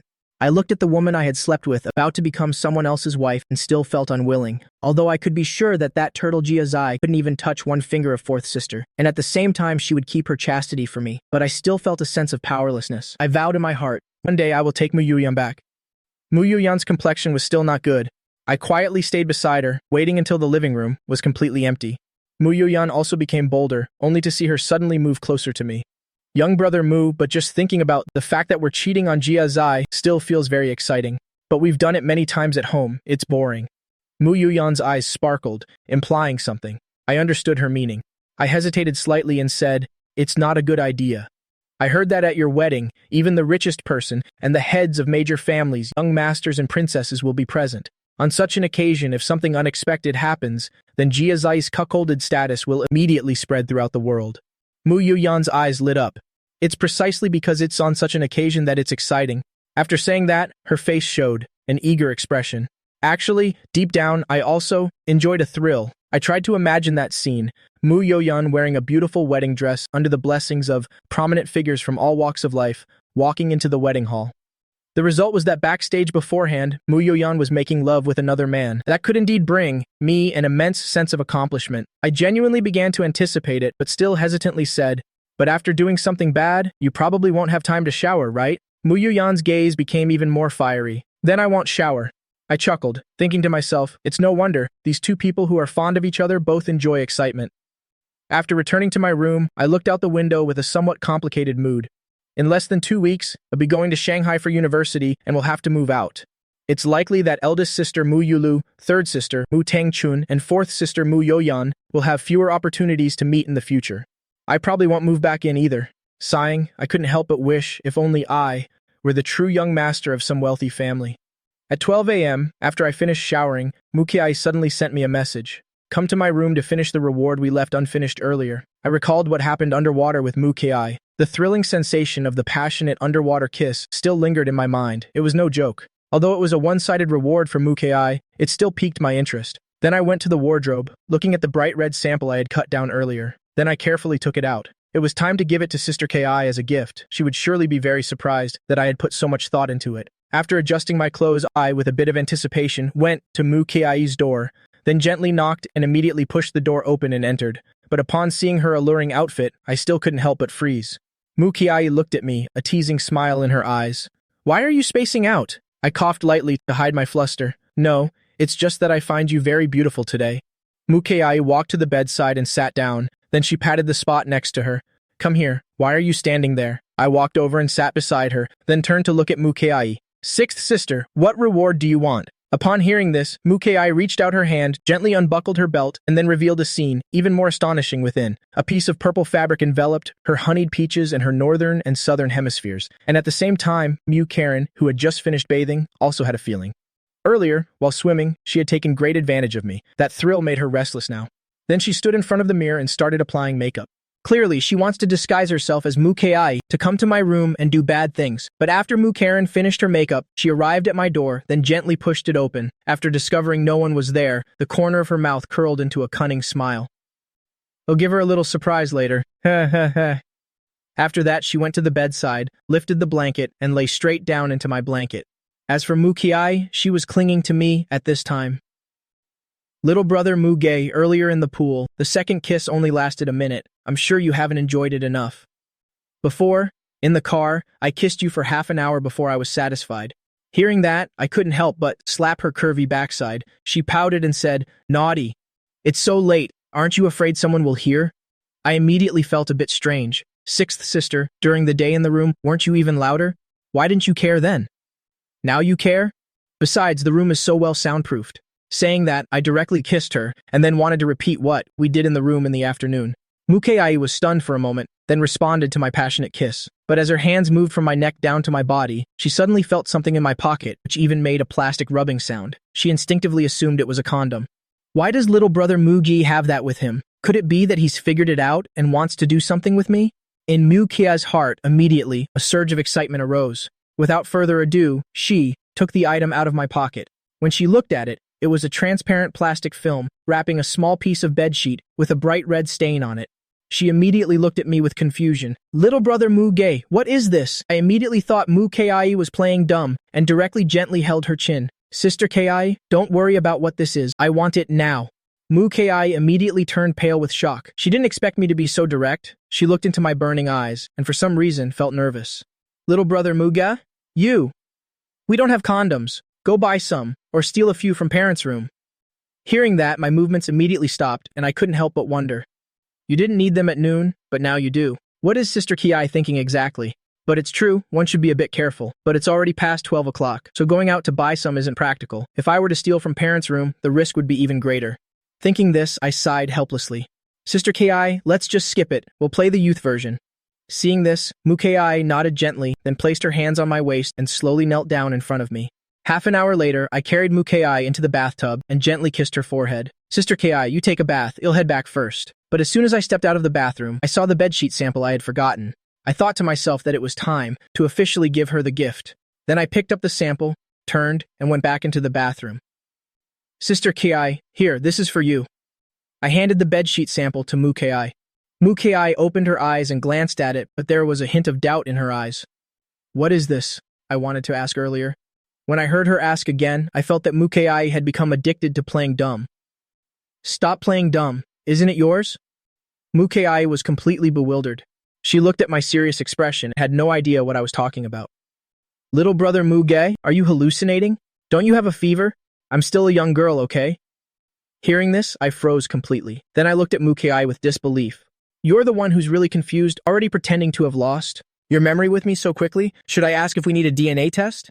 Seeing me so serious, Mukei also began to panic. She suddenly sat up from the bathtub. What on earth are you talking about? The more I don't understand. Are we not on the same wavelength? My head started to spin. Could Sister Kei have lost her memory? Impossible. But looking at Mukei's innocent eyes, it didn't seem like she was lying. Taking a deep breath, I tried to calm myself down and pointed at the bedsheet sample. It's from this afternoon in my room. After you did that bad thing, I cut it out. Mukei's face immediately turned pale. Her body trembled. What are you talking about? After 2 p.m., I was sound asleep in my room until after 4 p.m. Mukei's voice was filled with extreme shock. Then, as if she realized something, she was startled. Did you sneak into my room? I was completely dumbfounded. I stood frozen with the bedsheet sample in my hand. Then I quickly calmed myself down and analyzed the possibilities. You said after leaving the living room this afternoon, you rested continuously in your room. Can you be sure? Mukei was also flustered. I'm sure, 100% sure. I even had a dream. I dreamed of you. After waking up, I took a bath and changed the sheets. Why would I lie to you?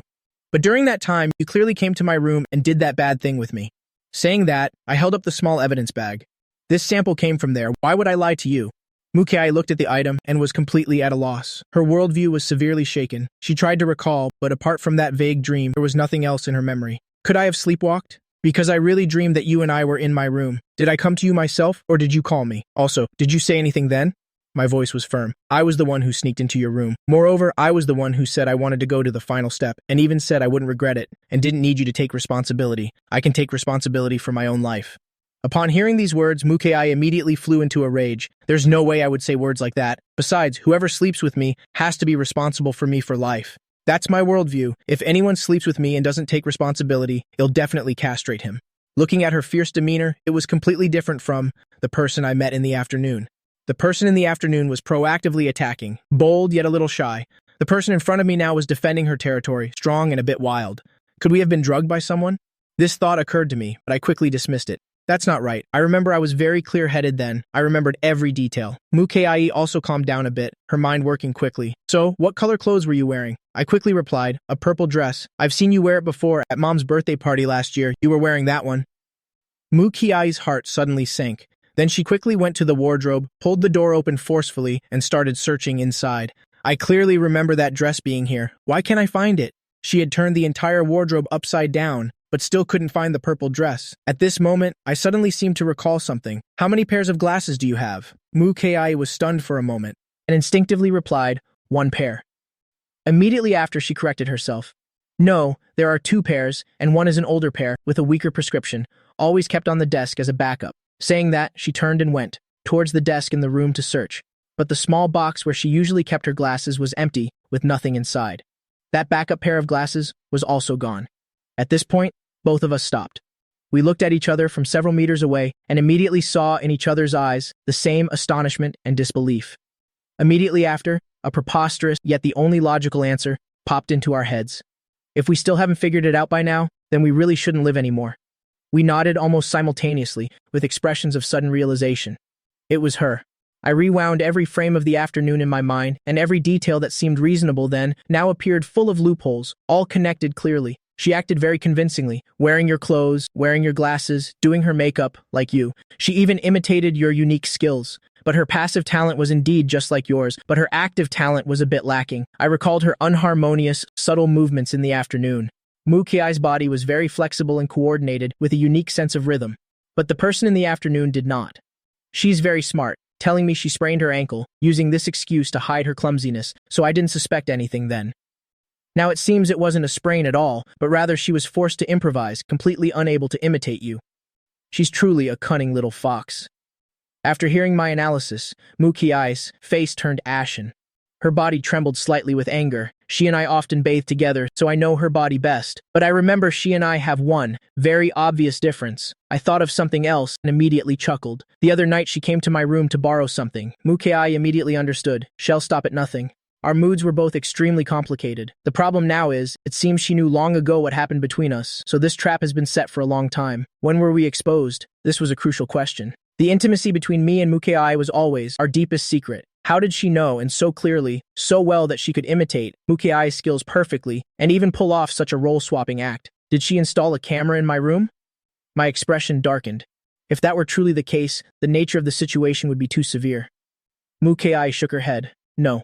She wouldn't do something like that. Although she likes to cause trouble, she wouldn't cross such a line. She often sneaks into my room, uses my makeup, wears my clothes. I remember, last time we were in the room, she could have been in my bathroom. She hid in there, overhearing everything we said. That cunning little fox has been secretly observing everything from the beginning. She gathered all the information, and at the most opportune moment, delivered her fatal blow. She successfully tricked me, and took what rightfully belonged to me. Then I looked towards Mukai, and found she was also looking at me. At this moment, Mukai let out a cold laugh. Let's go. Let's confront her, and teach her a lesson. At this moment, Mukai was almost driven mad by jealousy. She felt that after all her efforts, she had only played the honor of King's youth version with me. And yet Mukaren, that brat, it's like directly leaping to the heavens. This is truly rebellion. Even though she's my older sister, she hasn't even eaten me yet. Hasn't the bloodline suppression lost its effect? Mukai swore in her heart she would definitely teach Mukaren a lesson, so she would know that men have to pay a price. Mukai and I walked one after another down the hallway, heading straight to Mukaren's room. We didn't even bother to care how late it was, whether she was already asleep or not. Even if she was already asleep, we had to drag her out of bed and teach her a lesson. But as it turned out, when we pushed open Karen's door, we discovered no one was inside.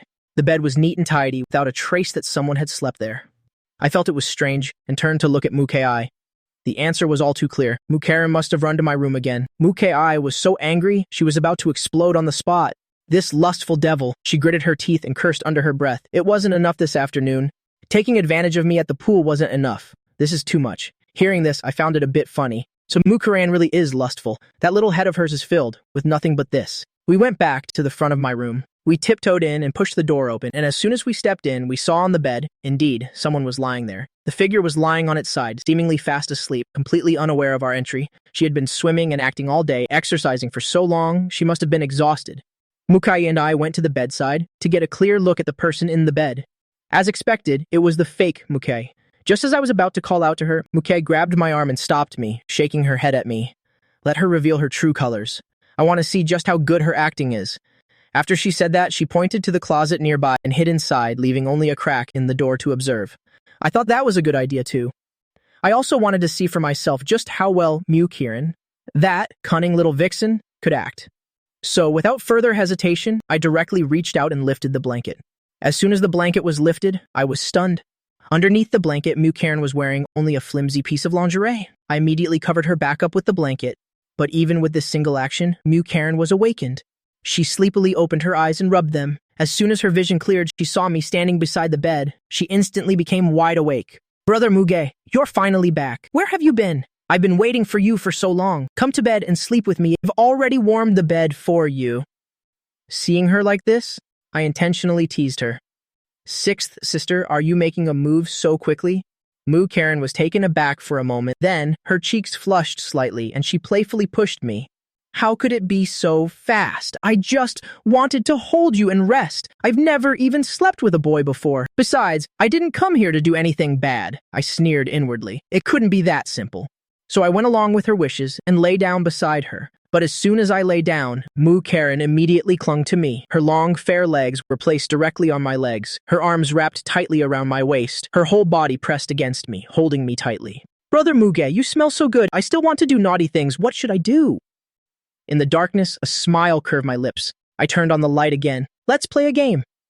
Then I took from the bedside table a black blindfold and a cooling blanket. When Karen saw these two items, her face instantly turned bright red. Brother Mugi, if you like it, I can. But a boy should be gentle with the girl he likes. So be a little gentler, okay? I nodded. Of course. You can't peek. Put on the blindfold. At this moment, the closet door opened, and then Mukai stepped out from inside. Karen felt someone, wrapping her in the blanket, thinking it was me. She was still smiling. Brother Mugi, my hands are so cold, and when did my fingernails get so long? I stood by and replied nonchalantly. They were always this long. You just misremembered. Karen smiled, feeling the sensation. Then she couldn't help but giggle. I didn't expect Brother Muge to have this preference.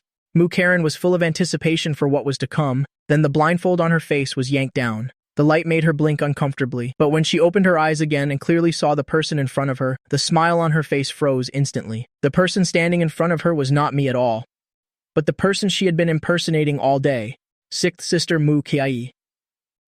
Mukai looked down at her from above. Her gaze was so cold it could freeze a person. Karen's pupils dilated violently from shock.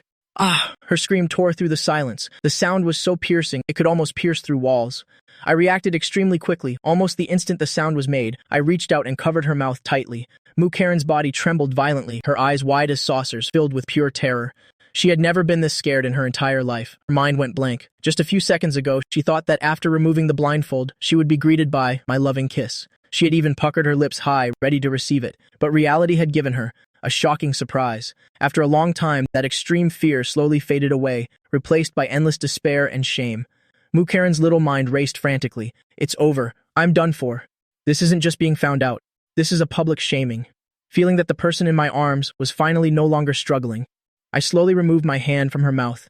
I glanced at my palm. It was covered in the saliva of Karen, glistening. Karen, now tightly, wrapped in the cooling blanket with only her head exposed, like a sticky rice cake about to be put into a pot, completely unable to move. She looked at the two people in front of her, awkwardly curled her lips, and forced a smile. Sister, why are you here? Mukai looked down at her from above. Which sister? What sister? Aren't you Mukai? You should be calling me older sister, shouldn't you? With that, Mukai turned around and said coldly, Brother Mugi, help her up. I silently complied. I lifted the entire blanket along with Mu Karen inside and sat her up.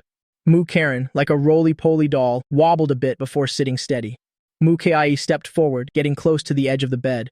You're such a little imp. You're so audacious. What are you thinking about all day? Even resorting to such a dirty trick as impersonating your older sister and playing such a deceptive game, all just to get close to Brother Mugi. You truly have no fear of heaven or earth. Mu Karen was scolded so hard she couldn't lift her head and mumbled softly, It's the same for both of us. Though her voice was soft in the quiet room, it was remarkably clear. Mukiai's eyebrows immediately shot up. What did you say? Mu Karen immediately shook her head, putting on a fawning smile. I didn't say anything. You must have misheard. That look on her face showed no sign of remorse, because as she thought about it, she immediately felt incredibly wronged. It was clear that her older sister had done the bad deed first, with Brother Muji. She was merely learning and referencing, borrowing strength to fight strength. Why should she be punished for lighting a fire when others are allowed to light lamps? Mukai was angered by her unrepentant attitude, making her laugh out of sheer frustration. Fine, you dare to argue back. Then she turned to look at me. Cover her mouth for me. Today, I'm going to teach her a proper lesson. Mu Karen immediately panicked upon hearing this. She quickly looked at me. Her large, watery eyes were filled with a plea for help. Brother Mugi, you should decide who you help. You are the one who slept with me. If you are a man, you should protect the woman who is yours. Don't let the woman you care about be bullied by others. I was stunned for a moment. Her words seemed reasonable. But then I thought, today's actions by Mu Karen were indeed excessive. This move was too dirty. She needs to learn a profound lesson so that she never forgets. So I ignored Mu Karen's pitiful yet slightly fierce gaze. From the bedside drawer, I took out a new handkerchief and went to the bedside. Grabbing Mu Karen's chin without any hesitation, I folded the handkerchief several times and stuffed it into her mouth. Mukai watched this scene, a satisfied smile appearing on her face. Good boy, Brother Mugi, she said. Lay her down. Then Mukai took a long white feather from a decorative vase on the floor and gestured with her eyes to me beside her. Hold her legs and body down. Don't let her move around. I understood and held down Mu Karen, who was struggling non-stop. And Mukai, holding the feather, slowly squatted down. Her gaze then fell upon Mu Karen's small, fair feet. Mu Karen immediately understood what she was going to do. Her body struggled even more fiercely. She had been ticklish since she was little, especially her soles. Mukai's lips curved into a smile. She gently brushed Mu Karen's feet with the feather. A strange ticklish sensation shot straight to her head. Mu Karen's body suddenly arched, her body writhing in extreme discomfort, tears welling up in her eyes. She desperately tried to curl her toes, but her body was held down tight, completely unable to move. With her mouth stuffed with a handkerchief, she couldn't even utter a plea for mercy, only manage muffled groans. That ticklish feeling that reached her core, mixed with the shame of being caught. She let out pitiful cries like a small animal. This strange torture continued, Mu Karen lying on the bed, struggling in vain. If I hadn't held her tightly with my arm, she probably would have rolled off the bed long ago. After about half a minute, I looked at her tear-streaked face, her whole body trembling, and finally softened. After all, if this continued, I was afraid I might truly break her. So I directly said to Mukai, it's okay. Mukai only wanted to teach her a lesson, not to truly torment her.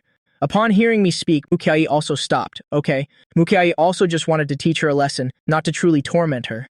Then, I stopped and stood up, looking down from above at the pathetic sight of my little sister on the bed.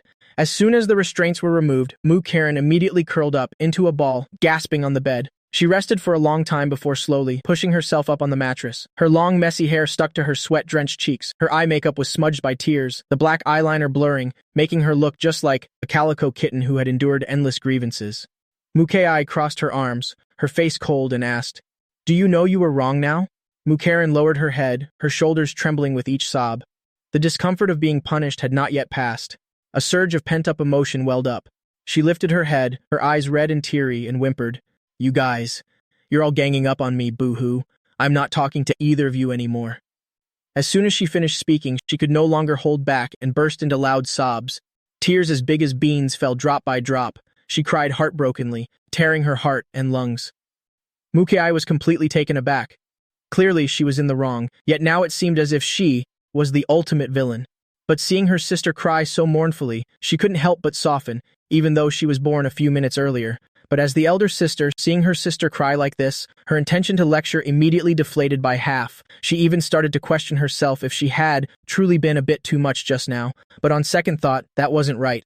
This little fox was so skilled at falsely accusing and framing. It was clearly lacking in chivalry, impersonating me to turn things upside down. Didn't you do something bad to younger brother Mu-ji first? I just used a little trick. Mu-Karen cried and shouted. A single sentence left Mu-Kai speechless. Mu-Kai was so choked up she could barely breathe. Her face turned red from holding back. Then you should also use your own identity. Don't use mine. If you do something wrong, shouldn't you be punished? Mu-Karen immediately counterattacked.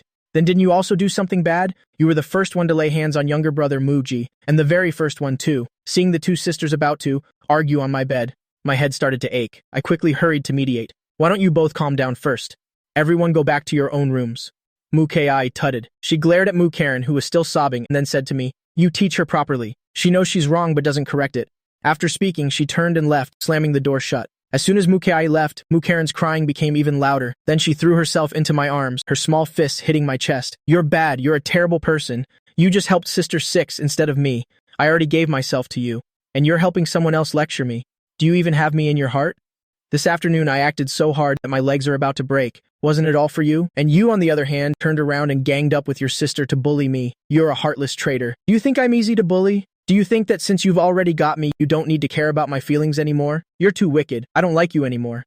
I was so flustered by her crying that I quickly hugged her, gently patting her back. Okay, stop crying. It was just a minute of tickling, right?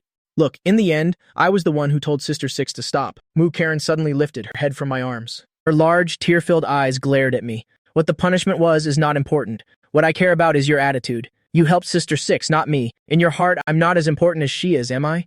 You're so biased. Looking at her wronged expression, I felt both annoyed and amused. This little fox dared to say that. Who told you not to be honest and to lie to me? And you dared to impersonate Sister 6? You're too audacious. Isn't it because you like me? It's precisely because you like me too much that you've thought of every way and resorted to these little tricks. Would you treat a girl who likes you with all her heart like this, to let her be bullied by others, and you stand by and help them? Don't you like me at all? Mu-Karen cried harder as she spoke, her tears flowing more freely. I was completely at a loss and had to patiently coax her. Okay, I was wrong, all right? It won't happen again next time. It'll definitely help you. Mu-Karen sniffled, her eyes brimming with tears as she looked at me, her expression full of disbelief. You're lying.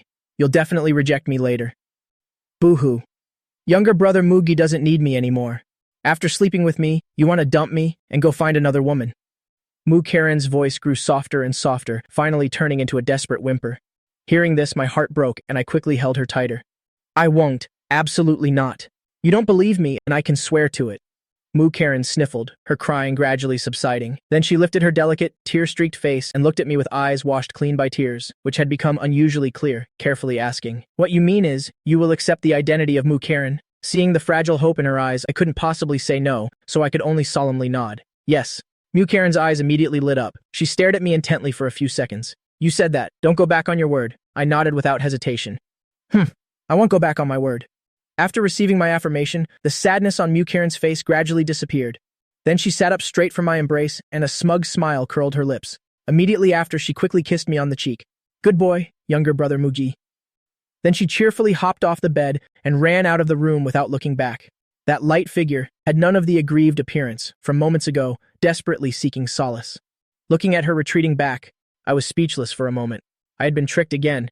This little fox was too cunning, truly impossible to guard against. But I wasn't that foolish either. I could feel that Mu-Karen had probably been genuinely hurt just now. That grievance and helplessness were not faked. It was just that when I agreed to accept her identity as Mu-Karen, that immense joy immediately overwhelmed her sadness.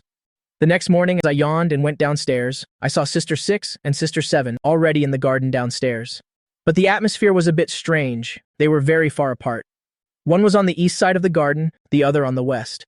Their relationship used to be very good, often waking up early together for exercise, talking and laughing. But today the air was filled with tense tension. Neither of them paid any attention to the other. Mu-Karen was holding a jump rope, skipping one by one. Her ponytail swung behind her head, full of youthful energy. Meanwhile, Mu-Kai sat on a rattan chair under a parasol, holding a cup of coffee. Her gaze, cold and distant, gazed into the distance, lost in thought. One felt that the other was impersonating her and stealing what was rightfully hers, shameless and despicable.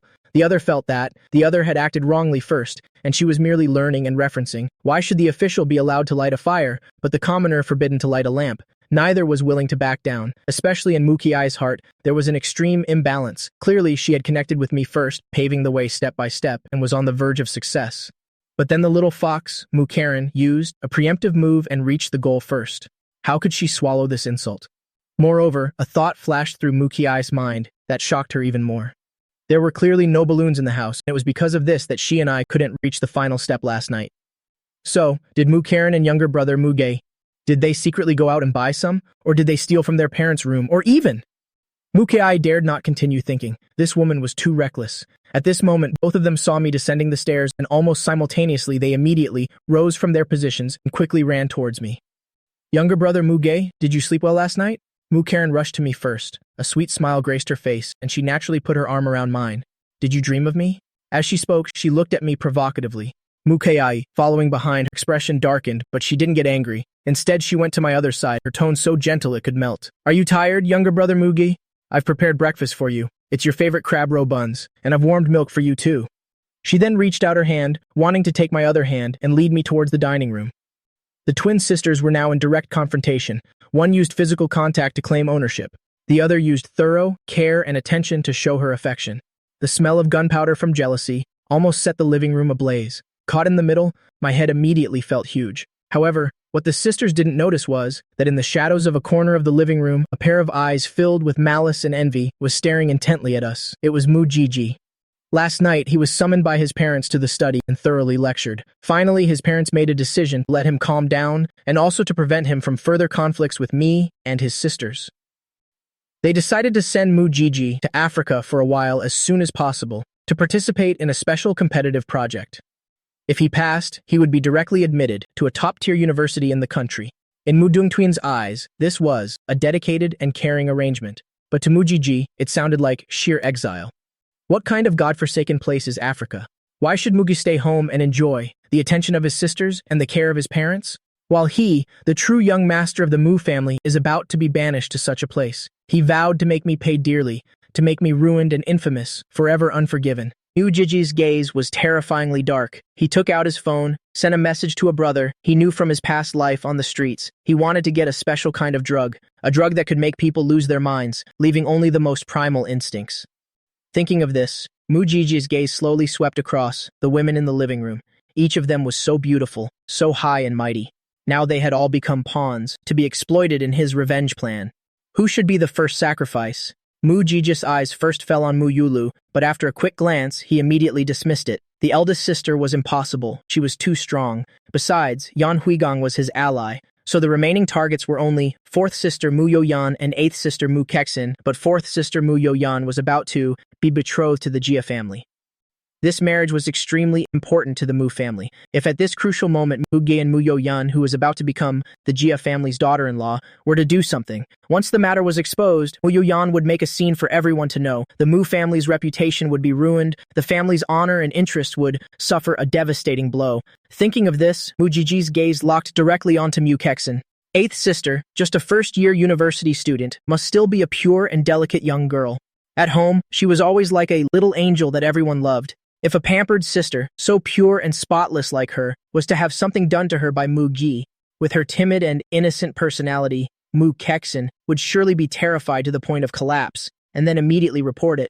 By then, there would be enough witnesses and evidence, the crime would be established, and Mu Ge would just wait to rot in jail. Mujiji seemed to have no guilt, feeling that this was what they deserved. Why else would you all dote on this little puppy? Yesterday, you even went to cheer for that bastard during swimming. I heard it all. You could cover up the previous lingerie incident, because you are all innocently obsessed with your little brother. So what if it was about losing virginity? At that point, Muji would become in their eyes a devil, their faith would be shattered. Purity is what every girl cherishes the most. Having something happen with someone they don't love, who could withstand such a shock? They would probably cry themselves into despair. In contrast, Mu Kexin at this moment was sitting on the sofa with a heavy heart. She had thought about it all night and still felt that aligning with the eldest sister was a good thing, although this would cause her future husband to lose a few children, but she would gain the eldest sister's help. Moreover, the eldest sister was so pitiful, trapped in that unhappy marriage, giving her a child would be a good deed. So when Mu Kexin saw me coming down the stairs, her small face blushed involuntarily. She was too shy to approach. Yesterday, she had secretly kissed her little brother Muge cheek at the pool. He must have been terribly embarrassed then. This was probably the first time this pure young boy had been kissed by a girl. Thinking of this, Mukexin was secretly delighted. She just wondered if her little brother Muge now felt awkward talking to her. At this moment, Yulu suddenly pushed her wheelchair to her side. Kexin, what are you thinking about? Mukexin jumped in surprise, quickly turned her head, and shyly asked in a small voice. Eldest sister, what do you think? Is my little brother Muji unhappy about what happened yesterday? Yulu nodded thoughtfully. Perhaps, after all, he's a growing boy with thin skin and sensitive thoughts. You suddenly kissed him yesterday like that. He might not know how to face you today or how to behave around you. Hearing the eldest sister's professional analysis, Mukexin became even more shy. She chuckled shyly and twirled a lock of her hair with her fingers. Was I a bit naughty doing that? Yulu looked at her worried, yet excited demeanor. The corners of her mouth curved into a faint smile. It was a bit naughty indeed. How about this? After little brother Muji finishes breakfast later, you go find him. Explain it to him face to face. First apologize with a sincere attitude. Tell him it was unintentional, just a moment of impulse. Let him know you didn't mean anything else. Then the knot in his heart will be untangled and he won't avoid you. Mukexin nodded vigorously upon hearing this, feeling the eldest sister's words were so reasonable. As expected of the eldest sister, so thoughtful. The two of them had never been in love. All their knowledge about love came from movies and imagination. As innocent as a blank sheet of paper, they were seriously here, analyzing the thoughts of the innocent young man that is me. And at this moment, I had no idea that I had been defined by the two sisters as an innocent boy needing careful protection. At this moment, I was flanked by Mukei and Mukaren as we walked into the dining room. Since I came down very late, everyone else had already finished eating, but there were still 3 hot breakfast portions on the table. It was because the 2 of them specifically stayed behind to wait for me to eat with them. The 3 of us sat around the dining table. Mukaren picked up a crab roe bun, took a small bite, and then deliberately dipped it with her chopsticks. Immediately after, she took the golden crab roe, rich and creamy inside, and placed it on the plate in front of me. Here, all the good parts are for you. She knew I wouldn't mind her saliva. We had already done much more intimate things, and Mukiai on the other side, after seeing Mukaren's action, also imitated her. I looked at the 2 buns on my plate, both covered in love crab roe. This feeling of being pampered was truly wonderful, but I saw the twin sisters still exchanging silent glares and felt the need to mediate. Then I cleared my throat. Actually, you 2 don't have to. Eat my food. Can't even stuff crab roe buns into my mouth? Immediately, 2 voices filled with the scent of gunpowder rang out in unison. Right after, Mukei and Mukaren glared at me simultaneously. I shrugged helplessly and wisely chose to eat in silence. It seemed these 2 women were at complete odds. This feud couldn't be resolved immediately, but it wasn't a big deal. Sisters have minor conflicts sometimes. They'll be fine in a few days. After breakfast, I went to the garden alone to walk off my meal. The early morning air carried a bit of coolness and the scent of plants, making my sluggish mind much clearer. But as I walked under a blooming rosebush, my shoulder was gently patted from behind. I turned my head, and the fair, pretty, small face of Mukachin appeared before my eyes. At this moment, her small face was flushed red, and she dared not look directly at me. Her gaze was somewhat evasive. Eighth sister, are you here to see me? As soon as I saw her, she broke into a radiant smile.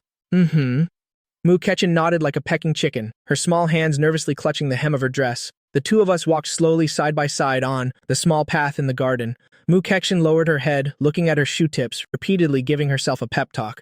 Finally, she stopped and looked up at me. Yesterday. I'm sorry. I immediately feigned confusion. Sorry? Why are you apologizing to me? Mukexin fidgeted with her fingers, a little flustered. It's about yesterday when I secretly kissed you at the pool. I was a bit taken aback. That's all? What's there to apologize for? There are many other places to kiss. It was just a kiss on the cheek. It's over now.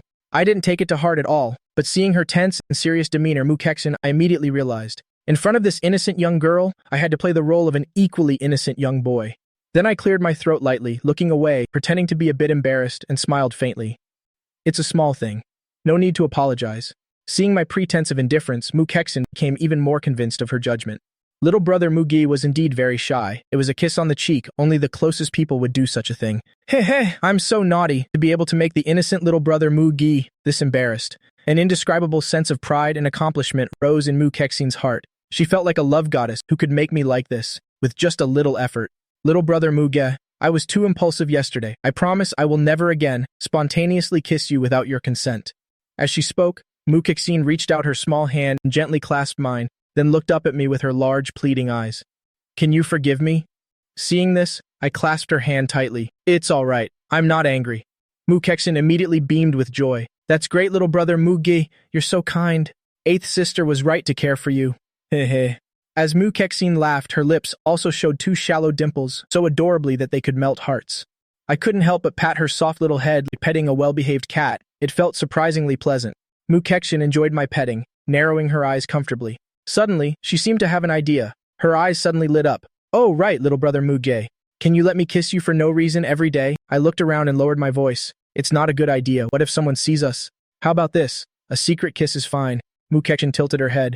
I decided to tease her, deliberately putting on a stern face and looking at her suspiciously. "Don't you like me? If not, why do you want to kiss me every day?" Mu Kexin immediately blushed bright red. She bit her cherry lips, even her earlobes turned pink. "You.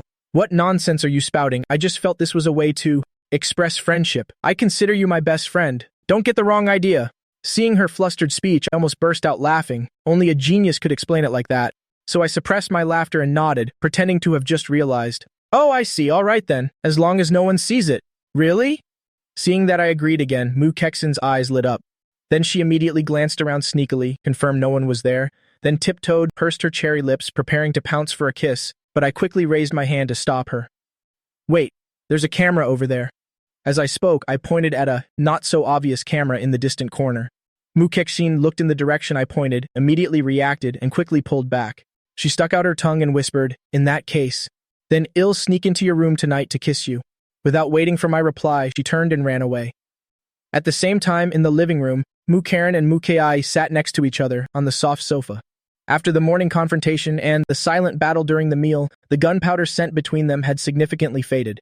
At this moment, Mu Kai picked up her glass of water, took a sip, then slowly set it down. "Oh, right. There's something I still need to tell you." Mu Karen immediately became vigilant and immediately covered her ears. "I don't want to hear it. I don't want to hear it." "You chanting tortoise?" Mu Kai looked at her childish behavior, feeling a bit helpless. "I'm being serious. My serious matter is disciplining you, and you're not listening." Mu Karen made a face at her, her little tongue darting out, full of defiance. Mu Kai elegantly rolled her eyes, deciding not to argue with her. "Even if you don't listen, I still have to say it. I'm advising you to remember to take your medicine." Mu Karen paused for a moment, her hands covering her ears, lowering. "What medicine? I'm not sick." Mu Kai looked straight at her with a scrutinizing gaze. A few seconds later, Mu Karen's cheeks gradually flushed. She remembered. She had been so engrossed in the exchange and enjoying the sweet taste of victory that she seemed to have forgotten to take her medicine. Seeing her expression, Mu Kai knew she had guessed correctly. "As expected, you're quite audacious," Mu Karen still stubbornly muttered, her voice low. I'm willing to bear a child for my younger brother, Mugi. Besides, Mugi actually cares a lot, saying that taking medicine harms one's health. He's very worried about me. He's not inside, so the probability is actually very, very small." Mu Kai heard these words, her expression softening slightly. "That's good then." Mu Karen turned away and said softly, "Thank you for your concern, but I will remain firm in my choice. I apologize for impersonating you, but sneaking around to enjoy yourself isn't exactly virtuous either." Mu Kai looked at this childish sister, feeling both exasperated and amused. Sigh. "What can I do? I'm the older sister. I have to yield to her a little. All right, from now on, it's up to each of us to rely on our own abilities. Who Muji ultimately chooses is up to him. But we must make a gentleman's agreement. In front of Muji, we absolutely must not speak ill of each other or play dirty." As soon as Mu Karen heard this, she immediately nodded. "Of course, love is love, and our sisterhood is our sisterhood." Seeing her decisive agreement, Mu Kai let go of her last reservation. She also softly apologized.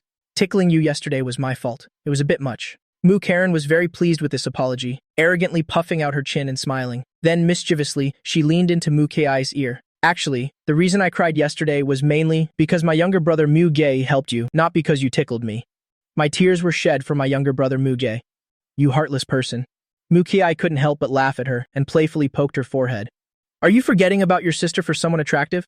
"No, I know you definitely wouldn't have the heart to punish me." Mu Karen giggled and hugged Mu Kai's arm, acting cute.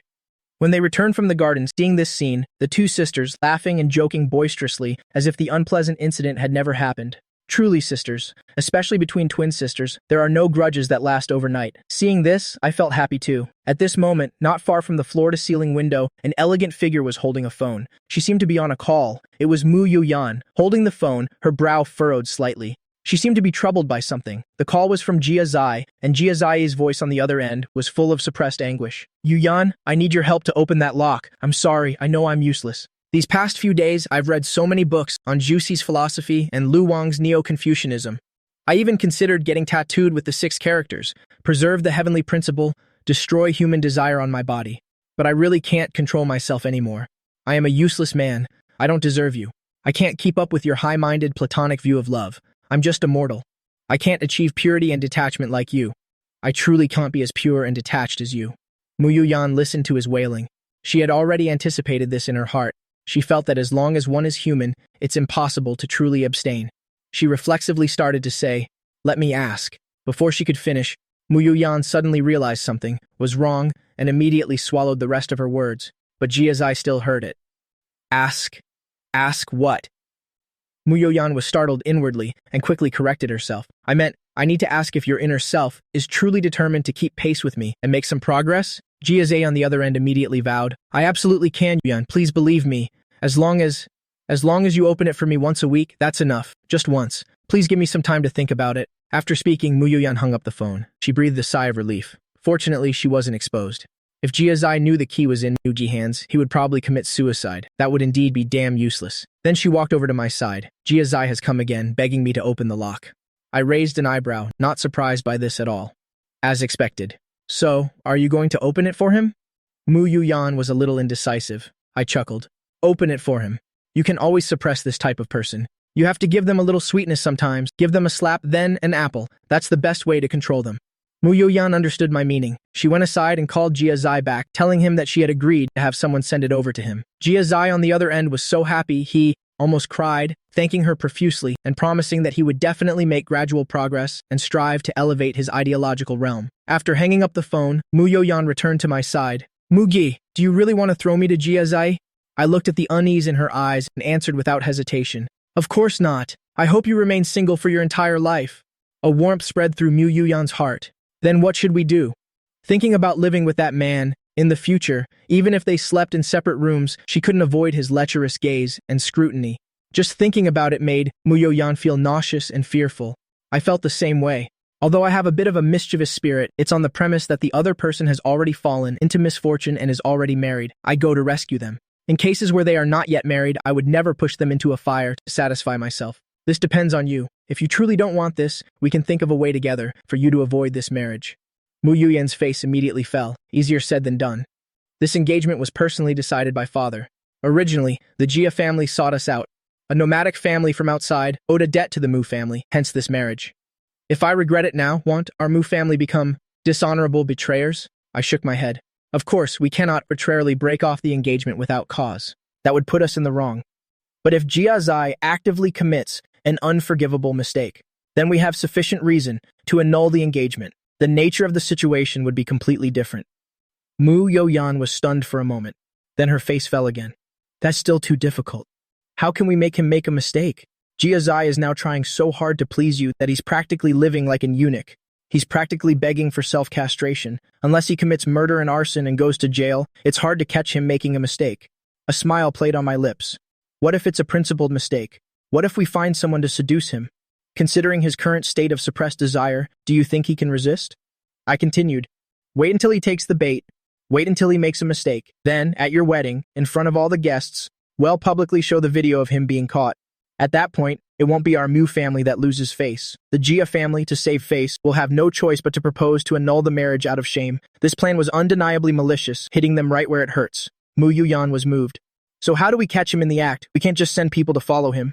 Her question made me laugh. I gently tapped her forehead with my finger. Sister Sai, are you confused? Every time Jia Zai unlocks, doesn't it require your approval? Oh, that's not right. It's my consent. Furthermore, to show his loyalty, hasn't he already shared his location with you? Think about it if he truly goes out and cheats with someone else. The first step would definitely be for us to unlock it for him. As soon as he asks us, we'll receive a signal, and using his real-time location, we can directly track him down. Wouldn't that be catching him red-handed? Mu Yuyan couldn't help but burst out laughing. Your mind is indeed sharp. Let's do it. If this plan succeeds, father will have no reason to force me into this marriage. Then I can be with Mugi for my entire life. Heh.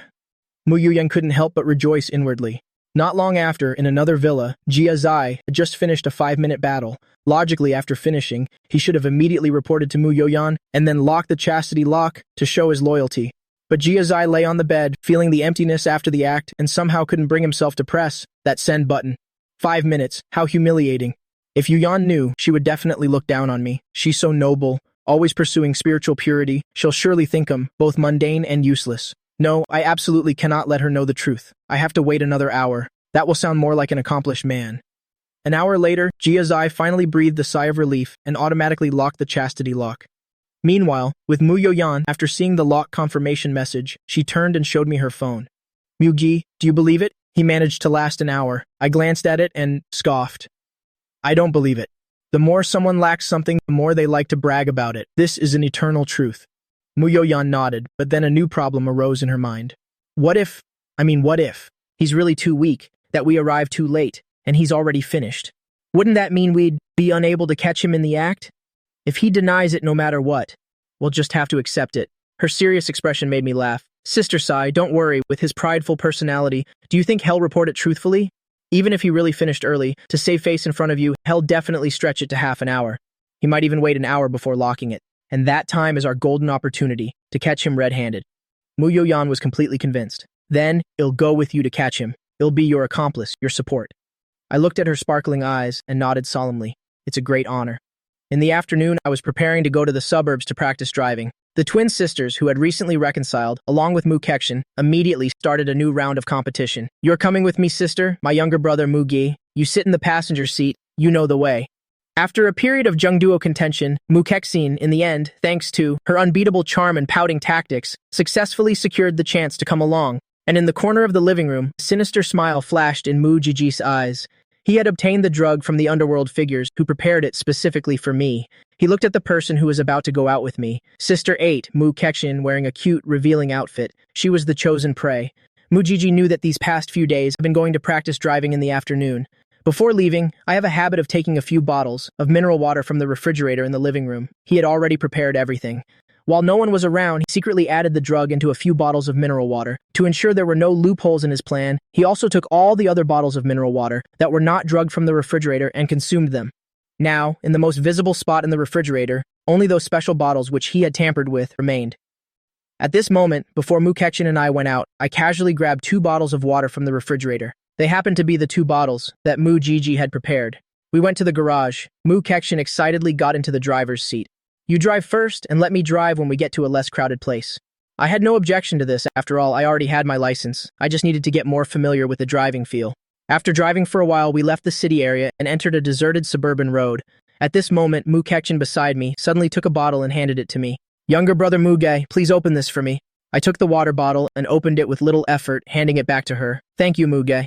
Mu Kexin smiled sweetly as she took the bottle, then tilted her head back and drank several large gulps. After driving a short distance, Mu Kexin voluntarily switched places with me. Now she was in the passenger seat, her large, bright eyes looking at me.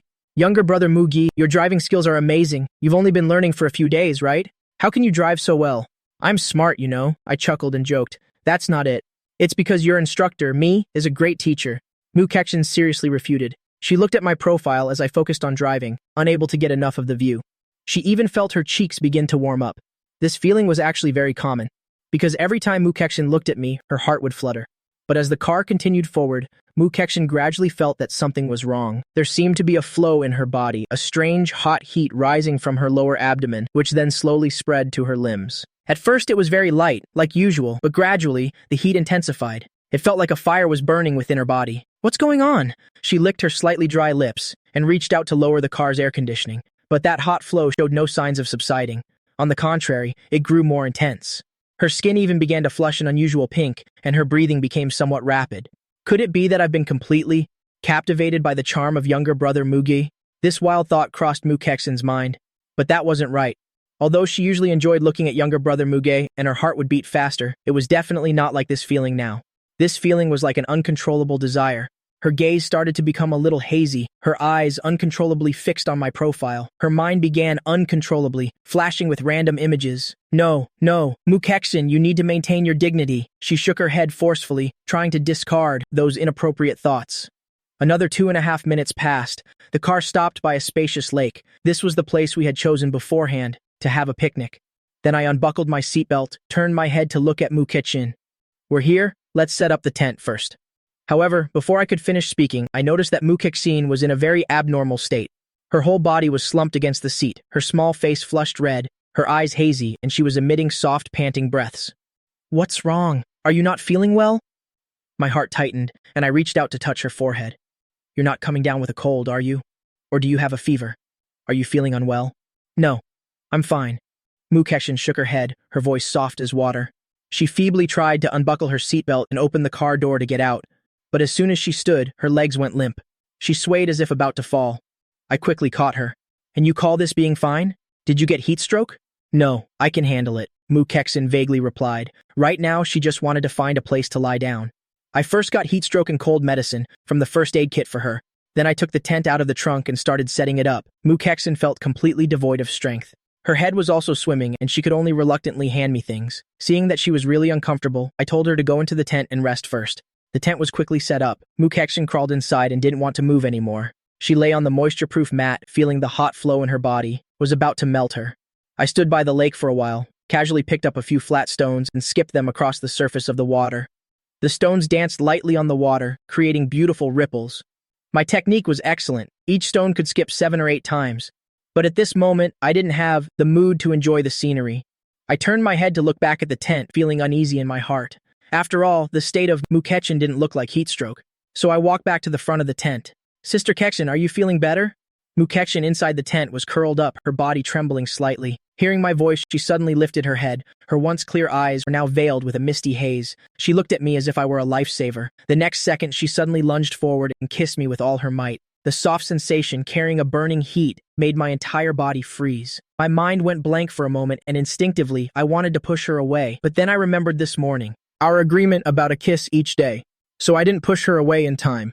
But I quickly realized something was wrong. Her kiss was chaotic, hasty, and disorganized.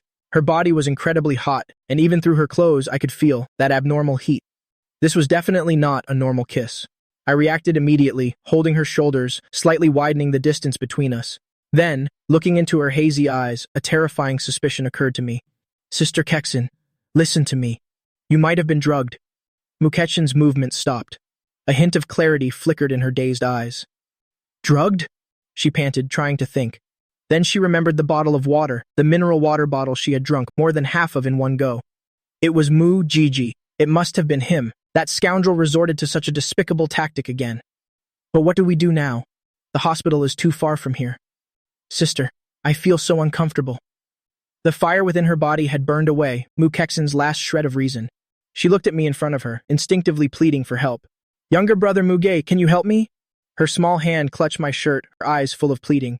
They say doing that is the best antidote. The ambiguous atmosphere fermented in the small tent, and I looked at her suffering state. My Adam's apple uncontrollably bobbed up and down. How could I stand by and watch her endure this torment? Okay, I'll help you. I decided to gladly help, but absolutely couldn't go all the way at once. It had to be like last time with Mukei, just a taste and then stop. Slowly. An hour later, the temperature in the tent finally returned to normal. Mukexin weakly leaned against me. Her entire body felt like she had just been pulled from underwater, weak and exhausted. But the scorching heat that tormented her finally subsided. Her sanity also returned. The first thing she thought of upon regaining consciousness was the culprit, Mu Gigi. A fierce hatred surged from the depths of her heart. That scoundrel is truly evil. He must have used this vile method to harm Mukexin. At this moment, she even felt like killing him. But then she thought, if it weren't for him, Mukexin and younger brother Mugi might not have had this intimate opportunity today. To some extent, he seemed to be an enabler. As soon as this thought crossed her mind, Mukexin's face turned red. She secretly glanced at the person who was gently helping her adjust her disheveled clothes. To help her recover, younger brother Muge must be very tired. Logically, this should be mutual, but due to the drug's effects, she had been like a weak patient, barely doing anything herself. The entire process was initiated and led by the doctor, Muge. Younger brother, Muge is too good to me. Mukexin's heart was filled with a sweet emotion. It's all because of that scoundrel Mugigi. After regaining some strength, Mukexin angrily, yet cutely, cursed. He definitely drugged my water. She shook her little fists. Her angry, puffed-up cheeks looked incredibly adorable, despite her ferocity. Even though she felt a hint of gratitude for his help, she would never admit it. I know, I said while helping her put on her clothes. If we tell Mom and Dad about this, our secret might be revealed. Mugigi probably calculated this, which is why he dared to be so brazen. How could someone be this evil? I truly never expected it. She's Mugigi's own sister. How could he do this to you? Mukexin still leaned limply into my arms. Her body still carried the aftertaste of the recent storm, but her mouth had already started scolding. Her voice was soft and weak, but her scolding was remarkably clear. That scoundrel definitely wanted to harm me, And what's more, he wasn't targeting you, but me. The water we just got were all new bottles. He must have thought I was thirsty and would drink from that bottle, so he wanted me to take the drug and then do bad things to you. As she said this, Mukexen's voice grew softer and her cheeks grew redder. He thought that at that time, you would definitely be scared and call the police, accusing me of rape. I would be arrested and sent to jail. But I didn't drink from the new bottle. I drank the old water bottle left over from yesterday, so I escaped that fate. He's truly too wicked. Although I agreed with Mukexen's analysis, looking at her teary eyes, still containing remnants of panic and fear, but more so, a look of worry for me. I suddenly felt a bit curious. If you had really drunk that water bottle, but I hadn't, would you have helped me? Mukexen's cheeks immediately turned as red as if about to bleed. This question was too improper. Her little heart pounded rapidly. Well, of course. She blurted it out almost involuntarily. After saying it, she felt embarrassed, raising her small fist to lightly punch my chest. You're asking the obvious. Seeing this, I continued to ask. What if I did something bad to you? Would you call the police? Of course I would. Mukexen immediately puffed out her chest and replied sternly. I would definitely send you to jail. I'd imprison you until you wasted away. I looked at her trying hard to appear fierce, and couldn't help but curve my lips into a smile. I don't believe you. Mukexen's imposing air immediately deflated. She turned her face away, not daring to meet my eyes, muttering softly, Of course not. But you'll use this to blackmail me, forcing me to obey you my whole life and become Mukexen's man. After saying this, she giggled, looking like a little rabbit whose scheme had succeeded. I was immediately amused by her. Hey, can't you pretend a little? You're not even bothering to pretend anymore. Heh heh. Mukexen proudly shook her little head, extremely cute. After laughing and joking for a while, the atmosphere became much more relaxed. My gaze fell inside the tent. The moisture-proof mat was useless. The entire tent was a complete mess. A strange scent still lingered in the air. This, after we're done with it later, just throw it away. It's probably unusable anymore. Mukexen nodded vigorously. She didn't want to take something filled with these embarrassing memories home. After that, she pulled me to the lakeside and we found a clean, large rock to sit on. Mukexen took off her shoes and silk socks, revealing a pair of delicate, fair legs. Next, she dipped her feet into the water of the cool, comfortable lake, narrowing her eyes. Then she playfully kicked the water with her toes, sending clear droplets splashing onto my pants. I looked at her little feet dangling in the water, and a thought suddenly sparked in my mind. It was quite a disadvantage earlier. I was too focused on being a doctor saving someone. These beautiful little feet, I hadn't had a good look at them yet, or even played with them a little.